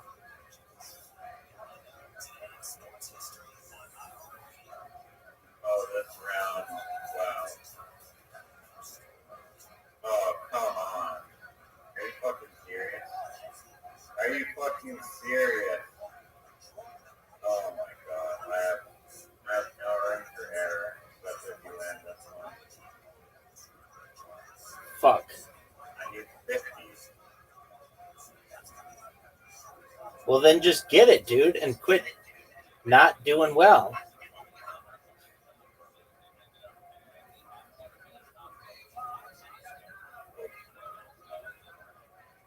Uh-oh. He's in trouble. He's in trouble. You need 2 10s. That's a 9. That's a 5. And he got it. Folks, he got it.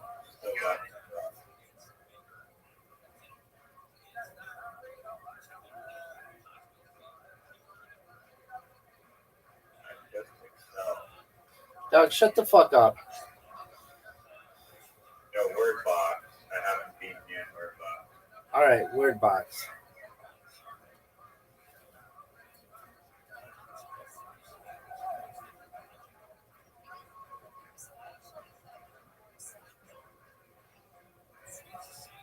Are you gonna go? Are you just gonna J your?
Dog, what do you think of the ass kicking that you just experienced?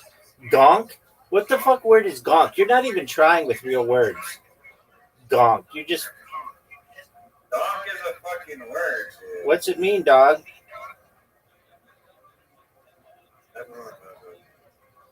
No one knows what that means, son.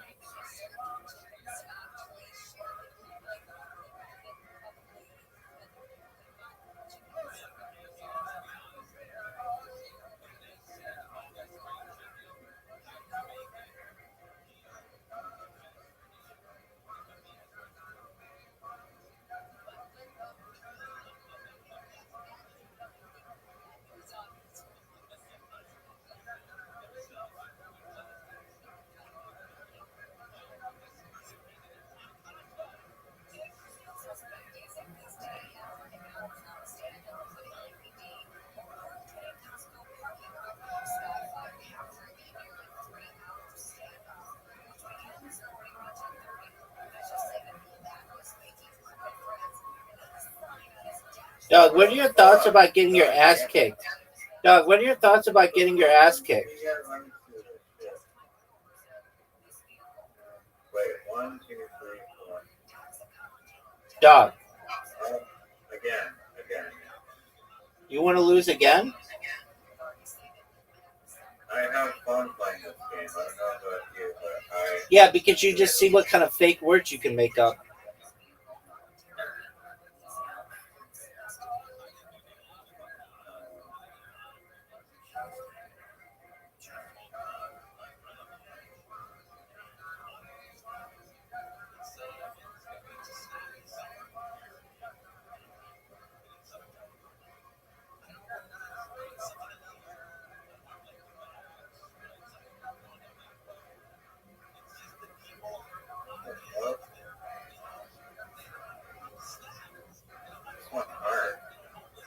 I think it's really easy.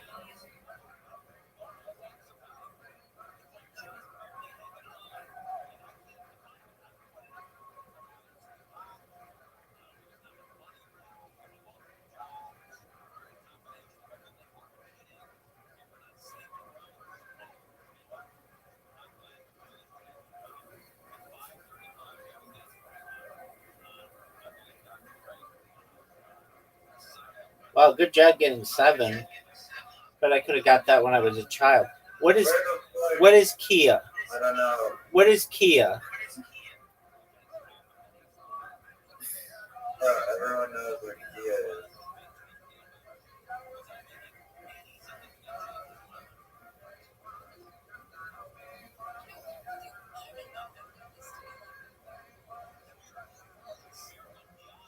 This one's fucking hard. You put it on my fucking back. I have no control over that. I mean, fucking, dude, this is all O's and E's.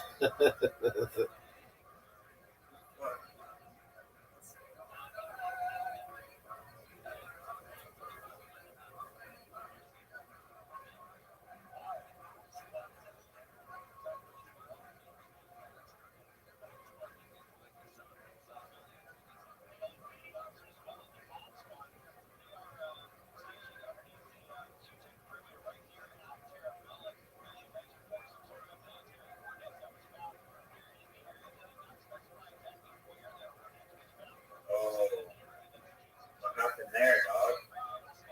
I had something in my eye. I have something in my eye. What the fuck is that?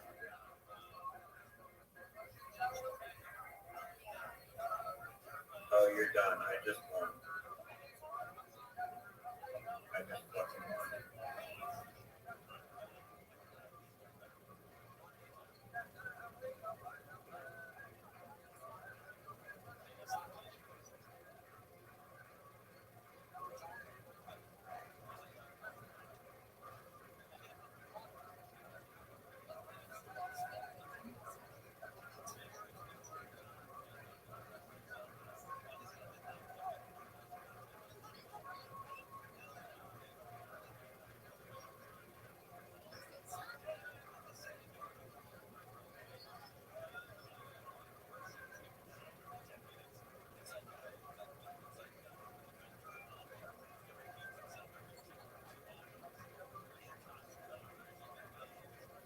Oh, what the fuck happened there, dog? I said I have something in my eye. Oh, yeah, right. I just won.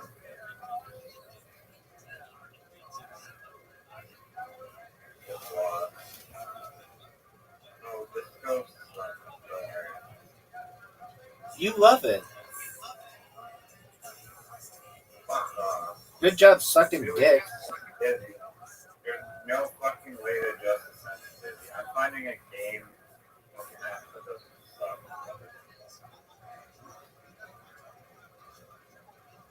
Nice job.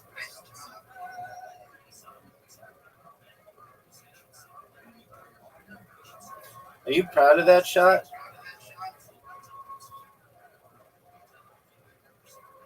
Thanks, dog. Are you proud of that shot? Because I think that shot sucked cock. I'm not even trying. This game fucking I mean, what do you want me to do about it? pick a game that doesn't suck. Like, here's what I'm getting.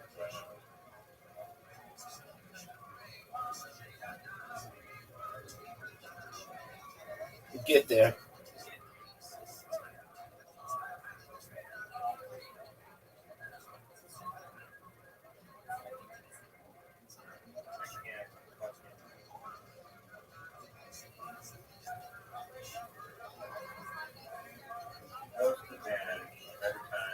I mean, why do you call it that?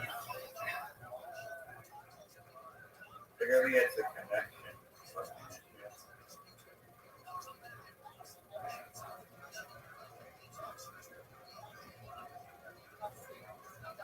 I'm not even worried.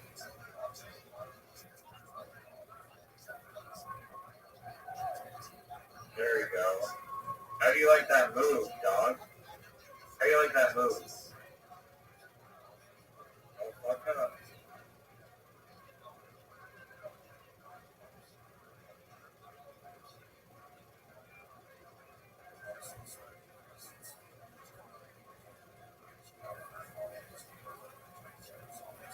Tie it, or are you gonna deal with it? You suck at this. Good job. Do I? What are you gonna do, dog? That's not gonna do it. You lose. You just lost. You want these left again? I'm calibrated now. You're gonna fucking die. I ain't never gonna die. Coward. Okay.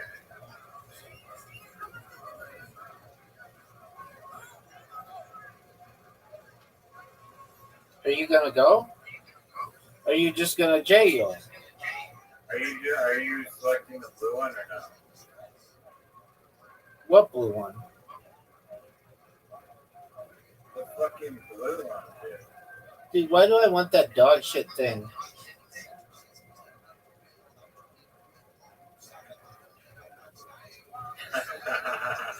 Oh, here we go. Let's see how it's in that. Alright. You're done. You're done.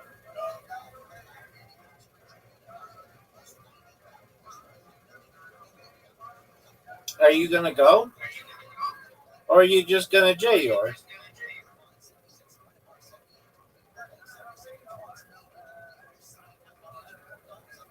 What do you want me to fucking do? Are you gonna go? Ah, fucking talking shit. You're distracted. That's what I'm supposed to do. Oh, good move. That was baller. Hydro Rush.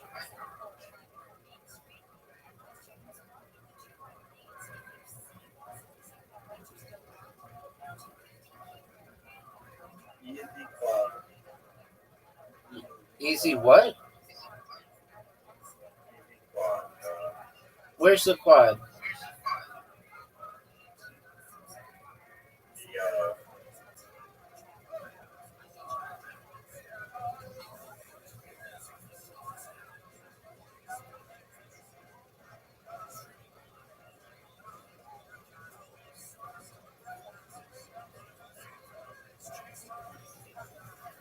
Hurry up. We don't have fucking all day, dude.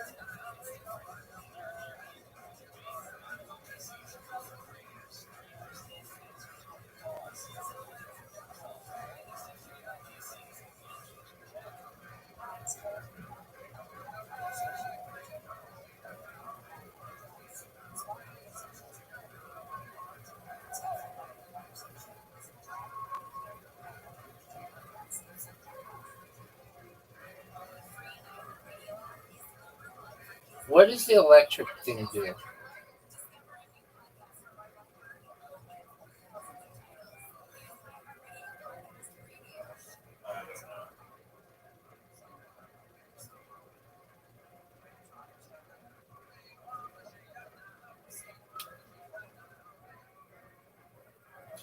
Dog, do you know about Canada's largest unsolved murder?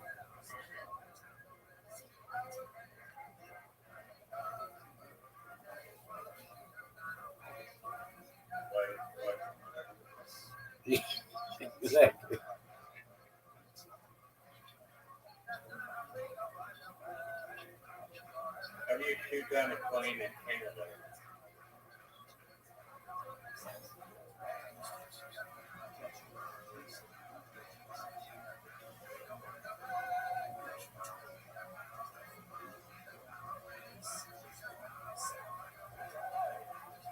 Quad.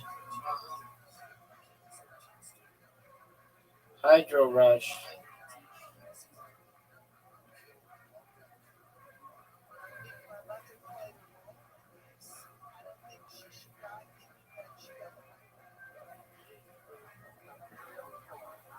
Do you know how to make Pelijet into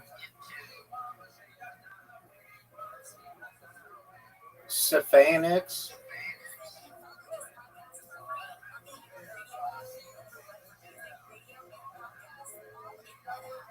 Well, like, you know how to fucking make a move. I just did, dog. What do you want me to do about it?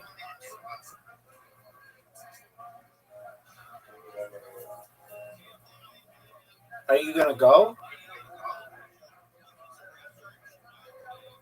All I know is that I only have one speed. No one knows. Dude, you got the 3. I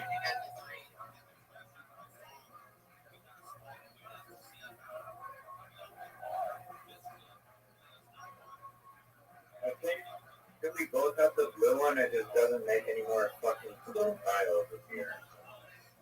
Thanks for fucking that. You're welcome, pimp. Extra move, son. Wow, Extra move, son. that was real good. Oh, fuck your stupid fairy.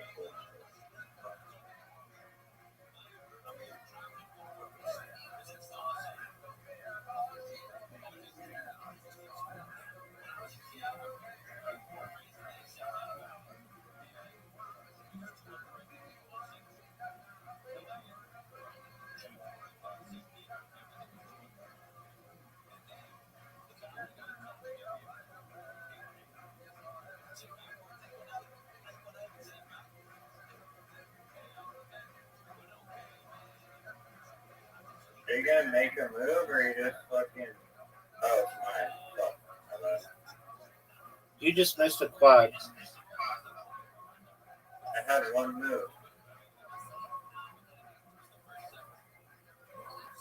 Oh, wow. Dog, do you know what the Hydro Rush is? I do. You know what making a move is? That's really obvious. Let me fucking move. You can obviously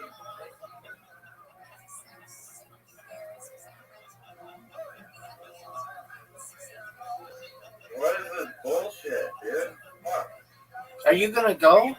Or are you just gonna J-Yor? Fuck you. Yeah.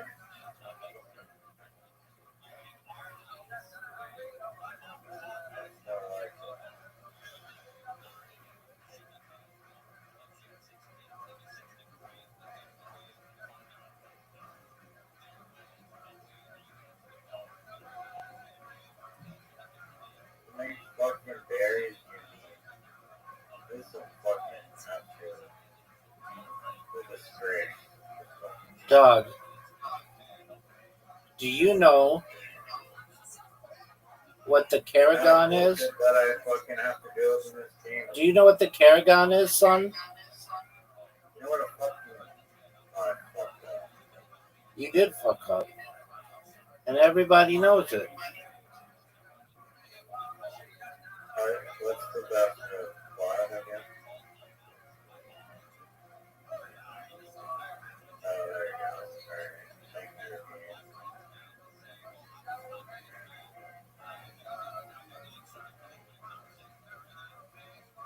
Oh, that was big time, dude.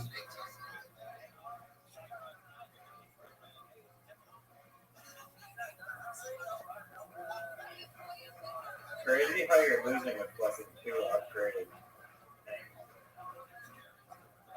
Dog, I don't know about what you're talking.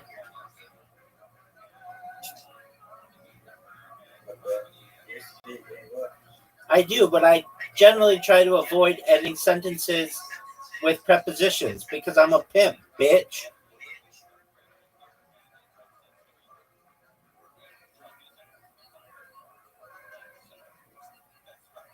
You know what the Hydra rush is?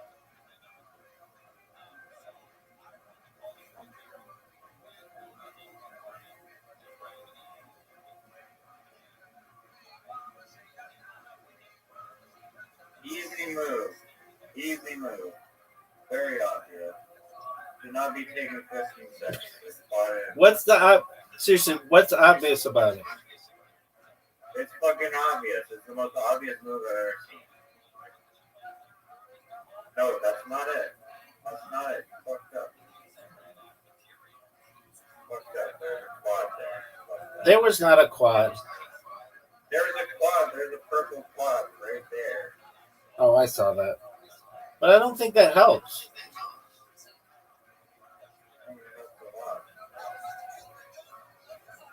Are you gonna go? Or are you just gonna J-Or? You go with the berries, dog. Everybody knows you would go with the berries. And evolve.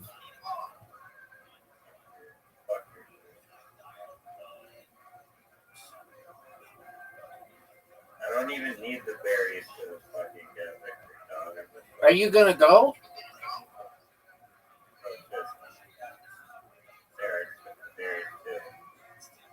I forgot I had a quad.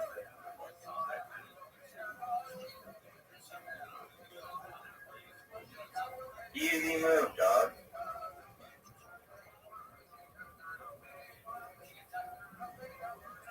Are you gonna go? You missed another quad, but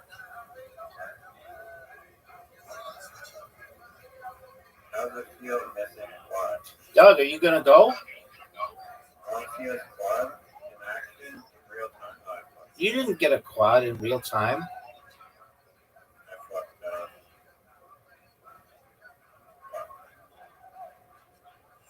What do I do here?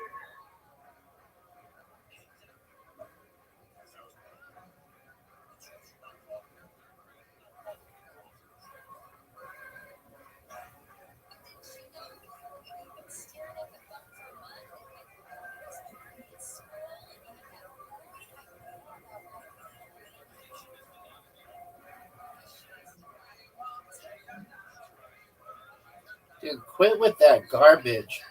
Well, fucking hurry up then. How did you get a fucking green one? Because I'm sexy, baby, with a big dick. What do you want me to do about it?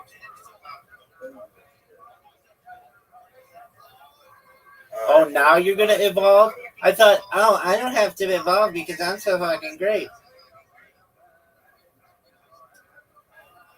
They didn't give me a fucking... Are you gonna go? Or are you just gonna J-Or?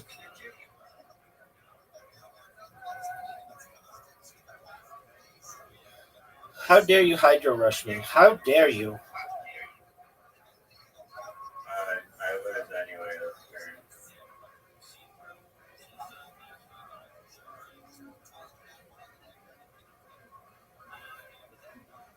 Dog. It's over for you, son. Yeah, I made a mistake. Oh, you made a mistake? Do you want me to take a time machine back so you can fix it?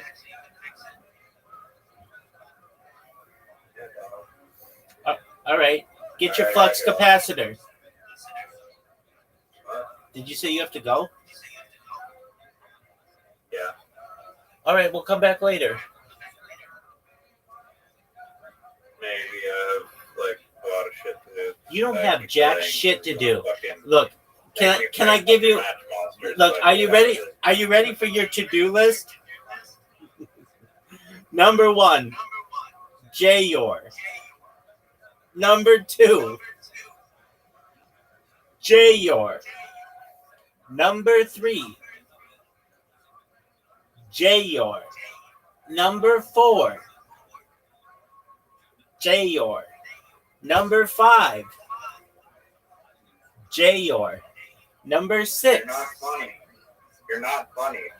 Jayor. You're not funny. You're not funny. Number 7, Jayor.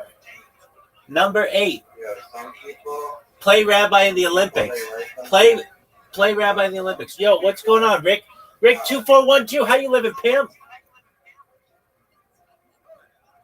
Rick 2412. Some people write themselves. Some people, like Jim Carrey, write themselves a check for $1 million so that they fucking manifest it and they like hang it above on like their ceiling so that every day when they wake up they like imagine themselves as $1 million check. That's a nice story. Did Jim Carrey tell you that? That's a nice story. Is that something that Jim Carrey told you? Hey, what's going on, Rick 412? Dog, you made Rick 412 not come back. He didn't give a shit about your stupid Jim Carrey story. Dog, did you know that Lonnie Anderson died?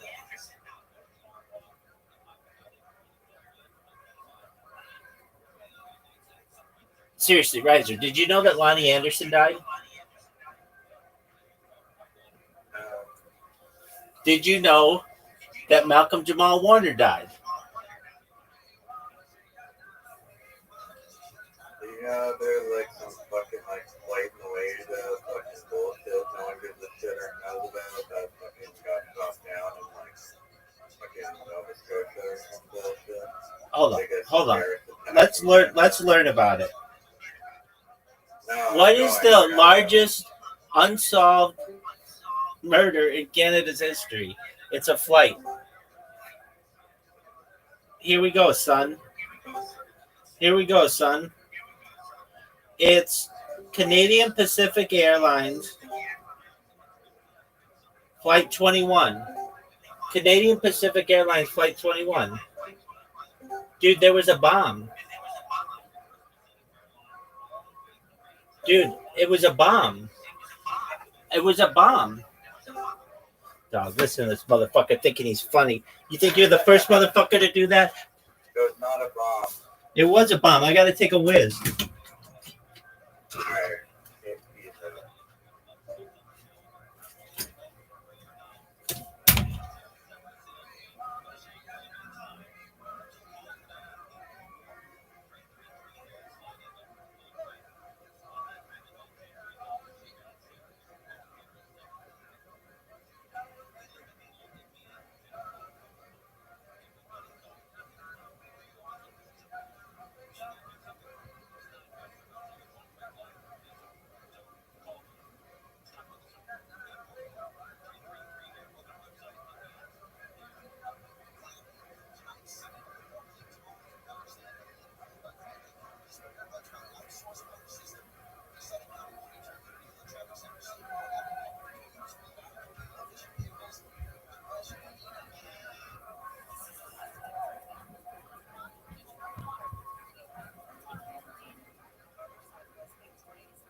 distanced from Judaism in a normal way. I mean, he had no Jewish community, and then he developed this special idea of what Judaism must be like, and he was never able to really, make sense of the difference between Judaism and regular Jews, and he ended up taking his own life. Nevertheless, his experience and the problematic way in which the Amsterdam community tried to deal with this unusual figure is extremely telling, not only for the difficulties of navigating modernity when it becomes more and more possible to adopt various postures toward religious identity. In other words, the Amsterdam Beit Din was really trying to enforce a medieval concept of Judaism, where everyone had to behave according to the set rules as understood by the Shulchan Aruch, whereas the possibility of new Jewish identities are rapidly becoming evident in society. One of the most profound links, you may have already anticipated it, is with Baruch Spinoza, who not that much later, after Acosta's experience, went through a similar experience with the Amsterdam Beit Din. But many have drawn the direct connection between Acosta's experience and Spinoza himself. This painting by Samuel Hirschenberg, who painted remarkable representations of Spinoza's life and Jewish life in general in the 19th century. He shows the young Spinoza as an innocent-looking child with colorful clothing, blonde hair, holding on to flowers, sitting on the lap of the much more brooding, unhappy Acosta, as if he is Acosta's student, as if he is the bearer of his legacy. It is a tragic story to be sure, but it also gives us some insight into the complexities of the Amsterdam community, and in particular the Portuguese element that was so important in bringing both economic vitality to Amsterdam Jews, but also an intellectual ferment that would produce intellectual scholars like Spinoza. Okay, I hope you found this sad video nevertheless meaningful, and I really hope to see you on this tour because it is going to be fantastic. Thank you very much for that.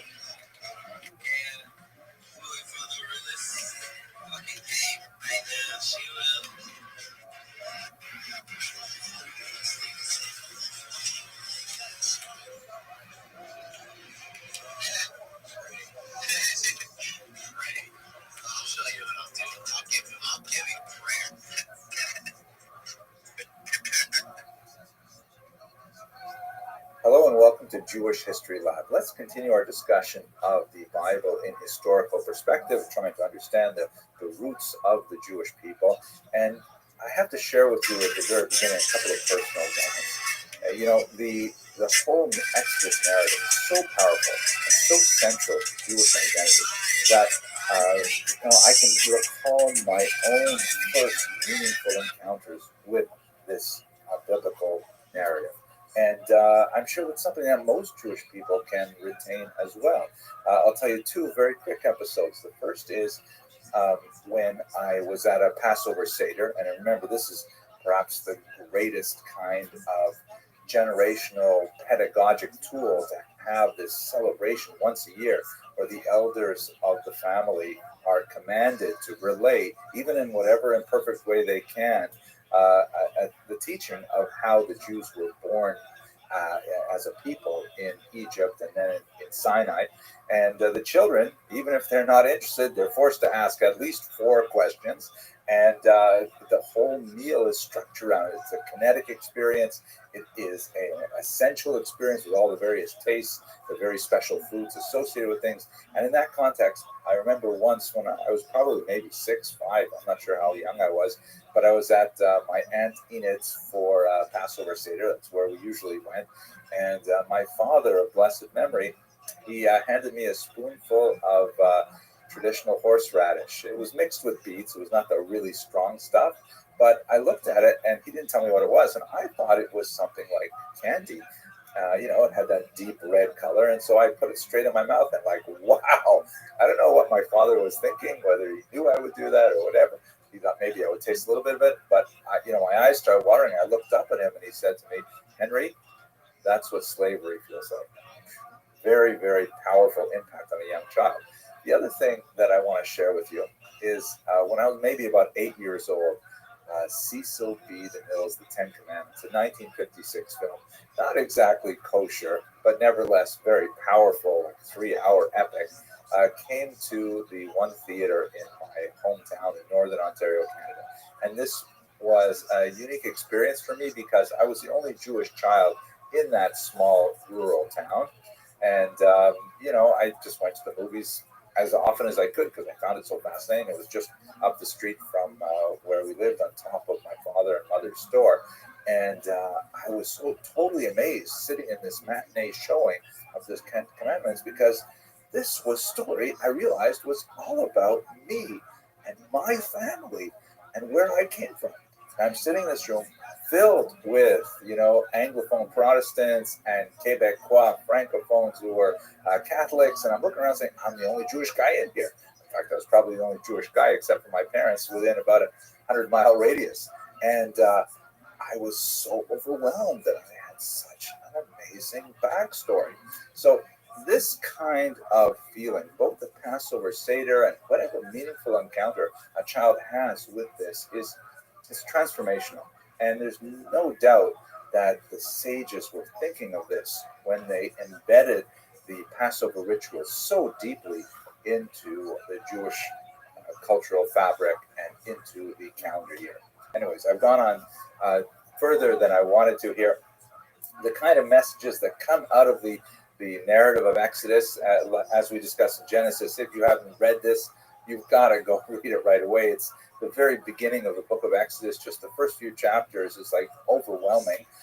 It describes the figure of Moses, who has an amazing story himself, transformed from a near-death experience to become a leader in Egypt, and then realizing his own background, he is exiled and then returned, and he ends up leading this nation of slaves out of the other nation of Egypt, which is, again, a mind-blowing experience.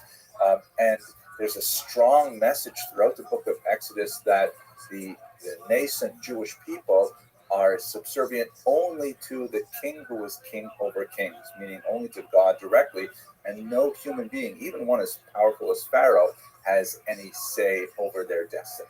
There is a very strong element here of a collective revelation and the birth of a people as a whole. Yehuda Halevi, among other philosophers, have pointed out that one of the unique aspects of this revelation is that it's not something that happened in a miraculous way with one person or a small group of people, but this is something that happened to the entire Jewish people as a whole, as described in the book of Exodus. And as such, it is something that every Jewish person has a personal share in.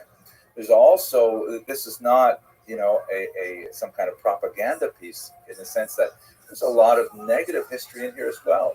The Jews demonstrate terrible failings, as the incident of the golden calf, where despite the phenomenal miracles of the 10 plagues and the Exodus itself, they nevertheless, within a short period of time, are worshiping idols again. So it's a story it's a very human story, a very powerful story, and a transformational story.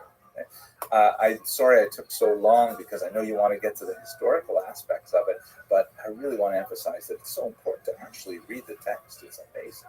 Okay, let's go to the history. So what do we know? Unfortunately, we don't know a lot from the historical record, and that has led many of the more minimalist-oriented historians to say it just didn't happen, to say that the description of the events in the book of Exodus are fictional. I think on a logical level, there's a problem with that. It's hard to prove anything from a negative. A lack of evidence does not mean that something did not happen. All it means is that you do not have evidence. And moreover, a more sophisticated look, especially if you lean towards the maximalist interpretation of this period of history, as I do, I might as well tell you up front, there is a lot of evidence, but it is not as direct and concrete as we might like. It's rather indirect and tantalizing. And I'll leave it up to you, of course, to decide how convinced you want to be by this. Obviously, this is not a neutral historical debate. If there is such a thing. It's highly connected to theological positions and so on. At any rate, why do we have so little evidence? The first most important reason is, the pharaohs, as a matter of habit, were not in the practice of preserving their defeats in monumental architecture or in tomb paintings and things like that. Pharaohs always win. Egypt first, right? There's no strong record of pharaohs expressing humiliating defeats, which is, by the way, another thing that makes the Hebrew Bible as a historical text so amazing, because there's lots of negative information there where Jews do the wrong thing and then they have to repent and so on. Secondly, besides the fact that it's not a cultural thing for pharaohs and Egyptian leaders to preserve this data, there's very little actual material from the area that the Jews were residing in, the land of Goshen shown here in this satellite map. The region was in the Nile Delta towards the easternmost range. The Nile, of course, flows from the south to the north. That's why, by the way, the upper Nile refers to the lower area on our conventional maps. And as it approaches the Mediterranean, it fans out through the lowlands and creates this massive, very fertile region. You can see from the green in this satellite photograph. But it is not conducive to any kind of sustained quarrying or even building.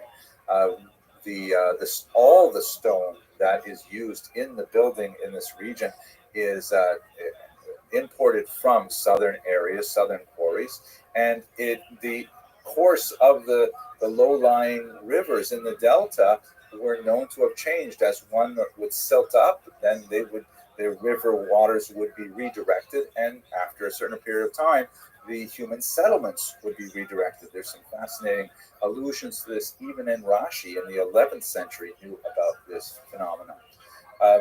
The major construction in the region was made out of mud bricks, and these are not very durable materials, and in fact, much of it was actually later burned for other purposes that, it was actually combustible. So this is not material that can last a long time. Finally, papyri or documents written on a paper-like organic substance just simply do not survive.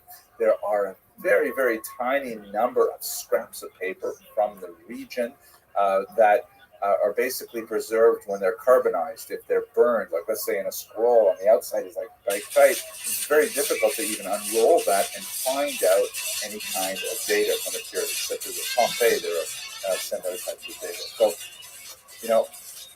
it's very difficult to even gather any data whatsoever from the region about a slave people that, as the narrative describes, inflicted a humiliating defeat on the pharaohs that they didn't want to admit. Nevertheless, we do have some fascinating little bits of things. Like, for example, here's a bit of papyrus that is from the late 13th century, before the Common Era, which describes the brick-making work that would have taken place in this region. And we also have some fascinating twin paintings, such as this Vizier twin painting, from about the time when the Jews would have been in the land of Goshen. And you can actually see them here working side by side with Nubians, that is Africans. And the Egyptians also did not label any of their slaves specifically as Hebrews. They tend to refer to them as one big group as Semites, which have included a lot of different people from the region. But that's not surprising either. It's hard to imagine in even 19th century America, the Americans also didn't label their African slaves by the many different tribal designations that they had. So we have lots of evidence that corroborates the story of the Jews being enslaved in the land of Goshen, in the Nile Delta, and it's entirely consistent with the description that we have in the biblical text. And fascinatingly, these are amazing discoveries in 2016, later published in 2017, at Pi Ramses, which is the location of one of the two sites described as one of the major areas of building activity in the time of Moses, they discovered some mortar pits that give us an example of what it might have been like to be a slave at that time. Where, you've seen the famous scene in the 1956 Ten Commandments where, Moses is in the dirt with the other slaves and he's, working the mud into bricks. This is one of those actual mud pits. And they even found some children's footprints. Now, there's no way to tell if these were Jewish children. There's no way to tell if they were made by slave children, but nevertheless, it is, it really excites the imagination to place yourself in these footprints and imagine what it must have been like for the children who made them thousands of years ago. But I digress. Let's go now to the actual moment of the Exodus. Once we have the idea that, there's a lot of data that is consistent with the description in Exodus, it's not, again, direct proof that clearly confirms everything, but it corroborates it. So the most famous element, of course, is the 10 plagues that are visited upon Pharaoh and the Egyptians. And I'm not going to go into details about how we could corroborate them with geographic or geological or weather type advice. There are many different historians who try to walk through each of the plagues and say, there's a problem with the river and it caused the frogs to jump out and so on. And I think those are very interesting, but I think they're a little further away from where I'd like to go with this particular history series. Let's talk specifically, though, about the departure of the Jews from Egypt and the famous splitting of the Sea of Reeds. Now, there are many different theories as to where exactly was the route that the Jews would have taken on their way out of the land of Goshen. I've shown you here in this particular image the best guess of a very well-known scholar, again, towards the maximalist interpretation of biblical text, K.A. Kitchen. And perhaps the most important thing that people who are new to this should understand is that we're not talking about the Red Sea. For some reason, that has kind of entered English parlance that the Jews crossed the Red Sea, which was to the south of the arrows here. You see towards the Gulf of Suez. That's not where any medieval authority or any modern scholar would place it. The Hebrew term is Yam Suf, which means literally the sea of reeds, right? Like the sea of sort of bamboo-like shoots that come out of a wetland. And the image is not necessarily of like a massive miles-long sea, but it could have been an otherwise impassably large wetland or maybe a river area. It's very difficult to estimate exactly where it would be today because the Suez Canal was dug, completely changes the nature of the river flow through the water flow through that region. So we don't know precisely. But Dr. Kitchen opines that they went from Goshen here on the left and moving their way to the right through the wetlands, which would have been completely impassable, especially when you're pursued by Pharaoh and his chariot. So it's still quite a miraculous event, in my humble opinion. And then they made their way down towards the south. There are opinions, by the way, that suggest that the Yam Suf was actually in the southernmost part of the Mediterranean and that the Jews somehow went north and then over it. I haven't indicated that on this particular map, especially because it's very clear that the Jews did not take an overland route along the coast to Israel. The Bible specifically says that God did not direct them there because it was filled with armed camps, which in fact we know the Egyptians had many different stations along the coastline there for travel and protection of travelers and so on. I don't understand exactly why some scholars suggest they went to the north. But going to the south, the next big question is, where is Mount Sinai? I have indicated the traditional location, which is so revered by Christians and Muslims, Jebel Musa, or the Mount Moses in Arabic, or Mount Sinai in English. It's not confirmed that this is in fact Mount Sinai. There are at least two other very viable contenders. One of them in the Sinai, one a little bit further to the west. But for the sake of argument, I've created the map based on Dr. Kitchen's best guess, which is much better than my own. Then they moved up towards the north to a place called Kadesh Barnea, and then looped around. And this is a process which the biblical narrative says took 40 years. Looped around up to the through Jordan, and then crossed into Israel proper at Jericho, just north of the Dead Sea. That would be the most reasonable route to describe the Exodus. Again, on a historical level, many point to the lack of significant remains of any kind of settlement of Jews as they traveled throughout this region.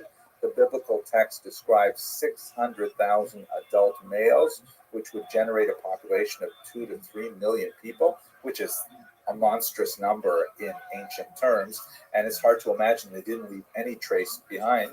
So there are different ways to approach this. Some historians have said we have to reevaluate what that number means. Does the Bible really mean to indicate to us 600,000 on a literal level, or perhaps it is some kind of metaphor?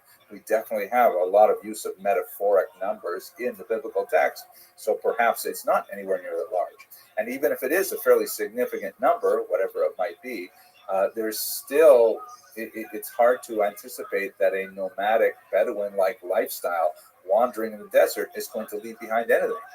As Dr. Kitchen points out, you're not going to find a lot of ceramic pottery to contain water and wine and things like that, because when you're carrying it around, it's much nicer to carry a wine skin than a wine jug, just for obvious reasons. So I don't want to get too far into details here, but this is basically it.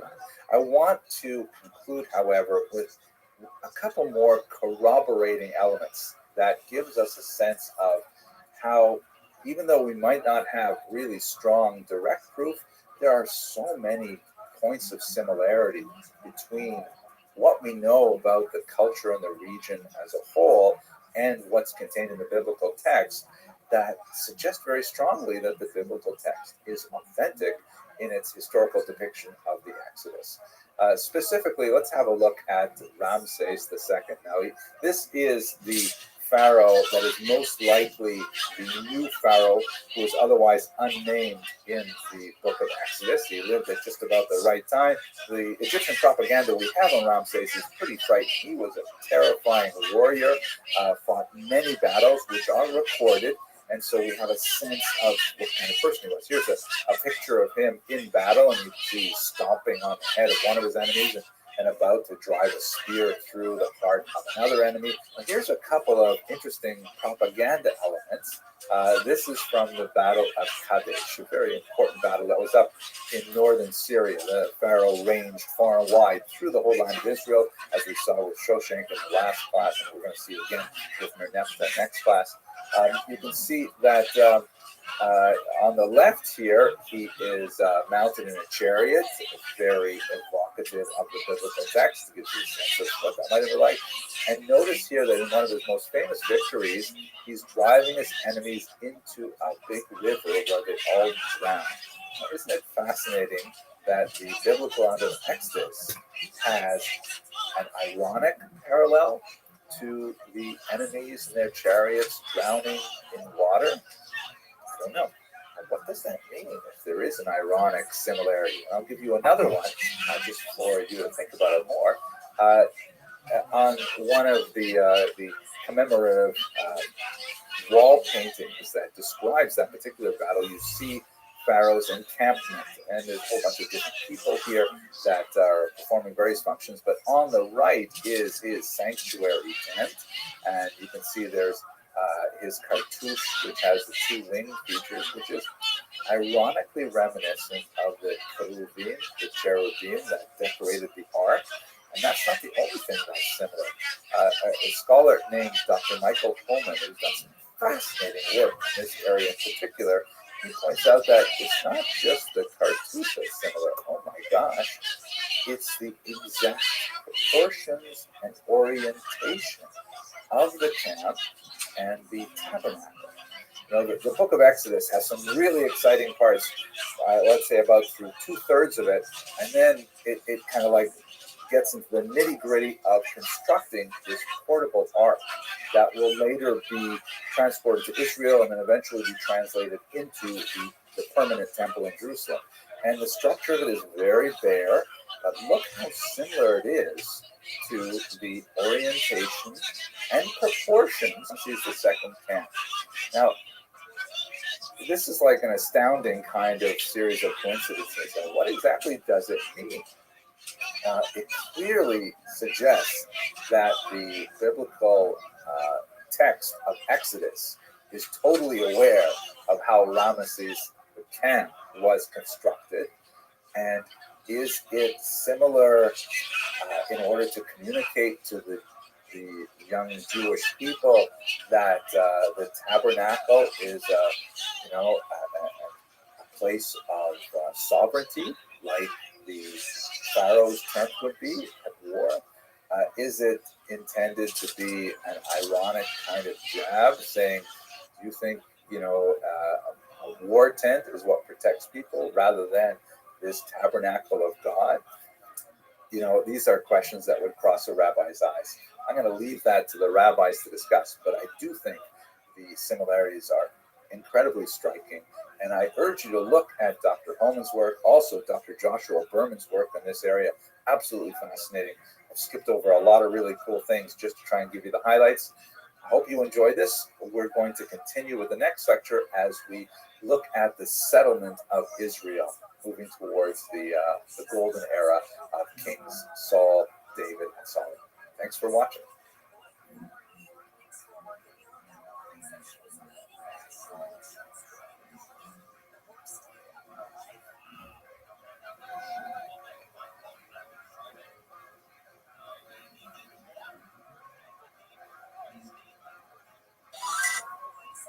Up until now, we've been heavily reliant on the Bible as our primary guide to understand the earliest history of the Jewish people.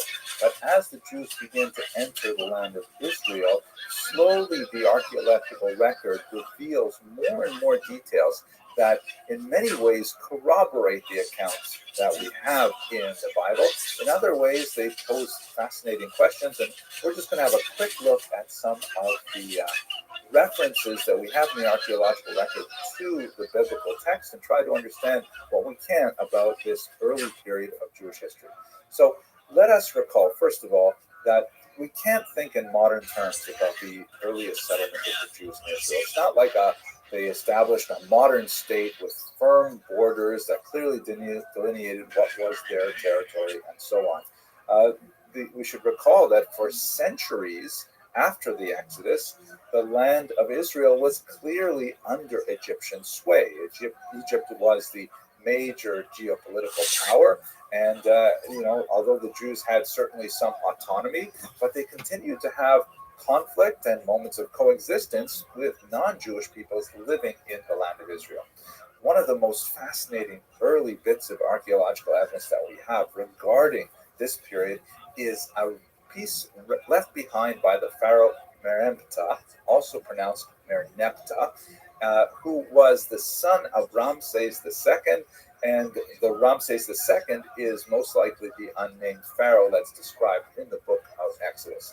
Have a look at this map here, which shows you one of Meremptah's forays into the land of Israel, and as he made his way north, he described the various cities that he destroyed and laid waste to and dominated and so on. And when he gets to the north, there's one fascinating thing that he records in this big stone obelisk, which is called a stele, also pronounced stele. Merneptah left behind a record of his exploits in the land of Israel in this stele, which was in the 5th year of his reign, 1209 before the Common Era. And fascinatingly, as he goes through his map of the various places he destroyed, he left behind this fascinating little passage that says, Israel is wasted, its seed is no more. This is the first non-Jewish or non-biblical reference to the existence of the Jewish people. Now, there's been a lot of debate over what exactly does this mean. It might mean a place, but that seems unlikely given the larger context. It seems to be referring to a group of people. The term seed, does that mean literally grain in the sense of like burning down the fields in a particular region? More likely, within the context, it seems it's referring to the progeny of Israel, that is, the children of Israel. And I have to say, there's a certain delicious irony here because, it's funny that the very first time the Jewish people are described in history, other than by their own account, they're described as being totally defeated. And, Jewish children, thank God, are still doing very well. As they say, let there be no evil eye. On the other hand, they discovered Pharaoh Merneptah's mummy, and I have to tell you, he is not looking so good. I would show you a picture here. That's absolutely tasteless. At any rate, this is his first description of the Jewish people, which tells us that there is something in Israel, in the land of Israel, referred to as the people of Israel, dating from the year 1209. So if we backdate from that, let's say that as per Dr. Kitchen's analysis, if he has destroyed the Jewish people in the year 1209, I should mention in passing, by the way, that this is just another example of, the Egyptian and especially Pharaonic historical distortion, where clearly they didn't destroy the Jewish people, but nevertheless they'll mention this in their monumental architecture. We saw it, by the way, last week when we talked about the Battle of Kadesh, which the pharaohs describe as having been a complete rout in favor of Egypt, but in fact the Hittites would disagree, and we know that the region remained basically stable even after the Egyptians leave. So anyway, let's backdate. If Israel was, so to speak, destroyed in the year 1209 before the Common Era, that would mean they would have had to have been there, let's say, at least no later than the year 1210. So that means that the Jewish people, Israel, was in this region in the late 13th century, and that actually works pretty well. If you look at the Exodus as it's counted in the Jewish tradition, we spoke a little bit about that a few videos ago, that is recorded in the year 2448 of Anno Mundi, meaning since creation according to the Jewish count, which equals 1312 before the Common Era.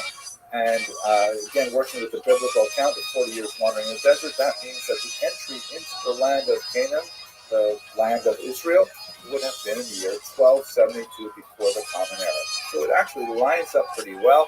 And up until now, I've been very, very vague about dates because, we're relying on so much different contradictory evidence, and it's really hard to pin it down. But beginning with the stealing of Merneptah, we begin to see a pattern that we can actually get a lot firmer. We can even post-date some events based on Dr. Kitchen's analysis. We can say that judges would have occurred, let's say, a rounded number about the year 1200 before the Common Era, and extending for about 160 odd years. That would mean that King Saul would have begun his reign somewhere around the year 1042 before the Common Era. You'll note, of course, that these numbers get smaller because we're BCE, before Common Era, moving up to the year 0. David around the year 1010, and Solomon, Shlomo, around the year 970. But we're going to catch up with that as we go into later lectures. At any rate, now we have the Jews definitely in the land of Israel in the late 13th century. But it remains to be seen, what kind of conquest are we talking about? What kind of settlement does this refer to? In the popular imagination, we tend to think of the Jews coming into the land of Israel and having a series of phenomenal military successes that eventually pushes out all of the indigenous peoples and establishes the permanent Jewish presence there. Permanent, at least until the first exile, which would occur, some 500 years later. But if we go back and we actually read the text of the book of Joshua and Judges in particular, you'll see that that's not entirely what happens. We tend to work with this idea of conquest which implies the once and for all, but in fact, it seems that was not the case.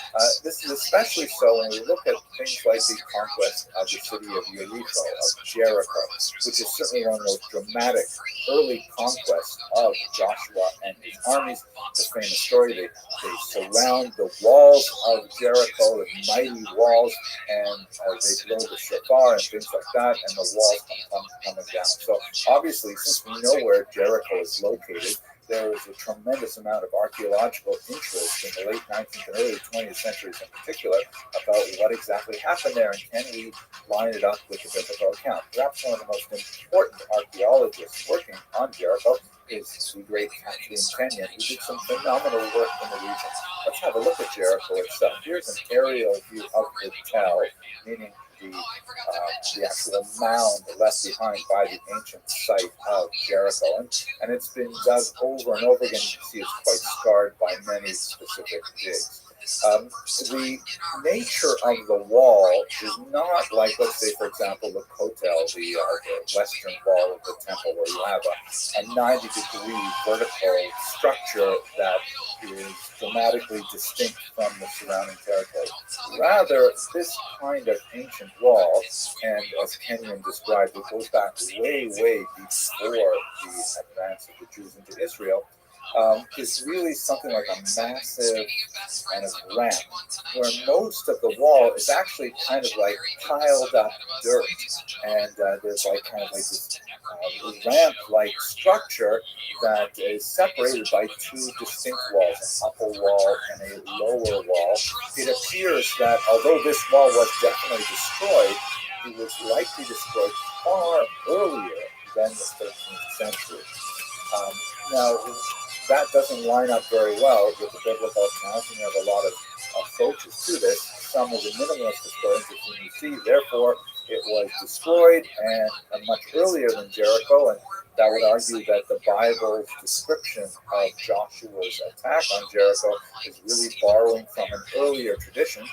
Others, such as Dr. Kitchen, for example, who lean towards the Maximus school, would say no, the wall was destroyed and then it was built up again, and erosion has taken its toll. And in fact, erosion is a fairly good argument for losing a lot of the archaeological data.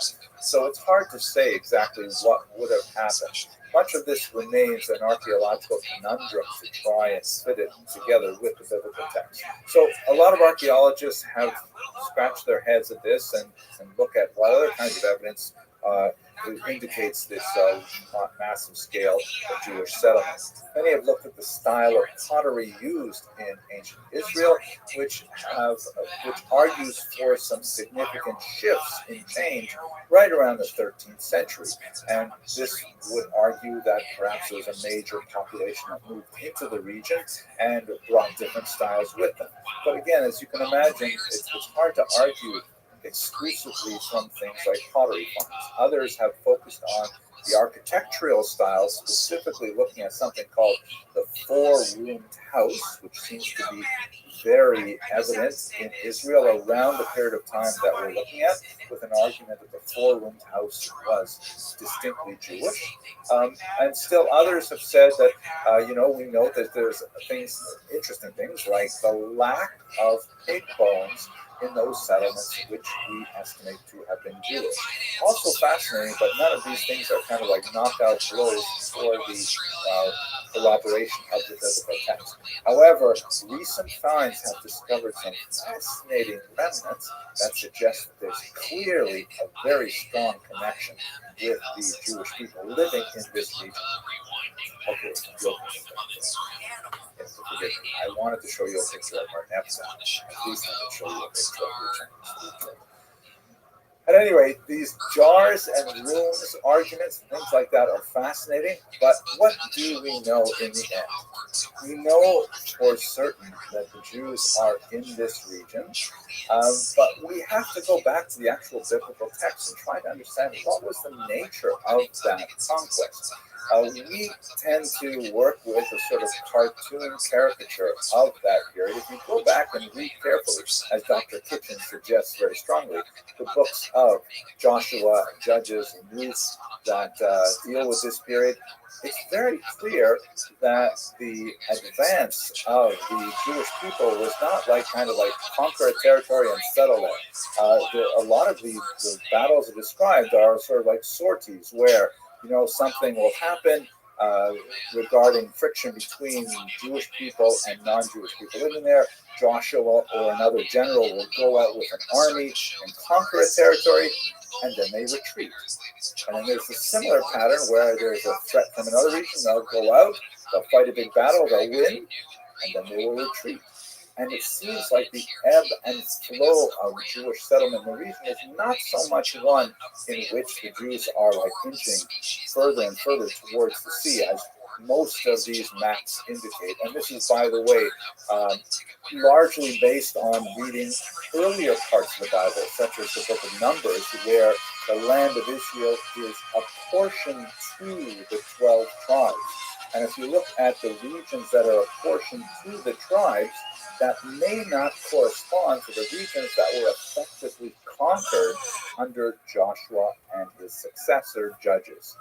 In fact, when you try to map out the regions where we estimate that Jews had control over the land of Israel, it looks something like this. And this is not a map that is widely reproduced, but it's much more historically valid in the sense of you can see that it's kind of a blob, and the Jews are largely denied access to the very important coastal region, largely because of the Philistines, the recently arrived sea peoples, and so on.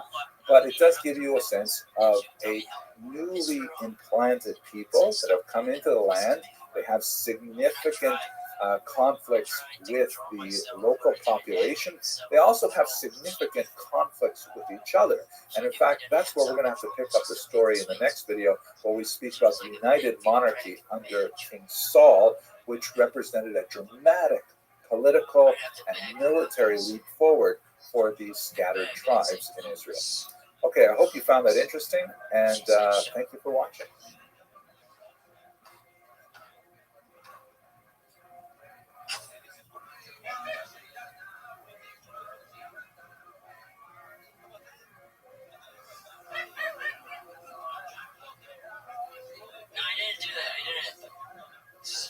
Let us continue our discussion of the settlement of the Jews in the land of Israel and their political development into the United Monarchy. Basically, Dog, the you need to golden fucking age, which is give it the up. high point of ancient Jewish civilization after the remarkable exodus that we talked about a couple of videos ago.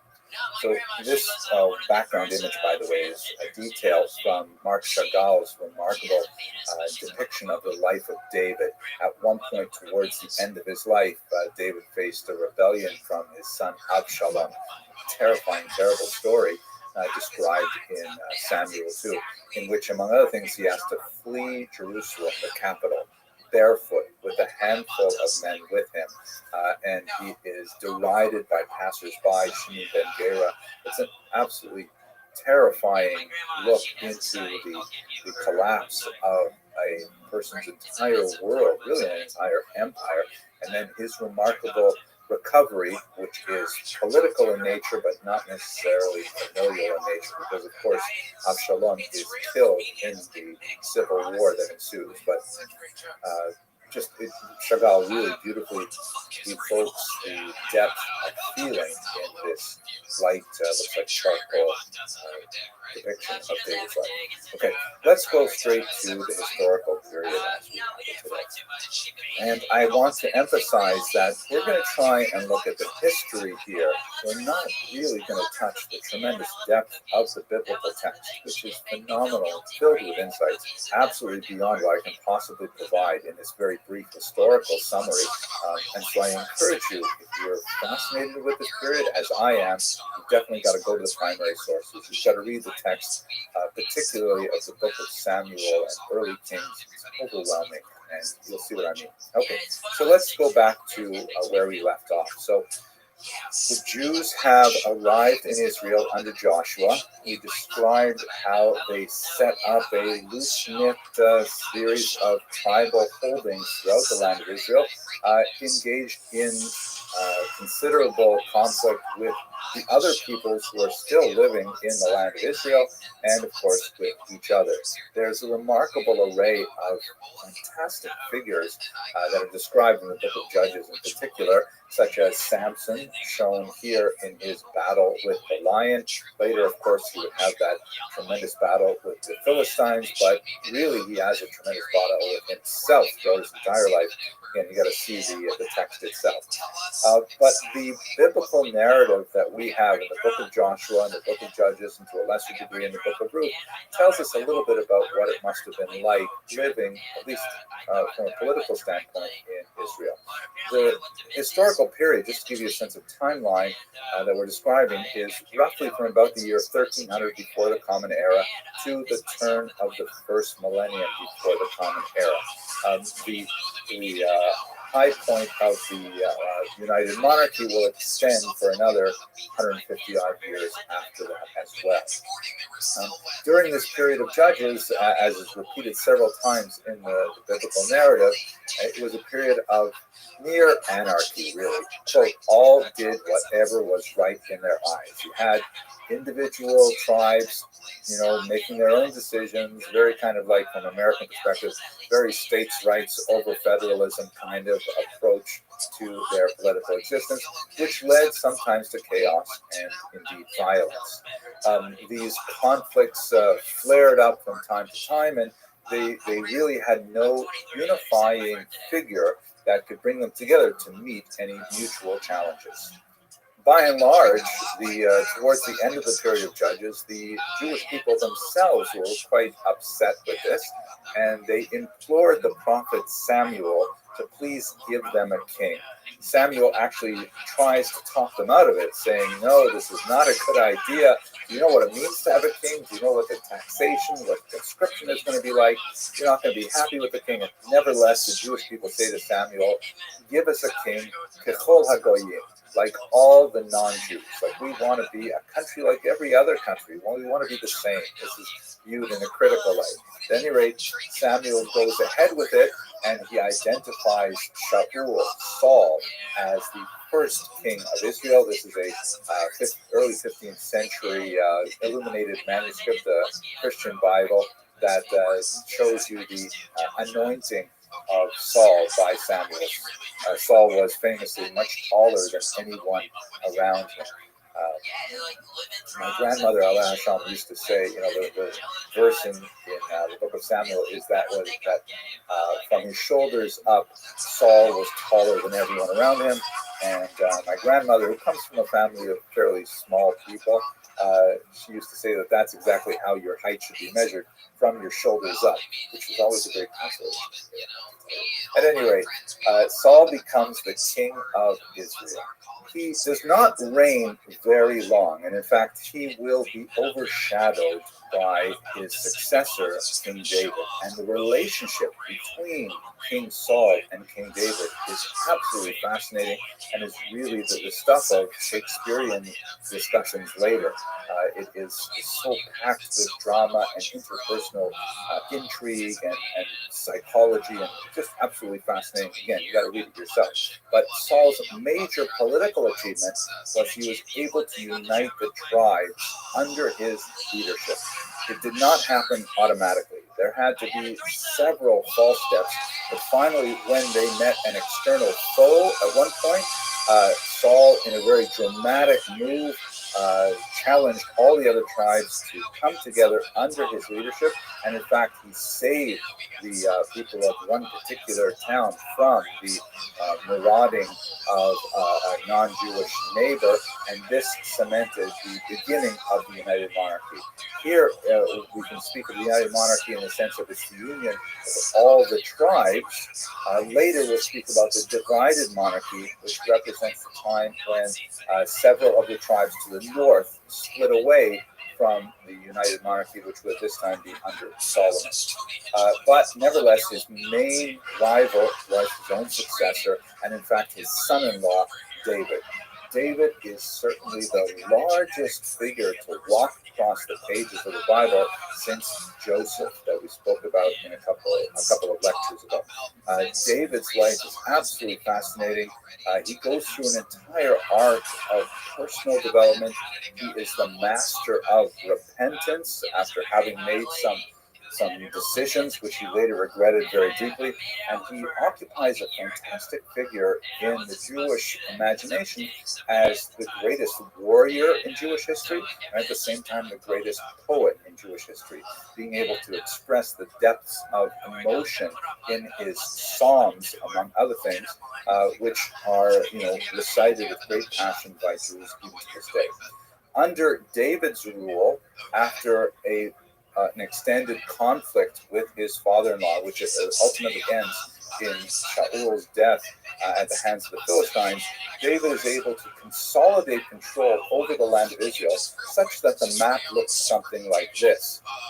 It's much less the unformed blob of multiple tribes that we saw in the period of the Judges, and instead it is a fairly contiguous area with significant coastal holdings and even a significant amount of land on the east bank of the Jordan River into what would be today contemporary Jordan, and some sphere of influence that reached down quite a bit further south and north as well. However, he had an extended conflict with the Philistines, shown here, which had 5 cities in particular that were especially troublesome. Although, when you read the book of Samuel, you see that it's kind of a neighborly conflict in some ways. That, for example, at one point when David is literally fleeing from his father-in-law who is trying to kill him, he runs to the city of Gath, shown here, and he approaches the king there, and he tries to, blend in with the population. He is discovered, and there's a whole discussion of how he manages to escape that situation. He feigns insanity and so on. But nevertheless, just the fact that the borders were so permeable and that populations could move back and forth despite the hostility is in itself quite telling of the nature of Jewish society within the context of ancient Israel. The life of David is primarily recorded in the book of Samuel, the book of Kings, towards the beginning of that, when he, of course, approaches his deathbed and gives his charge to his son Solomon. Also in the book of Chronicles, and as I mentioned earlier, many of the historical passages that are described in Samuel and Kings are amplified upon in the book of Psalms. Very beautifully done. Now, at this point, I've given you essentially the biblical narrative, and the reason for this is because we have very little archaeological record to support any of the details that we have here. It's a fairly compact period. I mean, we're looking at, instead of the scope of centuries, which we looked at earlier, now we're looking at the scope of decades, and we just don't have the kind of external validations that we would hope for in this period, especially when you think about the expanse and power of David's kingdom, at least viewed through the perspective of the biblical narrative. One of the major reasons for this is, first of all, Egypt is completely unreliable as a historical source. They are very loath to refer to their erstwhile enemies, their erstwhile slaves, in any positive sense, but we still see a couple of interesting hints. And the Assyrians, who would be the next great power on the scene, they don't make contact with this region until the year 853, before the Common Era. And so there's no Assyrian records either, and that's really why David's monarchy basically slipped through the cracks. But there are these couple of fascinating finds, and a few others as well. There is the Tel Dan stele, which was discovered in 1993, and it dates from the 9th century. And this block of text, which is of Assyrian origin, essentially records battles with various personages in Israel, identified in the biblical text, and specifically identified, as you can see in the chalked-in region there, as part of the Beit David, the House of David. Now, this block refers to the House of David in the past tense, in the sense that these are descendants of the House of David, which again is confirmed in the biblical text, but it is 150 years later. So that's, really helpful for us, but not a specific look at David within his own lifetime. The closest we'll get to it, even though this is a validation of the existence of something called the House of David from a non-Jewish source, we have this. We actually looked at a modern version of this a couple of lectures ago. This is from the king Shishak, or Shoshank, who invaded Israel in the mid-10th century. And one of the phrases that is referenced here is Highlands of David. Right? Remember, these are the topographic names, all the various places that Shishak claimed to have conquered. You can't always rely on his testimony, but nevertheless, he lists someplace as the Highland of David, which sounds a lot like what we saw earlier, the Field of Abraham. So there are a couple of these tantalizing things which suggest that there was a very important, famous person named David that had a place named after him, and that had a house, a progeny named after him that was sufficiently famous to be recorded in stone. And that's basically all we have from external validation. There is, however, one other really fascinating archaeological find regarding the House of David, but I'm going to leave that for the next lecture. The last king that we should talk about in this context, of course, the last king of the United Monarchy, and that is the King Solomon, shown here in a Renaissance painting meeting with the Queen of Sheba. It's interesting because sometimes the Queen of Sheba is clearly Caucasian, sometimes she is clearly African, but in this particular representation has a certain evocative quality to it, so I like to include it there. Solomon's great achievement was primarily in the area of statesmancraft. He had major diplomatic achievements with linkages with several figures in the area, expanded the borders and consolidated them, and really had some real important connections with the region. He also famously centralized the worship in Jerusalem with the construction of the temple. It's referred to as the Temple of Solomon. It is, of course, on the site which would be destroyed, as we shall discuss, in the 6th century before the Common Era. It would be rebuilt and then renovated again, and it would be destroyed again in the 1st century. And now the Temple Mount still remains, but it has a mosque on top of the Dome of the Rock. We'll get to that, God willing, probably next semester. But for the time being, the centralization of worship, which began under King David, was really confirmed with the construction of a temple under Solomon. Very important centripetal element in creating a unity of all the tribes by demanding that all formal ritual worship no longer be relegated to individual backyard sanctuaries, but rather to this central sanctuary in Jerusalem. Now, let us issue a small corrective here. Again, like we saw with David and certainly with Saul, we don't have much external validation of the biblical text for reasons that I've discussed: the lack of contact with the Assyrian Empire and the Egyptian untrustworthiness with their documentation.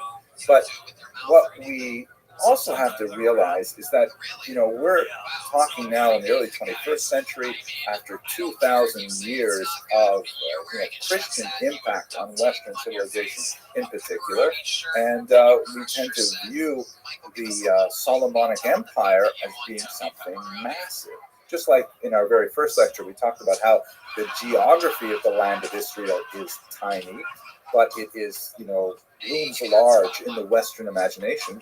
The Empire of Solomon was also tiny compared to much larger empires active in his day and certainly afterwards. King Solomon's empire, basically extended through much of what would be today the land of Israel and parts of Jordan, with spheres of influence in Syria, and that's it. You have to think of Solomon's empire as being incredibly important for Jews, the people who live there, and their immediate neighbors, but not so phenomenally important on a geopolitical level for the entire region.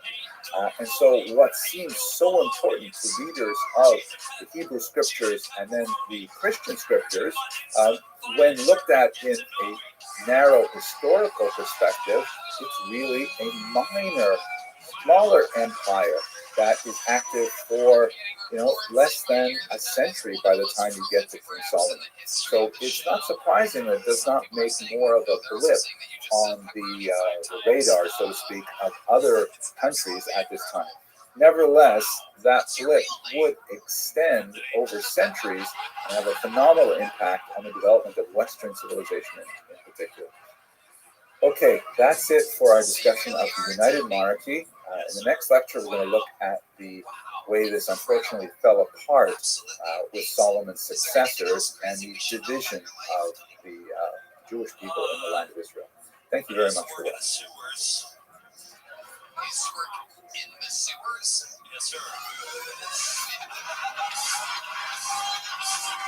Absolutely amazing. Great man on the ones and twos. No better time for an Italian stereotype than Tony Pepperoni telling us that he worked in the sewers. What exactly did you do in the sewers? Let us resume our discussion of the history of the Jews in Israel by looking at the period of the divided kingdom.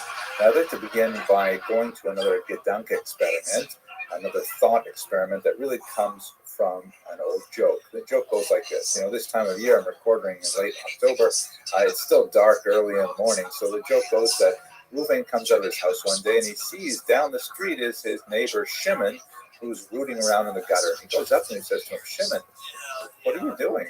And Shimon says, I'm looking for my car keys. And Reuven says, but you live down the block. Why are you looking over here? And Shimon points to the lamppost and says, well, I'm looking over here because the light is much better over here. So obviously it's silly. If you're looking for car keys, you have to look near where your car is parked. But the Gedanke experiment is we're kind of like very interested in the earliest periods of Jewish history, looking at the sources that are discussed in the Torah and Genesis and Exodus and so on, and they're really hard to find. But that's because the light over there is very dark. However, when we move down the street a little bit and we're under the light, suddenly we see so much more material. That's really what happens in the period we're going to discuss today. There's so much more archaeological evidence that confirms the narrative of the biblical text, albeit hundreds of years after the events described in Genesis and Exodus, that we're tempted to say that maybe we'll find the information we're looking for. The analogy breaks down, however, because you probably would find some things in the gutter. You might find, let's say, for example, a receipt from the bakery that fell out of your pocket when you're walking into your house and the rain washed it down to the gutter. You might find, a loose sock that matches another one that belongs to one of your toddlers that's upstairs in the drying machine right now. You might find all kinds of connections from what's in the gutter down your street to what happens by your car. You won't find your keys directly there, but they might lead you back to where the keys are. You just have to wait as the archaeological evidence is uncovered, literally, as historians and archaeologists go to work around Israel. At any rate, let's look at some of the stuff that we can find now under the bright lights. Now, Dr. Kitchen points out very clearly that this is such a strong period compared to what we've been talking about earlier. There are 14 kings of Israel, the northern kingdom, and 9 of them are mentioned in documentation from outside Jewish sources. That's an incredible number, 9 out of 14. And that lends a tremendous amount of credibility to the at least general scope of the biblical narrative, and we'll look at a couple of examples of that. But let's go into the historical period itself. So Solomon, as king, as we discussed in the last lecture, expands and consolidates his control over the land of Israel, building on the conquest of his father, King David, and cementing it really with a lot of statesmancraft by, engaging in diplomatic relations with a lot of the kingdoms surrounding the land of Israel. He also centralizes ritual worship by building a massive, glorious temple in Jerusalem. However, what that means is inevitably taxes. There's a great tax burden that is placed on the Jewish people as a whole, and they resent the huge taxation under the wise leadership of King Solomon. There was just, standard grumbling. But once Solomon passes away to his son Rechavam, there is a amount of resentment that's built up. Rechavam is really of two minds. The pressure, but at the same time wants to maintain the fairly lavish lifestyle that he is accustomed to. And prodded by, unfortunately, as the text mentions, younger, inexperienced members rather than the steady guiding hand of his older ministers that served under his father, Rechavam, in a very dismissive manner, insists on pushing ahead with his heavy tax burden that the northern kingdom in particular is loath to accept. There is a very fascinating and powerful passage. And by the way, I want to reinforce that I'm just going to be skimming over the tops of the historical record as we find in the Bible. It is so important that you actually go back to the text and read the primary documents themselves, because they are fantastic. And if you have a sense that, it's going to be dry or boring, I just want to refer you to one specific passage with Rechavam. It's shown here in this wall painting in Basel that's done by the great Hans Holbein. You see that Rechavam here is portrayed with holding out his little finger. And this is in reference to one highly dismissive and disrespectful remark that Rechavam makes regarding his father, in which he says that Rechavam says that his own little finger, his pinky, is thicker than anything his father could bring to bear, meaning to dismissively compare himself with his father, the great King Solomon. And of course, this act of hubris and vulgarity really sends him down the rabbit hole, which will ultimately result in civil war. But I just wanted to point this one out because it's one of those passages that shows you that the biblical text is really, it's quite racy, and it has a lot of very powerful information in it that you don't get with sanitized translations quite often. Well, let's not probably further down that scope, but let's go back to where we left off. So, under Yeravam ben Nabat, the kingdom of Israel, which is to the north of Jerusalem, splits away from what becomes the kingdom of Judah in the south. Yeravam ben Nabat, by the way, receives a very, very bad press in the rest of Jewish tradition. He's considered one of the greatest sinners because he introduced that divisiveness in Jewish politics at the time. Here's a map that shows you the relative locations of the kingdom of Judah and the kingdom of Israel. The capital of the kingdom of Judah is, of course, Jerusalem. The kingdom of Israel is in Samaria or Shomron. In subsequent lectures, we'll speak much more about what happened to the people in the kingdom of Israel. They are the so-called 10 lost tribes. More about that in a few lectures. But it's interesting to note that it seems that they have a consciousness, they retain a consciousness of being one people, albeit separated politically. And although they will fight a civil war and they will have ongoing conflict over the next century and a half, they'll also recognize the centrality of the value of worship in Jerusalem. They will also occasionally marry each other. The royalty of Israel and Judah will still intermarry. And although they have a lot of conflict, it seems to be really a family conflict. But more on that later.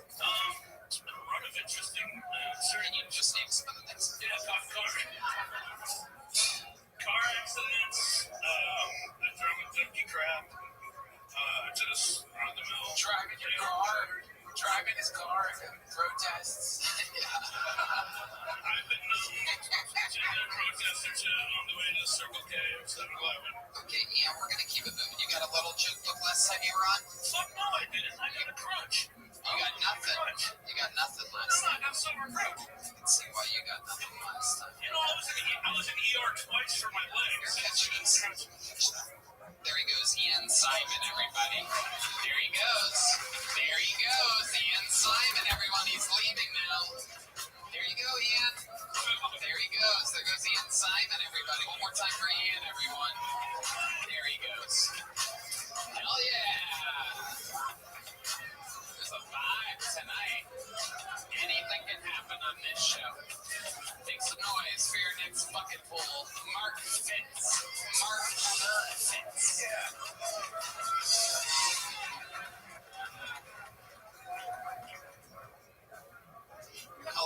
transvestites do that thing where they tuck their dick and ball between their legs and they go like they might have a pussy.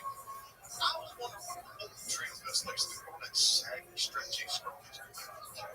All that saggy scrotum in their eyes. Someone told me they stuff it up their ass.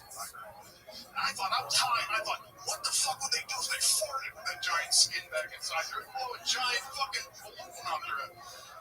Then I thought, well, what if they ate like a fuckload of beans and just put some coal on it? And they get worked up a massive fucking fart. He can unwedge his fucking G-string and they flame like a fucking fire. Like shit.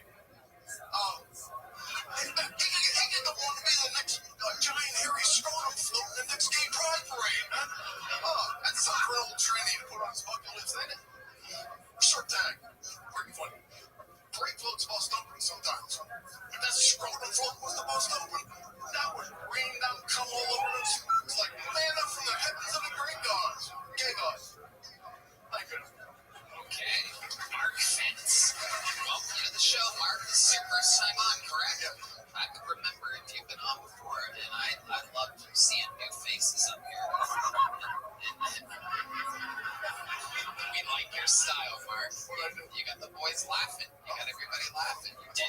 Well, we are so relieved after the last comedian. Believe it or not. Basically, you're like, after Ian Simon, you're basically Richard fucking Pryor right now. We would have laughed at anything, and you did. Good enough. No, don't worry about it. Don't ruin it now, Mark. Just play it cool. Wait until I ask you a question, Mark. Play it cool, Mark. You're doing good. Duncan Trussell. I wasn't laughing at your jokes.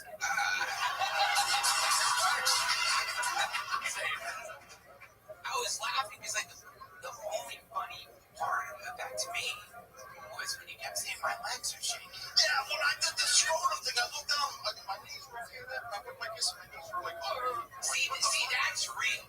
Yeah. Everything else, well, I can't imagine that at some point you're like, I wonder what happens in an old transvestite. You think you ain't been to shit before? So let's talk about it, Mark. You have a very good command of the stage. You're calm, cool, collected. How old are you, Mark? How long have you been doing stand-up? That's a loaded question. 44 years, but technically, this is my first time on stage. All right, explain that to us.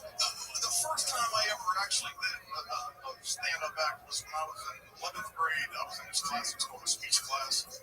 And every week you had to give it wasn't like a talk, but it was like, they gave you a speech class. I told you every week how to present a presentation speech for something, you know. And one week it was for doing stand-up act. And I had two George Clown albums. I had a Toledo window box and Class Clown. I had that shit memorized, man. First day I ever got it. So you did George Carlin jokes? Nice. You did a Carlos Mencia impression. Very good. Yeah. Actually, thought about saying something. So this is your first time on stage since then, right here. You haven't done any no open mics, no nothing. You just decided to come here. Wow, what made you do that? To be on Kill Tony? How many weeks have you signed up? I understand though, but then I get lost to I was initially going to try to just do open mics and do the 3-minute things, but do 1 minute and see which one's the best one and hopefully get on here. Sure. But that never happened. Why?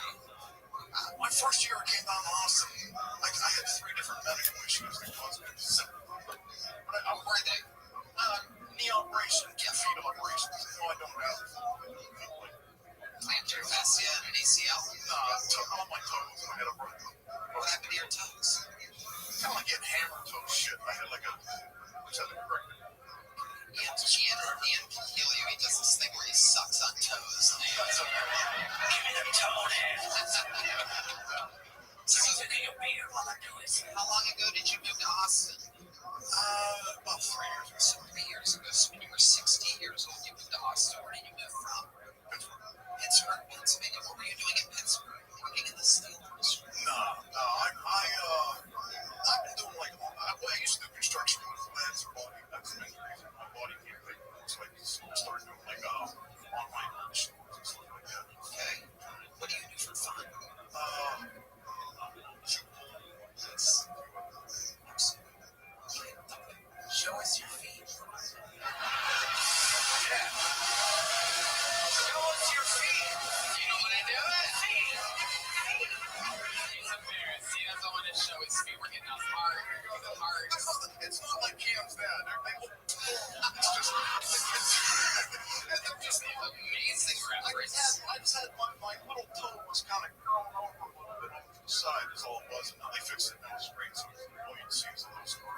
correctly. So the doctor made your toes straight. Yep. Okay, I'm gonna need to talk to this doctor.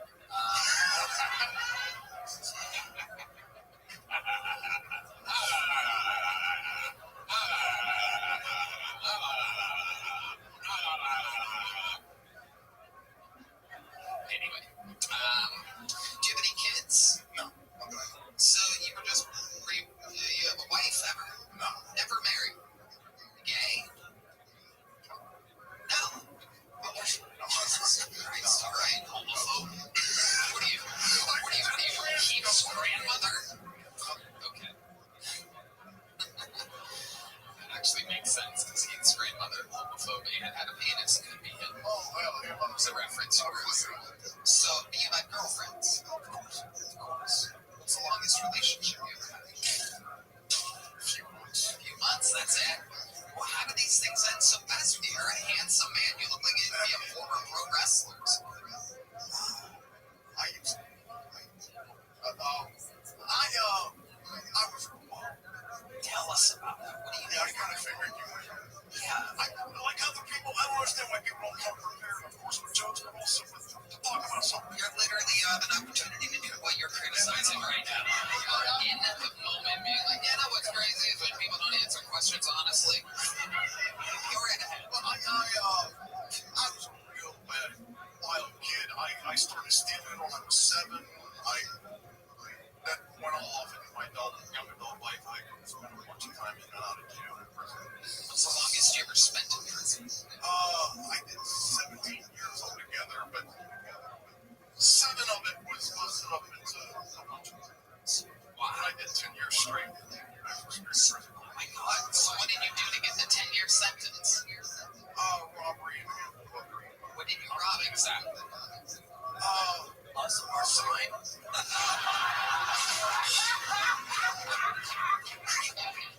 No, I'm so scared. That's a good thing. You're a real bandit out there. Old Curly Toes strikes again. The Curly Toad Bandit.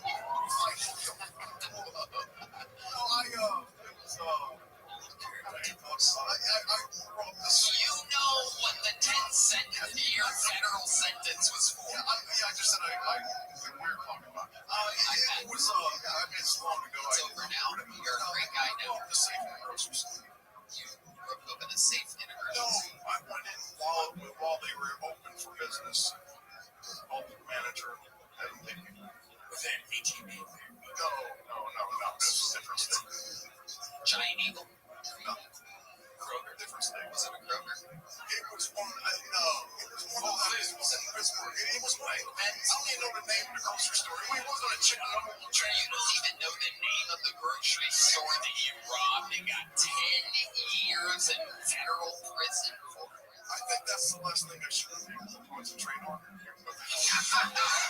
mean, you got 10 years in prison. No, it was one of them no name. It wasn't like a chain grocery store. It was one of them little. Okay, so let's slow it down. Just stick with me and answer the questions honestly. Okay? So, at what point did you get caught? Did you get money out of the safe? Oh, yeah, I got How much did you get? But then I got caught later. Answer the fucking questions. Answer the fucking questions. Stick with me. Focus, motherfucker. How much money did you get out of the safe on that day? 11,000, and I got away with it, but then I got caught later. Okay. How did you get caught later? How long did you get away with it? How did they catch you? When I ran out the grocery store out there, it's not fast enough.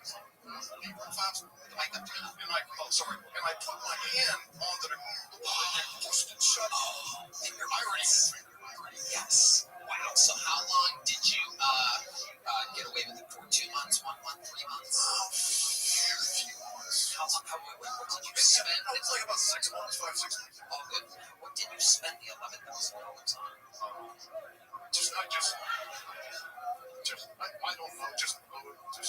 I was thrown off. You doing drugs? No, I never did drugs. You never did drugs. No prostitutes.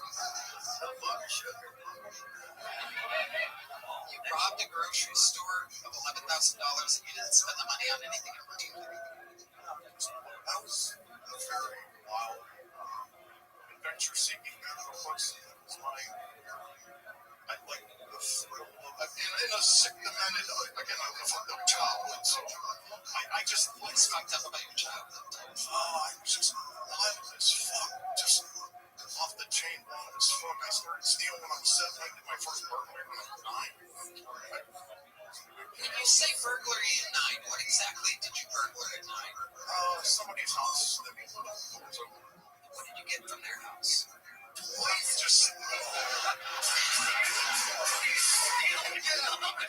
I wouldn't steal like money and stuff. The first time I did, I went back to this house like 4 or 5 times over a period of a couple months, and I'd go in, sneak some stuff. What's the last crime that you committed?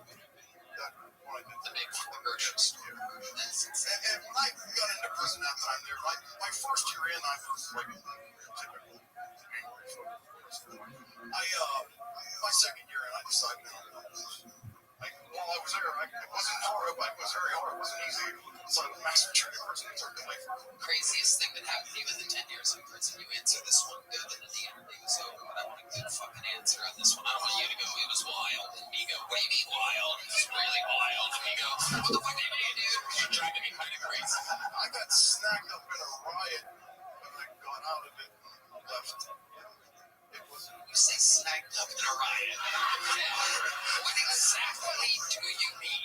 Well, I was in one of them prisons where it's divided up into gangs. But I'm guessing. I didn't want to be in it, so I was like by myself, which was rather dangerous. But I used to be So like the white. I was outside out in the grass field, and the little softball field. There's a gate to go through to get out, and a riot started right outside that gate. And I had to leave because you have to go walk down when they have riots. It's my surprise all the time. And I got snagged up in a little bit. Set was decent. Interview was compelling. I'm giving you a big joke book, Mark Fitz. Wait, what? What? Can I ask you one thing real fast? You're going to ask me something right now. Okay. I've been trying to contact Ori Hattie for a while. So I can help him. I can help him qualify for a government program to get citizenship. I'll give you his phone number. Hold on. But his presence, he gonna give me something in return.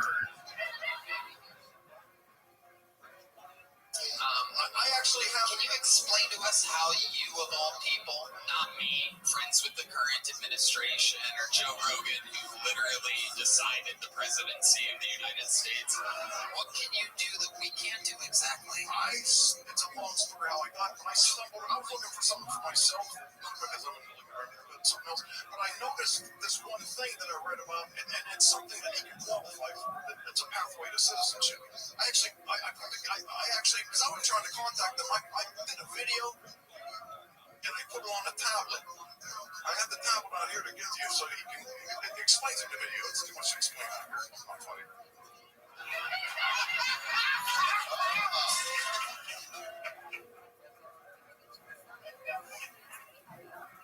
Hello. Ari, you're on the show. Jesus Christ. I know I told you that you have the night off, but there's a guy up here, very scary guy. He's been in prison numerous times. He's 63 years old. The last time he was on stage was 44 years ago. It takes him forever to answer questions. He's spent 10 years in federal prison after robbing a grocery store in Pittsburgh, Pennsylvania for $11,000. He got away with it for 6 months, but he left his fingerprints on the door on his way out. And he was a part of a riot once. Long story short, at the very end, after I told him I'm going to give him a big joke book, he said, there's one more thing. Can I ask you a question? I can help Ari. How far away are you from the club exactly? I am just heading out of the steam room, so...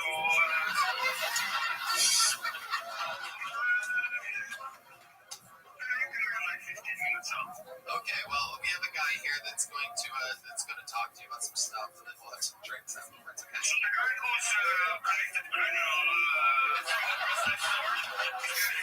the toll I need to it. How about you get another rapist or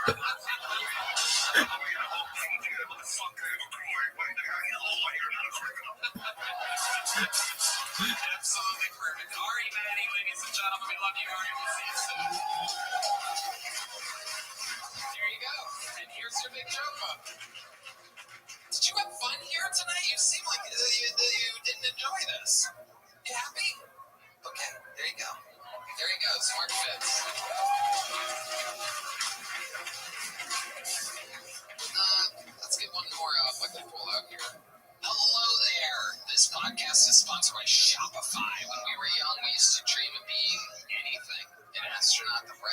A princess? That's me. Instead of dreaming of going to space or owning your own castle, maybe start dreaming of owning your own business. You'll need a website, a payment system, a logo, and a way to advertise to new customers. It can all be overwhelming and confusing, but thankfully, that is where Shopify comes in. Shopify is the commerce platform behind millions of businesses around the world and 10% of all e-commerce in the U.S., from household names like Mattel and Gymshark to brands just getting started. Do you love Shopify? You can accelerate your content creation. Shopify is packed with helpful AI tools. Get the word out like you have a marketing team behind you. Easily create email and social media campaigns wherever your customers are scrolling or strolling. Strolling, mulling. And best yet, Shopify is your commerce expert with world-class expertise in everything from managing inventory to international shipping to process and returns and beyond. If you're ready to sell, you're ready for Shopify. So turn your big business idea into with Shopify on your side. Sign up for your $1 per month trial and start selling today at shopify.com/GilTony. Go to shopify.com/GilTony. Shopify.com/GilTony. Shopify.com/GilTony. Shopify.com/GilTony. This podcast is sponsored by Talkspace. Therapy can be costly, but Talkspace is affordable and in-network with most insurance providers. Talkspace, the leading virtual therapy provider, makes getting the help you need easy, accessible, and affordable. I think Talkspace is providing some of the best mental health treatment out there. Tony, Talkspace therapy and psychiatry are covered by many insurance plans and employers, including TRICARE and for active duty and veterans and their dependents. Most insured members have a zero copay. That is incredible, man. You can easily sign up online and get paired with a licensed provider that's the right fit for your needs. Typically within 48 hours, you can also switch providers at no extra cost. Talkspace makes getting help convenient because you can take your appointments from their comfort and privacy of your own home. You can even talk it out between sessions by sending messages to your therapist as a listener of this podcast. You'll get $80 off your first month when you go to Talkspace.com/Tony and enter promo code SPACE80 for Talkspace. That's SPACE80 to match with a licensed therapist today. Go to Talkspace.com/Tony and enter promo code SPACE80. Your next bucket pool, ladies and gentlemen. You having fun out there? That's what I fucking thought. Make some noise for him. It's Jimmy Coteros, everybody. Jimmy Coteros. Austin, motherfucking Texas. How we doing? Little about me. I'm the 10-year manager of a grocery store in Pittsburgh. There you go. I got fucking 60s. I'm gonna fuck this whole thing. I got 60s. I might have did some worse shit than him. I have an 11-year-old son, and I accidentally showed him all the porn in my phone. Austin, I'm picking him up from summer camp 2 weeks ago. We're driving home. He sees the Tesla Cybertruck. Dad, I heard those are expensive. Let me have your phone. I hand it to him. It's quiet. Dad, I look over. Massive amounts of blowjobs on my phone. Full panic. I don't even know how that got on my phone. He's 11. Dad, it's actually right here in the search bar. I'm freaking out. I take the phone from him. Listen, this is why we have Google Block on your electronics. 1 minute I might see is Tom Brady coming out of retirement, and the next minute I see this disgusting filth. And it's quiet. I feel like I went to the store, and he says, Dad, it's totally okay if you're gay. Start showing people the giant. Here it is, very solid, ladies and gentlemen. Jimmy Coteros, welcome to the show, Jimmy. Thank you, guys. I like your style. Great start, rolling on for the Pittsburgh thing. Welcome, Jimmy. How long have you been with stand-up? 2 years and a month. Awesome. Where are you from? Outside of Tampa. Okay. Gordon Dixon country. That's my boy. That sounded less weird when I said it. Who's Gordon Dixon? He was on here. He works down at Shakespeare's. He's been on here at the. Okay. All right. Thank you guys for coming. Okay, yes. They're all here for you, Jimmy. There's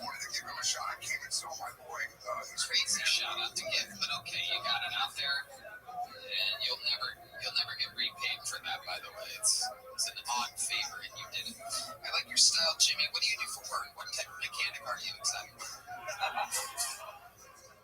I run grocery stores, Tony. No, seriously, Jimmy. I rate jump remotely and home services. Wow, strong white guy stuff. It's called Jimmy's, so you know I own it. I just needed to. If you need someone to hold your job.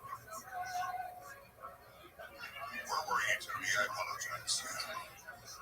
Jimmy, do you live here now? No. You still live in Tampa? I do. Okay. It's my second time here. You didn't ask that. Okay. All right, Jimmy. Very good. What's the most interesting thing that's ever happened in your life? It's cancer interesting. You had cancer? Yeah, 3 years cancer free. Wow, congratulations. It was up the lymph nodes? It was the lymph nodes? Yeah. And were you a heavy smoker? Yes, I have tissues. Jesus. I'm a light smoker. Are you still smoking? I smoke. I mean, you have one. No, I smoke to what I drink. And all that added up. How old were you when you got diagnosed with cancer? 44. Okay. And you had partied hard from your life up to that point? No, never been a party. What was your secret?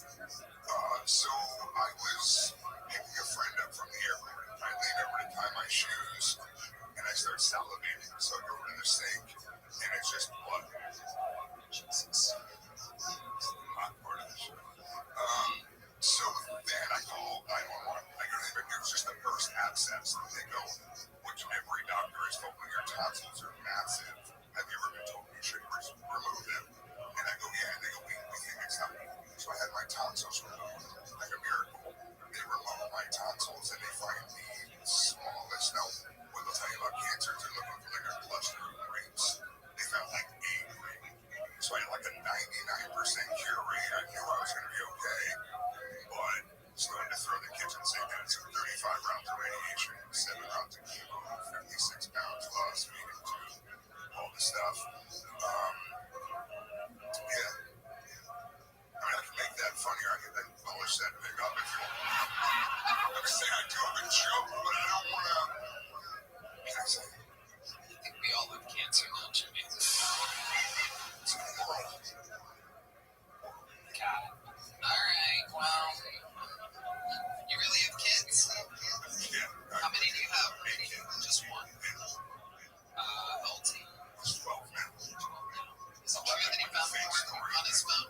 Fake story. Say it again. Real story or fake story?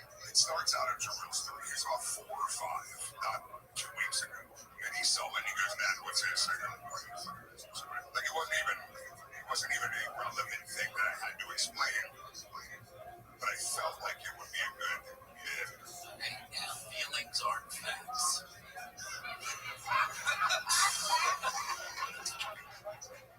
How do we feel about Jimmy, guys? It's very rare that we have the same comedian on twice in a row. It's very exciting. The picture was on the wall in that fucking grocery store. By the way, it's called Pathmark. You don't remember the name of it. I fucking remember it. I'll never forget that day. The rest of my life. Third time's a charm. I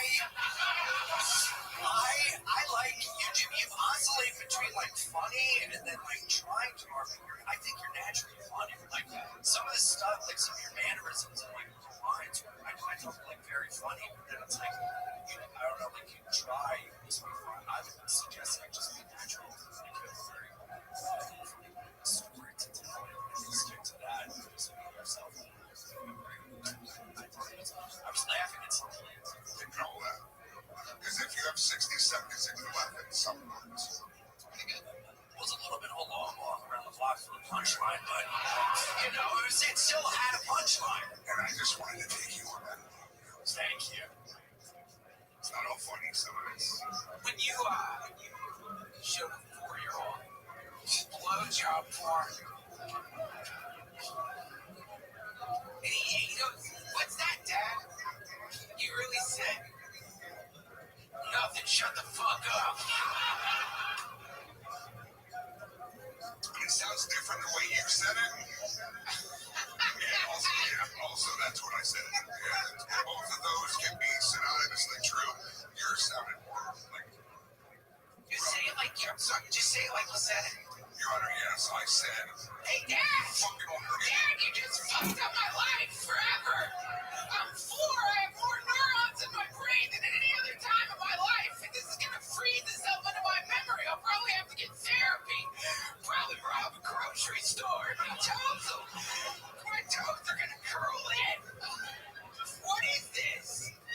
Jimmy Coteros, here's a medium-sized joke, but congratulations, you were next on Kill Tony. There goes Jimmy Coteros. We're flying through it this evening, ladies and gentlemen. It is happening.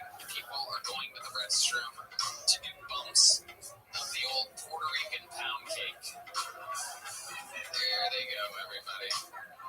All right, special part of the show, ladies and gentlemen. One of our Hall of Fame former regulars is behind that curtain right now. We very rarely get to see him. Known for what I've been kind of looking for and struggling with this evening, which is the most honest, direct answers in interview history in the Kill Tony universe. If you know the words to his theme song, sing along.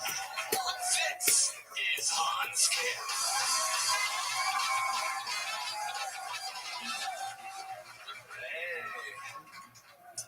I like how Texans will make fun of liberal cities, but when they jerk off, they set their VPN to California.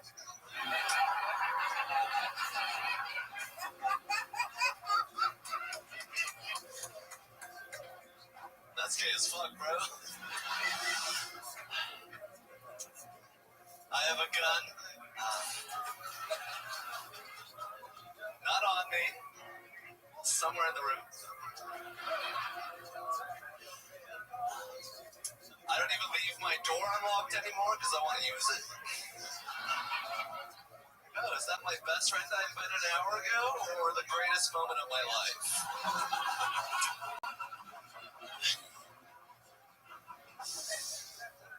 I have an AR-15 that can shoot 600 yards. I can't even imagine being mad at someone that far away.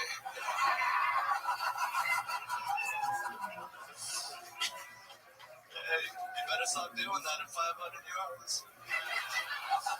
All right, that's my time. Thank you so much. Showing the difference between golden ticket winners, bucket pulls, and true full-time regulars of the show. Former weekly regular Hans Kim is back, ladies and gentlemen. Hello, my sweet Hans. Hello, Tony. Thank you for having me.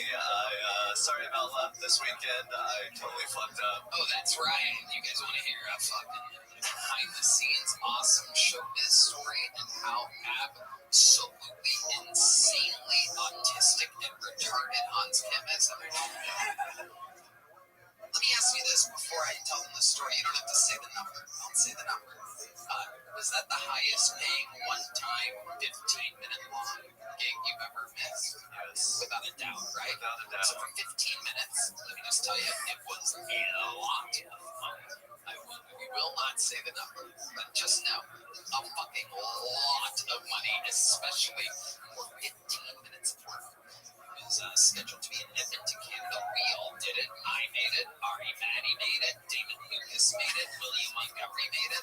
We had to have a layover in Denver because they don't tell you about Austin. And in Denver, Hans Kim, after we ate breakfast, he realized right then, boarding the plane to Edmonton, Canada, that he forgot his passport, ladies and gentlemen.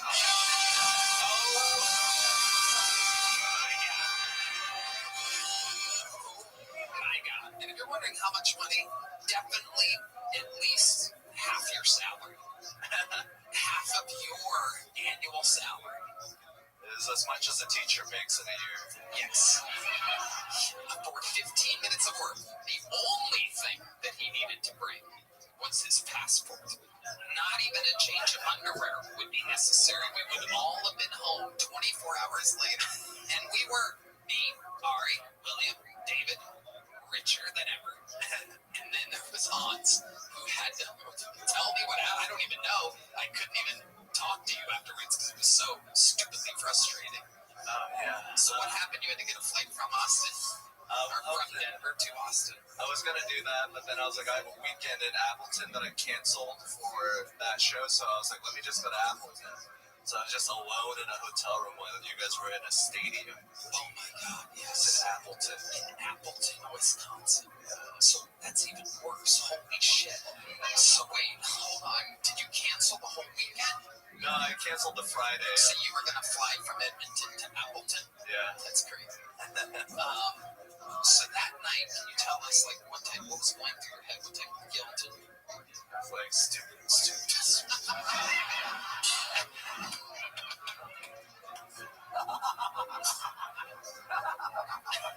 See, that's what I'm talking about. That's how you answer a question on Guilt Tony, honestly. Do you like punch yourself when you're angry and stuff like that?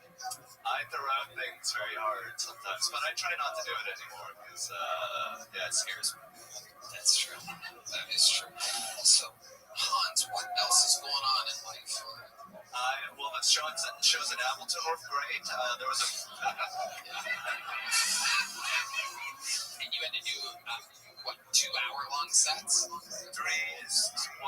Saturday, 1 Sunday to make up for the Friday. So I was just like 4 days away from home, just without the teacher salary. And there was a pregnant lady in the show, and she had a seizure during my set. Wow, a pregnant lady had a seizure during your set in Appleton, Wisconsin.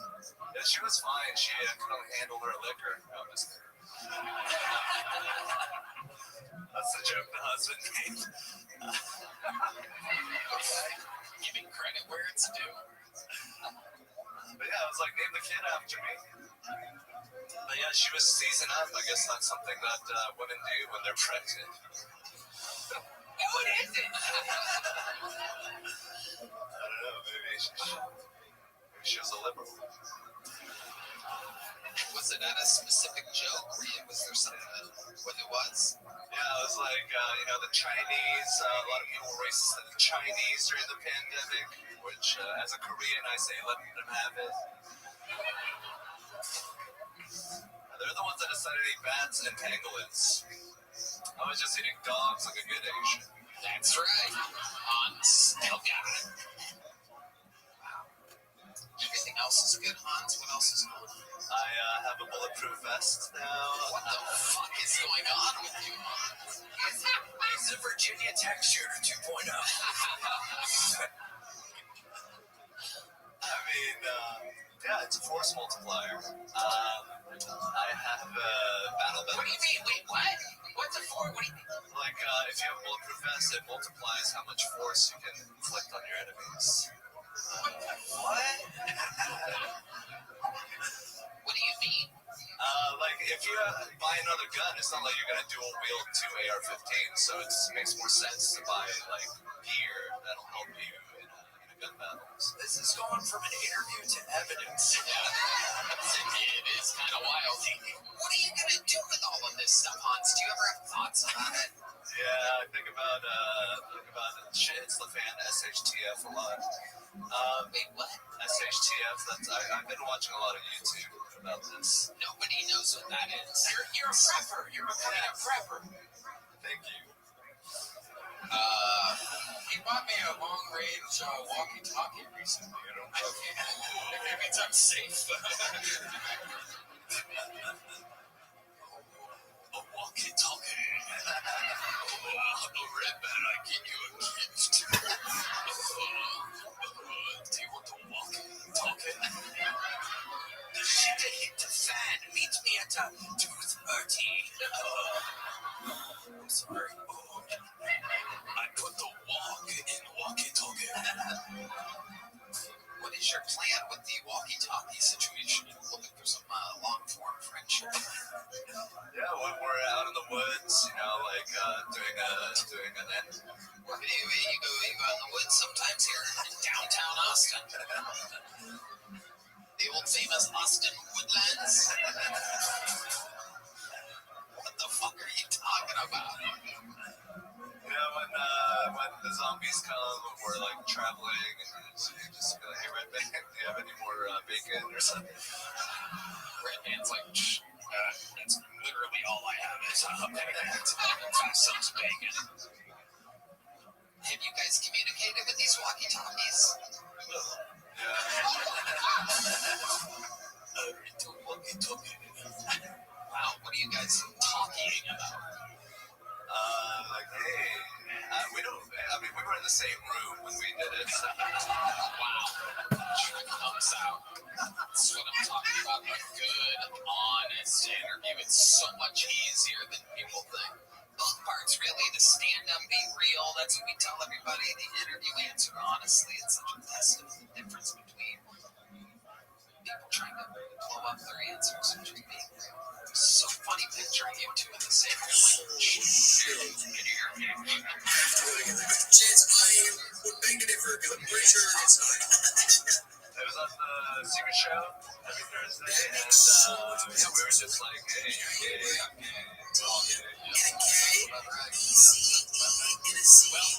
ladies and gentlemen, Hans, you've done it again. An amazing minute and an unbelievably compelling interview. One of the biggest legends in the history of the show. He is at Madison Square Garden on August 15th. One more time for Hans Kim, everybody. From walkie-talkie to the mighty mighty. Wow. Ladies and gentlemen, I pulled another name out of the bucket. Make some noise for Chris Cilio. Chris Cilio. Oh, shit. All right. There's one way in hell somebody understands that. A is for apple, B is for vendetta. Are you kidding me? See, it makes sense, but like, it doesn't.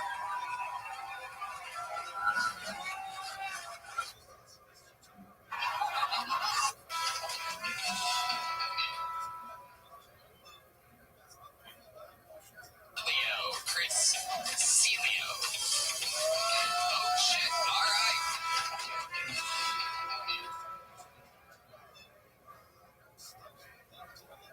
Fuck, I hope this is real.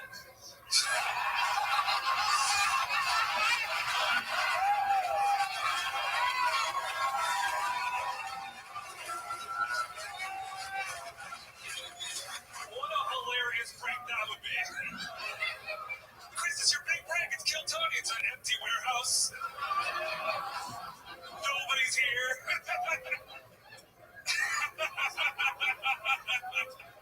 Oh, shit.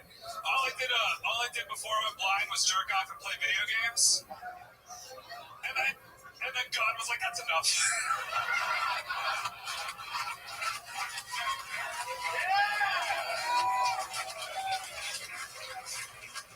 I give you a gift and you wasted it, son. I'm gonna let you guys in on a little secret. I do it all again tomorrow. I wouldn't have changed a goddamn thing, dude. Give it up for my roommate for bringing me out here, dude. He's a way better roommate. My last roommate sucked. He just didn't really care about personal space. He would always hang out in my room. Yeah. So every time I'd go to jerk off, I'd have to be like, hello?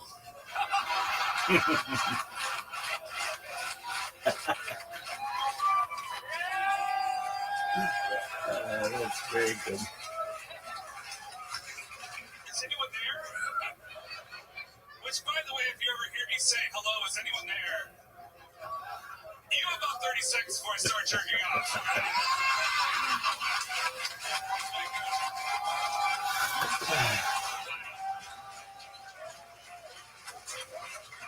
You should say something, all right?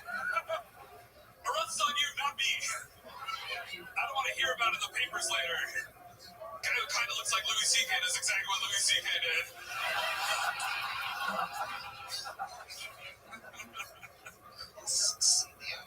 I cut you off. I'm the other way, buddy. I'm over here. Shit. Unbelievable set. Unbelievable.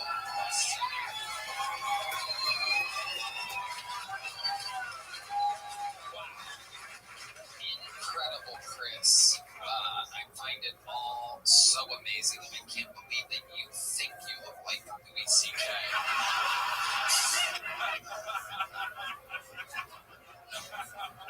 Or like Louis can't C.K.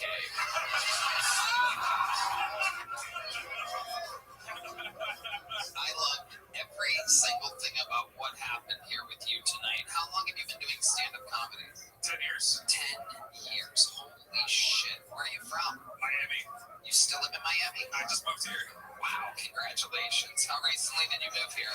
2 weeks. Is this your first time signing up for the show? No, I've been here every week until you got me. So 2 weeks? Yeah. Amazing. I love it. I love it, Chris. How old are you? 29. 29. So you started at 19. Yes, sir. When did you go blind? About 6 months before that. Really? You went blind at 19? I was 18, yeah. And so what exactly happened? I had a fuckload of retinal detachments, which is something that usually UFC fighters get. Yeah. But to me, it was a small Chinese boy. Wait, what does that mean? A small Chinese boy sucked your eyeballs out? What happened? My friend in high school was just fucking with me and tossed his high school transcripts at me. Just an envelope full of papers, nailed me in the eye. Next day I was black. I already had lost one eye before that, and we're still friends, guys. Relax, all right? Okay. He drives me around sometimes. Wow, that's more dangerous than anything. You're probably the better driver out of the two.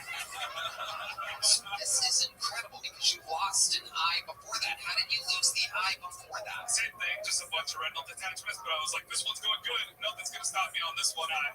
And then he threw that. His bright future sealed mine. Wow. Is it thyroid issues? No, the retina is in your eye. It's the thing that from thyroid that happens. No. Our senior health correspondent, Ryan Redman, taking a chance trying to relate thyroid issues to retinal detachments. He's who you look like, by the way. Not Louis C.K. But the joke still works. Chris, blind at 18, so have you, had a real job or anything? What do blind guys kind of do? I had a job for a while. Wasn't that good at it. What was it? I worked in an office at an operating car shop. I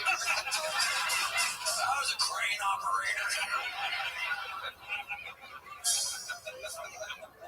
Dude, I worked at a nonprofit where they help people find jobs, and they couldn't fire me. Right. As bad as I was, they were like, nah, we'll just let them.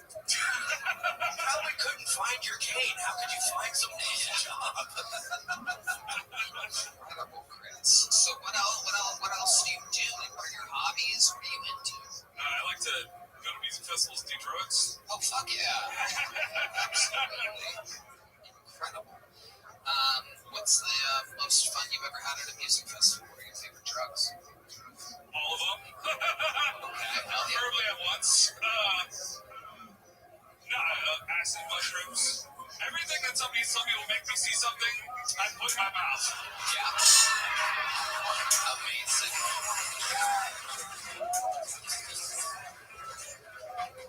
What exactly do you see when that stuff happens? I'd imagine that you still see stuff in your dreams, right? I still see my dreams, yeah. And it's completely black other than that? Yeah, even on all the psychedelics, it's great. On psychedelics, it feels like all of my senses are turned up to 11, except for sight that's still on 0.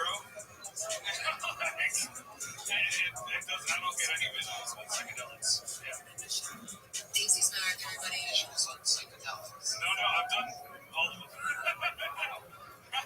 Incredible. How about love life? Have you ever been on any blind dates? So stupid, but when in Rome.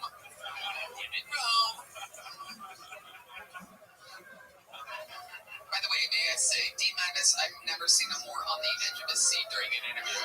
It's the first time he's ever been genuinely interested in anybody in the last 250 episodes of the show. Clearly biased. They told me to tap him up. I was like, I don't know where he is. It is incredible. Chris Seeley. What's it like? Do you date like that? How does it work? It's tough, I'm on the apps, My bio just says blind comics, see the possibilities. Love it. And I swipe right on everybody. Hell yeah. Have you? It's like, give us an example of what going on a date with you was like. I find this all so intriguing. I had a girl take me to an art exhibit. What a bitch!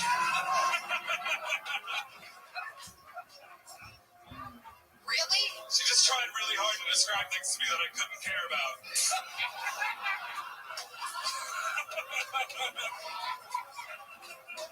God, that is so fucking funny. It's crazy. Wow. My goodness. So what else, Chris? What are your, now that you're here in Austin, what are your goals? What do you want? To do this, man, I want to do this here.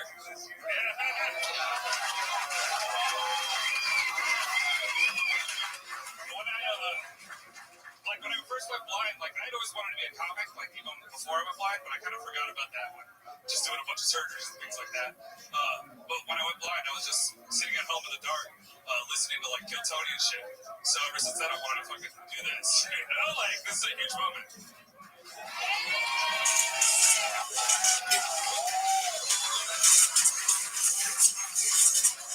OG belly room Kill Tony, dude.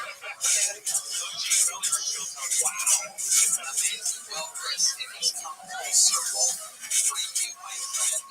Even though the lineup is out of control nowadays, so many fucking talented regulars keep holding the rotation. I have to say that I want to support you, and having you sign up regularly would just be a tremendous hassle for you and for everybody else. So let me be the first and only one that matters to tell you that you are indeed the newest golden ticket winner.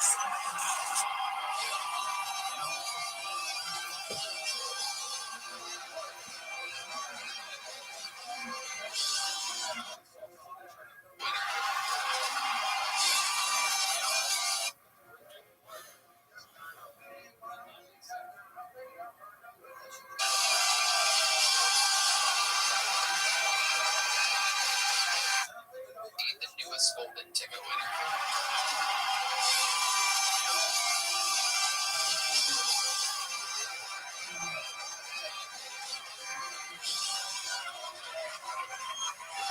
Everyone's on their feet, Chris. They're going crazy.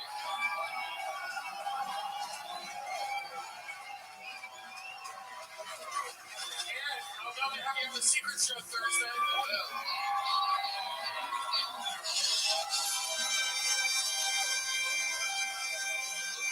There he goes, ladies and Chris. Step up to the mic one more time, real quick there. How do you feel right now? It's right to your right. Jesus, worst handler ever. What are you, blind too, asshole? Jesus Christ. Look at fucking. We saw Tony Pepperoni earlier. It's fucking Tommy Salami. What the fuck is this guy? Look at this fucking gagoons over here. Holy shit. Chris, how do you feel?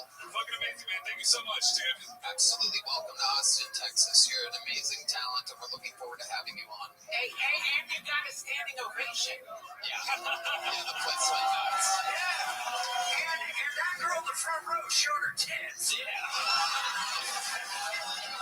Chris, throw that mic in the mic stand. You're part of the Kill Tony universe. They're going to get your number and information back there. Congratulations. Another one. The squad continues to grow.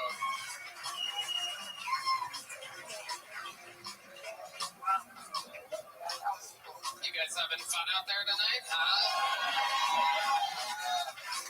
Back to the bucket we go. As you see, or can't see, anything can happen here on this show. It goes from funny to compelling to heartfelt to terrible to amazing. Your next bucket pool goes by the name of Keegan Carmichael, everybody. Make some noise for Keegan Carmichael.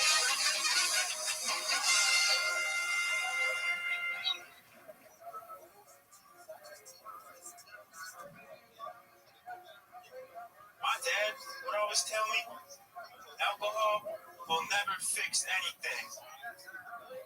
Then why did you carry beer in your toolbox? Yeah, you didn't think I noticed anything. Then why? My dad would always tell me, alcohol will never fix anything. Then why did you carry beer in your toolbox? Yeah, you didn't think I noticed. Yeah, I was doing comedy. Comedy's tough. As a comedian, I haven't gone on the road, but I'm pretty close to being on the street. This is amazing. Hey, I wish a story Mitch Hedberg. really did come with two sides, because I would love to read a book with mashed potatoes and coleslaw.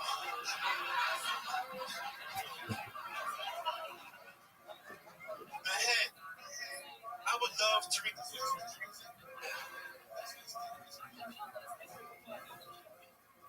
Hey, I wish a story really did come with two sides, because I would love to read a book with mashed potatoes and coleslaw.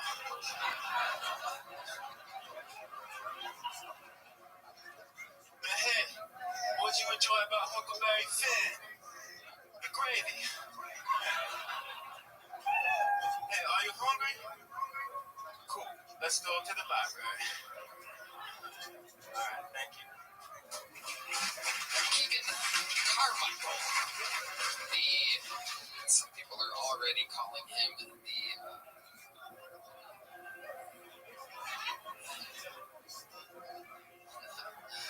Keegan, let's just jump right into what literally 100% of the people in the room are thinking.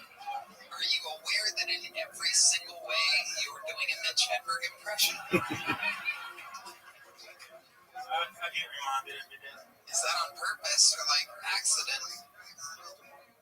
Is this how you are in real life? Yeah, it's weird. Like people DM me like that question. Like, is that how you are? I don't know. You want me to tell you? So you were like this, and that was your sense of humor, and then you saw Mitch Hedberg, and you're like, whoa, what are the odds? I used to impersonate Mitch Hedberg. I still do. I mean, the look, the everything, every single thing, the delivery, the joke style. Are you a super fan of his? My favorite's actually Dimitri Martin. Dimitri Martin? Now I know you're kidding. That's literally nobody's favorite. I just love the way he rips the paper off the paper. Keegan, who are you in real life? What do you really like? Just a couple of beers in the park and read a book, man. How long have you been doing stand-up comedy? Over 2 years. And has it always been like this? You from Seattle, Portland?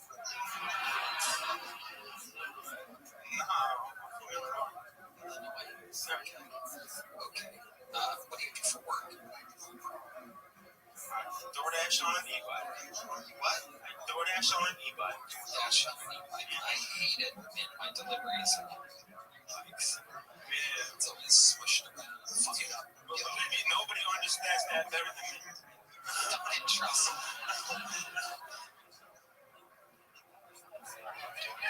It is funny, like your spirit definitely lives on through him, not quite as powerful, obviously, as the late great, super amazing Mitch Hedberg, but I mean, you do kind of got it down. You wrote those jokes? Yeah, right. I was just gonna say, it's too bad that they don't need Mitch Hedberg impersonators at kids' parties, because I'm sorry. It was funny like 20 seconds ago. So, every time you do a show, anywhere you go, every time you do stand-up, all the other comedians are like, oh, he's fine. He's doing a Mitch Hedberg impression, right? Some people wait outside the club until like, say shit to me. Yeah. Have you seen Mitch Hedberg's stand-up? Yeah, it kind of freaks me out. How old are you?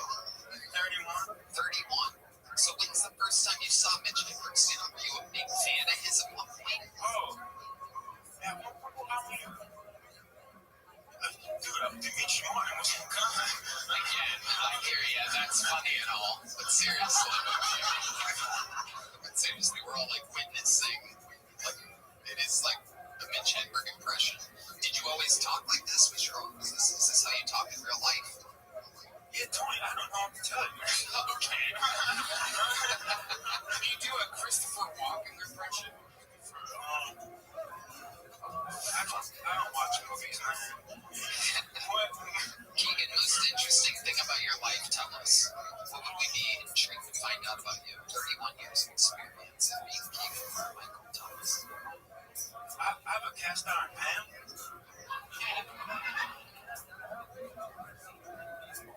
Do the other part, go ahead.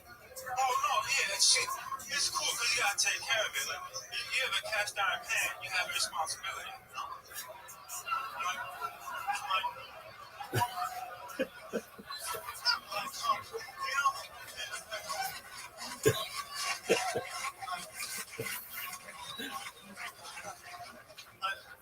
Like a lot of girls now, they're dog moms. You know, not me. Like, I'm the father to a pan.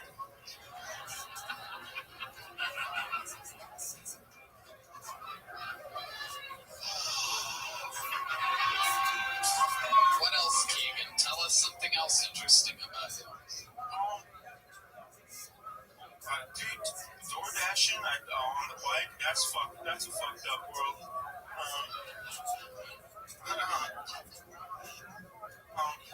I have trouble sometimes because I fall a lot. Like, I don't like the Texas cheerleaders because I was going really fast and they're on the sidewalk. And so I fell into the ditch. And I'm laying on the ground and she looks over me and she's like, "Is your bike okay?" And they're like the lime scooters, they're in the way too. You know, to me, a Texas cheerleader is like a lime scooter. I probably have to pay to ride you, but I just prefer you get out the way. Keegan, fun times. Here's a little joke book, my friend.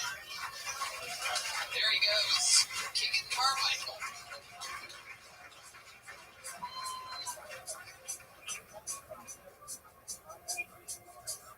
It's kind of like blasphemous what he's doing. Here's good jokes, you can just do them like different, like his own self. It's Yeah. like literally acting. Yeah, and looking like him's kind of crazy too. Anyway, we have any sage? Can we sage the room? Never really saged. Never saged the Kill Tony stage before, but that one kind of creeped me out. Yeah. All right. You guys good? Everybody good? This guy's leaving. He's seen enough. This guy's pissed. This guy's pissed off. Make some noise for your next bucket pool, ladies and gentlemen. It's Mike Gleason, everyone. Mike Gleason. How's it going? A lot of my friends say that it's really hard to get gifts for. I don't think it's that hard to hop online and Google things to get for people with yellow teeth. That's an incredibly big smile. Sorry about that. I'm from Chicago. I'm in the dating scene here, which is pretty good. Took a chick out the other day, which was awesome. Opened up the car door for her, and she's like, "Look at this. Chivalry's not dead." I'm like, "Easy, bitch. My door stinks. I gotta climb it first, right?" Chivalry, I don't know if you're cold. The window works just fine. But that's awesome. Really big fan of these Waymos out here you guys got. They're pretty cool. It brings back the childhood in me. I used to throw snowballs at cars, which is pretty fun. But now I feel like you could just throw anything at these things and they're feeding all these like vegans that are like hanging out in the streets doing yoga poses and stuff. Alright, that's cool. Okay, Mike Gleason. Fuck yeah. All right. Welcome, Mike. How long you been on stand-up? It's kind of weird. I started in like 2001 and then I kind of quit. And I really liked the show, so I kind of moved out here. Nice. How long did you move to Austin? On Easter, 20. Perfect. Fuck yeah, dude. What do you do for work?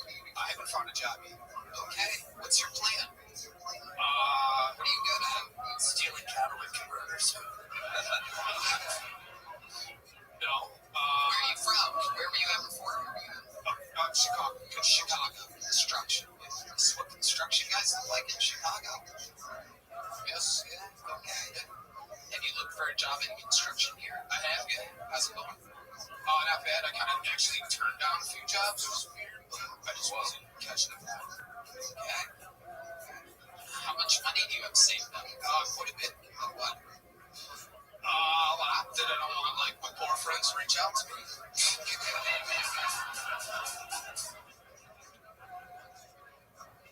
I mean, do you really need a number? It's not a lot anymore, but it was enough to get me out here. I'm doing the Hans Kid thing in a trailer. Nice. You have a bed in it? Yeah. Like a little bed? I got a purple bed. Nice. Very good. You're doing good. Purple. You're doing good. Okay. So, what do you do for fun when you're not doing stand-up? I like to frisbee golf. People watch is a huge thing for me. Yeah, people watching is fun again. Yeah, fentanyl's out. Stop fentanyl. Crack is back. People watching is more exciting than ever. There was nothing fun about that fentanyl phase that we went through under the Biden administration. And now crack is back thanks to the reigning, defending president of the United States, Donald Trump. And 300 people just shut the show off right then. I don't know if you guys heard that, but that's what they do because they literally can't hear that. They'll lose their mentally ill minds. Mike Gleason, tell us what the most interesting thing about your entire life is. It's our first time meeting you. Spill the beans. Overshare. What do you start right now then?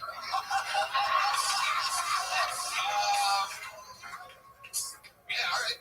Fuck it. How I got my money? I worked for Tesla and got the shit kicked out of me for actually being the only one there who knew how to do shit. They like hired everybody out. Like, I mean, I would not buy Tesla or any other products that are bullshit. I know. Sorry. You don't want to hear that. Engineer shit? Dude, it was like I was the only roofer there, and there was not a pitchfork in sight. And I was like, "What? Solar roofer? Yeah, solar roof. I did. Solar, and like everybody in Texas right now. No, but do you know what I'm talking about? Yeah, he has a solar roof. He makes money off of it. But yeah, I can tell you. I do. Yeah. It's like that we were doing jobs and they were like, they didn't like check out where the sun went.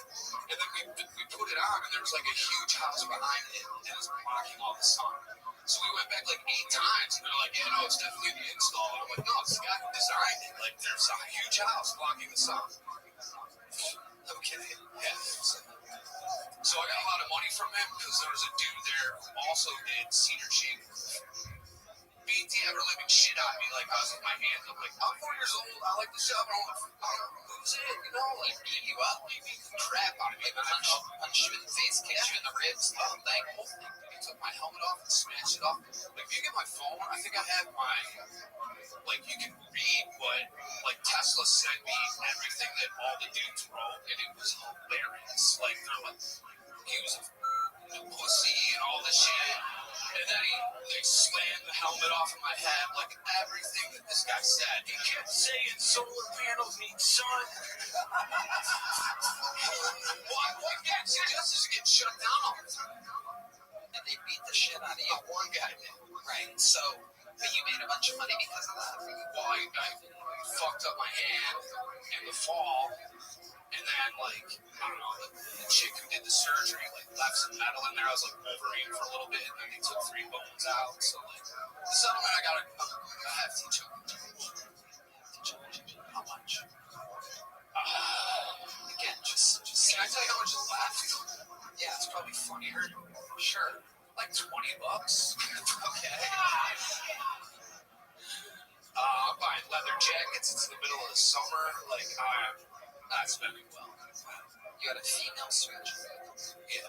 She left metal. She was pregnant. She was hate. Sorry.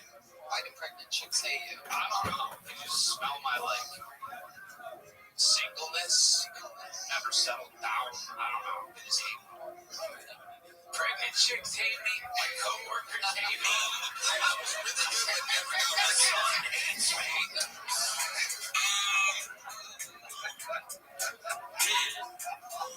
You ever think it might be you, Mike? That means a lot. Depends on what sport too. Crazy accomplishments. You ever win a trophy? How are the games, guys? I used to be a good swimmer. First place. Work.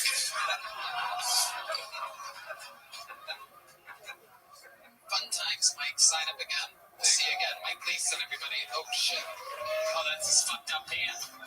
He really does have a fucked up hand. I saw the bounce off of it. Right off the same plate.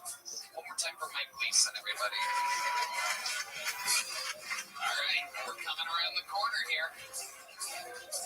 Make some noise for your next bucket pool. We're going to keep it moving along. It's Derek Spady, everybody. Derek Spady.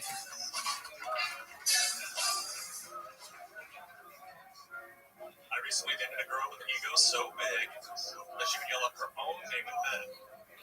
She used to mess with me because it wasn't a very feminine name. Her name's her daughter, Ray. Let's get into some personal stuff. All right, when I was 6 years old, I told my parents I figured out that I was adopted. My mom was like, who told you? I was like, who told me? My sister's Asian, but I went to slow kids. Even at age 6, you know, 2 whites don't make a law. Then after the divorce, they just like gave up on parenting, like I don't know how to do anything right. I killed so many houseplants, I call my home plant parenthood. It hasn't been 3 months, and I don't like the name. I can't get it out of that pot. Speaking of, my girlfriend thinks I don't want plants because she got me throwing seeds away in the shower one time. This isn't true. I love plants. I want plants very much, and I would love my plants no matter what. Even if they turn out to be transplants. All right, you guys have been great efforts. Derek Spady. Hi, Derek. You been on this show before? No, not before. Okay. Just like everybody that's been on the show before. Well, how long have you been doing stand-up? About 5 years. 5 years. You from here? No, from Portland. Okay. Felt Portland energies earlier. This is why I felt it was you were coming up. Okay. How long have you lived here? So I'm here for about a month, just doing stand-up down here. Nice. Just visiting. This is your first week signing up? Yeah. I know. Amazing.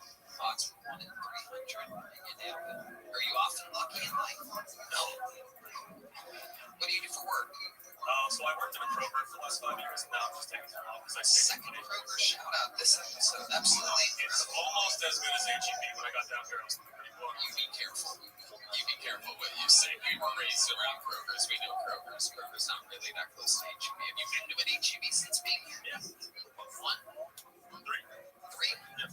What types of things did you get from HEB? The produce is better than the produce I've had. No, that's out of this world. Did you try anything from the deli meats? No, not yet. Did you try any of the prepared things like the fully stuffed jalapeno pepper? Nothing at all. Well, that's where you will find those complete different universe, un-Kroger-like materials at HEB. The more you try it, the more you take chances you will find. HEB reigns supreme. Around here, we like to say, you know with HEB? Yeah, you know me. Nobody's ever said that before, and I said it. Well, in the Pacific Northwest, the Krogers are Fred Meyer's. It's not exactly the same as the Krogers were. So that's probably the difference. Well, you got the crowd riled up right now. One thing you don't want to do is an anti-HEB rant in this room. You're going to need Hans's bulletproof vest. What do you do for work? So like I said, I worked at Kroger's, and then now I'm not. What were you doing there? Stocking shelves? No, I managed one of the departments, the hobby department. So What department? it's like the cosmetics, the shampoos, all that kind of stuff. Worst part of the grocery store. No doubt about it. I hope you guys never stop talking about grocery stores. Well, I'll tell you. Myers. You don't like grocery store talk, don't you? You have a whole family. I love it. Everyone loves it. Everyone loves grocery store talk. What's your favorite aisle? Look at you two fucking grocery store hating ass guests I have here tonight. I hate HEB. Duncan.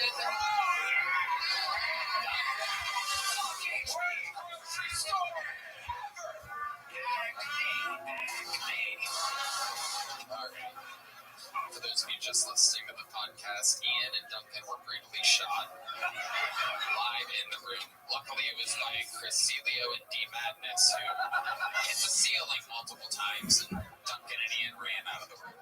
All right. Derek, most interesting thing about your life that's ever happened that you've ever done that you find compelling here, the millions and millions of people watching. I've won a couple film festivals for claymations. Wow, claymation. What types of things were you making out the clay? So I do like a tavern that has like mobsters and monsters. I had a bunch of short sketches that did okay. Very nice. Where can we find this work at?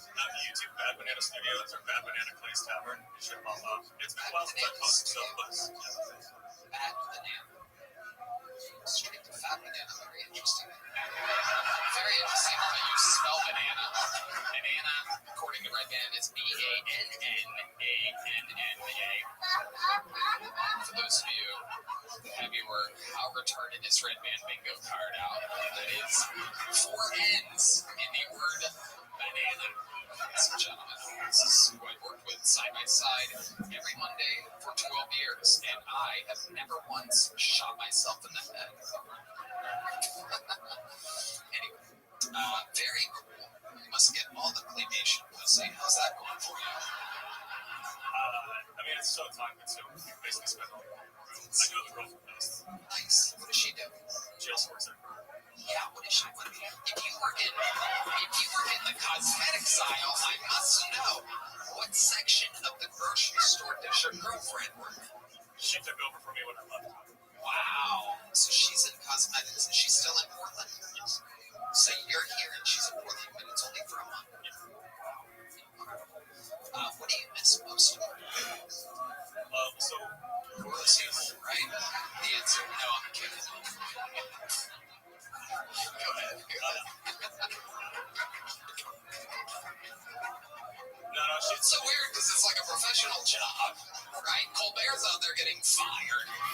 And meanwhile, I'm like, what do you like, her pussy? Oh, I'm like thriving. It's crazy, right? Doesn't make any sense.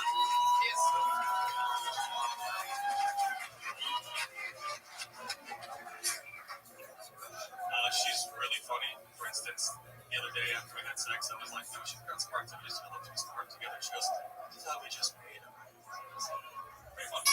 Guess you had to be there. Okay. You had a good set, right? We like Derek. There's a big joke book, Derek Spady. Congratulations. You were on Keltonia. If you're here for another month, sign up again. Congratulations. There he goes. Make some noise for Derek, everyone. And your final bucket full of the night. Ooh la la. Sweet, sweet, sweet. Make some noise for Trent Richards, everybody. Trent Richards.